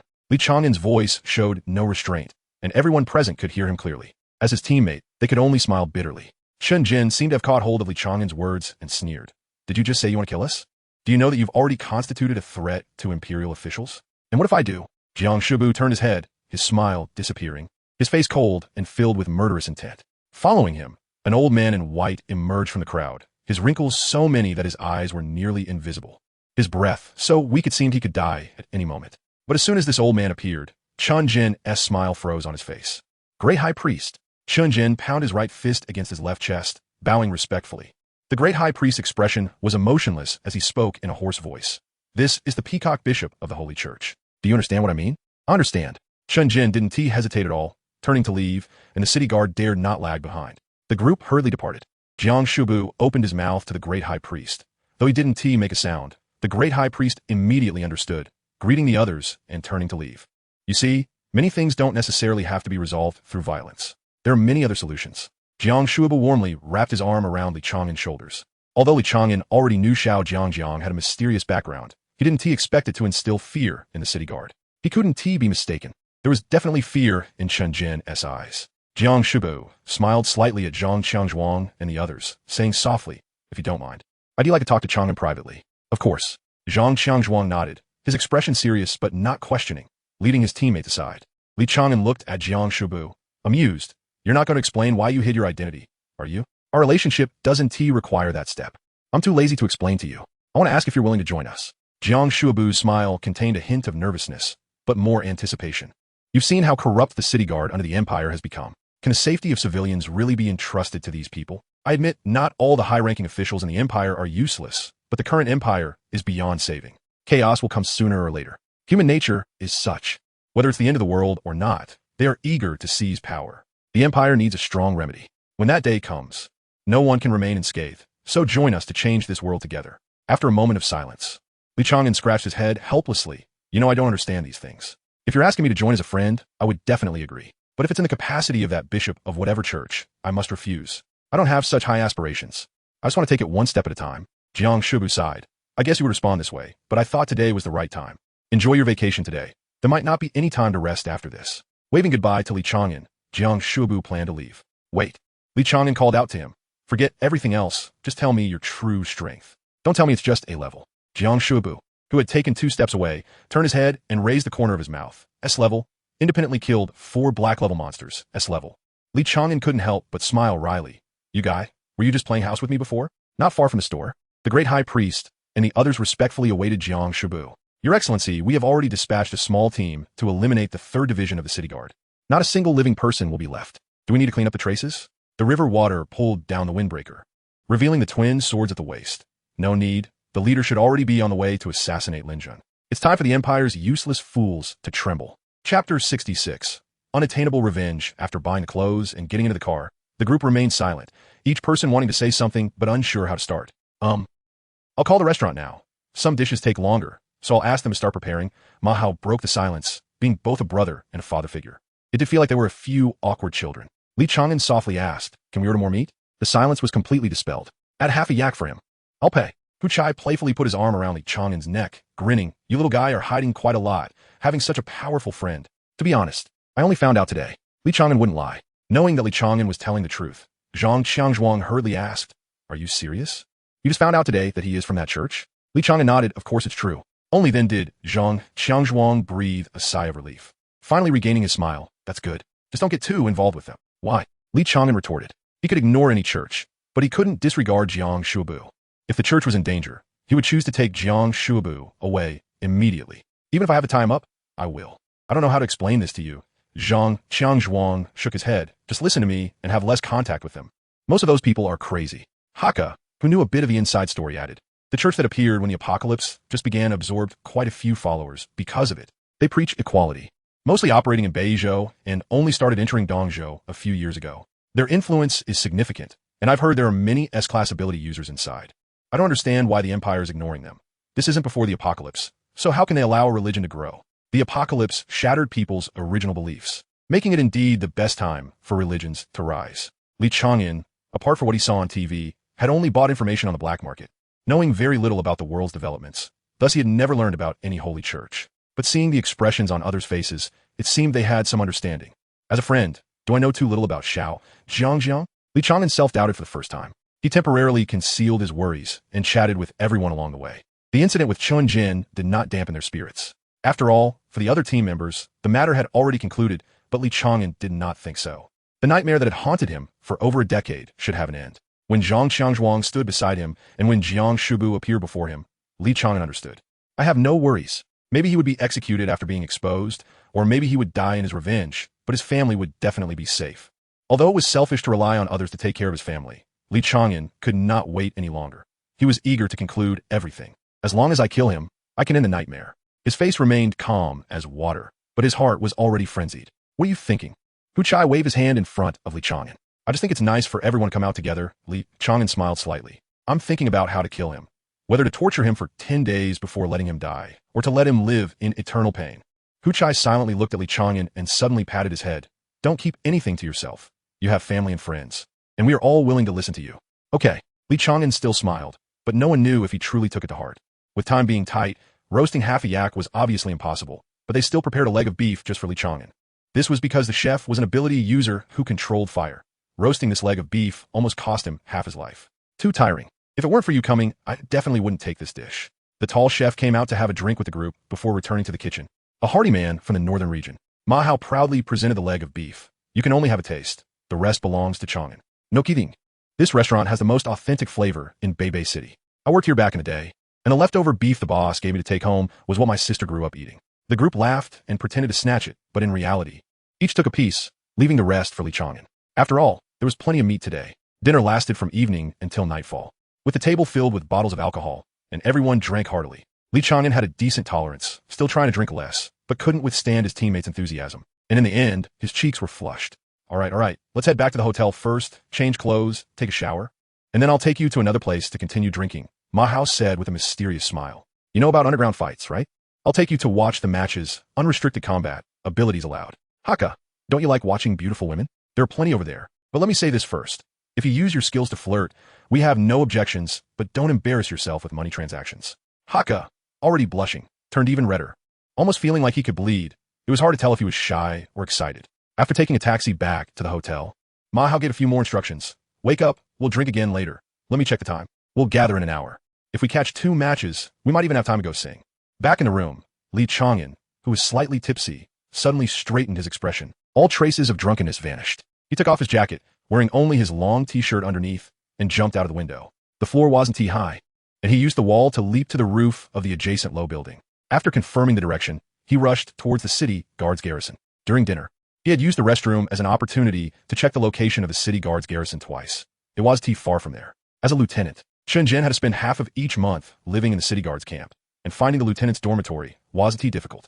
The only concern was that Shenzhen might violate regulations, and based on today's interactions, that possibility was quite high. After 20 minutes, he arrived outside the city guard's garrison, set the timer, and decided that no matter what, he had to leave in 20 minutes. Otherwise, he wouldn't make it back to the hotel. Infiltration was much easier than Li Chang'an had imagined. Apart from 2 sleepy guards at the entrance, he surprisingly didn't encounter any patrols along the way.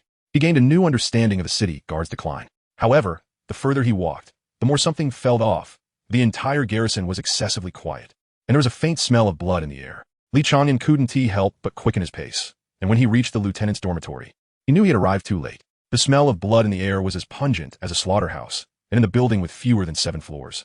There were at least 40 corpses of the recently deceased. In a hallway on the 3rd floor, Li Chang'an saw Chen Zhen's body, with a gash across his throat made by a sharp blade. Just from this wound, Li Chang'an could determine that the attacker was a professional killer.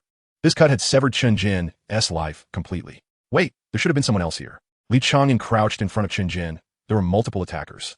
It seems the body was taken away. Who did this? Li Chang'an's mind immediately conjured Jiang Shubu's face. The most likely suspect was Jiang Shubu. Ding dong. His phone rang with a text message notification. Before he even took out his phone, Li Chang'an guessed who it would be. Chang'an, by the time you see this message, Chen Zhen is probably already dead. I actually knew about the grievances between you two a long time ago, and I've been waiting for a suitable opportunity to help you take revenge. Those who humiliated you are also human lives. They will die too. Your nightmare shouldn't end with revenge. I hope you won't hate me for taking matters into my own hands. Killing is necessary, but not the only means. Besides revenge and power, there are many other things in life worth trying. How I wish to be the sword in your hand, but unfortunately, time is running out. I have taken Xiao Wu with me. She wants to follow in your footsteps, so I want to give her a chance. By the way, Xiao Wu has awakened. When we meet again, I hope we will still be friends. The world is vast, and I wish you to achieve your desires and have a prosperous martial career. The call I made only showed an empty number, and looking at the dead bodies everywhere, Li Chang'an felt lost. Chapter 67. I refused to accept it on the way back. Li Chang'an began to reflect. No matter whether killing was the right way to solve problems, Jiang Shubu should not have acted on his behalf. He should at least have had the right to choose. However, what he was reflecting on was not this matter, but his own issues. Since joining the army, he seemed to have become somewhat complacent, not only in his usual self-expectations, but also in his vigilance. And his killing intent had diminished significantly, taking advantage of the days off. He should have been planning to sneak back into the military camp to assassinate Zhou Mu and Uncle Zhou, but instead, he was indulging in enjoyment. The sense of security brought by the team nearly made him forget his true self. It's also possible that the current him was the real side. Nevertheless, wrong is wrong. A person without abilities should not be complacent in enjoyment, even if he has confidence in killing most A-level ability users. Because he lacked abilities, he could neither fight smoothly nor had a decisive killer move, which made it even more necessary for him to hone every single move and strive to make no mistakes. I need abilities. Li Chang'an silently clenched his fists. His only wish since childhood had now become clearer than ever. After ending the battle in the northern region, he would leave immediately for the final Tianhan trial, survive, and then kill all opponents to win, accept the baptism, and possess his own abilities. This was the path he wanted to take. As long as he had abilities, they would no longer say he was worthless. He could have his own career, have his own family, and could proudly tell every friend about his abilities. Li Chang'an curled the corners of his mouth. In his simple mind, he rarely envisioned a future. He hurried back to the hotel to take a shower, sweating a lot from the run, which conveniently dissipated the smell of alcohol on him. Chang'an, are you done? Came the voices of his teammates outside the door. You're not asleep, are you? Your alcohol tolerance is too poor. Li Chang'an wrapped himself in a towel and opened the door. Didn't we say 1 hour? Just got the call. A lot of people are going today. Let us head over early to grab a spot. Ma Hao said as he poked Li Chang'an's abs. Your physique is too exaggerated. Even I, a man, envy it. Not only Ma Hao, but the other three also looked at him with envy, their gazes making Li Chang'an feel a bit uneasy. I'll go change. Li Chang'an quickly closed the door. During previous treatments, some wounds had been scraped down to the flesh, so the newly grown skin had no scars. Elida had even taken it upon herself to remove the scars, resulting in very few remaining on Li Chang'an's body. It felt as if he were not wearing clothes. And he was not quite used to it. Just like before, they took a car, but this time it was a high-end private vehicle. And Ma Hao and the others were dressed much more flamboyantly. The short and stout Ma Hao wore a black leather jacket, shiny as if he were a painted barrel with limbs. However, being able to take his teammates to play in his familiar hometown clearly made Ma Hao feel proud. He was genuinely sharing the land he loved with those he liked. The car did not leave the city, but stopped not far from the city wall number 3, which was different from the underground black boxing venues Li Chang'an had previously known. The black boxing venue in the northern city was hidden in the slums, while the one in the northern region was in the middle of a bustling street, 3 floors underground in an 18-story building.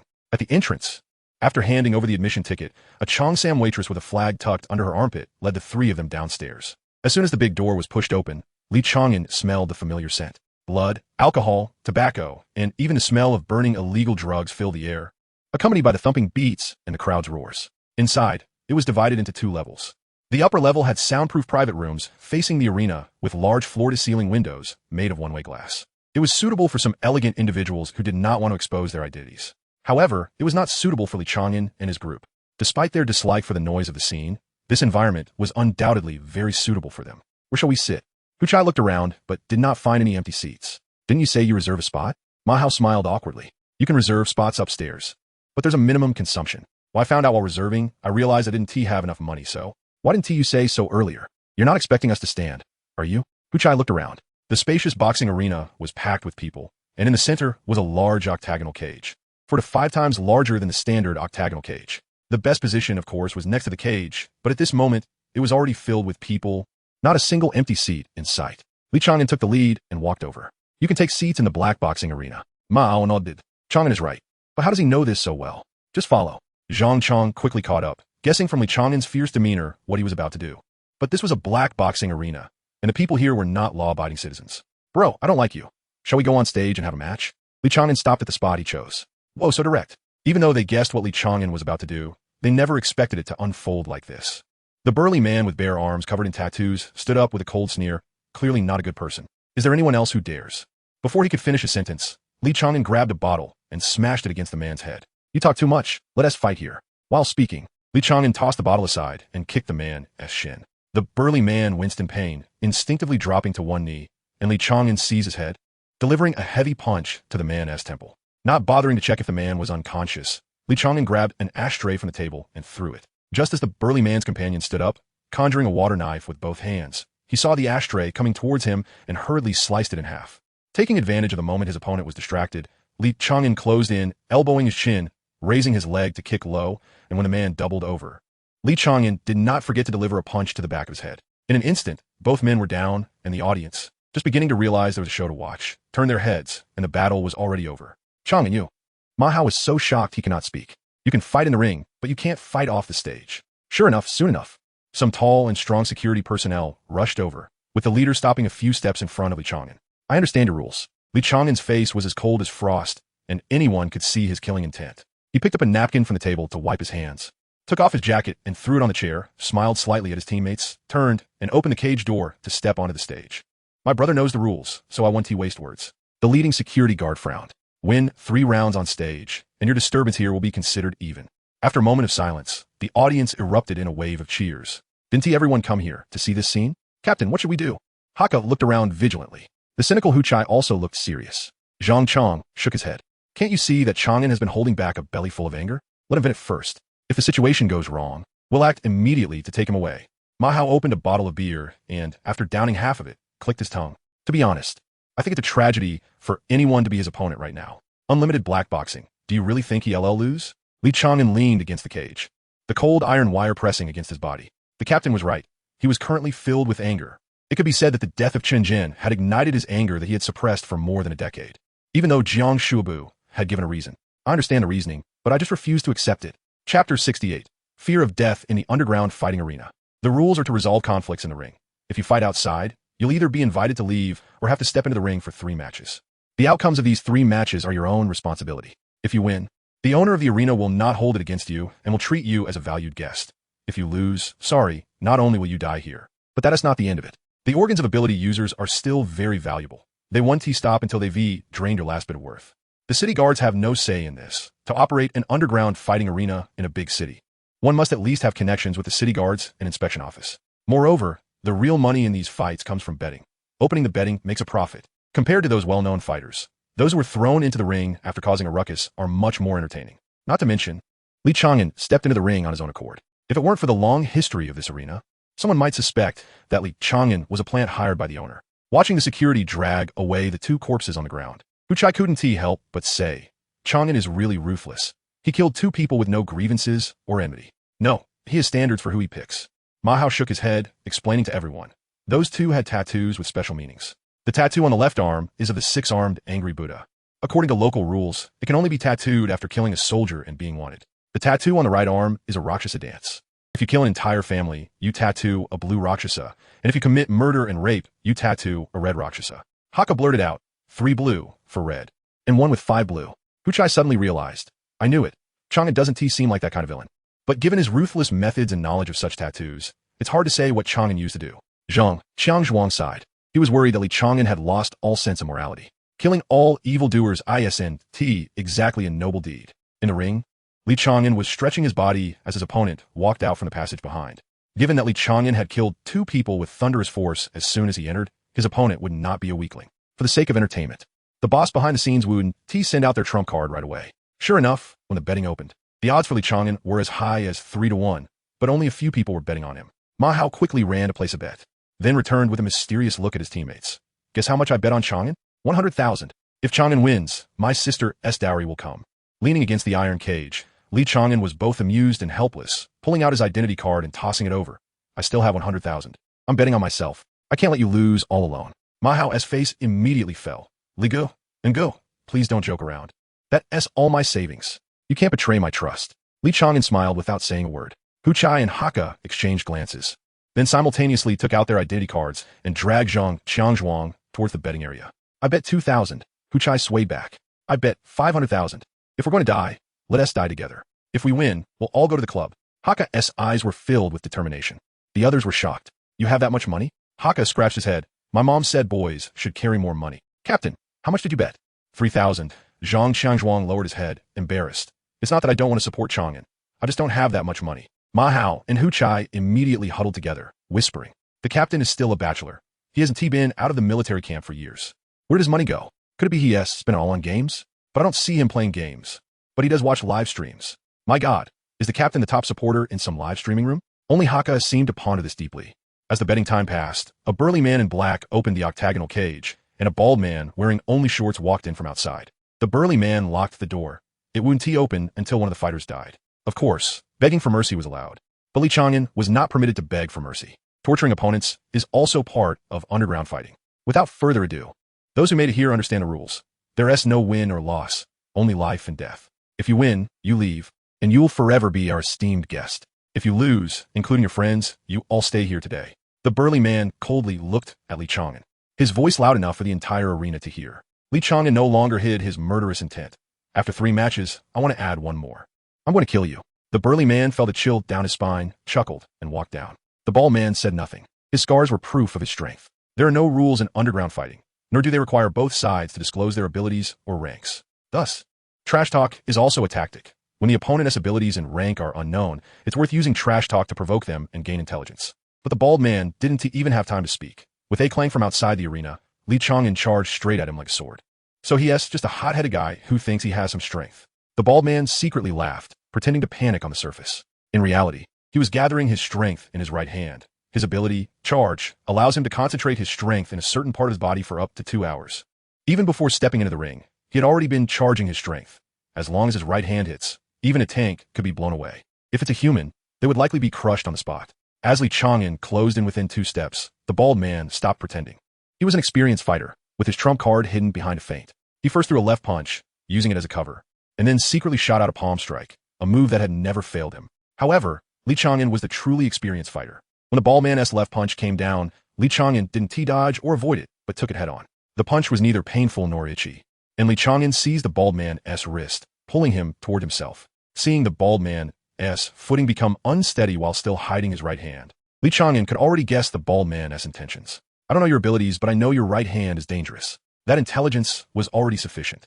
Li Chang'an sidestepped behind the bald man, striking down at the back of his neck. Although he didn't have an ability, that strike approached 500 kilograms of force. In the pre-apocalypse era, it would have been enough to shatter a person's neck, but now it merely caused the bald man to see darkness for a moment. Slightly dazed. However, what Li Chang'an needed was that brief moment of distraction. He wrapped his arms around the bald man's chin, stepping on his lumbar spine, and forcefully pulled back. The crisp sound of bones breaking was hard to notice in the noisy environment, but everyone could see the bald man's lumbar spine fracturing. His head hitting his heels, his waist pressed against his hips. And Li Chang'an didn't stop there. He continued to avoid the bald man's right hand as much as possible, took a deep breath, and delivered a heavy punch. Many had seen fists penetrate chests, but it was rare to see a fist break through facial bones and enter the brain.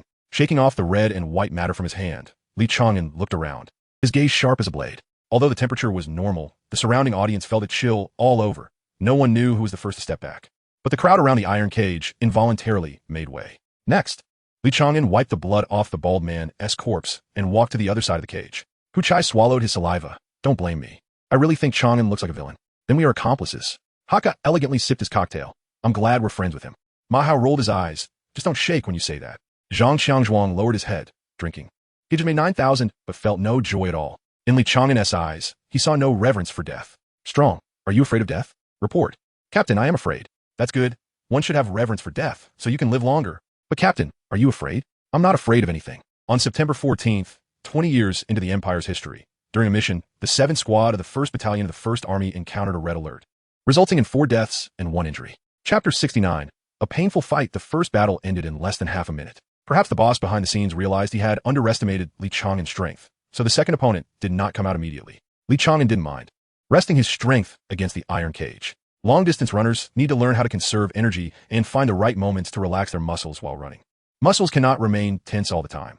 That would only lead to fatigue too quickly. A balance of tension and relaxation is essential for endurance battles. However, in the previous fight, Li Chang'an did not relax for a second.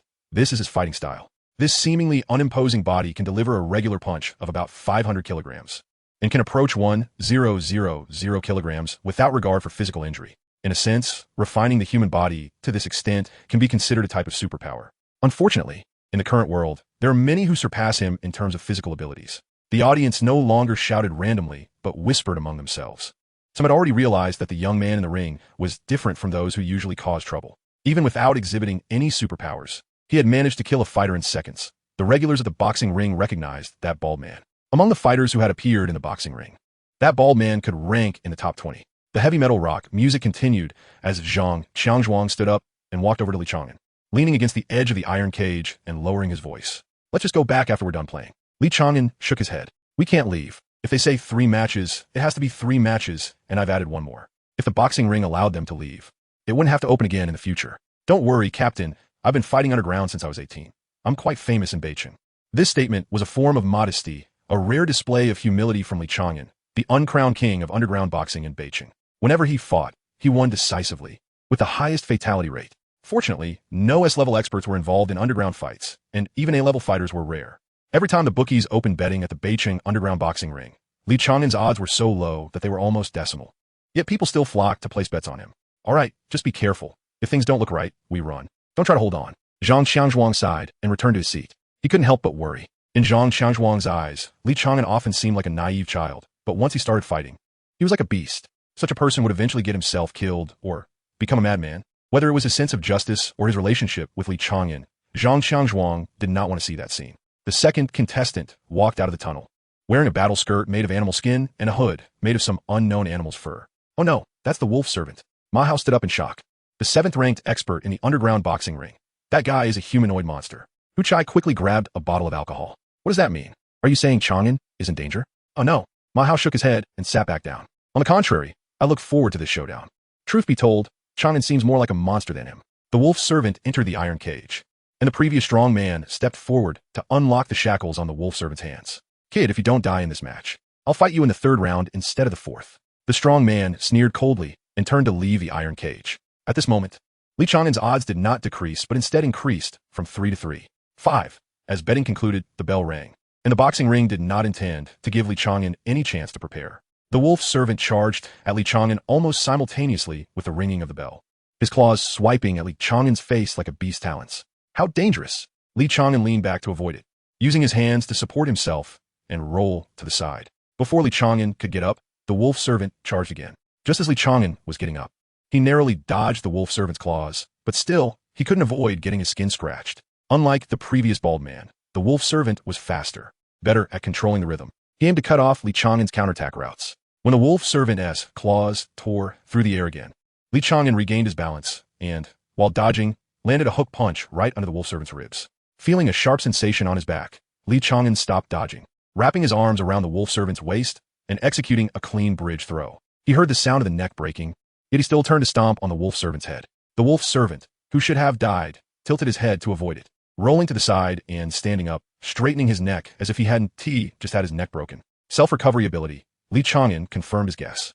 When he hit the wolf servant's ribs, he sensed something was off. The ribs had clearly broken and caved in, yet healed as soon as he withdrew his hand. No, wait. Li Chang'an suddenly rejected his assumption. The wolf servant was covered in scars, and his self-recovery ability wouldn't leave scars, or can only heal bones. There was no time to verify his guess. The wolf servant charged again, and due to the pain from his injuries, he acted even more like a beast. His hands swung without technique, relying solely on brute force and speed. Li Chang'an maintained his footing, carefully retreating and dodging, not rushing strike. The opponent's ability might be related to recovery. Rushing to attack would only waste energy.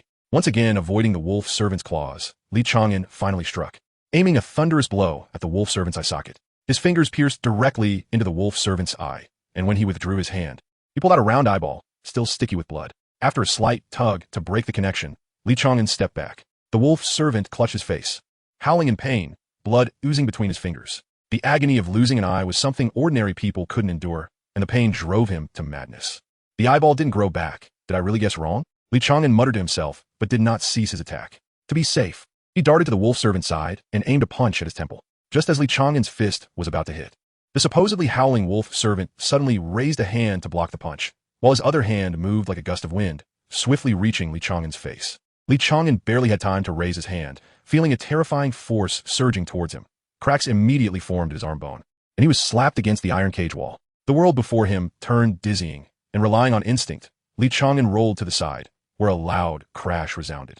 The wolf servant leaped high and stomped down, but landed on empty ground, letting out an angry, unintelligible roar before reaching for Li Chang'an on the ground. Still disoriented, Li Chang'an was caught and felt the claws digging into the muscle of his arm. Human, dead. The wolf servant let out a muffled roar. Following the direction of the sound, Li Chang'an threw a punch without hesitation, feeling the touch of a human face on his fist. And then he felt a release on his arm. As the dizziness finally dissipated, the first thing Li Chang'an saw was the gradually enlarging giant mouth, yellowed and foul-smelling teeth, with fangs like razors. With no time to retract his arm, Li Chang'an could only raise his feet to brace against the wolf servant's collarbone, preventing that giant mouth from getting closer. I never expected I would have a day of being bitten. A ridiculous thought surfaced in Li Chang'an's mind, and he couldn't bring himself to laugh. He forcibly twisted his body to break free from the wolf servant's claws. His arms inevitably bore deep claw marks that were visible down to the bone. With his hands like lotus petals, he struck the wolf servant's lower jaw. Then, after retracting his hands, he followed up with a shoulder thrust. As the wolf servant leaned back, Li Chang'an stepped on its knee and flipped over. This time, it was not a strangulation. He thrust his hands into the wolf servant's mouth, grasping its canine teeth. With a low roar, Li Chang'an forcefully snapped the 2 canine teeth off, turning the inch-long fangs into his weapons. I am the beast. Chapter 70. Battle. This battle was completely different from the previous ones. It was not a one-sided slaughter. Although the excitement level was average, the audience was nonetheless captivated. Li Chang'an was ruthless and brutal, while the wolf servant exuded a beast-like pressure. The long canine teeth, used as weapons, might seem ridiculous to outsiders, but the wolf servant felt nothing but danger. The 2 canine teeth were held at the tips of Li Chang'an's left and right fingers, serving both as nails and blades. The wolf servant's special ability was the berserker within the combat category, which accelerated healing speed through injuries while simultaneously increasing strength. To some extent, it was similar to Zhang Qiangzhuang's ability, strength, but the berserker only increased power. The heavier the injury, the greater the strength. If that were all there was to it, the berserker wouldn't deserve the name. It would be better called the punching bag king. A true berserker never falls before death. The ability allows for immediate recovery from multiple injuries, but it cannot regenerate lost limbs.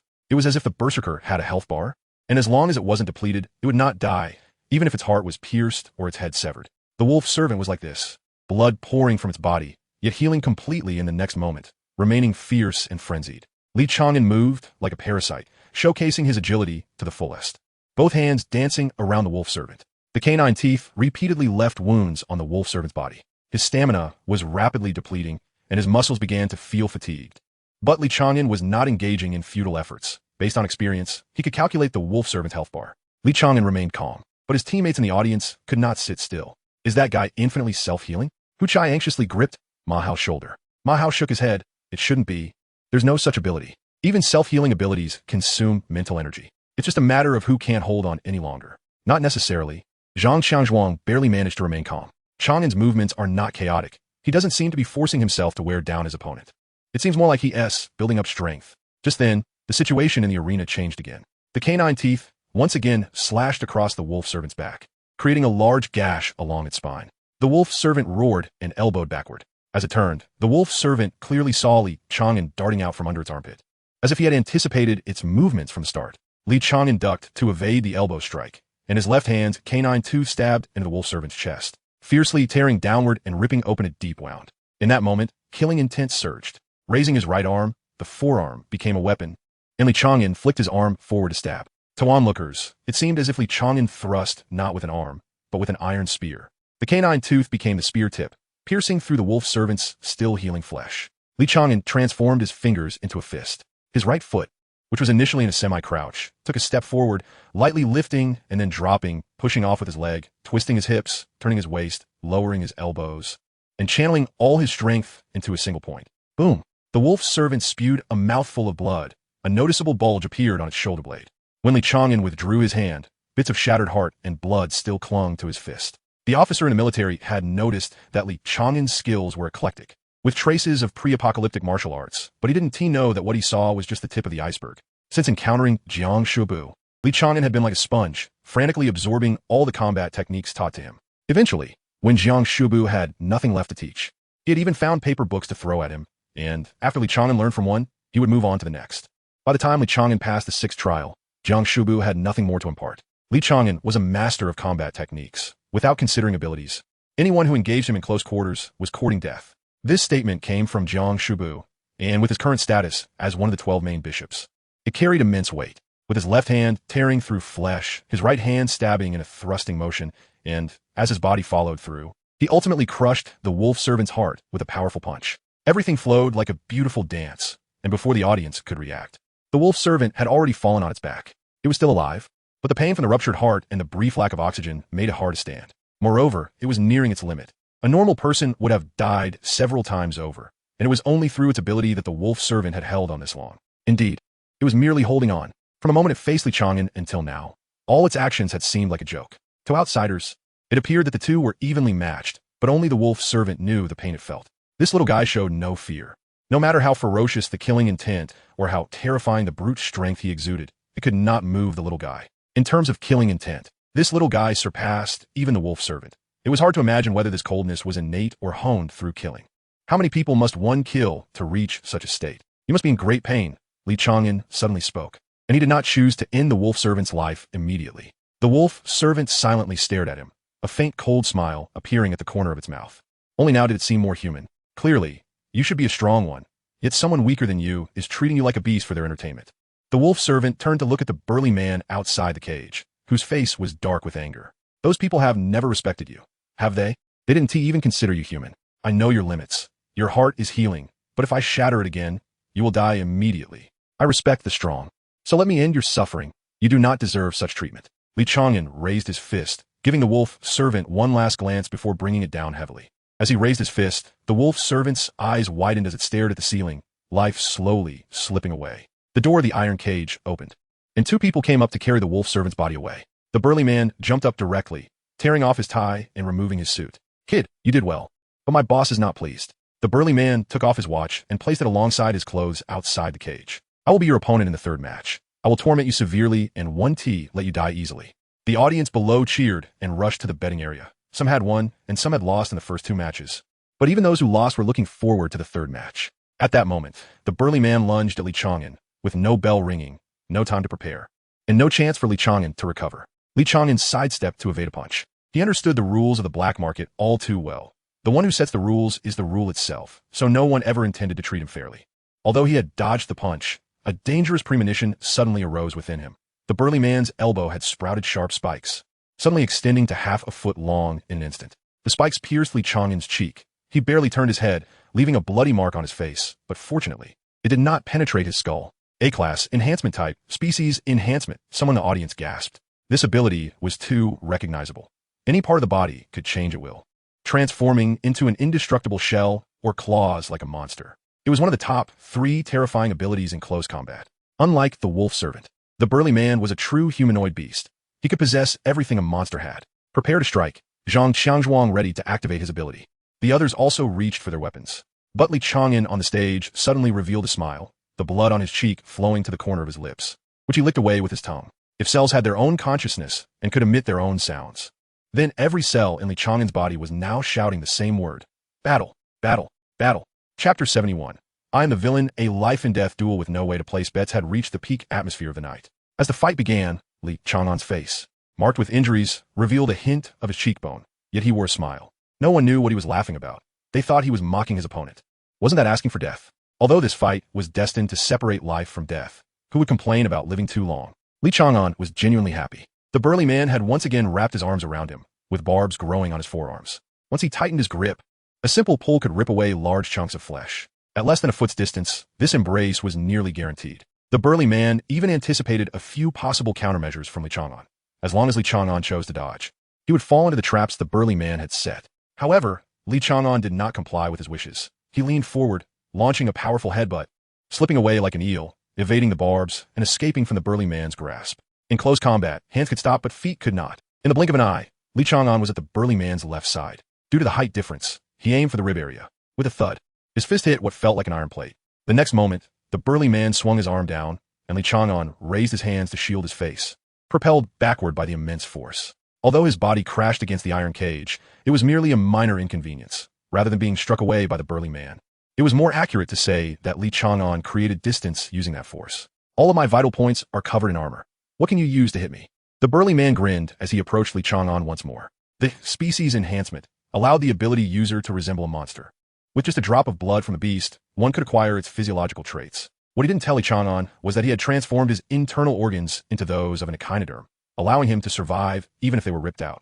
Only his head was a weak point, but unfortunately, the thick layers of scales were not just for show. Up to this point, he still couldn't see Li Chang'an's abilities. But that didn't hinder the burly man's speculation about Li Chang'an's strength. With the current power Li Chang'an possessed, it was impossible to shatter the armor on his body. He would need at least double the strength, but even then, it wouldn't result in a fatal injury. Moreover, his recovery ability was not weak. Close combat ability users were never afraid of getting hurt. Even without using their abilities, their physical quality far surpassed that of other ability users. Li Chang'an's fighting spirit was high. The 2 battles with monsters had left him feeling frustrated. The sense of survival when being crushed was not pleasant. However, among human ability users, many restrained him, making it difficult to find a suitable opponent. He craved battle. The pressure brought by fighting could lead to his growth. If he could face near-death experiences without actually dying, that would be even better. Today was a good day. Kid, let me see what kind of useless ability you have. The burly man charged again, this time with bone spikes covering his body. Zhang Chang frowned. Why does he always want to see Chang'an's abilities? Speaking of which, why doesn't Chang'an use his abilities? Of course, it was because he wasn't wearing gloves. The gloves were in the pocket of his jacket offstage. Li Chang'an had no intention of using them from the very beginning. The incoming punch was powerful and heavy, but the trajectory and force resembled a young child playing. Li Chang'an simply dodged and thrust his finger like a sword, aiming for the burly man's throat, a special spot that couldn't be covered by armor. Only a layer of scales. You underestimate me. The burly man lowered his head, blocking Li Chang'an's fingertip with his chin. Li Chang'an smoothly switched to a fist, landing a punch on the burly man's chin, following up with an elbow strike. His fist was like a hammer, and his palm like a knife, each move as if cleaving through mountains. The burly man swung his arms widely, but Li Chang'an evaded and launched a punch directly to his jaw, sending the burly man's over 200-pound body off the ground. Li Chang'an stepped forward with an elbow strike aimed at the heart, his foot stomping down hard, like a tiger pouncing on its prey, followed by another punch. Cannon punch. The punch sounded like a cannon, and one could hear the sound of armor shattering upon impact. As soon as the burly man landed, Li Chang'an was already standing in front of him again. He lifted his elbow for a downward strike. The burly man barely managed to cross his arms to block his head, half kneeling on the ground, struggling even to raise his arms. Taking the elbow head on, the burly man felt a sharp pain in his arm bones. Just as he was about to rise, he felt his head being grabbed. Li Chang'an's skills were not limited to just this. He had merely shown his fist techniques. Grabbing the burly man's head, he delivered a powerful knee strike. As his right foot retracted, it slammed down heavily, followed by a left foot jab. Targeting the spot where he had just shattered the armor, his toes shattered the ribs, plunging straight into the chest cavity. Despite his elbows and knees bleeding profusely from the burly man's barbs, Li Chang'an was undeterred. He didn't need any lethal methods. He just wanted to beat this guy to death. Get away from me. The burly man roared as he swung his fist forward, his entire arm transforming into a scythe-like claw. Unfortunately for him, Li Chang'an was faster. This swing merely grazed Li Chang'an's skin. You're too weak enough to bore me. Li Chang'an finally spoke, flexing his wrist. Did you think I just used all my strength? The crowd below momentarily hushed, sensing that something exciting was about to happen. Li Chang'an walked step by step towards the burly man. Just now, I only used half my strength, just waiting for you to come on stage. I don't like the way you look at me. His muscles slightly bulged. Li Chang'an resembled a war god descending to earth, his murderous intent overwhelming. Some people experienced hallucinations, as if they saw a shackle on Li Chang'an's body, but now the shackles had shattered. Damn it, kid, don't be so arrogant. The burly man was startled as soon as he stood up. Li Chang'an's face suddenly appeared right in front of him. Instinctively swinging his fist down, the burly man found that Li Chang'an had already vanished from his sight. Just as Li Chang'an had said, he had only used half his strength. As for speed, he hadn't had the chance to showcase it yet. A sharp pain struck his eyes. As darkness enveloped him, the burly man instinctively swung his fist sideways, still missing. Li Chang'an stood right in front of him, extending a hand, and when he retracted it, he held two eyeballs. I don't like the way you look at me, so I'll just take your eyeballs. In fact, my right hand is much stronger than my left. Most of the time, I have to control it deliberately. Li Chang'an spoke leisurely. No matter how wildly the burly man swung his fists, he couldn't touch Li Chang'an in the slightest. He moved like a ghost. Drifting beside the burly man, Li Chang'an raised his fist, probably twice as strong. When his fist fell, the thick scales covering the burly man's head were as fragile as cookies. With just one punch, he caved in the burly man's skull. The burly man's vigorous vitality became a burden. He couldn't die and couldn't retaliate. Tell me you're scared. Li Chang'an raised his fist again. Fear me. The burly man desperately turned around, roaring, die. Another punch landed, shattering the burly man's shoulder. Shout loudly that you're afraid of me. Beg for mercy. Beg me to spare your life. Kneel at my feet like an ant. Some audience members below had already covered their eyes. One punch after another. The burly man had long lost his human form. His head resembled a crushed ping-pong ball, his body riddled with dents, and his proud armor was as fragile as paper. I am sorry. The burly man's mouth emitted a faint sound. Spare me. Li Chang'an, who had just raised his fist, suddenly paused, then revealed a warm smile. Kneel. The burly man struggled to rise and knelt toward the direction of the voice. Please. The fist fell, as if merely smashing a watermelon. Death can make me stronger, and slaughter can too. Chapter 72. Renowned, the octagonal iron cage used by the superpowered individuals is different from that used by ordinary people. The ground is made of solid cement, and the top layer is covered with steel plates. However, a fist imprint has now been left on the steel plate, and above it is a scene of red and white, a nauseating bloody spectacle. Li Chang'an's punch not only killed the strong man, but also served as a loud slap on the face of the owner of the fighting arena. The door of the iron cage has not yet opened, and the surrounding security has already gathered towards the cage. Ridiculous. How did Chang'an suddenly become so strong? And why was he so ruthless? Hu Chai picked up a bottle and held it in one hand while the other hand gripped the dagger hidden at his waist. Zhang Xiangzhuang directly lifted a chair. He should have always been this strong. Dealing with humans is his specialty. He has been provoked too much today. Besides venting, he is also proving that he is not useless. I don't know what happened, but he seems to have broken free from his shackles. I'm afraid he will go down the wrong path. The shocked Hu Chai suddenly calmed down. He is just returning what others have done to him. That is not some kind of wrong path. It is the right path. The door of the iron cage opened, and a strong man with a knife rushed into the cage, blocking the only exit. At the same time, half of the people surrounded Zhang Xiangzhuang and others. Hey, little gold, don't you want your other ear anymore? Li Chang'an suddenly shouted with a smile towards the upper floor. The strong men who were itching to move stopped in their tracks, and even the spectators nearby fell silent. Many people here know that the owner of the fighting arena is surnamed Jean, and if there are no other people with the surname Jean, Li Chang'an is probably using a derogatory term to refer to the owner here. Moreover, it seems that there is no one else with a missing ear. The sound of a door opening came from the private room on the second floor, followed by heavy footsteps. Soon the small, thin man with the missing ear appeared at the top of the stairs. Just from his figure, he did not look like the owner of an underground fighting arena. Except for those eyes. There were no pupils, just a pale white. Wow, it seems you've been doing well. I remember your name is Jean something. Li Chang'an said with a smile as he walked forward. Jean Wu. The Jin Woo on the second floor stepped down slowly, holding onto the railing, his feet somewhat unsteady. A nearby subordinate wanted to go up and support his boss, but was kicked away by Jin Woo. Zhang Xiangzhuang and the others, who were planning to move, also stopped. Was there a turning point? Li Chang'an halted, as there were still people blocking him. Anyone raising a knife could stab him immediately. Do you not want your subordinates to step aside? A group of D-levels can't stop me. Jin Woo stopped, standing at the edge of the stairs. I remember who you are. Back then, you said the same thing before you cut off my ear and left. But you didn't believe it at that time. Li Chang'an shrugged. That's right. That's why I lost all my subordinates. You and that guy made the night in Beijing lose its color. Jin Woo nodded. Li Chang'an tilted his head with a bright smile. How about we try again? After a long silence, Jin Woo waved his hand. Let them go. A wise decision. Li Chang'an stepped forward, perhaps due to nervousness. One of the strong men raised the knife in his hand, but the next moment his wrist was sliced as if by a sharp blade, and his hand fell to the ground. Only after the hand hit the ground did blood begin to gush from the severed end. I said let them go. Jin Woo's cold voice came through. The one who acted was him, not Li Chang'an. Li Chang'an raised his hands, walking out from the parted crowd. 3 years ago was the first time, now it's the second time. I hope I won't see you in front of me again. Jin Woo turned his head, too lazy to look at Li Chang'an's back. Li Chang'an turned his head, but you were blind. Facing Li Chang'an's provocation, Jin Woo remained indifferent. What a pity. You don't respond to provocations, and you can't kill people without reason in front of your teammates. Li Chang'an could only silently sigh. Zhang Xiangzhuang warily watched the security thugs until Li Chang'an returned to their camp. It's okay. He doesn't dare to act. Li Chang'an smiled. 3 years ago, he brought people to Beijing, wanting to get involved in the underground fighting business, and, at that time, the owner of the fighting arena asked me for help. After he returned to the north, he planned to hire someone to retaliate against me, so I came to the north to find him with friends. Since he didn't dare to retaliate before, he won't dare today, and he definitely won't in the future. Fear will increase day by day. He will constantly imagine scenes of me being ripped to pieces, but in reality, when he sees me again, he won't even dare to raise a knife.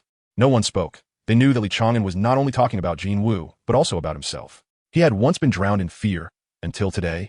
Something happened that made him give up that fear. But now fear has turned into brutality. It is hard to say whether it is good or bad. After leaving the underground fighting arena, Hu Chai suddenly put his arm around Li Chang'an's shoulders and gave him a hug. It's okay to use violence against violence, but don't become like them. You have your own life. At least from now on, it belongs to you. After a moment of silence, Li Chang'an said quietly, I'm 30 years old this year. Hu Chai was taken aback. What do you mean? It means you seem to think of me as your little brother. Instantly, the air was filled with cheerful laughter. I really can't tell. Hu Chai awkwardly withdrew his hand. You look like you're in your early 20s at most. Li Chang'an smiled slightly. I age slowly. As it turns out, he does indeed age at a different rate compared to others. Even at 60, he would probably be stronger than he is now. However, after today's battle in the fighting arena, he felt that he had become stronger. The power gained from each brush with death is extremely obvious, allowing him to quantify the improvement. And killing is much less frequent.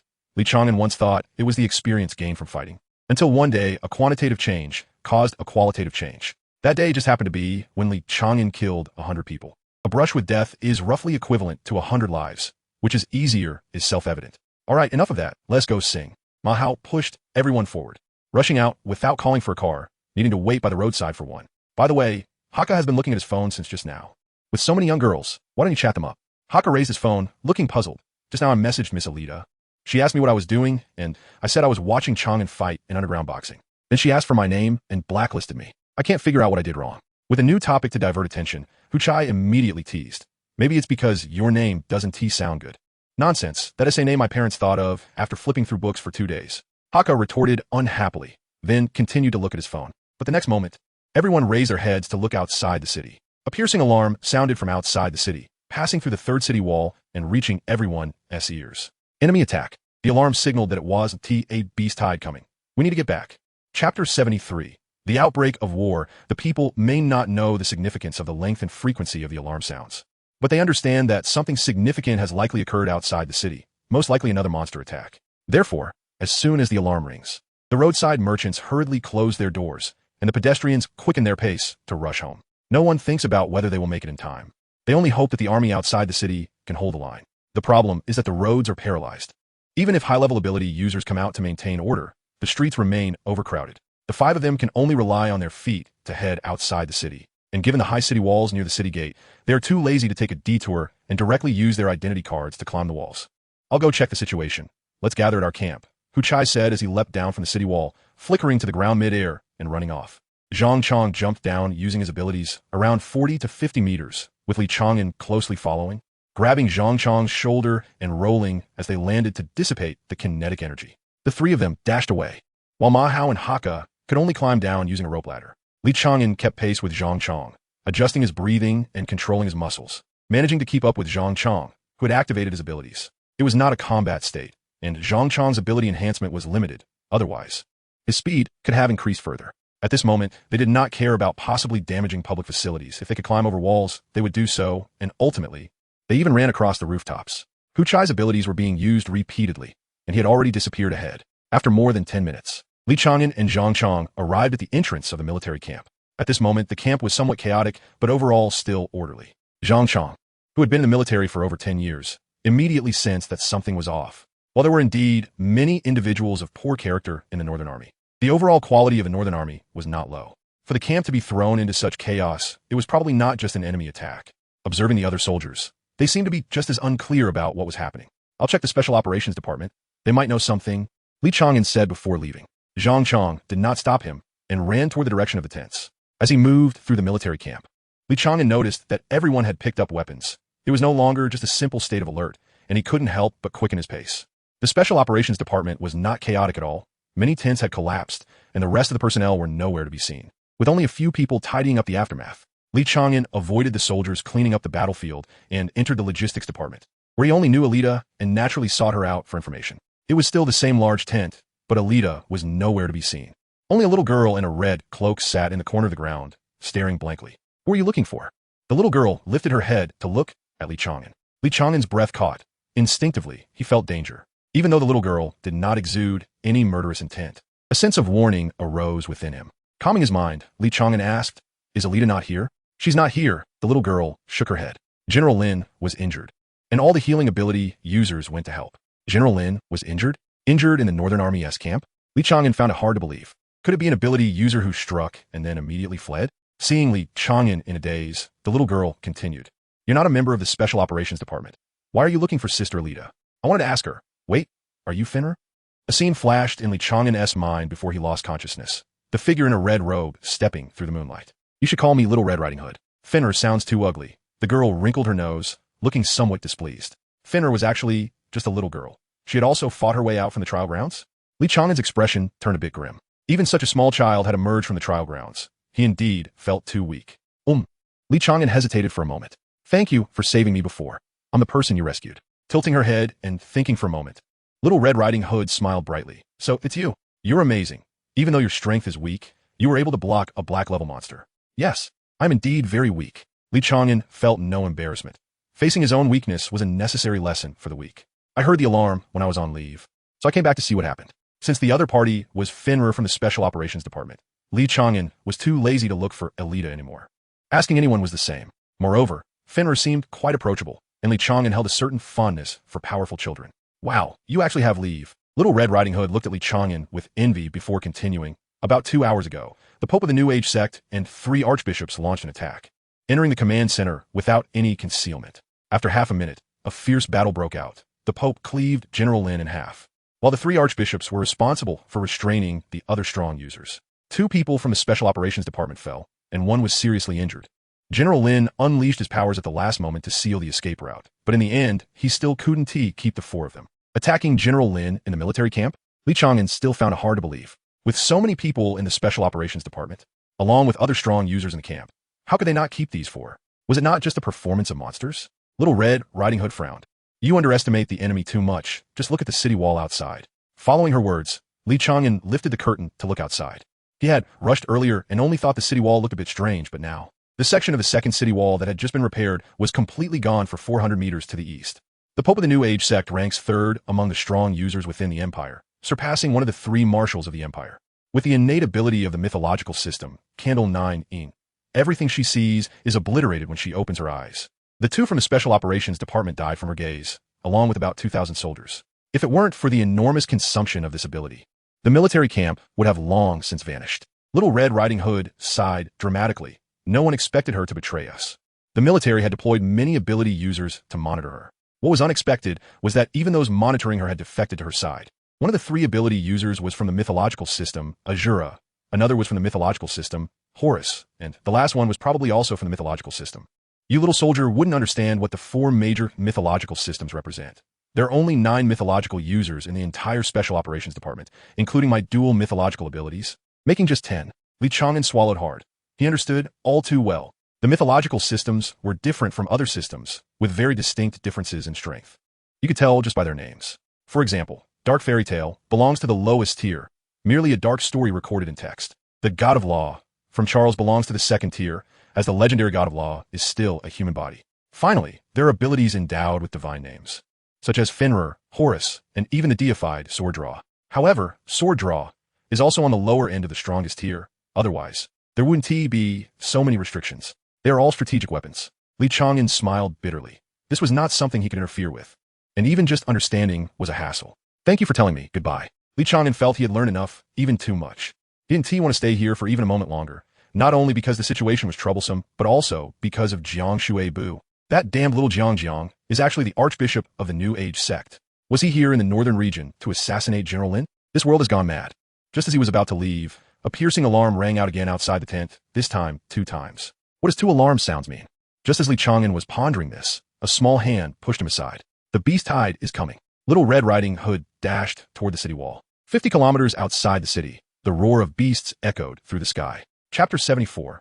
We go up. Little Red Riding Hood climbed up the city wall, seemingly wanting to go out of the city to fight. Countless soldiers quickly ascended the wall under the organization of their officers to defend against the enemy, while those with lower abilities controlled the cannons on the wall. The Special Operations Department was an exception. Most of the other soldiers were still at D and C levels, which is why they formed 5-person teams to fight against a single monster. Li Chang'an turned and left, moving freely through the crowded crowd like a fish. Quickly returning to the camp, Ma Hao and Haka rushed in, panting, and immediately asked, "What is going on?" General Lin was attacked by the Pope and 3 archbishops of the New Era Church and was severely injured and unconscious. The beast tide is 50 kilometers away and will reach the 2nd city wall in less than half an hour. Zhang Qiangzhuang's expression was grave. Even if they achieved merit, the team still belonged to the lower ranks and wouldn't receive much useful information. The Special Operations Department had 2 dead and 1 injured. Li Chang'an took over the conversation. That means the Special Operations Department has lost 3 combatants. I forgot to ask which 3. General Lin was severely injured and definitely unable to command. What is the exact number of the beast tide? Huchai shrugged. I don't know. We belong to the patrol team, and if it weren't for the emergency situation, we would be considered reserve troops and wouldn't need to go up the wall. The news about the beast tide wouldn't be sent to us immediately. Li Chang'an pointed outside at Zhou Mu, who was rushing by, and asked suspiciously, "Why is he in such a hurry?" "To gain merit in the chaos." Ma Hao spat disdainfully. His ability is speed enhancement. The Empire hasn't stipulated that patrol teams can't be the first to go to the battlefield. The command center will register. As long as you enter the battlefield, you'll gain merit, survive a few battles, and even a pig can earn accolades. After thinking for a moment, Ma Hao turned to Zhang Qiangzhuang. "Captain, I'm not talking about you."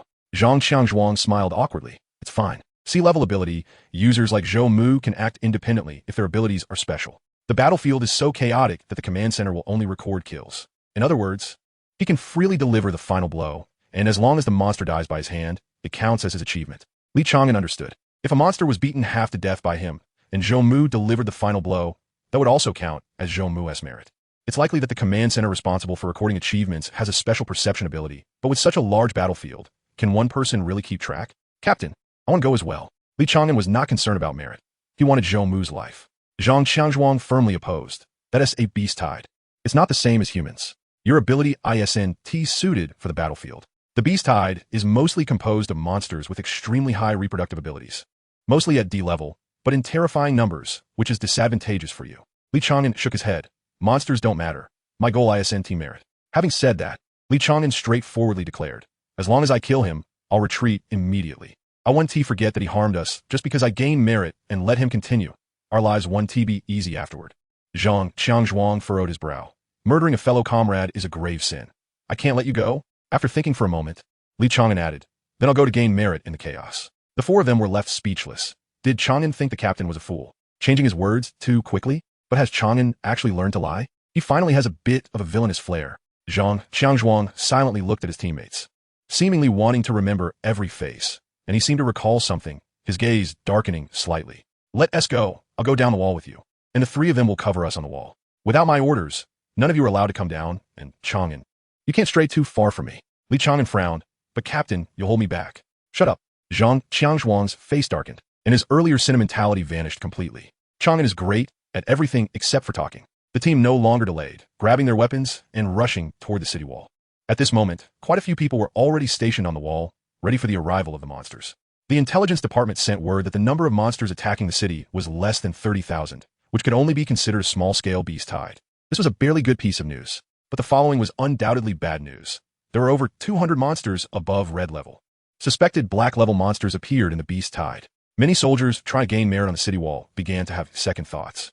But as about 30 figures stood on the wall, morale surged. Over 30 elites from the Special Operations Department mobilized, except for the 2 dead and 1 severely injured. All combatants from the Special Operations Department were deployed. Li Chang'an scanned around, but did not see Alita. She was likely completely transformed into logistics, which was a pity because her strength in the trial grounds was not weak. All troops ready. On the highest tower, a general in a pure white cloak shouted. Shells were loaded, soldiers raised their guns, the cannons on the wall were ready, and the ability users with long-range combat capabilities began to gather their powers. Firearms were once humanity's most powerful weapons, but with the emergence of abilities, firearms faced significant limitations. When there is enough distance to buffer, missiles simply cannot hit agile high-level monsters. Li Chang'an's case was an exception, as he had his watch for positioning and tracking, and also used himself as bait. Therefore, the real battle would erupt 3 kilometers away. A black line slowly approached between heaven and earth. 30,000 ants aren't too many, and 30,000 people attacking the city isn't too many either, but 30,000 monsters, each roughly the size of a sedan, charging and creates a scene that is both spectacular and horrifying. We should go. Zhang Xiangzhuang nodded at Li Chang'an and jumped off the city wall. Li Chang'an followed suit, this time not using leverage, rolling forward to dissipate the force upon landing. As his strength increased, his body had also grown stronger, now weighing over 200 pounds. Upon landing, Zhang Xiangzhuang directly unleashed his ability. Any ability reaching a level undergoes a qualitative change, and his was no exception. His height, which was only about 5 meters, surged close to 10 meters, and his rock-like muscles looked like flesh-colored armor covering his body. Li Chang'an grabbed Zhang Xiangzhuang's solid muscle and climbed onto his shoulder, bending his legs to sit on top. Get ready. Zhang Xiangzhuang smiled broadly, seemingly thinking of something. Here we go. The drums on the city wall began to beat. Gunfire roared, machine guns swept the area, and various abilities filled the sky, all rushing toward the beast tide 3 kilometers away. At the same time, the ability users who left the city to fight began to move, some transforming into the wind, others stepping on the void. Even more soared into the sky like meteors and crashed into the monster horde. Dust rose from the ground, and the air was filled with dazzling colors, forging the blood-soaked battlefield. Melee ability users pushed forward like a wall of flesh, while Li Chang'an sat on the captain's shoulders. Swinging his legs and holding a long knife he took from the captain's waist. A massive snake leaped from the monster horde, biting down on an incoming missile. Boom! Flames exploded, and the giant snake merely shook its head, suffering only slight charring in its mouth, without even a scratch. This one is mine. A thunderous roar erupted from the ground, and the giant snake's head was blown apart, revealing the towering figure of a brute god standing beside the headless corpse. Next, a black panther suddenly appeared on the city wall, claiming the lives of more than 10 people with a swipe of its paw. Actually, this is the best place for me. Li Chang'an swung his legs and tossed his knife lightly, jumping down. Engage. Chapter 75. The old building collapses and a new one rises in the command center. A group of pale-face healing ability users surrounded the even paler Li Chang'an. At least his life was saved. The severed hand could be dealt with later. Our mental energy has been greatly depleted, and if we push ourselves further, we will die. Even General Lin might not recover. Alita took off her gloves. She was in charge of the healing team, and she could see that many of them were at their limit. They had done their best. Being hit directly by Candle 19 and having half of his body destroyed, it was a miracle he survived. Now, with part of his body reformed, he just needed one hand. If the special forces hadn't been sent to the northern border this time, Li Chang'an would have been doomed. Half of the Empire's strongest healers were here. That's enough. Being able to save a life is already a stroke of luck. Li Chang'an smiled faintly. He had awakened halfway through the healing, but could not move. Everyone should go rest. The battle outside has already begun, and there will be a lot of casualties later. It will be hard work for you all. The group exchanged polite words and staggered away. Polite as it was, they were indeed exhausted. Alita, wait. The last to leave. Alita stopped. Is there anything else? There are some things you need to know. Li Chang'an didn't get up, sighing with a smile. How much do you know about the new era cult? Alita turned around, confused, but still answered. Not much. It's a religion born during the apocalypse, dedicated to helping civilians. Of course, after today, I don't think that anymore. It's a cult, isn't it? Li Chang'an managed a difficult smile. It's not a cult. Outsiders know very little about the apocalypse and the new era cult. The Empire has deliberately suppressed this information. Before Alita could ask why, Li Chang'an continued. Whether it's the newly compiled textbooks or the rumors among the people, they all believe the apocalypse was a natural disaster. But what if I told you it was man-made? Alita frowned immediately. Man-made? What ability user could wipe out nearly half the world's population and cause land to sink? I know there are other levels above S rank, but that seems too exaggerated. Of course, it was an ability user. Li Chang'an sighed. The emergence of ability users can be traced back long before. They didn't just appear after the apocalypse. The three great marshals of the Empire awakened their abilities before the apocalypse. We'll talk about abilities later. The Empire will gradually release that information to you. What I want to tell you is what happened during the apocalypse. Alita quickly called for a stop. Wait, I'm not related to General Lin, nor am I part of the Empire's upper echelons. Why tell me this? You'll be soon. Li Chang'an seemed to suddenly age several years. Even if the new era cult really appeared after the apocalypse, it's been nearly 30 years now. In 30 years, the Empire has allowed it to develop. How many of them do you think are in the Empire now?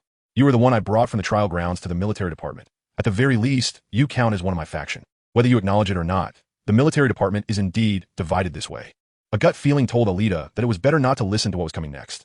Knowing too much was not a good thing. Yet, no one could resist the curiosity about the apocalypse. After silently looking at Alita for a moment and seeing her acquiescence, Li Chang'an continued. Everyone knows that the apocalypse refers to the massive beam of light that descended from the sky, but most people do not know that there were silhouettes within that beam. Just the mention of this made Alita's face change dramatically, but she did not interrupt, allowing Li Chang'an to continue. We do not know exactly what those silhouettes were. They could be humanoid beings or weapons. However, the new era cult knows. They have grasped much information that the Empire is unaware of. This is why I said the new era cult may not have been established after the apocalypse. The Empire allows the new era cult to develop partly because of the information they possess, specifically the information held by the Pope. From him, we learned that the descending beam was randomly eliminating parts of humanity, but the deaths were not limited to those within the beam. It seems to be a kind of filtering mechanism, eliminating those who could not possibly awaken abilities and altering the Earth's environment, so that the humans born afterward could easily awaken their abilities. At this point, Li Chang'an took a deep breath. Alita couldn't help but ask, so who did it? Such a grand undertaking was beyond human capability. Alita felt she might be touching something she shouldn't. Don't rush. Li Chang'an forced a smile. In our words, it's a deity, but the new era cult calls it the original will. They believe everything is orderly, and all life should operate according to the original will. Before today, some of the military department, and I thought it was just doctrine, but now I understand it is more than just doctrine.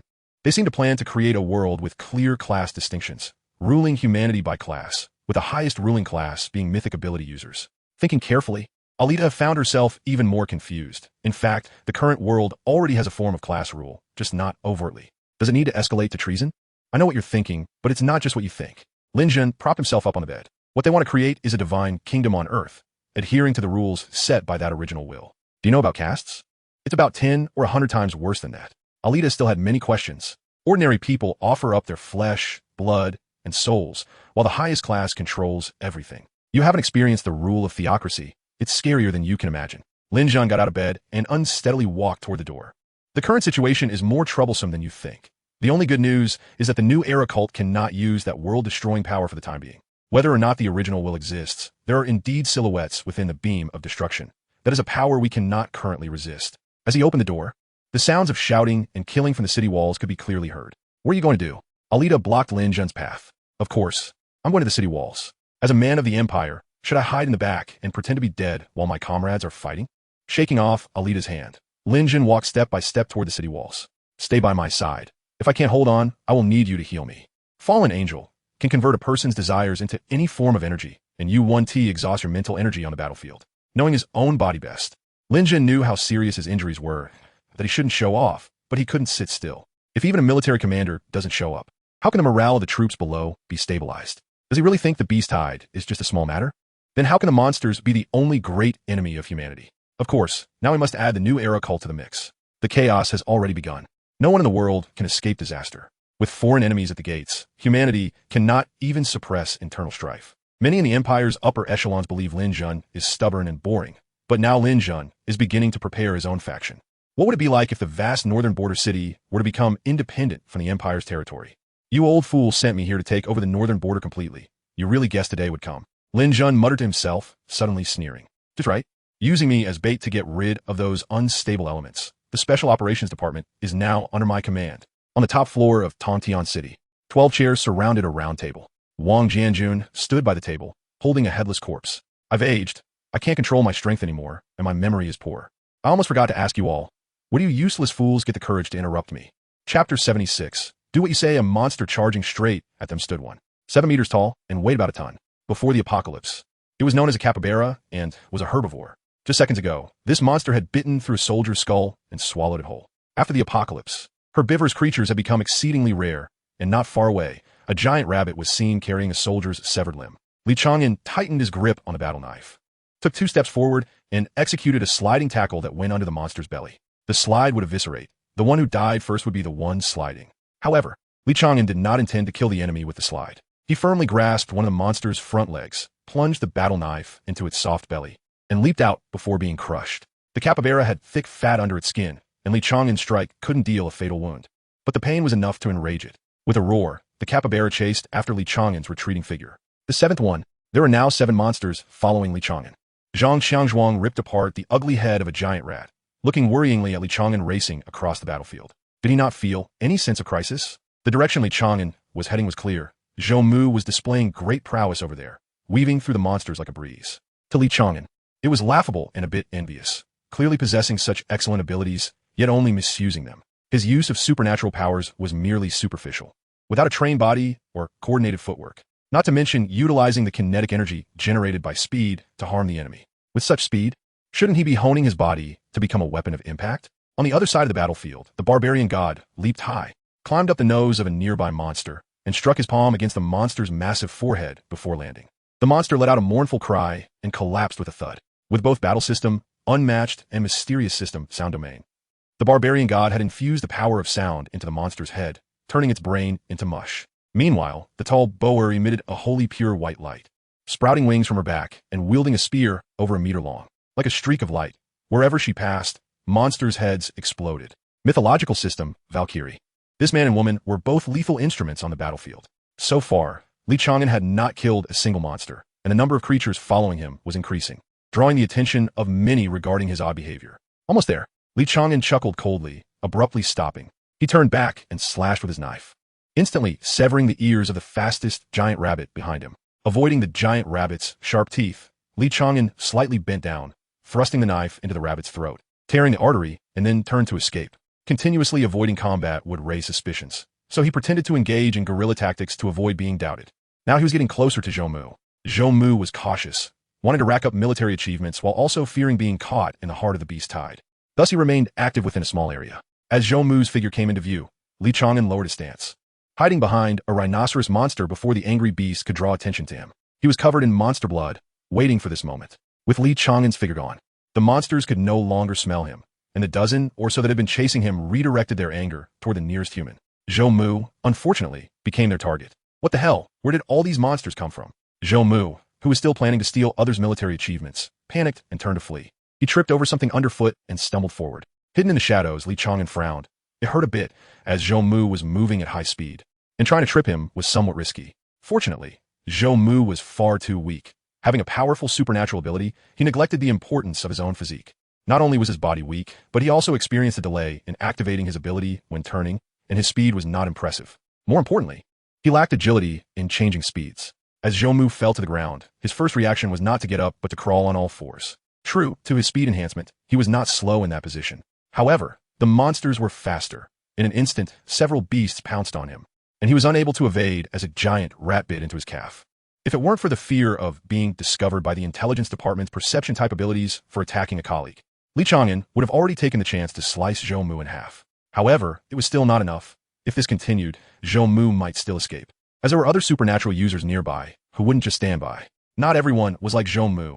Although no one in the world is perfect, each has their own flaws or weaknesses. Yet, people learn to take on responsibilities as they grow, and a sense of duty and empathy can lead many to act irrationally in danger. For example, to rescue. Li Chang'an still clung to the back of the rhinoceros monster.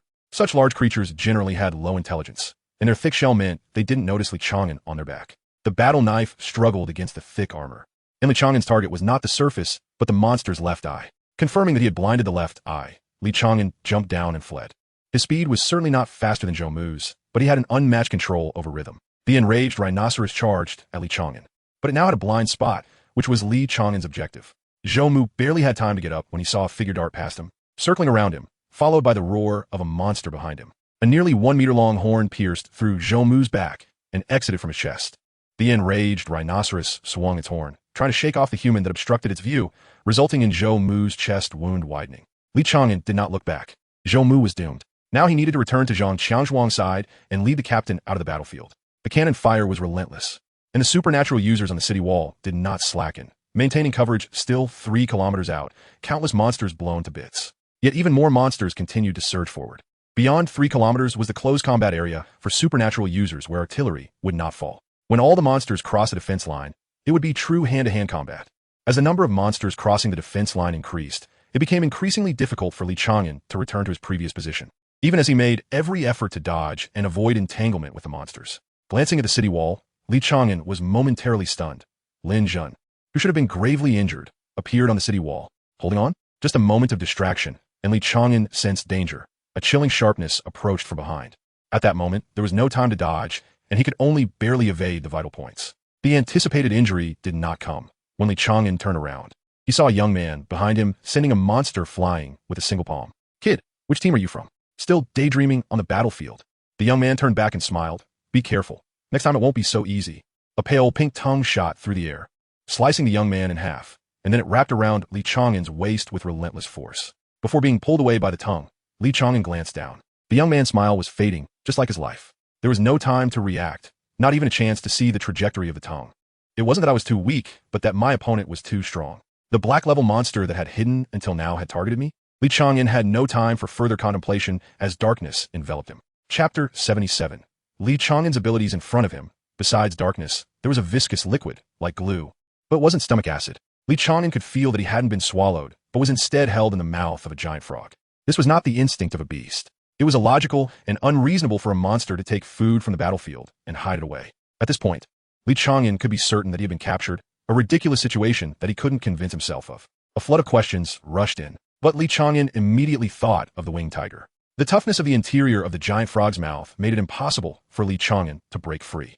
He couldn't even turn over, so he could only wait silently. Less than 10 minutes later, there was light in front of him, and the giant frog opened its mouth, spitting Li Chang'an out to the side. There was too much slime. It would affect the battle later. Li Chang'an frowned and rolled a couple of times to the side. The ground was covered in fallen leaves, and he couldn't see the walls of Beibei City in his line of sight.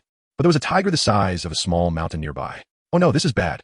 Li Chang'an sat cross-legged on the ground and looked up at the giant tiger, whose tail seemed to stretch endlessly. "Hello, human." A dull voice rang in Li Chang'an's ears. "Hello," Li Chang'an replied in astonishment. High-level monsters could indeed speak human language. The white tiger tilted its head, as if it had been lying down for a long time and was stretching. "You are very special. I thought I would never see a traitor again." "Traitor?" Li Chang'an didn't understand but didn't ask further. Even if he didn't ask, the white tiger explained. A traitor is an old human who cannot awaken abilities.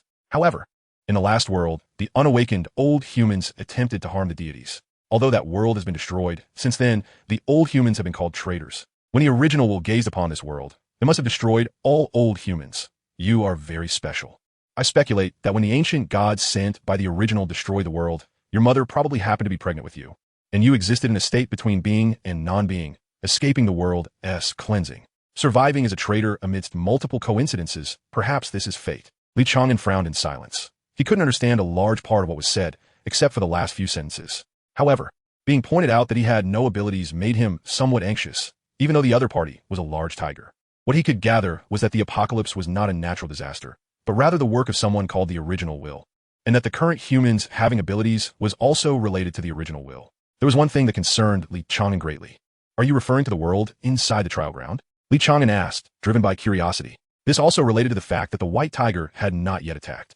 Otherwise, he wouldn't have dared to speak. Yes, the white tiger nodded, creating a gust of wind. The ancient gods followed orders to cleanse the world, and among them, 9 ancient gods descended and became the trial grounds.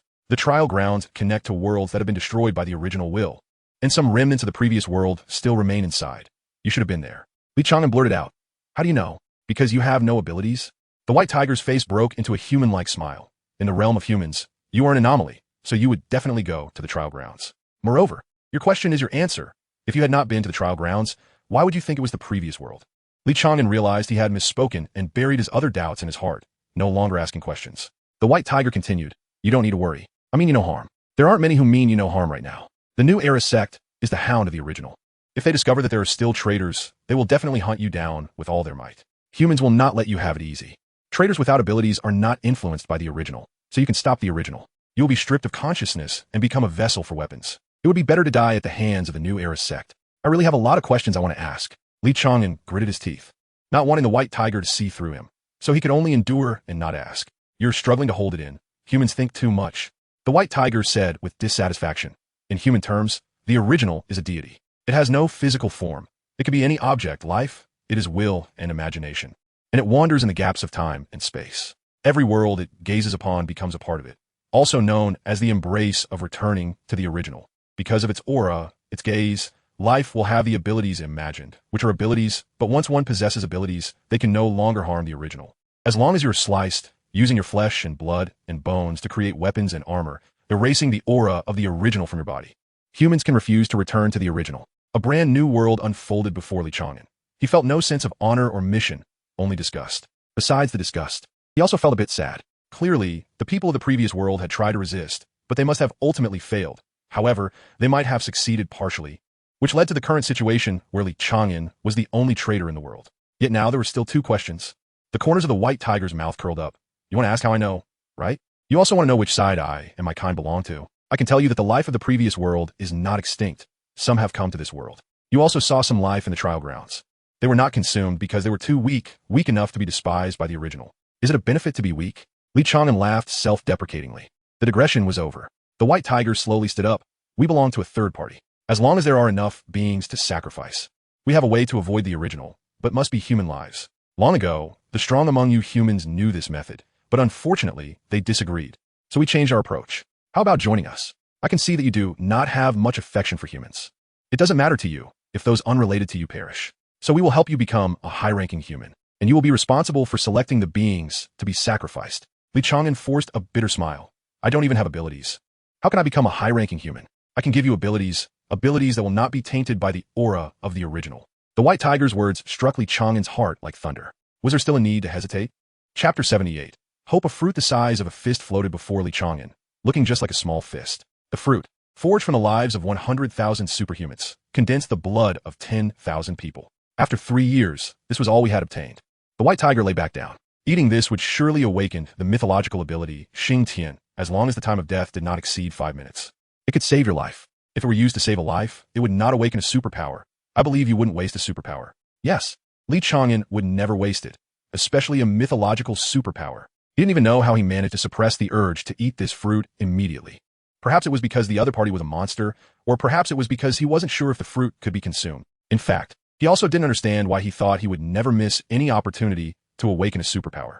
Do not fear. Xing is a superpower forged from blood, a manifestation of human fighting spirit, unrelated to the primordial. The white tiger shook its ears. If fighting spirit can manifest as a superpower, and the primordial can allow people to awaken superpowers, could it be that the primordial is actually a kind of superpower?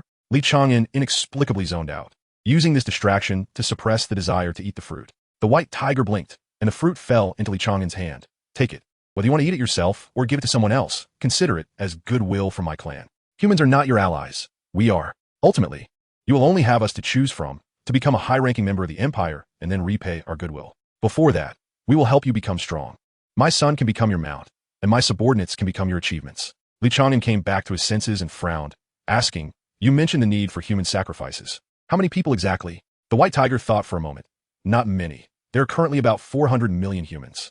It should be enough if about 1 million are left. After all, humans breed quickly. In a few hundred years, several 100 million can be born again. It won't lead to human extinction. As long as you become the leader of humanity, my clan will make a pact with you. We will survive in the sea, while the land will belong to humanity. Will you care about the deaths of other humans? 1 million people is enough for you to keep those you care about. Li Chang'an nodded. I cannot trust you, but I will consider it. You can? Take it. The white tiger gently waved its paw. The mythological type can elevate your starting point to the so-called S-class, but it is not invincible. Xing is a superpower with a divine name. When you reach the king level, a qualitative change will occur, and only then will you be able to showcase its true power. In the same realm, you will be the strongest. The strongest? That was quite enticing. However, the white tiger's words also confirmed that there are indeed other realms beyond S-class. To become a king? Li Chang'an hesitated with the fruit in hand, but couldn't hold back. You said that the traitor gods have no superpowers. How do they fight against superhumans? How could a traitor without superpowers not be a threat? An A-class with a bit of strength could easily kill me. The white tiger narrowed its vertical pupils. The questions you ask will lower my goodwill towards you, but I can tell you, they rely on death to become stronger. Whether it is the death of others or their own, as long as they can survive, they will grow stronger, their bodies becoming immensely powerful. According to the information brought by those who escaped from the previous world, some traitor gods can leap 3,000 meters and crush mountains with their fists. So most of them are killers. They are either killing or on the way to kill, and they fight with their lives at stake. The white tiger's gaze deepened as it noticed the uncontrollable joy on Li Chang'an's face, so it continued. However, once superhumans reach the king realm, a qualitative change occurs, and their physical strength will soar. In this case, the advantage of the traitor god's physicality will no longer exist. Moreover, above the king level, there is the emperor level, and even levels I do not know about. Those with divine superpowers will become true deities, and physical strength will be a laughable struggle. It was like a bucket of cold water being poured over Li Chang'an's head, and his expression darkened immediately. How do I go back? Hearing the despondent tone in Li Chang'an's voice, the white tiger's eyes flashed with mockery. I will send you to the battlefield. You can return from the beast tide on your own. Okay, Li Chang'an nodded. In the next moment, a force struck, and before he could resist, he was already flying into the air, the scenery below rapidly receding, and in an instant he saw the distant city walls. It was still that giant frog from earlier, leaping 100 meters high and swallowing Li Chang'an in one gulp, then flinging him towards the beast tide. Was it to avoid arousing suspicion among humans that I wasn't dropped directly onto the battlefield? That makes sense. Saying I escaped from the hands of a black-level monster would be unbelievable. While pondering, Li Chang'an also adjusted his body posture, trying his best to protect his internal organs and head to avoid serious injury upon landing. After smashing into a giant rat, Li Chang'an quickly got up. There were cracks on his shoulder blades, and he had multiple bruises on his body, but at least it didn't hinder his movement. Monsters around had already noticed him. Li Chang'an dared not linger, lowering his profile and quickly maneuvering through the beast tide. The vast majority of monsters had already crossed the 3-kilometer defense line, and the area 1 kilometer outside the city walls had become a real meat grinder. By now, it was no longer just one-sided casualties for the monsters. A significant number of human casualties had also emerged. There was still a chance to retreat from the battlefield and receive treatment. If ambushed during the retreat, it would mean death on the spot. Death had never been far from humanity, especially not on the battlefield. The good news was that most of the red-level monsters had been cleared out, leaving only a few, and the Special Operations Forces could now be deployed to the entire battlefield. Just as he narrowly avoided a claw in front of him, Li Chang'an felt a bone-chilling cold behind him. He barely rolled away but still had frost layering over his shoulder. The shoulder that had felt some pain was now completely numb and lost all sensation, and Li Chang'an knelt on the ground, looking at the white bear less than 4 feet away. How could there still be a monster that could use superpowers? Li Chang'an's brow furrowed. Monsters are not necessarily stronger just because they're larger. At least below a certain level, size does not determine everything. But the truth is that the smaller they are, the stronger they tend to be. After the apocalypse, the size of monsters has greatly increased, and it is rare to see those that have become smaller. This white bear, Li Chang'an could not contend with. If I eat this fruit, Li Chang'an gritted his teeth but still chose not to eat it here. If the noise was too loud, it would be disastrous. But the white bear seemed to have set its sights on Li Chang'an, relentlessly pursuing him while ignoring other superhumans, occasionally exhaling light blue frost that turned everything it touched into a frozen hell. Oh, there's a fish that slipped through the net. The barbarian god descended from the sky, blocking the white bear's path, fists clasped together, and slammed down hard. Boom! Like a bomb exploding in its head. The white bear was instantly blown into a pulp of flesh and blood. You look very familiar. The barbarian god turned his head, suddenly speechless. The soldier who had just fled was nowhere to be seen in an instant, running so fast because he was afraid I would recognize him. Could it really be that kid Li Chang'an? The barbarian god snorted coldly. Once the battle was over, he would search the camp. If it really was that kid Li Chang'an, he would at least have to beat him up a couple of times. Chapter 79. You as bait, damn it. How could I be discovered by the barbarian god? Li Chang'an gritted his teeth, filled with both anger and annoyance. From the barbarian god's recent attack, he knew he was no match for it. Moreover, even if an elite from the Special Operations Department killed an ordinary soldier, the military would probably only issue a verbal warning. This world is terrifyingly unfair. Only with enough strength can one gain attention. I need to find a quiet place to consume the fruit immediately, regardless of whether that tiger is deceiving me or not. It's worth the gamble. Xing Tian, the ancient war god, has a fruit named after him, so it must be extraordinary. I just lack supernatural abilities. Aside from that, I'm not weaker than other geniuses. Once I have supernatural powers, I will become very strong. I am strong. As long as I possess supernatural abilities, I can be stronger than them. Biting his tongue, Li Chang'an endured the pain while suppressing his restless heart. Amid the beast tide, Zhang Xiangzhuang was still fighting fiercely, covered in the blood of monsters and his own. His heart was racing at over 130 beats per minute. His powerful blood production and recovery abilities caused his body temperature to rise rapidly, and the blood on his skin boiled, releasing white mist. You bastards, bring my teammate back. Witnessing Chang'an being swallowed by a monster, Zhang Xiangzhuang's anger peaked. That was my teammate, Chang'an. You're back? Zhang Xiangzhuang, still in a berserk state, froze for a moment. Li Chang'an seized the opportunity to ambush and cut the giant, rat-attacking Zhang Xiangzhuang in half with his combat knife. No, he's even stronger. Just as he was puzzled, Zhang Xiangzhuang grabbed Li Chang'an and threw him over his shoulder. Stop running around. Let's retreat to the city wall. Li Chang'an silently nodded. His left hand still had no feeling, and the icy breath of the white bear was colder than he had imagined. Severe frostbite in his muscles wound T recover quickly. While fending off the monsters in front of him, Zhang Xiangzhuang retreated, quickly scaling the city wall with Li Chang'an. He was already injured, so retreating wasn't against military regulations. What the hell, Chang'an, you're alive. I just saw you get eaten. Haka and Hu Chai rushed over. Ma Hao was still at the back making sniper bullets, collaborating with his perception-type supernatural ability to hit every shot accurately. I wasn't swallowed. It seems they treated me like a toy, otherwise I wouldn't have come back. Li Chang'an fabricated an excuse, feeling somewhat guilty. They are my friends. They will understand me. He comforted himself like this. It's good that you're okay. Don't go back down for now. The Special Operations Department will finish the fight soon. Zhang Xiangzhuang patted Li Chang'an and turned to wait for treatment at the back. In reality, the entire squad had suffered serious injuries. There weren't many monsters that had leaped onto the city wall, so they were quickly wiped out. Ironically, the one who was hurt the most was Li Chang'an. The icy breath had injured his left arm up to near the shoulder, and his powerful recovery ability wasn't effective against frostbite. There weren't many members in the medical team, so while waiting for treatment, Li Chang'an remained at the edge of the city wall. The beast-hide wouldn't retreat. Thus, the monsters still attacking the city wall persisted. After teaming up with Hu Chai to slay a giant rabbit with chameleon abilities, Li Chang'an turned to look at the battlefield. As the captain had said, the addition of the Special Operations Department would quickly end the battle.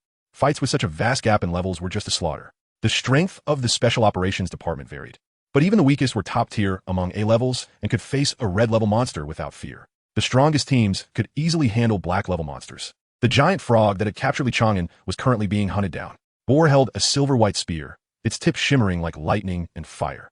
Li Chang'an couldn't even pierce his weak oral mucosa, yet Boar managed to make the giant frog bleed with a single thrust. The gap in strength was evident. So strong, Li Chang'an swallowed hard. Boar couldn't kill the giant frog. It was just too lazy to fight anymore. However, being able to injure the giant frog was already incredible. On another side, Little Red Riding Hood floated in midair, with a bonfire igniting beneath her. Hundreds of monsters danced around the fire. Then one by one, they jumped into the flames to self-immolate. The bonfire wasn't ordinary.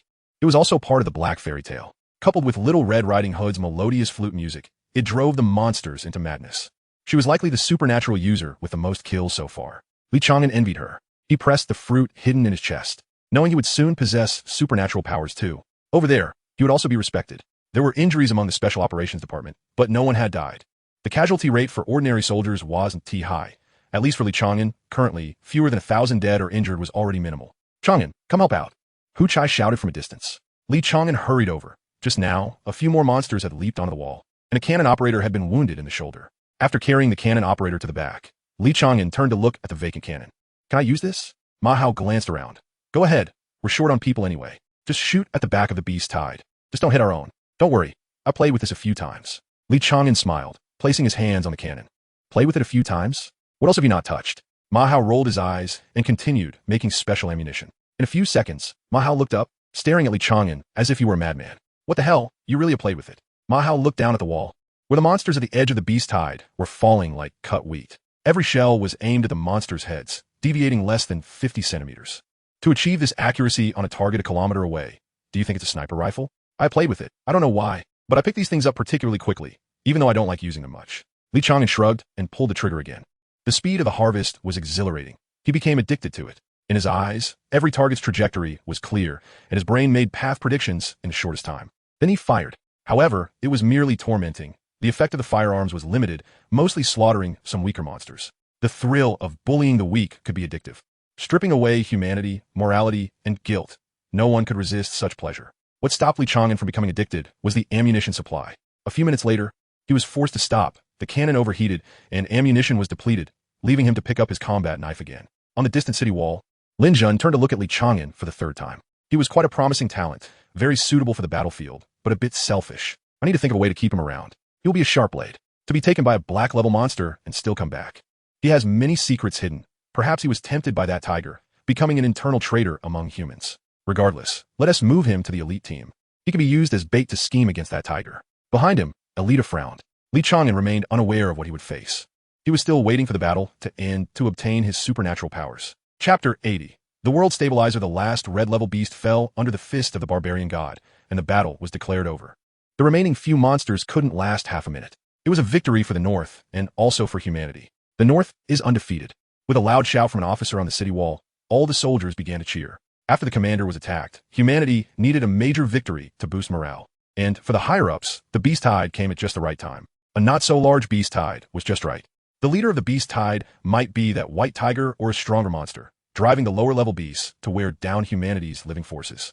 Over 100 superpowers died in this battle, but for the monsters, these 30,000 low-level beasts were hardly a drop in the bucket. Evolution was not just about individual strength, but also included reproductive capacity. Before the apocalypse, rabbits and rodents could produce over 10 litters at a time, reproducing up to 7 times a year, and young could reach sexual maturity in just 3 to 4 months and continue breeding. Not to mention amphibians and fish that lay thousands of eggs in a single spawn.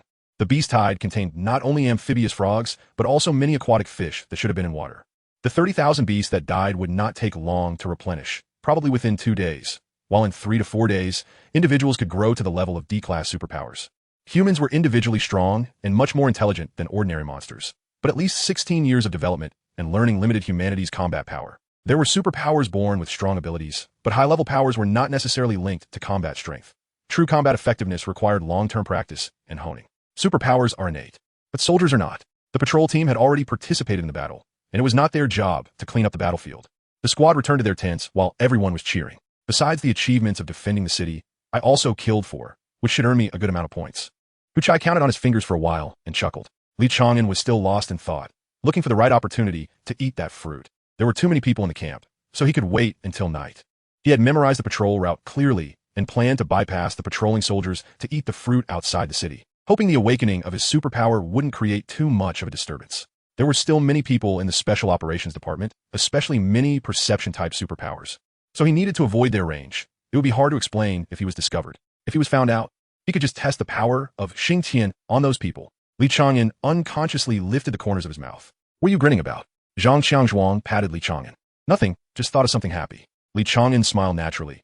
I feel like I've been fighting a lot recently, and it seems I might awaken a second superpower.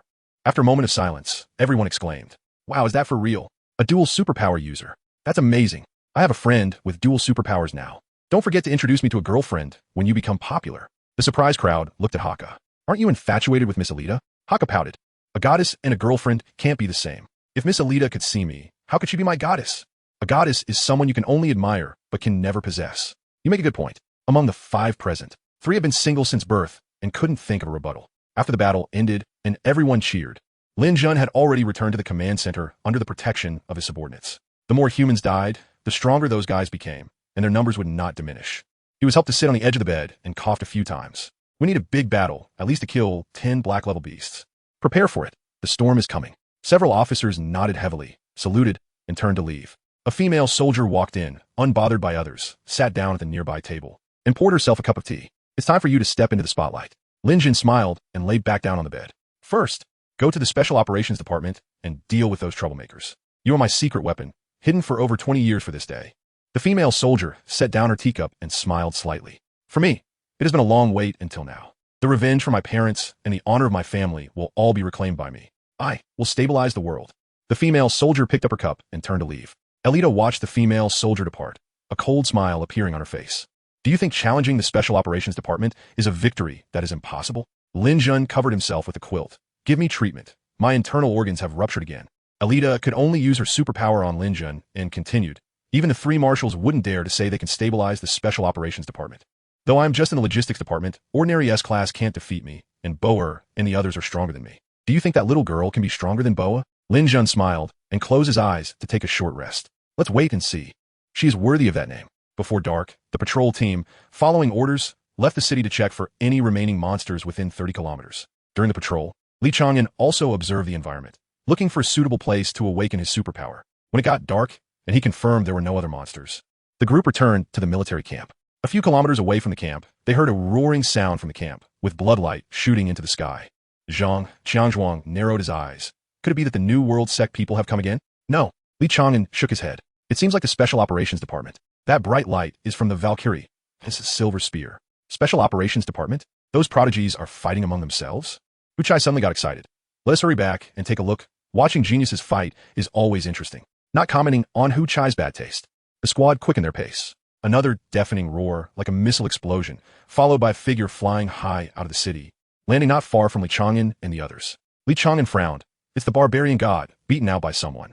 Who is so strong? While still in doubt, a woman's voice rang out from the horizon. Let's fight again. A figure rushed in, smashing the ground and sending countless stones flying.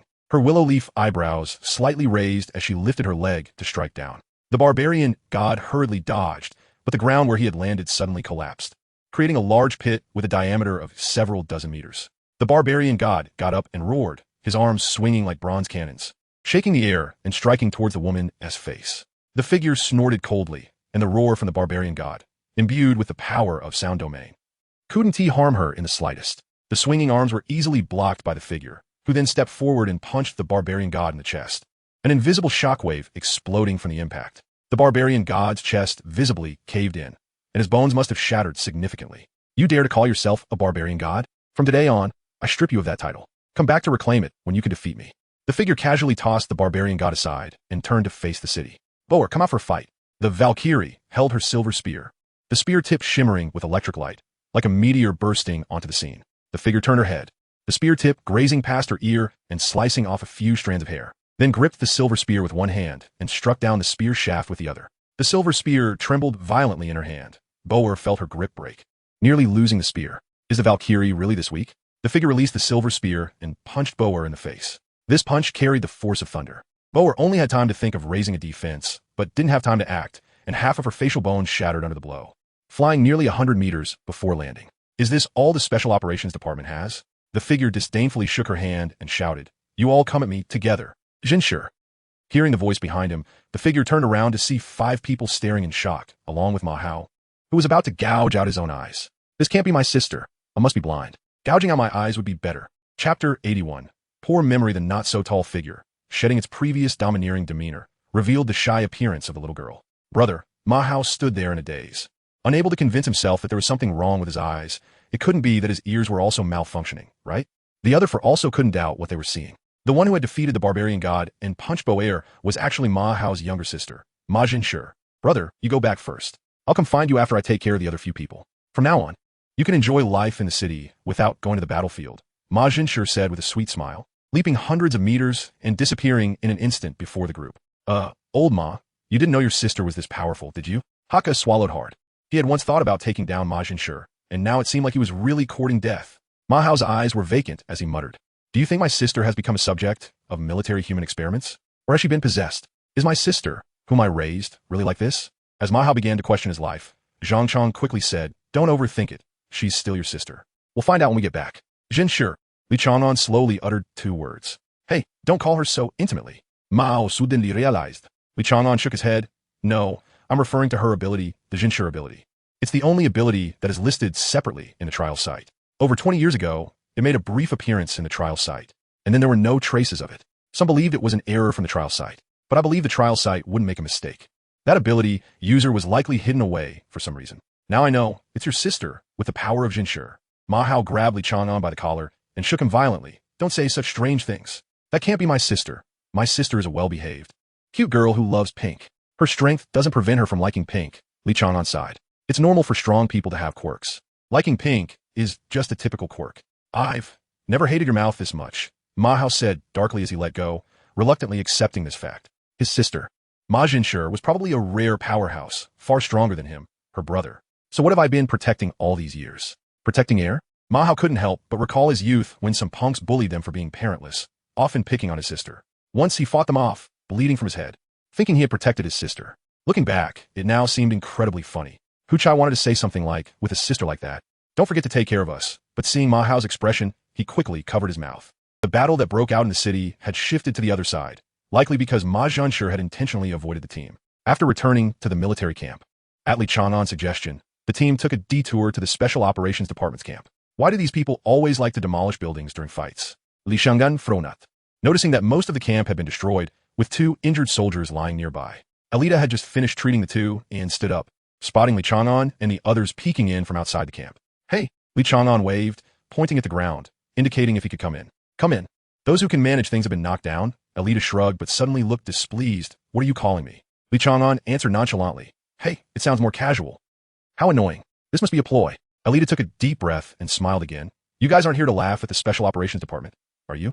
I advise you not to laugh. Otherwise, some guys with pin-up anger might not be able to hold back. The group tilted their heads to sneak a peek behind, where a few bloodied individuals wore angry expressions. Ma Zhenshi didn't just defeat their bodies. She also crushed their pride. They thought they were exceptional talents. And even though the Special Operations Department was full of geniuses, they never considered themselves weaker than others. But unexpectedly, an unknown little girl single-handedly challenged the entire Special Operations Department, and now the strongest members were still fighting outside. Is she really that strong? Ma Hao stuttered. He believed in the fact that his sister was powerful, but he needed to have some understanding of her strength. Alita glanced at Ma Hao and nodded. Very strong. Among the strongest of S rank. I should say the top one, the only one. In the younger generation of the Empire, there probably isn't anyone who can compare to her. I didn't believe it first, but I watched the entire battle up close. Perhaps she's not far from breaking into S rank. Li Chang'an thought to himself. At least one of the 3 marshals of the Empire should be at the king level. Otherwise, with the strength shown by the Flying Tiger, they couldn't have driven away such a monster back then. How many king-level beings does the Empire actually have? How many among the monsters? In recent years, the 3 marshals had not shown any records of action, and the Flying Tiger had not bloodily washed the northern region. Could it be that some agreement was reached for those above S rank? If that is the case, Ma Zhenshi would definitely not be able to break into the king level. She would fight as the strongest S rank, perhaps Lin Zhen's trump card. As for why she wasn't the Empire's trump card, Li Chang'an could only say it was instinct. He couldn't connect Ma Zhenshi with the Empire. What exactly does Lin Zhen want to do? Soon, Li Chang'an got his answer. A messenger hurriedly ran over, whispered a few words to Alita, and then hurried away. Li Chang'an looked at Alita in confusion. His hearing was excellent, but just now, there hadn't been any sound. It must have been a mental sensing ability or something.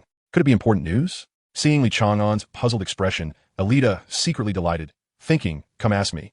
Hurry up and ask me. After hesitating for a while, Li Chang'an didn't ask, but Alita couldn't hold back. The Empire has undergone changes. Grand Marshal Wang Jianjun initiated a roundtable meeting and unanimously seized military power for himself. The major cities in the western region issued statements to separate from the Empire, claiming autonomy, naming themselves the West Nation, declaring the New World religion as the state religion, and the Pope as the first king of the West Nation. Li Chang'an suddenly realized he could guess what was about to happen. The sound of bells rang out from the city walls, not a warning bell. Just a reminder for everyone to pay attention. Lin Zhen, surrounded by many school officials and officers, walked up to the city wall. His voice amplified to reach the entire northern region. Grand Marshal Wang Jianjun, relying on military power, has pressured the high-ranking members of the Round Table to hand over military authority, harboring malicious intentions to disrupt the order of the Empire and harm social stability. We, the soldiers of the northern region, have fought bravely for humanity, risking our lives. Yet we are to become victims of power struggles. I will lead the soldiers to resist Wang Jianjun's dictatorial tyranny. From today, the northern city will refuse to accept imperial military orders. We will unite the local garrisons and soon march on Tongtian City. Carrying justice, we will protect peace. Li Chang'an curled his lip. It's a mess. Chapter 82. The Betrayer of the Gods in the Tent. Zhang Xiangzhuang anxiously paced back and forth. How did it turn out like this? What is happening between the northern city and the Empire? The western continent doesn't matter anymore. Our relationship was never good. General Wang is not that kind of person. A few of them exchanged glances with no answers in sight. It felt inexplicably like they had transformed from imperial soldiers into northern soldiers. Would they end up as traitors to the Empire? Captain, please sit down. It's not such a big deal. Li Chang'an helplessly pushed a chair into the captain. Zhang Xiangzhuang had no choice but to sit down. Scratching his head. I've been an imperial soldier for over a decade, and now I'm suddenly being told to march on Tongtian City. I'm going crazy. This is too much. Li Chang'an couldn't help but chuckle. Although the captain usually acted timid, he had never seen him like this before. Actually, Captain, if you think from a different perspective, General Wang sent General Lin to the northern city to take over command before taking action. Don't you think there's a connection? Zhang Xiangzhuang retorted. What connection? Of course there's a connection, Li Chang'an patiently explained. The Empire is too large for him to truly have absolute power. It's more about divide and rule. General Lin is probably part of the plan. The northern city still belongs to the Empire. It's just temporarily showing signs of separation. Recalling what the White Tiger had said, Li Chang'an felt that Wang Jianjun and Lin Zhen probably wanted to take this opportunity to eliminate the unstable elements within the Empire. The New World sect could infiltrate even the Empire's upper echelons. There might even be their people in the roundtable meetings. Having been a soldier for so many years, Zhang Xiangzhuang was no fool. It was just that his thoughts hadn't caught up yet, but now it all made sense. However, what was the general trying to do? Outside the tent, Someone rushed in to report that Ma Zhenshe had defeated the last member of the Special Operations Department and was now taking over as the acting minister of the Special Operations Department. By the way, the original minister was Jin Xinghai, who probably never expected to lose power at such a time. Ma Hao had a long face. The others wanted to laugh, but dared not, fearing it would hurt Ma Hao's feelings at this moment. Li Chang'an was preparing to leave the camp. Now was a good time for Ma Zhenshe to attract everyone's attention as he left the camp to take the fruit. Which one is Li Chang'an? A school officer entered the tent and called out as soon as he stepped in. Li Chang'an frowned and stood up. The officer sized him up. Come with me. General Lin wants to see you. Damn. Li Chang'an clenched his fist secretly. Lin Jun chose this time. Could be that he discovered his connection with the White Tiger. It was hard to say. After all, there were many perception abilities in the command center, and he didn't know if the area back then could avoid those top perception types. Being in a military camp, causing a riot now would be tantamount to seeking death. Li Chang'an could only follow behind the officer, waiting for an opportunity to act. After all, Lin Jun was still severely injured. At worst, he could take Lin Jun hostage. He was confident he could take Lin Jun within 3 steps. In the command center, the well-known Ma Zhenshe stood behind Lin Jun, already dressed in the guard's military uniform, exuding an imposing aura, with a pure white cloak complementing his appearance. After glaring fiercely at Li Chang'an, Ma Zhenshe turned and walked out, leaving only Li Chang'an and Lin Jun in the room. Li Chang'an stood in front of Lin Jun, calm and composed. If they were going to take him down, Ma Zhenshe would have acted as soon as he entered the room. But in the end, Ma Zhenshe only shot him a glare, which indicated that he had no intention of attacking Li Chang'an, likely because Li Chang'an had taken risks with a brother. Please sit down. Lin Jun nodded slightly, sitting in a wheelchair with a blanket over his legs. After seeing Li Chang'an sit down, Lin Jun smiled slightly. That old tiger came looking for you, right? At this moment, Li Chang'an felt like he was sitting on a furnace filled with sharp nails. He couldn't act. If he did, it would mean certain death. If he didn't act, there might still be a way out. He forced himself to remain calm and nodded. I don't know what it promised you, but there is definitely one thing. To help you become part of the Empire's upper echelon, right? Lin Jun sneered. Don't believe its words. With your talent, you can reach that day without its help. Becoming a traitor among the monsters, humans won't tolerate you. You have a mother and a sister. Think about them. If you become a traitor, it won't just be a simple death for them. By the way, I've already sent someone to the northern city to protect your family. A violent killing intent erupted from Li Chang'an in an instant. He stared at Lin Jun with emotionless eyes. Are you threatening me? Ma Zhenshe pushed the door open and looked into the room, frowning. Do you need help? Lin Jun smiled and waved his hand. It's fine. He doesn't dare to act here. Yes. Ma Zhenshe gave Li Chang'an a deep look before closing the door. You still count as a human. You should consider humanity more. Lin Jun picked up a teacup and took a sip. What the monsters can give you, we can give you too. I want you to pretend to cooperate with them. Understand? A double agent, but the information you give them will all be false. Li Chang'an gritted his teeth, unable to express his killing intent. Whether it was a threat or being a double agent, he didn't care. It was just that having his family used as leverage made him furious. That was my family that I had just decided to cherish. Lin Jun pushed a computer on the table towards him. Take a look at this. Li Chang'an suppressed his inner rage and looked at the computer, and the killing intent suddenly dissipated. On the screen was a scene of a middle-aged man fighting against 4 opponents. The middle-aged man wielded a 4-foot-long knife, blood energy surging around him, forming a godlike phantom outside his body. One of the opponents summoned a meteor to strike down, but the middle-aged man broke it with a single slash. Thunder, flames, meteors, tsunamis, all were as fragile as paper before the middle-aged man, and as the battle progressed, the blood energy phantom gradually grew larger. Then it reached the height of the heavens. The battle did not end, but the screen abruptly stopped. This is a scene left from the previous world. Do you need me to explain the previous world? Lin Jun closed the computer and looked at Li Chang'an with a half-smile. No need. At this point, Li Chang'an was too lazy to hide anything. Lin Jun nodded. Good. You should have learned about the original will. The scene you just saw was the battle between the betrayer of the gods and the ability users. The betrayer of the gods is just another name for the non-ability users, a ridiculous name given by those from the New World sect. The previous world was referred to as the second sequence world, while the current world is the third sequence world. When the second sequence was destroyed, some people escaped to the present third sequence world using the power of world annihilation. The Pope of the New World sect and General Li, one of the 3 great marshals, are both strong individuals who escaped from the second sequence world, but they have since diverged in their paths.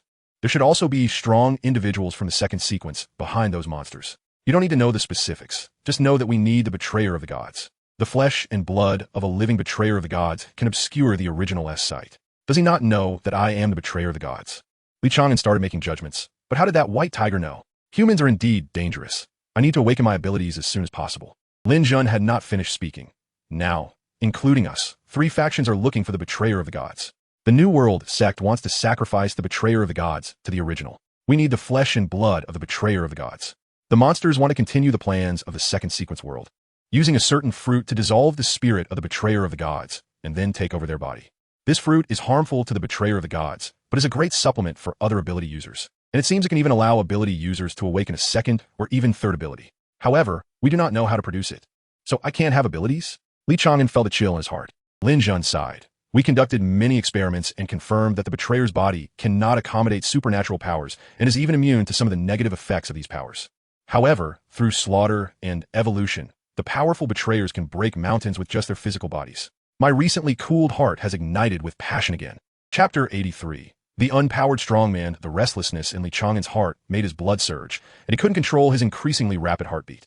Li Chang'an keenly noticed Li Chang'an's abnormality and frowned as he looked over. Li Chang'an's heart sank, and he quickly asked seriously, "Isn't the betrayer of the gods supposed to be without powers? How can they still evolve? They are still called betrayers of the gods."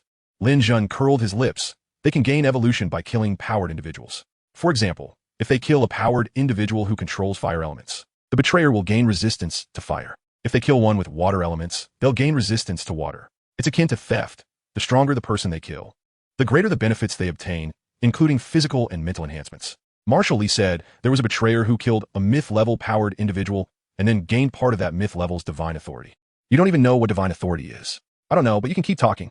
Li Chang'an secretly cursed more than once. But the more he knew, the faster he would die. It wasn't a good thing that Li Chang'an was willing to tell him so much. If it were the usual Li Chang'an, he would have already shut up. But what was being said now concerned his future, his entire life. General Lin, since the betrayers of the gods are so powerful and don't need powers at all, why not directly cultivate them? Li Chang'an tried hard to prevent Li Chang'an from changing the subject. Li Chang'an silently glanced at Li Chang'an. Li Chang'an's heart skipped a beat, realizing he had asked too much and that Li Chang'an might already be suspicious. However, Li Chang'an continued, "Betrayers of the gods are indeed powerful, but the cost of cultivating one is too great. The primordial has already set its sights on this world, and no more betrayers will be born. In other words, for every betrayer that dies, there's one less. The military has spent considerable resources to keep 10 betrayers, and now they are all dead. The evolution of a betrayer comes from hunting other powered individuals and torturing themselves. By torturing themselves, breaking their limbs, piercing their hearts, shattering their organs, and so on, they can strengthen their physical bodies. Once their physical strength reaches its peak, they can advance by killing a certain number of powered individuals. The military does have a body technique that helps betrayers evolve, but that is top secret and not accessible to ordinary people, nor can they practice it." Li Chang'an swallowed hard. He now had another desire to suppress, a desire for that body technique. How many powered individuals would he have to kill? Li Chang'an glanced at him. To go from C grade to A grade, you need to kill about 300 people. Beyond that, we don't know. Betrayers in the secondary sequence world are all killing gods, deemed humanity's enemies. The betrayers we cultivate either couldn't withstand self-torture or lost themselves in too much killing, becoming useless trash. Hearing the last two words, Li Chang'an couldn't help but frown slightly. The older one gets, the more blood vitality one loses, making it harder to reach the limits of the body. So one must find a betrayer as soon as possible. Li Chang'an turned to Li Chang'an and smiled slightly. Those who survive in the secondary sequence world have a certain sensitivity to betrayers. But Marshall Li cannot act for some reason. The Pope of the New World Church and the people behind the monsters have no concerns. They will find betrayers before us. I want you to gather information from the monster side. We must not let the betrayers fall into their hands. They should belong to humanity's wealth. Why not ask if the betrayers are willing? Li Chang'an sneered, but couldn't explode here. Reflecting on the sayings taught by Xiao Jiangjiang and Brother Lin, Li Chang'an organized his thoughts and replied seriously. "This is my unshirkable responsibility. As a soldier of the Empire, I will prioritize the Empire and its people. Please rest assured, General Lin, I will strive to gather information and aim to find news about the betrayers before their two forces." Li Chang'an nodded. "That's good. I will transfer you to an elite team under the Special Operations Department, making it convenient for you to report to me. After we deal with the beast tide, you can come by my side to be my personal guard. Our enemies are ultimately humanity, not the monsters. Remember to be extra careful. Do not believe what the monsters say. Those who are not of our clan will surely have different hearts. Keep that in mind." Li Chang'an nodded heavily, saluted, and turned to leave. He exchanged a glance with Ma Jinshi outside the door, then lowered his head and quickly left. After deeply looking at Li Chang'an's back, Ma Jinshi returned to the room, closed the door, and frowned to ask, "Will he believe it? Believe it or not, it doesn't matter. This isn't a conspiracy. It's an open plot." Li Chang'an sneered. Since he is human, he shouldn't rely on those beasts. It's much better for me to tell him straightforwardly than for those who hide things. He will definitely have some doubts, and he will probably come into contact with that tiger soon. Keep a close watch on him. If that tiger seeks him out, it means he might know something. And I deliberately scared him. If he really knows where the betrayers are, he will definitely try to contact them. At that time, you could just go capture them. Ma Jinshi frowned and asked suspiciously, could he be the betrayer? It shouldn't be possible. Lin Jun shook his head firmly. First of all, the age doesn't match. He was born after the apocalypse, and no betrayers are born after the apocalypse. Moreover, the divine crystal that Marshal Li gave me has not reacted. Saying this, Lin Jun took out a pendant from his collar, which had a yellow crystal the size of a finger hanging from it. I've looked at his data. The timing doesn't match. Furthermore, if he were a betrayer, he would have to kill before the age of 15, when his bones fully developed. How difficult is it for a 15-year-old child without powers to kill a powered individual? Moreover, the data indicates that he awakened his powers late. So he's been a waste since childhood, trampled upon by others. Waste? Ma Jinshi shook his head. The killing intent, just now, is not something a waste could possess.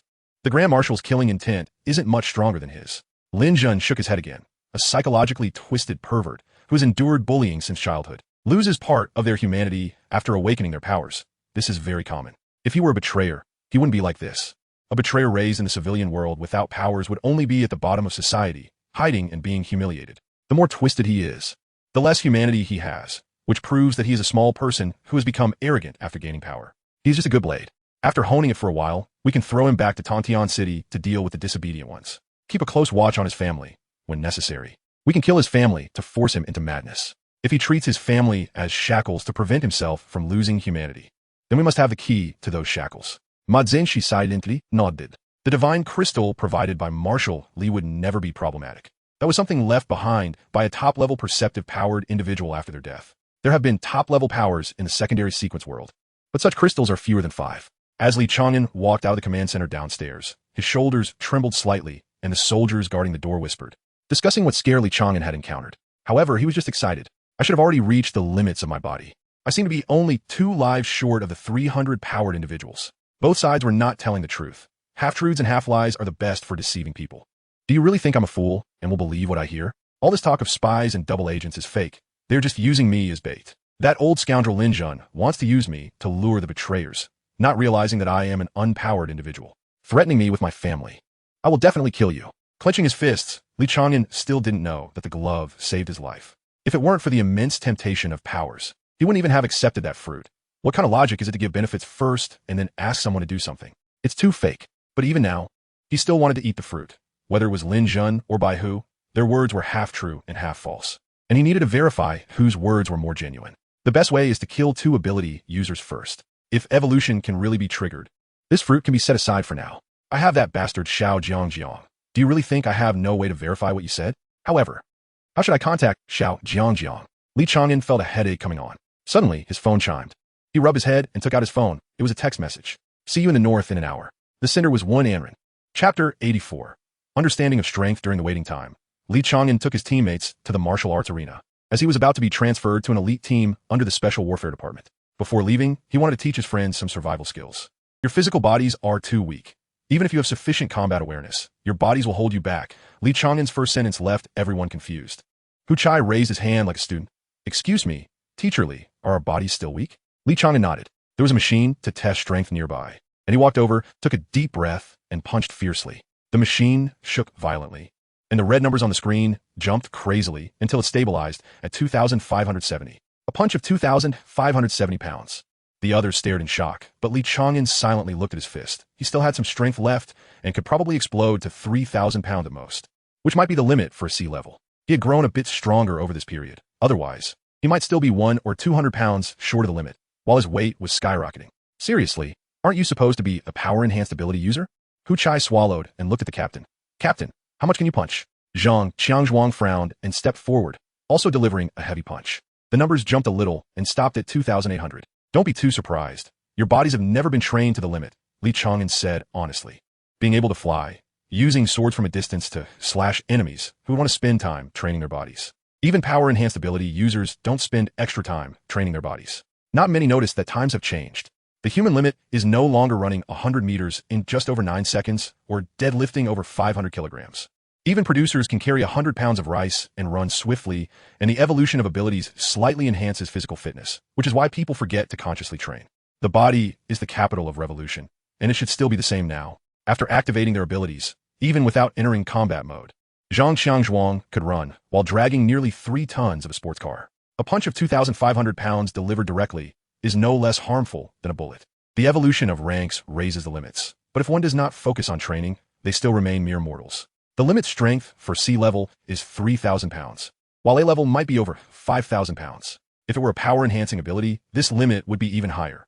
You need to train your bodies first so that your physical responses can keep up with your brain. Li Chang'an was not a qualified teacher. He only taught from experience. Some people in combat can clearly see their opponent's movements but cannot keep up. It's not because their reflexes are too slow, but because their bodies are too weak. The response rhythm should be see the action, make a counterattack, not see the action, think a counterattack, body can't keep up, get hit. However, it seems that the Special Warfare Department has some training regarding physical fitness. At least everyone Li Chang'an saw had a strong physique, including Little Red Riding Hood and Alita. Even without using abilities, they could individually annihilate Li Chang'an's entire team. The upper limit is high, and the lower limit will also improve. Clearly, Charles, who had never trained his body, was equally matched with Li Chang'an in strength. Li Chang'an assumed an attacking posture. Getting hit is the fastest way to realize your shortcomings. You come at me. 7 seconds later, Haka fell down, covering his nose. More than a minute later, Li Chang'an bent over and lay on the ground. Hu Chai resolutely avoided the pain, using flicker to keep his distance. The remaining Ma Hao got up after falling 3 times, with one arm dislocated and a bruise under his ribs. If Li Chang'an hadn't held back, he might have broken a collarbone. If the gap in strength with the opponent is too great, getting up repeatedly is the most foolish behavior. Li Chang'an frowned, thinking Ma Hao was being futile. Ma Hao shook his head. You said you were helping us find our weaknesses. Since there's no life-threatening danger, how could I fall? With a low growl, Ma Hao lunged at Li Chang'an again, arms outstretched to hug Li Chang'an's waist. The arm movements were too wide.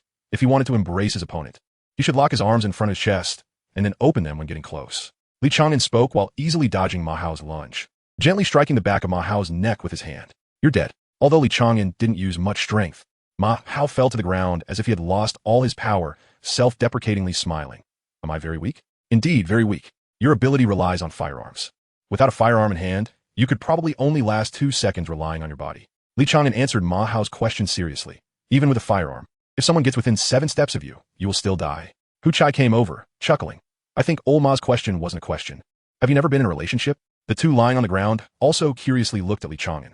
If Li Chang'an had been in a relationship, what kind of legendary woman would it be? A normal woman certainly couldn't handle his mouth. Li Chang'an's eyes lit up. He finally found an opportunity to say this. Women only affect my journey in the martial world. Not only had he never been in a relationship, but he also seemed to take pride in it.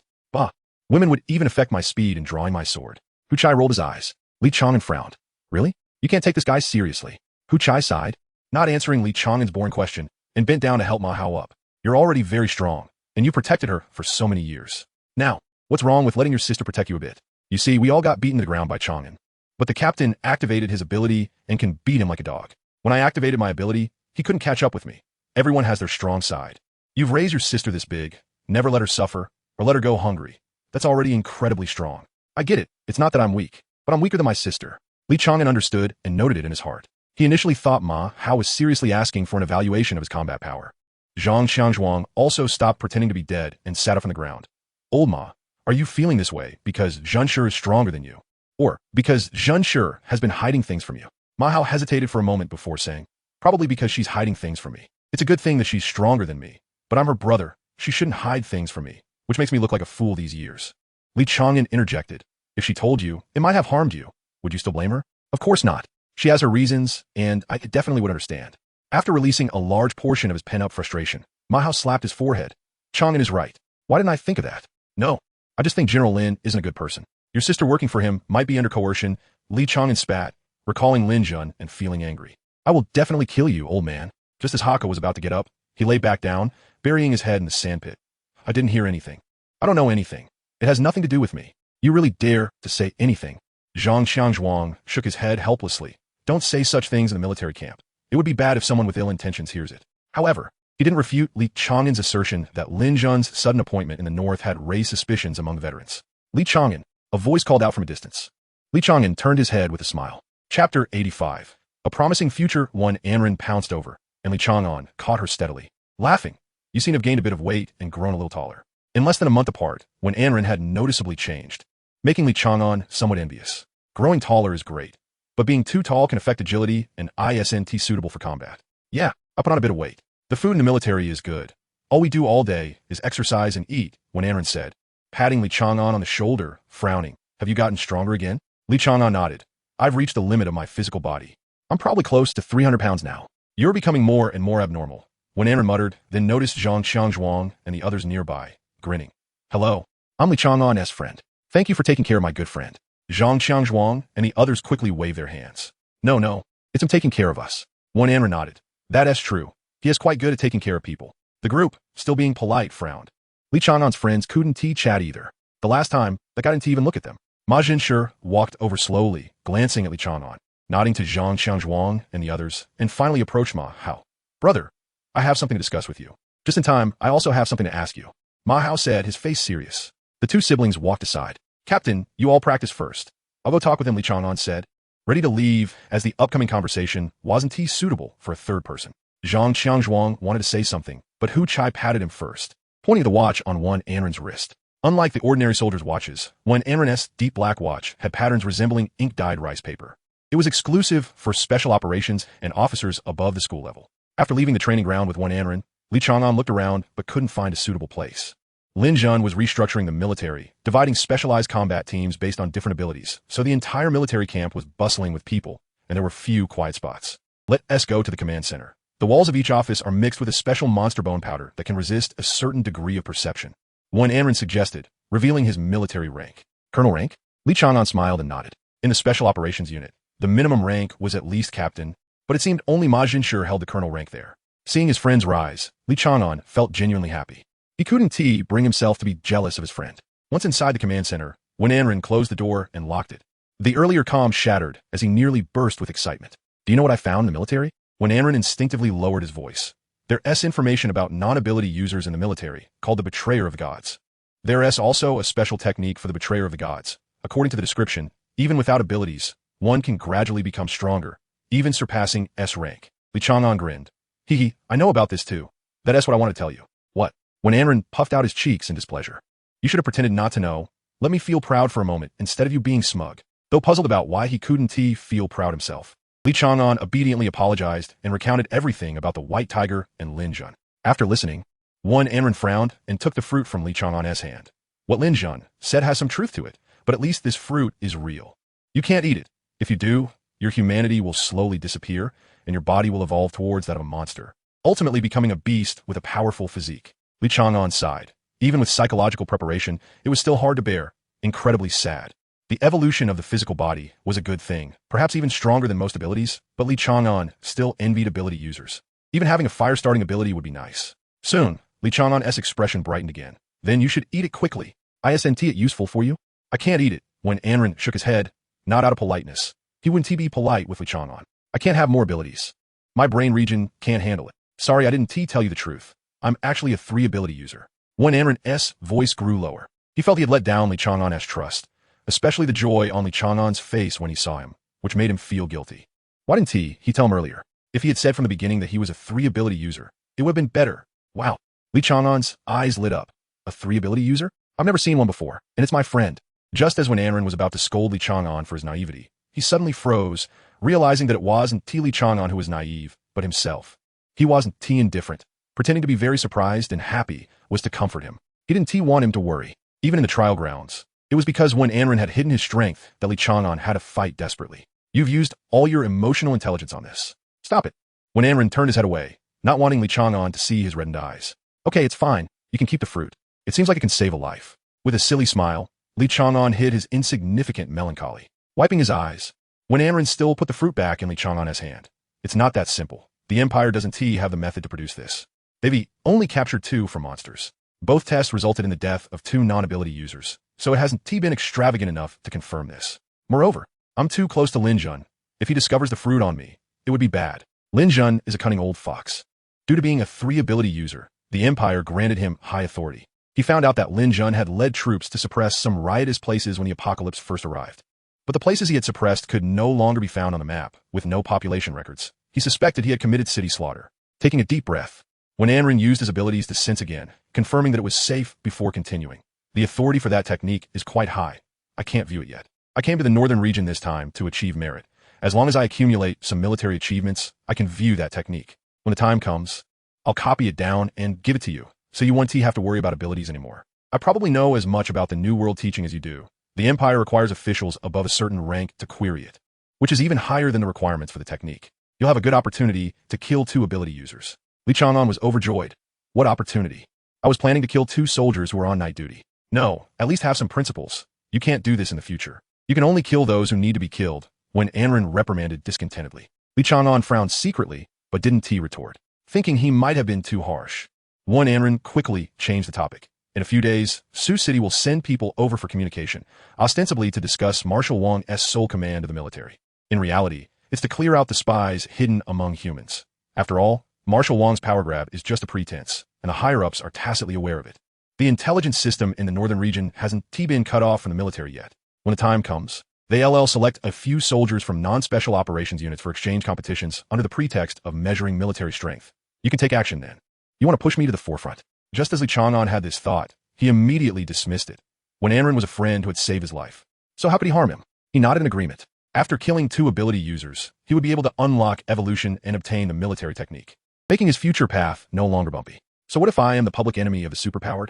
As long as I am the strongest, no one will dare to lay a hand on me. Li Chang'an's thoughts underwent a change for the first time. Chapter 86. Silly boy. After chatting about some trivial matters, Li Chang'an took his leave, casually brushing over his battles with the centipede and rippers. He listened carefully to one Anren's experiences in the military, but apart from his smile, he rarely showed any other expressions. One Anren stood by the window watching Li Chang'an walk further away, frowning and muttering to herself. Aren't you going to ask me what my ability is? You really do care, don't you? Don't you have any secrets for me? Li Chang'an had no idea what one Anren was thinking, and even if he did, he couldn't think of any secrets he had. The team leader and others were still sparring. Minor injuries could be healed by the medical team with a touch, though frequent visits could be annoying. Using abilities consumed mental energy, and currently, the methods to restore were limited, either costly or troublesome. So aside from Ahau, the others were just waiting for self-healing. Li Chang'an planned to leave the team soon, so he wanted to pass on his experiences to his teammates before he left. But he didn't expect reality to differ from his thoughts. The whole team being reassigned to an elite squad? Upon receiving the news, Li Chang'an felt a surge of anger. The overall strength of the team was on par with an average elite squad. Having 2 A-level ability users was indeed good. But the training methods of the elite squads under the Special Operations Department were the same as those of the Special Operations Unit. In cases of the same level and abilities, members of elite squads could generally take on 3 ordinary soldiers. Zhang Qiangzhuang's team, being reassigned to the elite squad, would inevitably place them at the bottom, yet they would have to undertake the same missions, leading to a high casualty rate. Li Chang'an believed that Lin Jun was trying to control him by reassessing the entire team to the elite squad, but he didn't realize it was because he had shown concern for his teammates. He was well aware of the malice in human hearts, which made him cherish the rare kindness around him even more, yet he didn't know that his cherishing would expose his weaknesses. In terms of scheming, he was merely clever. With sufficient strength, all plots and schemes would be jokes, but he didn't have that for now. The others simply stopped sparring and sat in the sandpit, glancing at each other. After a moment, Zhang Qiangzhuang let out a bitter smile.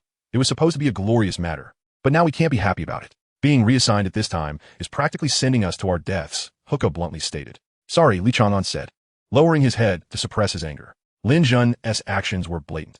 Even though he knew he was a pawn, he felt powerless to escape the chessboard. By now, he even doubted whether Lin Jun was seriously injured. Zhang Qiangzhuang waved his hand. What is there to apologize for? We are comrades, and this can't be blamed on you. No, Lin Jun is targeting me. Li Chang'an did not hide it. He thinks I have something to do with a secret, so he is using you as leverage to threaten me. The 3 exchanged glances, and Hu Chai grinned. If we can be used as leverage to threaten you, that just means we're important to you. You are indeed very important to me. Li Chang'an did not voice it, but his killing intent towards Lin Jun intensified. Zhang Qiangzhuang leaned in and patted Li Chang'an's shoulder. We haven't known each other for long, but we all understand your character. You are not in the wrong here. You haven't harmed the Empire's security, nor the people, and you have been risking your life for stability. No matter what kind of secret it is, it shouldn't be used to threaten you. The one in the wrong ISNTU, General Lin, is a good general, but some of his actions, we can't understand. The elite squad ISNT that dangerous. I still know a few ways to stay alive, Hu Chai chuckled. The captain is still as cowardly as ever. What cowardly? I was cowardly before because I didn't have strength, but now that we actually have the strength, it's not cowardly, Zhang Qiangzhuang said, his face turning red but sounding righteous. Have you heard of surviving in chaotic times without seeking fame among lords? You kids born in the Empire surely don't know how powerful the person who said this was. This is called surviving, not fearing or being afraid of death. It's about preserving oneself to do great things. Hu Chai was shocked as if he was meeting the captain for the first time. Captain, you're not quite right. Did you go to school? A little. After all, I'm over 40 this year. Zhang Qiangzhuang awkwardly straightened his back with a forced smile. I've lost all face. Do you little brats think I can only be cowardly? But seeing Li Chang'an smile slightly, Zhang Qiangzhuang felt it was worth it. By the way, Chang'an still doesn't have suitable weapons. The elite squad can customize weapons, so they should hurry and get him a new one. The awkward topic was simply brushed over. And on the way to pick up weapons, they heard about the Sioux City exchange group. No need to wait 2 days. They would arrive tomorrow and start the exchange tomorrow night, perhaps due to unexpected circumstances forcing them to speed up. At the Beijing Yuan breakfast shop, a 70-year-old establishment, customers habitually called the owner Old Yang, though he was actually not yet 50. That year, a pillar of light descended from the sky, taking his father's life. To support his family, he was forced to take over the family business. He awakened a useless ability, temperature perception, which just happened to be suitable for frying food. And his family's fried dough sticks, mardwa, and fried cakes were always in high demand. But today, before closing, Old Yang hesitated. A silly boy was standing outside, dressed in expensive-looking clothes. He was doing nothing but staring at the frying pot for 2 hours. What else could he be but a silly boy? What a pity. He looked quite handsome. Who knows whose child he is? His parents must be crying. Old Yang sighed, smiled, and pointed to the frying pot. Want to eat? The silly boy nodded, pointed to the fried dough sticks in the hands of a customer inside, then to another person, mardwa, and finally hesitated before pointing at the soy milk. 1 fried dough stick, 1 mardwa, and 1 bowl of soy milk. The dough is finished. I'll get you some separately. Old Yang pointed to a chair. You can sit here. The silly boy frowned, looking puzzled, but still sat down on the small chair. A few minutes later, the steaming fried dough sticks were placed in front of the silly boy. He looked around and didn't find the utensils he wanted, so he could only frown and pinch the fried dough stick with his fingers. After taking a bite, the silly boy's expression changed several times. Dipping it makes it even better. Old Yang, with a cigarette in his mouth, pointed at the fried dough stick in the silly boy's hand, then at the soy milk, mimicking a dipping motion. After a careful attempt, the silly boy's eyes lit up, as if he had opened the door to a new world. Moments later, the plate and bowl were empty, and the silly boy stood up, completely satisfied. How much is it? I'll treat you, no charge. Old Yang smiled, extinguished his cigarette, and began to clear the table. I've never had such a special delicacy before. You treat me, and I feel uneasy. The silly boy stood up and placed his identity card on the payment button. Your kindness I will remember. Pain does not hinder you from gaining my friendship. I hope you can honor me by visiting the Pendragon family after I return home. The silly boy bowed slightly and walked out of the breakfast shop proudly. What a silly boy. Old Yang shook his head helplessly. Today's youth would probably call this Janibu, right? Talking about families. Just then, the cash register on the counter shook slightly, followed by the voice of female cashier. Received a payment of 500,000 yuan. What? The rag in Old Yang's hand felt unreal as he counted again in shock. 500,000 yuan had indeed appeared in the account. Old Yang slumped down in his chair. What on earth just happened? In midair, the silly boy walked under the vast sky, smiling and talking to himself. Life at the bottom isn't that bad. The food may not be exquisite, but it has its own flavor. The living conditions are a bit poor and look a bit dirty, but everything else is quite good. 500,000 should be too much. This meal should be about 100,000. We still need to save a bit. However, Old Yang on the ground is still confused. He still doesn't know the name of the silly boy he met that day. Chapter 87. The Headshot King. Extended chapter. Is Li Chang'an really living in this place? Charles frowned. He had imagined that Li Chang'an grew up in a slum and relied on his own abilities to provide a good life for his family. But the old residential building in front of him completely overturned Charles's assumptions. With his special abilities, even if he were a killer, he could earn quite a bit of money in a year. Why was he still living in a slum? In fact, this place could no longer be considered a slum. If anything, it could be called a lower-class neighborhood. After returning home, Charles, having calmed down, deeply recognized his own shortcomings, and his resentment towards Li Chang'an disappeared. The fact that Li Chang'an, who was clearly weaker than him, was able to raise a knife against him was already filled with courage, not to mention that later on, he fearlessly injured him step by step with his small body. However, the later incident with the gunman was truly annoying, and Charles still believed that Li Chang'an and Wan Anren were not in the same league. Charles also regarded Li Chang'an as a rival, a respectable opponent. As the heir to the Pendragon family, he was not a brainless person. Acknowledging one's mistakes is a fine tradition of the Pendragon family. Charles released his mental power to cover the entire community and then quickly retracted it. He had completely mastered S-class power. The mental power of the God of Law not only supported his use of supernatural abilities, but could also be used for perception, to show respect for his opponent. He only probed Li Chang'an's aura once. He was home. It would be rude to visit unannounced. He might as well wait for him to return. Saying this, Charles looked towards another window in the community. There was actually someone spying here, with a malicious gaze and a strong aura of killing intent. Could they be Li Chang'an's enemy? Yes, his father had said that strong people who rise from the lower class often do so by trampling on the interests of others. It must be someone Li Chang'an had offended before. They didn't look like good people either. Their hands were probably stained with quite a bit of blood, and he couldn't let them harm his family. Charles snorted coldly, and the clouds in the sky turned to ink, with endless thunderbolts falling from the sky.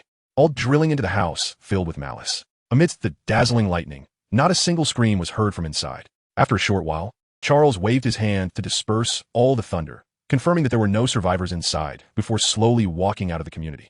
Those who spy on the strong must pay the price. What is more despicable is that you dare to show malice towards the strong. You deserve to die. Charles flew away.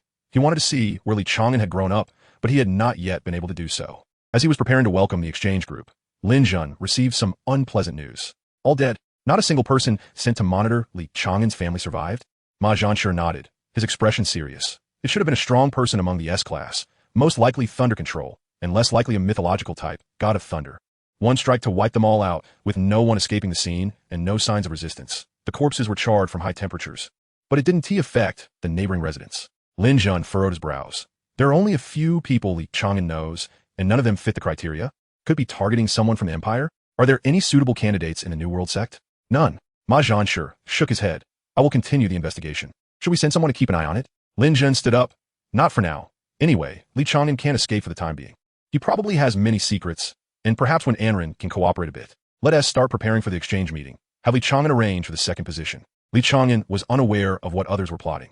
He was seriously preparing for the exchange meeting, wrapping his hands with boxing tape and adapting to the newly acquired combat knife.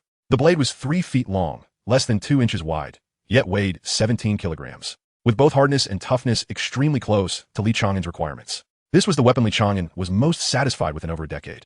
It was a standard weapon in the elite squad, but among hunters, it cost nearly 20 million, an unaffordable price. Chang'an, are you really going to fight? Zhang Xiangzhuang brought him a cup of coffee. The conditions of the new camp were more than double what they had been before. Even luxury items like coffee machines were available. Yeah, just kill 2. After that, I'll come down. I've checked the venue. It's even smaller than the octagonal iron cage before. So I won't have any problems. Li Chang'an turned back and smiled. The widest part was less than 5 meters, and the opponents were at most 10 steps apart. Knowing this was Li Chang'an's order, Zhang Xiangzhuang couldn't do much to change it and could only say softly, try not to kill them, to avoid provoking their anger. General Lin wants to keep them alive, but injuring them is fine. Anyway, once they reach the northern border, it's all up to General Lin. If those people die from serious injuries, it won't be your responsibility. Li Chang'an felt warmed. It was unexpected for the usually stern captain to say such a thing. However, he didn't plan to hold back. Otherwise, he wouldn't have made any preparations. As long as he killed 2 more, he would be able to evolve. During dinner, Li Chang'an ate a lot, exceeding his usual meal by more than double, and then lazily leaned on his knife as he walked towards the exchange meeting venue. Zhang Xiangzhuang and the others didn't have the qualifications to enter and could only watch him leave from a distance. After chatting with his sister, Ma Hao, who had been listless, suddenly shouted, "Come back alive." Li Chang'an paused for a moment, but then continued without stopping. The square stage was already filled with people, sitting cross-legged and upright. They were the elites of Beibei City, and also the talents that Li Chang'an had nurtured single-handedly for several years. Li Chang'an sat side by side with Major General Liao Song from Sioux City. General Lin, Beibei City is indeed full of talent. Even without the Special Operations Department. It should be the most powerful city in the Empire, right? Liao Song, eating peanuts, smiled with an inexplicable depth of meaning. He certainly knew that all the subordinates he brought this time were traitors of the Empire, and these people were bound to die. But as a member of Sioux City, observing the strength of Beibei City through the deaths of these people wasn't a bad idea. General Liao, you jest. The strength of Beibei City has nothing to do with me. I'm just the one in charge. Li Chang'an smiled slightly, not wanting to waste any more time on this topic. Everyone was present, so let us get started. Finishing early means more time to rest. Ma Zhanshe nodded from the side and waved his hand to the crowd below. One person from Liao Song's side stood up, carrying a floral sword as he walked onto the stage. Another person from the Beibei Army also stepped forward, wearing heavy boxing gloves. Sioux City Army lady, combat system, sharp penetration, A-class. Beibei Army, Kyoto, elemental system, earth element mastery, A-class. Ma Zhanshe waved his hand, begin. Both fighters moved at the same time. Lady quickly closed in. Kyoto stomped his foot, and the ground cracked, with fissures spreading towards Lady, and from the crevices, earth spikes shot up. At the same time, yellow armor spread over Kyoto's body. Sizzle. The floral sword pierced through Kyoto's head, emerging from the back of his skull. The yellow armor, which had clearly covered his head first, seemed like paper in front of Lady. Li Chang'an, watching from the sidelines, assessed in his heart that the footwork was good, easily avoiding the earth spikes, but the main reason was still the supernatural ability restraint. The earth system, which specialized in defense, couldn't withstand the sharp penetration. So this battle is a death sentence? Li Chang'an couldn't possibly not know who struck first. It was too coincidental that Kyoto, the first to take the stage, encountered a restraint against his powers. Not only was Li Chang'an eliminating traitors among humans, but he was also cleaning up anomalies within the Beibei Army. No, It might be a faction struggle. Kirta probably didn't belong to his faction. Li Chang'an stepped onto the stage and drew his combat knife. Lady did not need time to recover. As soon as the word begin fell, he charged towards Li Chang'an again, as if wanting to replicate the previous victory. If you want to kill us, you must pay a price. Lady's voice reached Li Chang'an's ears. Li Chang'an remained unfazed, calmly swinging his knife towards the right side.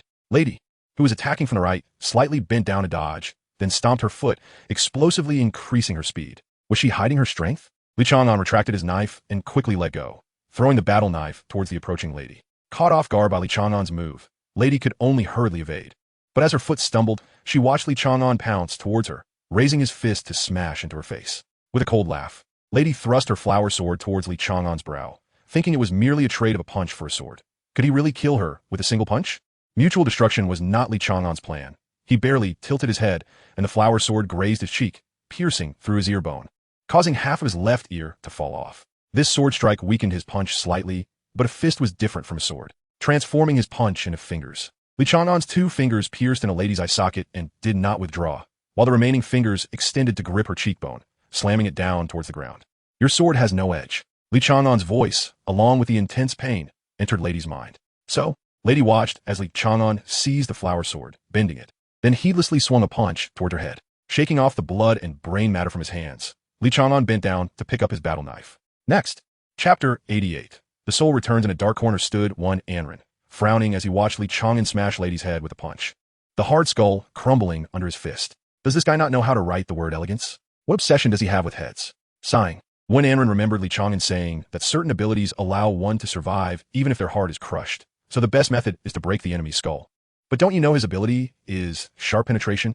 Does he really treat every opponent as if they have multiple abilities? What kind of darkness shrouds the world before you? How can I bring you out of it? When Anren didn't want to let down that heavy trust, the unforgettable days in the trial, always standing in front of him. Li Chang'an, you shouldn't look up to the light. It is the gods that bring darkness to the world, and as a rebel against the gods, you are the light of the world. Walk up to the altar with me, but before that, you still have a long way to go. One Anren turned and walked deeper into the darkness, hoping to at least let Li Chang'an learn to respect his opponents, at least leave a complete corpse for them. In the arena, Li Chang'an rested his hand on the combat knife at his waist. He wasn't tall, but stood straight like a pine, exuding a kind of eerie beauty as he casually stood there. The remaining 4 from Liao Tsang exchanged glances, according to the original order. The next to go up should be the fat man, sitting at the back. Let me do it. A tall, thin man stood up and waved at Li Chang'an. Mind if I switch in? Li Chang'an shook his head. The thin man stepped onto the arena, smiling slightly. Sicheng Army, Cheng's great. Li Chang'an silently watched, not responding. Hey, are you not even willing to introduce yourself? Cheng's smile faded. You don't look down on us, Sicheng Army, do you? Li Chang'an drew his knife. You disgust me. Either we fight openly for life or death, or you sneak in a lethal blow. But you want to play both sides. I don't want to hear your last words. Let's start. The stern-faced Ma Jinsher chuckled, then quickly called out, begin. Li Chang'an strode forward, closing the distance of less than 10 meters in an instant, raising his knife to strike down, simple to the extreme. The combat knife pierced through a body. But Li Chang'an frowned and took 2 steps back. In front of him lay a corpse split in 2, but it wasn't Chang Zhe's. The corpse rapidly rotted and vanished in Li Chang'an's eyes, as if it had never existed, while Chang Zhe, who had originally stood before him, suddenly found himself 2 steps away. I've never met someone as arrogant as you. Chang Zhe shook his head and laughed, but it's still a bit of delay. Now, let me show you my ability. In an instant, numerous figures appeared out of thin air, standing above everyone, men and women, old and young, all with pale faces and red eyes. Each of these people bore fatal wounds, with many even missing their heads. The headless accounted for about 1/5. Li Chang'an glanced over and recognized quite a few. These were all people who had died at his hands. The mysterious ability, the soul returns, summoning the souls of those you have killed. Chang Zhe said, swallowing hard, you've killed quite a few people. The figures in the air did not appear all at once, but rather one by one in a very short time. And in an instant, there were nearly 500. 482, 299 ability users, 183 producers. Li Chang'an murmured, but no one heard him. So there really are souls after death. Li Chang'an even saw Lady, who he had just killed. Chang Zhe took a deep breath to calm himself. He had never seen such a large spectacle. Is this guy a killing machine? No matter, he will be dead soon anyway. Kill him. Chang Zhe shouted, pointing at Li Chang'an. However, the situation was somewhat unexpected. All the souls did not rush towards their enemy, as usual, but hesitated. What's going on? Chang Zhe was stunned, although he didn't understand the principle. His ability summoned real souls, not illusions. Were they still afraid of him, even after death? Forget everyone else. Why is Lady also afraid to come? Chang Zhe couldn't figure it out. Li Chang'an, however, didn't care about that, charging again at Chang Zhe with his knife. Having been killed once. What harm would it do to do so again? No. As the combat knife approached, Chang'an could only let out a reluctant roar. In the next moment, a figure flew down from the air, blocking in front of Chang'an, only to be cleaved in two by Li Chang'an's knife. The figure dissipated, but Li Chang'an did not stop. The combat knife was raised again and again, falling repeatedly, while those souls who dared not attack him kept rushing forward to block the blades. What was happening? Chang'an felt his head was about to explode. What was happening exceeded his understanding of his own ability. The summoned souls should attack the murderer in front of them, yet they dared not strike at Li Chang'an, instead rushing to block his blades. Why? Li Chang'an ignored everything. Before him was only Chang'an. Just one more person and he could evolve. You want to die again at my hands? I'll fulfill you. Regardless of whether the one blocking him was a man or a woman, an old person or a child, Li Chang'an struck down with his knife, his heart not stirring at all. Monster! You're a monster! Chang'an's spirit broke down. You can even kill the elderly and children. How can there be such a monster like you? I surrender. I surrender. Let me go. I don't want to fight anymore. But no one paid him any mind. Everyone was shocked as they watched Li Chang'an slay the souls. Is he numb or completely inhuman? Very good. I'm liking this kid more and more. Lin Jun chuckled heartily. Liao Cong laughed awkwardly a few times in agreement. Over 400 people. Even if they stood still and let him kill them, the killer would feel soft-hearted. But Li Chang'an wouldn't. He forgot fatigue and would not stop until Chang'an was dead. In the end, all the souls dissipated, and Chang'an had no way out. Li Chang'an frowned slightly. The numbers were off. Since he could summon all the souls, one should not be missing. The old man who sold him the bronze sparrow floated to the front of Li Chang'an's mind. That old guy was not among the souls just now. Another account to settle. Li Chang'an raised his knife one last time. There was nowhere left to retreat, and no matter how Chang'an dodged, this knife would fall upon him. Damn it, if I'm going to die, let's die together. Chang'an gritted his teeth and lunged at Li Chang'an, pulling out a hunting knife that was more decorative than practical from his waist. As Chang'an's head left his body, the hunting knife also stabbed into Li Chang'an's side. Lin Jun frowned. Chang'an is undoubtedly dead. He doesn't need to exchange injuries for death. Maybe he's tired, Ma Jinshi added quietly. Lin Jun did not comment, waving his hand. Then let him go. I didn't plan to let him take on the remaining three alone. Liao Cong beside them could no longer laugh. At this moment, Li Chang'an was eager to leave this place. He could feel his heart's beating slowing down, his blood flowing sluggishly as if it had solidified. The dizziness from lack of oxygen was rising, and the only thought left in his mind was, the evolution has begun. Chapter 89. Hitting a woman leaving the military tent. Li Chang'an repeatedly bit his fingers to stay awake and rushed towards the logistics department at the fastest speed. He needed a place to evolve, and judging by his body's reactions, he feared that he might lose his ability to act during the evolution process, and it might cause quite a disturbance. But there were only so many options available. He couldn't go to the tents, otherwise he wouldn't be able to explain it. He certainly couldn't stay in Wen-Anren's office, as it was too close to the power center. Going there would be like seeking death. So there was only one place left. The wounds on his fingers healed at an astonishing rate, almost as if they healed the moment he felt pain. And the knife wound on his waist was even more so. Li Chang'an's mind felt as if it was in sync with his body. He could vividly picture the scene of his blood vessels being reconstructed in his mind. The evolution swept in with unstoppable force. In addition to the medical team, the logistics department was also responsible for the allocation of supplies and the construction of defensive facilities. In short, there were too many things to handle besides combat. Elita, as the head of the logistics department, was busier than one could imagine, but her ability, Fallen Angel, was quite extraordinary. A Fallen Angel. Ability user possessed an indescribable charm. Anyone of the opposite sex could not resist this charm and would uncontrollably feel desire towards the fallen angel. This desire was sacred, instinctively making them trust Elita and willing to give everything for her, the extent varying with their strength. However, the desire would also be absorbed by the fallen angel, transforming into the energy Elita needed, including physical and mental strength, making her a sort of perpetual motion machine. With her presence, the logistics department could operate as usual, utilizing the full 24 hours of the day. When Li Chang'an pushed the door open, Elita was checking the progress and expenditures of the wall construction. You're hurt? Elita hurriedly got up, flustered and disregarding unnecessary modesty, carefully supporting Li Chang'an towards the sickbed. I'm fine. Li Chang'an shook his head. Do me a favor. Let me be alone for a while. No matter what happens, don't let anyone disturb me. Consider it another favor I owe you. Whatever you say, I will agree. Please. Why should I help you? The words were on the tip of Elita's tongue, but she couldn't bring herself to say them. Meeting Li Chang'an's serious gaze, some indescribable emotion surged in her heart. At this moment, her blush surpassed all dialogue. Nodding slightly, Elita turned and left the tent, no longer thinking about what Li Chang'an wanted to do, nor why she wanted to help him. She wouldn't even think about why she was blushing. On an invisible stage, Li Chang'an won once again, though he was unaware of it at the moment. The turmoil inside him momentarily settled, then continued to surge. His blood rolled, as if some invisible force was penetrating his pores from the air and finally entering his bloodstream. Li Chang'an gritted his teeth. Even he found the pain in his body somewhat unbearable. His blood vessels expanded, his bones cracked, and were instantaneously repaired, only to be even stronger than before. After the heart shrank to its extreme, it suddenly exploded, pumping blood throughout his body, filtering out all impurities and leaving only the purest blood. It felt like thunder exploded in his brain, halting all thoughts, leaving only blankness, and a variety of sounds reached Li Chang'an's ears. People were talking. Birds were flying by. Monsters were howling. Clouds were gathering. A gentle breeze swept through the northern plains. It felt like countless years had passed. It was only a fleeting moment when Li Chang'an stood up. He opened his mouth and exhaled a puff of black mist, watching it dissipate in the air. Li Chang'an raised his hand, feeling his body was completely different now.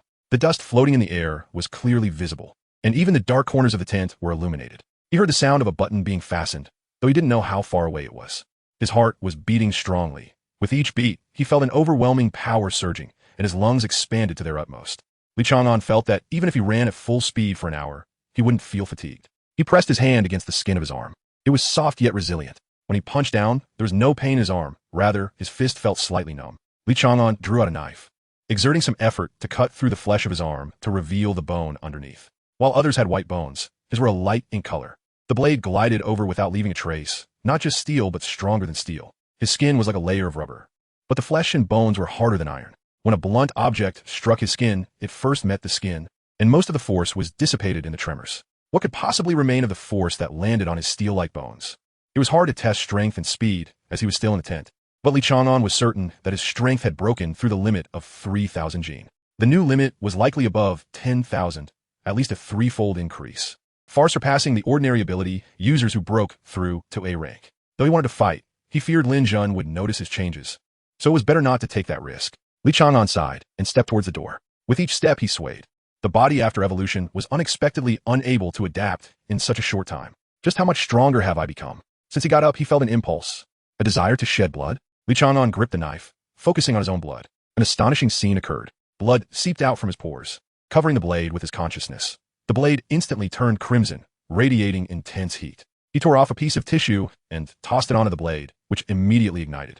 Before he could enjoy the excitement for long, a wave of dizziness hit his mind, and he hurriedly sat down, the blood on the knife flowing back into his body, though less than what had flowed out.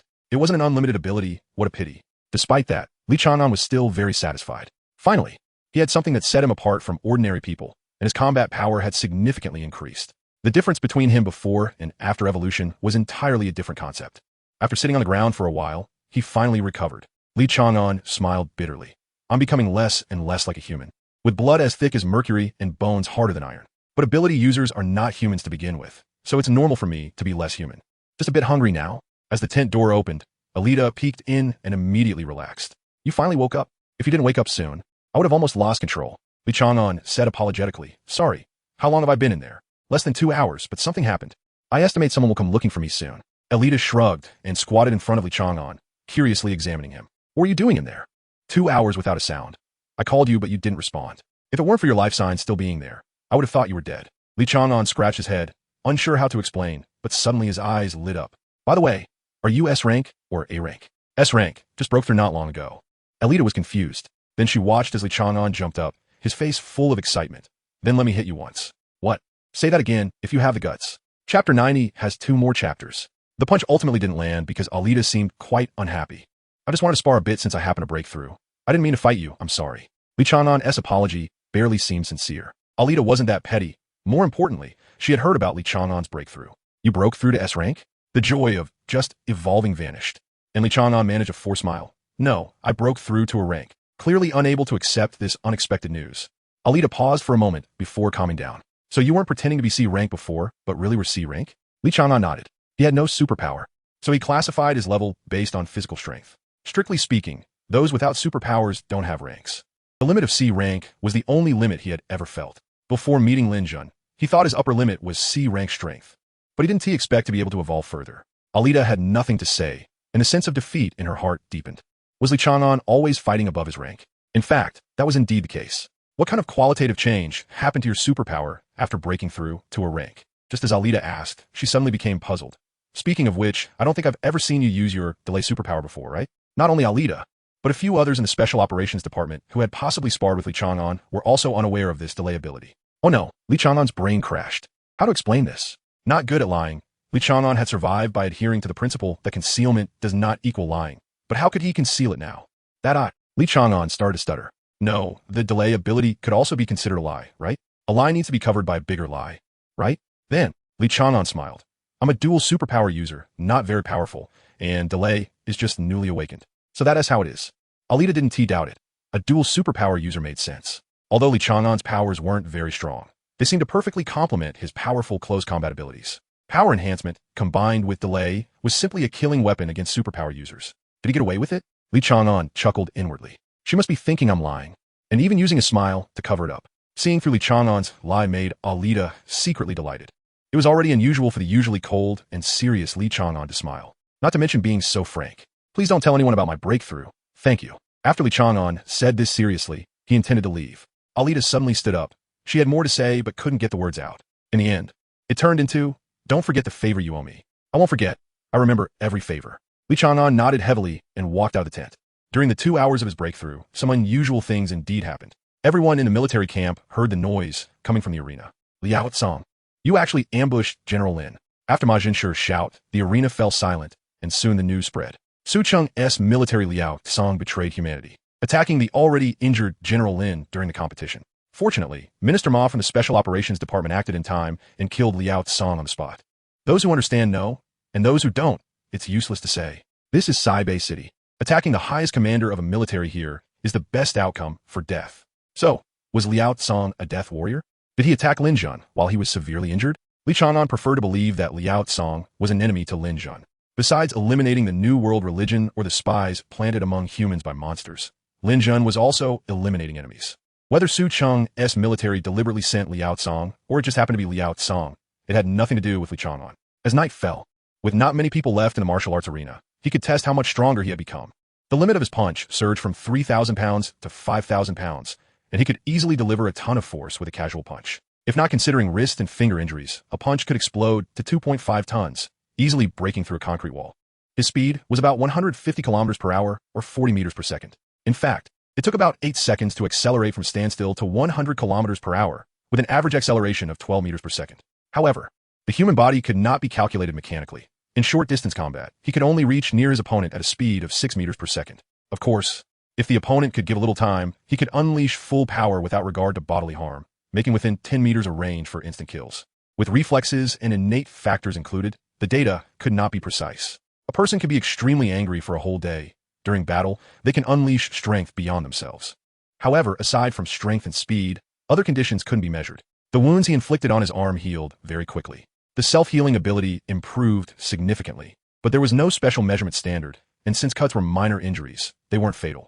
Back in the tent, Li Chang'an first saw a cloud of gloom. Several teammates sat dejectedly by the bed. What happened to you? Li Chang'an grew increasingly angry. Lin Jun must have done something again. You're back. Hu Chai sighed listlessly. Something small happened. Li Chang'an stepped forward, gripping the knife handle, frowning. Is it a troublesome task? Haka, who was reading nearby, grinned. No. They bet you could win 3 in a row, but you got off the stage after 2 matches, and he lost badly. Li Chang'an tightened his grip on the handle, still frowning. Since it wasn't a troublesome task, he should be happy, but why was he a bit angry? He glanced at the equally dispirited Ma Hao and asked in confusion, Did you bet too? No, he didn't bet a penny. It was just the captain and Hu Chai who placed heavy bets. Haka's smile faded. His sister wants him to retire. Then just retire, Li Chang'an said directly without thinking. The army doesn't fall apart without you. It doesn't matter whether you're here or not. It will be safer to retire. Zhang Chang, who was looking down, couldn't hold back and laughed. I told you not to wait for Chang'an to give advice. You know how he talks, right? Ma Hao forced a smile. I didn't expect him to be so direct. Sitting down beside them, Li Chang'an tilted his head. Am I wrong? If you retire, it won't have any impact on the army. The current Saibei military is strong. What really decides the outcome of battles is still high-end combat power. You have to worry about whether you might die one day if you stay in the army. It's better to retire and live inland. With your abilities, you'd be popular in many hunting teams. Ensuring a comfortable life is no problem.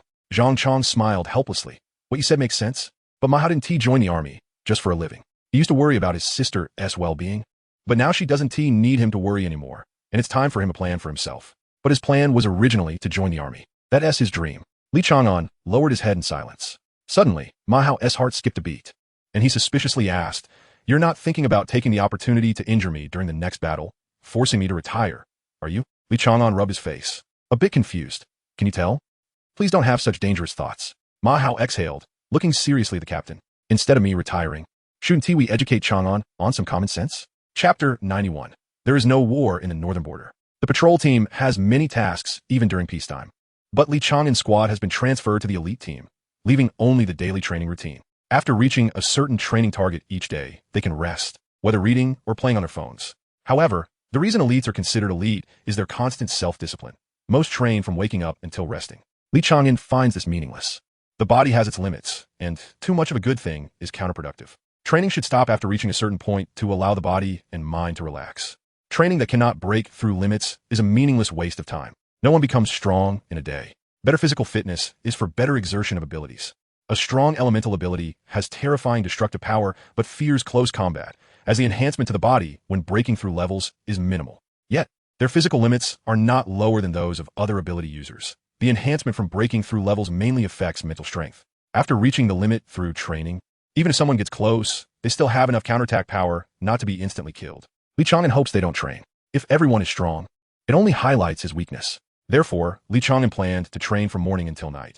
He had just completed his evolution and was far from his limits. Moreover, his body is different from others, perhaps related to being a rebel of the gods. Training has an excellent effect on him. A frog jump with a 500-kilogram load for a kilometer allows him to feel his strength increasing. He can say that during training, he feels changes in his body every moment. Meanwhile, he waits for a guess. Currently, only Alida knows about his breakthrough. When Amren knows too, but in Lin Jun's eyes. The only person who has interacted with Li Chang'an after his breakthrough is Alida. If there's someone to blame, it's Chang'e. Soul returns manifested every person he had killed, and Lin Jun should have known that among the people he killed were exactly 300 ability users. Plus, having left midway, he probably has become a suspect in Lin Jun's eyes, given Lin Jun's thirst for rebels. Better to kill wrongly than to let one go.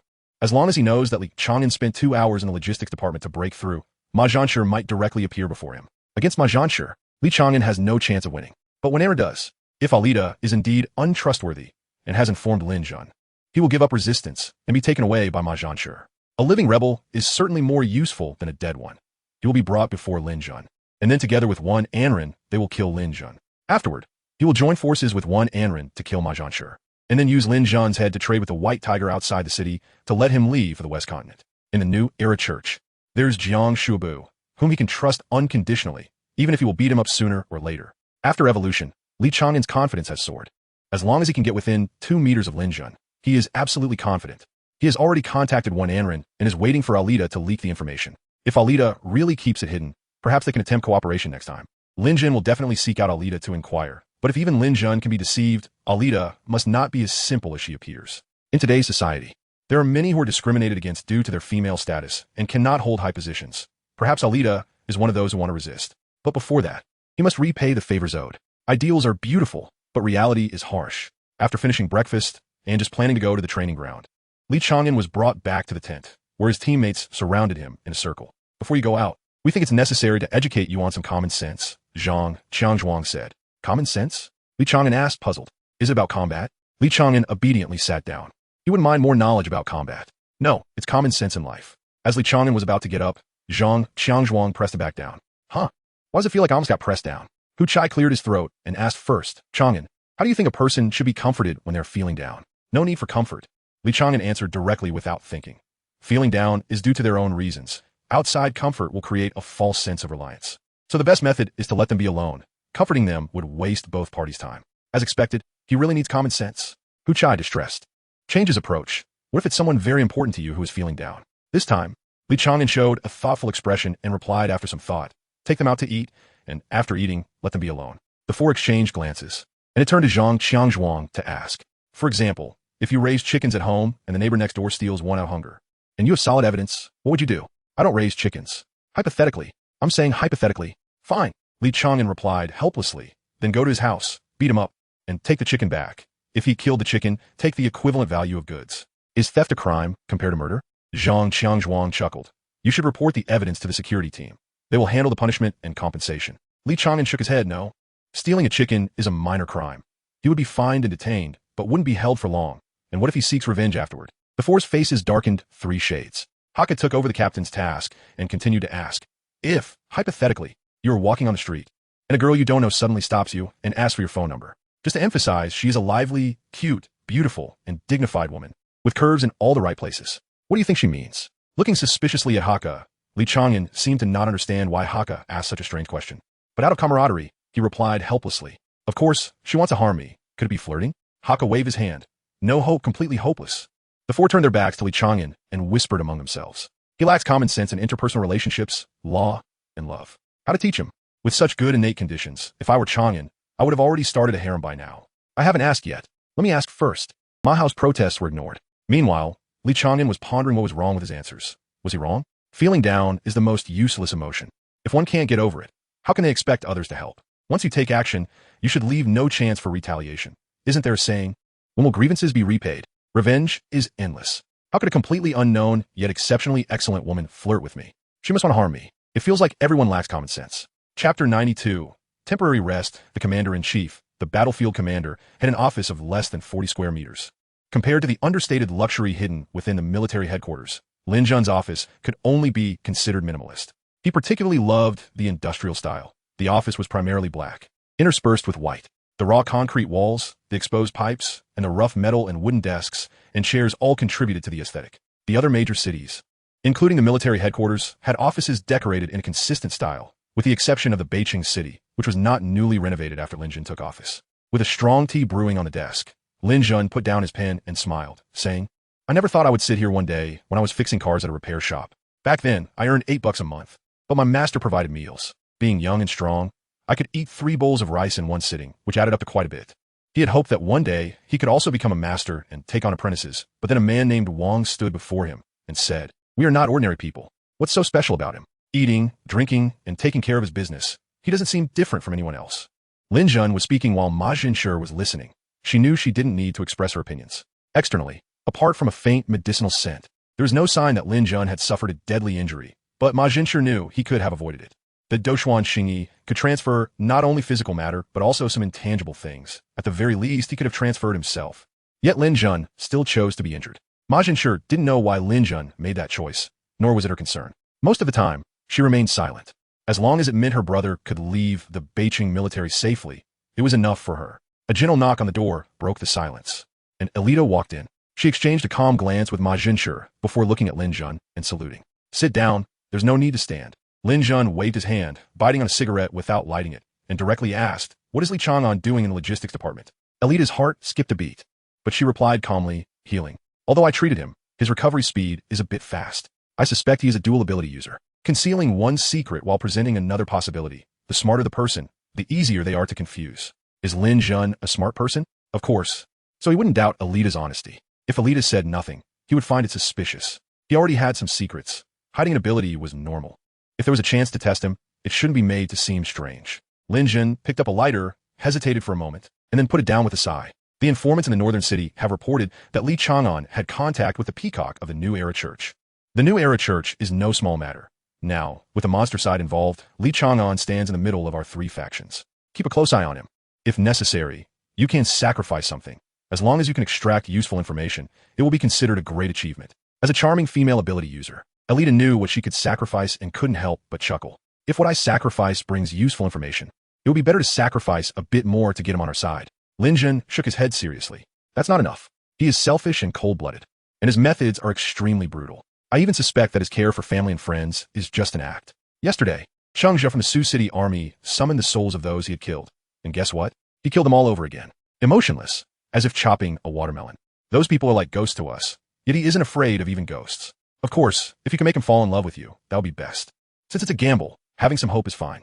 After thinking for a moment, Lin Zhen ignored Elita's unsightly expression and continued. After we deal with those monsters, Jinshi, you should take a trip to the northern city and kill his mother. His heart is not in the military, although I don't know his reasons for joining. Once the war ends, he will choose to retire. By then, when he returns home to find his mother dead and traces lead back to Tontian City, it will be quite a show. Elita felt a chill run down her spine. If Ma Jinshi really killed Li Chang'an's mother, the 3 people present would become mortal enemies with him, provided that Li Chang'an could discover the truth. However, Ma Jinshi only slightly frowned but quickly relaxed and nodded. Today, Lin Zhen could send her to kill Li Chang'an's mother. Tomorrow, he could send someone else to kill Ma Hao. Putting aside the matter of the betrayer, since they knew he had connections with the peacock, the betrayer would probably not be easy to find. Lin Zhen sighed and lit a cigarette. Some things are just hard to quit.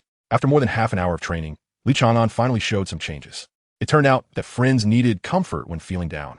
There are many rules in the world. Some things must be done according to the rules. Killing is certainly wrong. But when a beautiful girl comes to ask for my phone number, she must have ill intentions. The last item, the four of them could not change. Chose to let it be. Sooner or later, Li Chang'an would taste the bitterness of love. You're not weak, and that's important. It's right to clearly recognize your weaknesses. But you're too extreme, Zhang Chang added at the end. But I really am weak. At least I can't beat Ma Jinshi. And taking down Xiao Jiang is also quite difficult. The words were hidden in his heart, and Li Chang'an nodded, unwilling to disappoint the captain's earnest advice. Then, I'm going to train now. Li Chang'an stood up and walked out of the tent. The four behind him exchanged glances. After a long time, Hu Chai sighed heavily. How much do you think Chang'an took in? He definitely heard it, but will he remember? Zhang Chang said helplessly. Chang'an's state was very strange, like a person who had completely closed off his heart, acting solely based on likes and dislikes. To put it nicely, it was being free-spirited. To put harshly, it was a loss of humanity. Such a person could live freely in the apocalypse, but they might not live long. From the perspective of friends, they didn't think Li Chang'an was doing anything wrong. It just didn't fit with the current world, whether in terms of law or morality. Too good a person cannot survive in this world, but someone without the ability to differentiate good from evil also cannot live long. Li Chang'an had no idea what his teammates were thinking. He was immersed in his training.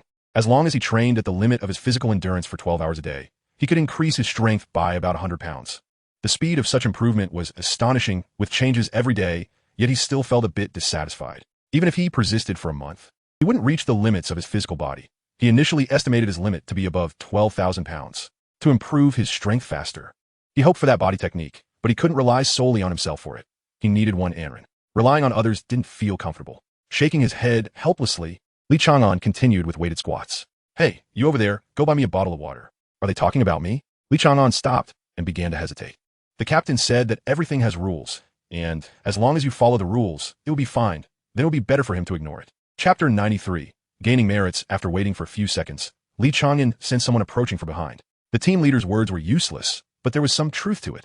I can't kill anyone in the military camp, and if I beat him up, he still has a chance to retaliate. Li Chang'an turned around and threw the 500-pound barbell down to the ground, which made a dull thud. The power of a punch does not equal the weight one can lift. The muscular man approaching Li Chang'an paused, looked down at the barbell on the ground, then glanced at Li Chang'an. Is there something you want? Li Chang'an didn't want to waste time and wanted to send him away quickly, perhaps thinking that Li Chang'an was just a brute or fearing for his own pride. The muscular man still came closer. Didn't you hear me talking to you just now? Li Chang'an frowned.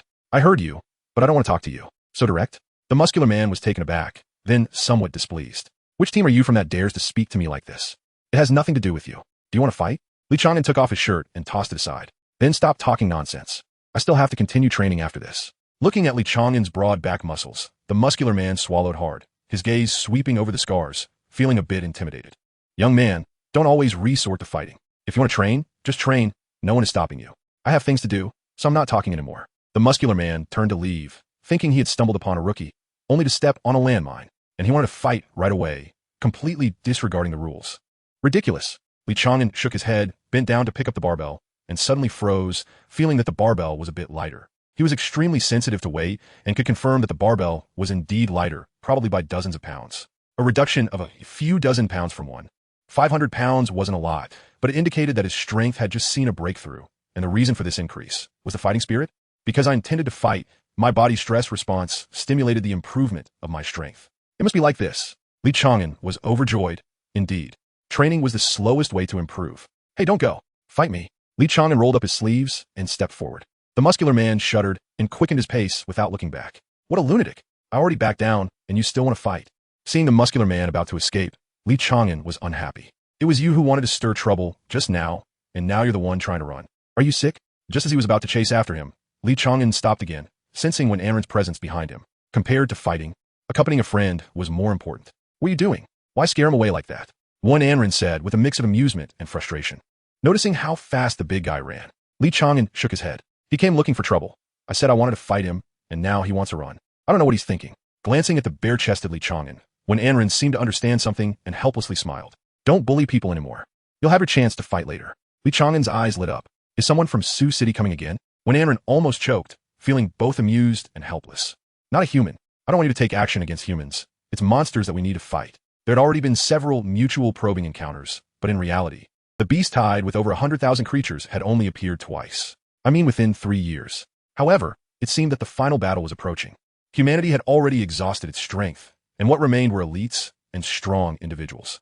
The monsters were similar. The intelligence department reported that there were over 400 red-level monsters, and there were 7 black-level monsters, excluding the winged tiger. Li Chang'an regained his composure and said solemnly, "If all 7 are at the same level as the winged tiger, we'd better run. We can't fight them." Not necessarily. The winged tiger is probably infinitely close to the king level. There aren't many experts of that level in the world. One Anren said, pulling Li Chang'an to the side. Currently, the strongest in the empire is Marshal Li, but I know he is actually injured, so the real strongest should still be Marshal Wang Jianjian. Both are at the king level, true kings. There were probably 8 king-level monsters on the monster side, but for some unknown reason, 4 of them could not act, so they counted as 4. The New World Church had grasped a certain power of the original, that could match the king level. They didn't actually have true king-level experts, but they had 11 quasi-king-level individuals, the most among all factions. King-level individuals couldn't act lightly. Once they did, it would break the balance or the tacit understanding among top experts. The real competition for victory was still below the king level, and quasi-king level individuals were included in this. Li Chang'an glanced at the command center and whispered, "Is Ma Jin a quasi-king level?" "No." When Anren smiled slightly, "She is at the peak of S level. But she is different. She is the child of destiny, the kind that belongs to the original S direct lineage. An S level can even be on par with a king level." "Oh," Li Chang'an asked curiously, "aren't she and Ma Hao biological siblings? What are you talking about?" When Anren rolled her eyes, "You can't understand. Not only do you lack common sense, but you also don't get jokes." Li Chang'an felt wronged. "Clearly, you said Ma Jinshi is the original's direct daughter." One Anren sighed, seeing Li Chang'an's wronged expression, and had to change the subject. From C level to A level, the abilities undergo a qualitative change. Abilities go from usage to integration. For example, elemental control can partially elementalize oneself. From S level to king level is a metamorphosis. Abilities become innate, and one's self and abilities merge into one. A fire controller can become a being like the fire god. But the limitation is that they need to understand their direction, whether it's to infinitely raise the temperature or evolve from extreme heat to extreme cold. Different people have different directions.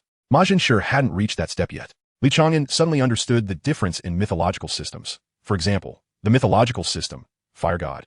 From the very beginning, the direction was already determined. They only needed to reach the critical point of that power to easily break through to the king level. Seeing Li Chang'an's enlightened expression, when Anren continued with satisfaction, Ma Jinshi is too strong, so strong that she can't clarify her own direction. But that's enough for now. If the winged tiger takes action, she will go to counter it, with a 50-50 chance of winning. But now that I'm here, the outcome will be different. With me, it's a guaranteed victory. Li Chang'an nodded. So when does the final battle start? The final battle. When Anren was taken aback. Wait, shouldn't you be asking why my joining guarantees victory? Shouldn't you be shocked at how strong I am? And you're not even curious about my abilities. With no way out. When Anren couldn't bring herself to boast about herself, so she could only grit her teeth and say, probably in 1 to 2 days. Li Chang'an continued to ask. Then after the final battle, there won't be any fighting left. Can you still gather enough merits? I really need that body technique. If I have to gather it myself, how much merit do I need? Feeling a sense of defeat rising, one Anren waved her hand. You don't need to worry about that. I will definitely help you get the body technique. Just pay attention to your safety. When the beast tide comes, I might not be able to protect you. Don't die. Watching when Anren walk away, Li Chang'an scratched his head, wondering why Anren's back looked so desolate. Wait, it seems like he has grown taller again. Chapter 94. The path of evolution. What exactly is the original will? Since it is a will, it should be formless, right? Just a glance from it can grant one special abilities. Is it unintentional or intentional? The abilities each person receives are different, with varying strengths, so it should be intentional, right? Otherwise, it would just depend on luck. My luck has never been very good. It's been 30 years since the apocalypse. But why does it seem like no one brings it up? It's as if everyone has forgotten that the apocalypse ever happened.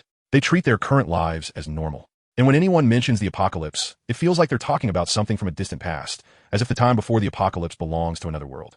It's one thing for others, but even the captain and those who were born before the apocalypse act this way. It doesn't make sense. Li Chang'an sighed, gazing up at the vast blue sky. The sandpit beneath him was soft and comfortable, warmed by the sunlight. At such moments, he felt as if he were the only person left in the world, and instead of loneliness, he felt a sense of liberation. Never mind, never mind. Li Chang'an shook his head and stood up. Let's continue fighting. The 4 people nearby were panting heavily in shock. Again? Take a break. At least let me have a sip of water. Zhang Chang struggled to prop himself up. Just now, the 4 of them had teamed up against Li Chang'an, and even with their abilities, they only managed to reach a stalemate. In the end, he took a hit from Li Chang'an and managed to land a punch on Li Chang'an's jaw, causing him to fall into the sandpit, giving them a moment to catch their breath. Li Chang'an assessed his teammates. You guys didn't get hurt, so a short break should be enough. The improvement from a life-and-death battle isn't significant, so we need more practice. Yesterday, he he discovered that the surge of battle intent could stimulate bodily evolution. So he simply gave up on exercising and focused on training his teammates. Perhaps because they had just broken through, the improvements from battles were evident, but still not comparable to life and death battles, where teetering on the edge of death is most beneficial for bodily evolution. Only the intense shock brought by death can stimulate the body, making everything from bones to cells strive to grow. After activating his ability, Zhang Chang's body swelled, and his strength and speed increased significantly, but he could only barely restrain Li Chang'an. The other three took the opportunity to alternate their attacks, but were still taken down one by Li Chang'an, not to mention Ma Hao, who didn't use his ability. Each of Hu Chai's blink attempts was successfully predicted by Li Chang'an, while Haka's mental interference was ineffective after he broke through to A class. Only by truly facing Li Chang'an did they understand the kind of strength that was different from others. There were no flashy fighting techniques. A simple punch or kick meant death once they got close. Throughout the entire encounter, they didn't even see Li Chang'an use an ability, and of course, they didn't know that he didn't have one at all. Training with teammates didn't require gloves either. To be fair, practice does improve abilities. Hu Chai was still sitting on the ground, panting, but his face was full of smiles. After just one day of practice, my activation time for my ability has already shortened, probably by 0.1 seconds. Li Chang'an nodded. You're using it too little, and you've developed a habit of only using your ability when you've estimated the time well. This will slow down the rate of improvement. Blink. Isn't a particularly powerful ability, but I've seen someone use it to blink anywhere, not just a place they can see, let alone somewhere they can't land. Continue training like this, and you should reach A class soon. As long as you use your abilities more before reaching S class, improvement will still be good. However, time is running short, and the final battle is approaching. Li Chang'an just hopes to help everyone improve a bit more before the decisive battle. Chang'an, when Aaron strolled over leisurely. Practicing? How about we have a match? Speaking of which, we haven't practiced together yet. Li Chang'an smiled slightly. Sure, we really haven't fought. How do you want to train? Wen Anren has 3 abilities, although he didn't know what they were. As someone in the special forces with authority, second only to Ma Jinshi, Wen Anren's strength was certainly formidable. To this day, Li Chang'an hadn't brought up Wen Anren's abilities. He had never lost his temper with friends, so he didn't realize that his discomfort stemmed from being angry. In other words, he was sulking. Since you want to hide it from me, then just don't tell me for life. Let S use auspicious avoidance. The second ability isn't suitable for practice, and the third ability isn't convenient to use. Wen Anren shrugged. Anyway, you're all close combat. Damn, a 3-ability user. Zhang Chang and the others were dumbfounded. No matter what the 3 abilities were, having more is definitely an advantage. The 4 of them stepped aside to give Li Chang'an and Wen Anren some space. Li Chang'an frowned. He was a bit unhappy. What Wen Anren said felt like, let us just use XXX to avoid being accused of bullying you. Is it normal for friends to say such things? Don't get distracted. Wen Anren charged in suddenly, throwing a punch at Li Chang'an's eye socket, the strike fierce and not at all fitting for his age. Li Chang'an raised his elbow to block his face to prevent any grazing, then quickly bent over to throw a hook punch. However, Wen Anren's fist changed direction, suddenly grabbing Li Chang'an's arm and pulling it toward himself, turning around and hooking Li Chang'an's foot, using force to execute a perfect shoulder throw. Even in a falling state, Li Chang'an remained calm, wrapping his arms around Wen Anren's calf, but Wen Anren seemed to predict this in advance and jumped back just in time to avoid it. The 4 onlookers were stunned. In just one exchange, Chang'an was thrown, although there was no real harm. It was the first time they had seen Li Chang'an take a hit, and it was up close. Li Chang'an got back up.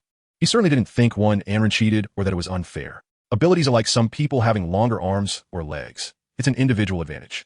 Jealousy of an individual's advantage is the most foolish behavior. He was pondering how to fight. It was the first time encountering someone like Wen Anren, who could foresee the direction of impending danger. Again, Li Chang'an charged forward first, throwing punches like cannonballs.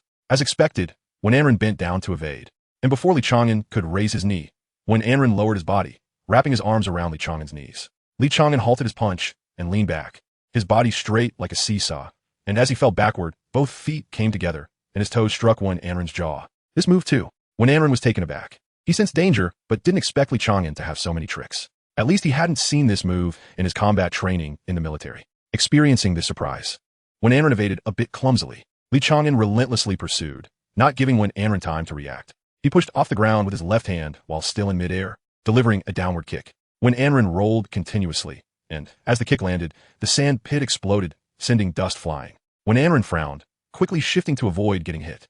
A punch whizzed past the spot where he had just stood, followed by a slicing arm coming down. Li Chang'an's offensive was continuous, not giving Wen Anren a chance to breathe. Auspicious avoidance could see the routes of fortune and misfortune, but now all that lay before Wen Anren was danger. The escape routes were rapidly closing off, and even though he knew Li Chang'an had no intent to kill, he was still sweating coldly. What lay before him wasn't a great danger, because he still had 2 more abilities to use. auspicious avoidance wouldn't exclude his own two abilities. But the danger in front of him represented that even if he used the other two abilities, there was still a considerable chance he could die. When did Chang'an become this strong? Or have I misjudged him? Suddenly, an alarm rang in his mind. The beast tide was appearing in sight. Chapter 95. You seem like the defensive line outside the city has been completely withdrawn. Aside from supplies and personnel equipment, the remaining buildings have simply been left there. Many were destroyed in the last beast tide, and some still remain. After the decisive battle, if humanity wins, they will restart the defensive line, and the third city wall will begin to be constructed from that side. As when Anrin once said, top-level powerhouses have a tacit understanding. Although they do not know the reason, they will not act rashly. In the absence of action from top-level powerhouses, the outcome will be determined by those below. The B-side needs more humans to die to nurture things like that fruit, and they also need to reduce their own numbers to control the beast mouths. At the same time, they're also competing for living areas. Li Chang'an could not be sure. His thoughts were mere conjectures, guessing at infinite possibilities from limited information, eventually leaving the most likely. Back then, the beasts occupied quite a lot of land and even once invaded the inland. Ultimately, Marshal Wang and others emerged, driving the beasts back into the sea. Now, the vast majority of beasts can live both in water and on land, which can be attributed to the three marshals' contributions. It is likely that at that time, the top powerhouses of both sides reached certain agreements. The beasts would not launch large-scale invasions into the human world, but still had the qualification to hunt.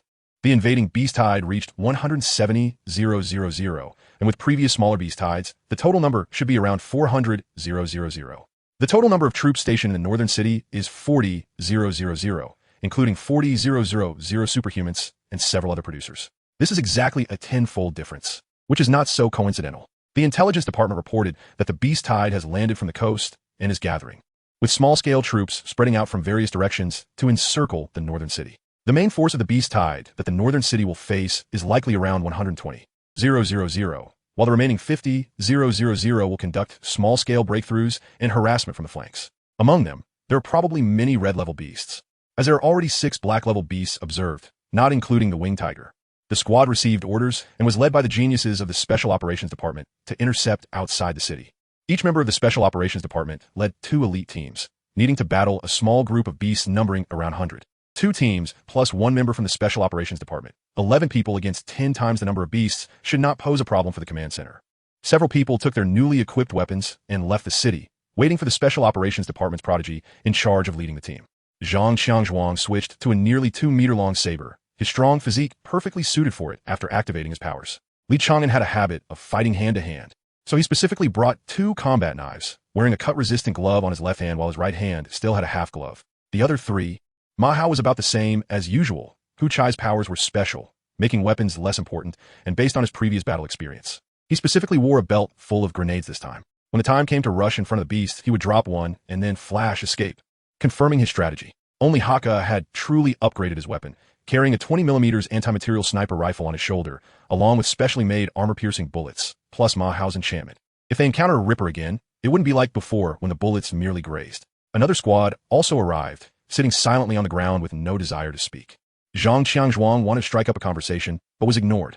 They didn't even communicate before the battle. They were very confident in themselves. Haka frowned. Li Chang'an shook his head. No, they exude an air of despair, as if they believe they are doomed this time, so they are too lazy to communicate with us. Exactly. I've seen plenty of elite teams, and they are usually quite confident. They would never act like this. Zhang Xiangzhuang returned to the group. The appearance of the other squad gave him a bad premonition. Li Chang'an took over the conversation. We just joined the elite squad and are not familiar with them. They probably know more than we do. This mission might have some inside information. We could be a suicide squad. And hunting small groups of beasts outside the city seems very risky to me. Rather than hunting, it seems like they plan to use us as bait, and then ambush the enemy's experts.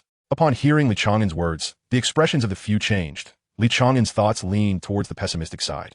But such a possibility couldn't be ruled out. They did not qualify to be bait, but the prodigies of the Special Operations Department did. And it is quite normal to add 10 supporting roles to make the play more realistic, as long as they could surround and kill one black-level enemy. The lives of 10 people truly would matter. Little Red Riding Hood jumped down from the city wall, glanced at the 4 present, and said lightly, "Let's go." She was the one who saved us before, the Fenrir. Zhang Xiangzhuang whispered, thinking Li Chang'an had not seen her before. "It's Little Red Riding Hood, not Fenrir." Little Red Riding Hood turned back, looking displeased. Li Chang'an grinned, but did not respond. Both teams felt downcast, filled with worries for the future. While only Li Chang'an wore a smile, appearing very strange. No one cared why he was laughing. Some even thought this kid was not clear-headed. The elite squad had also trained their bodies and had good physical abilities, so they could easily keep up with Little Red Riding Hood. Ma Hao and Hakka sat on Zhang Qianzhuang's shoulders, probably the weakest at the moment, with even Hu Chai being stronger than them. Before the beast tide approached the northern city, the first batch of beasts appeared about 15 or 16 kilometers outside the city, numbering nearly 100 at a glance. That Li Chang'an. Little Red Riding Hood pointed at Li Chang'an. Li Chang'an nodded. You take one, I take one. Oh, you understood before I even said it? Little Red Riding Hood was somewhat surprised. There were 2 red-level beasts in the group. She had no problem fighting 2 alone, but would definitely be faster to kill one directly. The original intention was to let Li Chang'an hold one down. After all, he could hold off a Ripper, so holding off a red-level beast should be no problem. But hearing Li Chang'an's tone, it was clear he planned to kill that red-level beast. So arrogant. Well, if he can do it, that's good. Little Red Riding Hood nodded and took to the air, targeting the giant parrot monster above the beast group. Li Chang'an turned and said, "Leave that big gorilla to me. Don't stray too far from me." Hakka stopped here. The captain would restrain it, and Hakka would decapitate it. Ma Hao and Hu Chai, you 2 are responsible for clearing the weak beasts around the captain. Any slightly stronger ones that can't be killed in one blow will all be left to the captain. The captain's powers can hold up. Once I kill that gorilla, I will come back to support you. After saying that, Li Chang'an drew his knife and charged forward. All right, captain.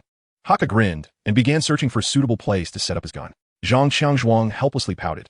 Am I being usurped? Ma Hao jumped down from Zhang Qianzhuang's shouldered a single-man rocket launcher, and without hesitation pulled the trigger, launching the missile into the beast group, igniting the battle amidst the roar of flames. Looking at Hu Chai, who had suddenly appeared on his shoulder, Zhang Qianzhuang sighed.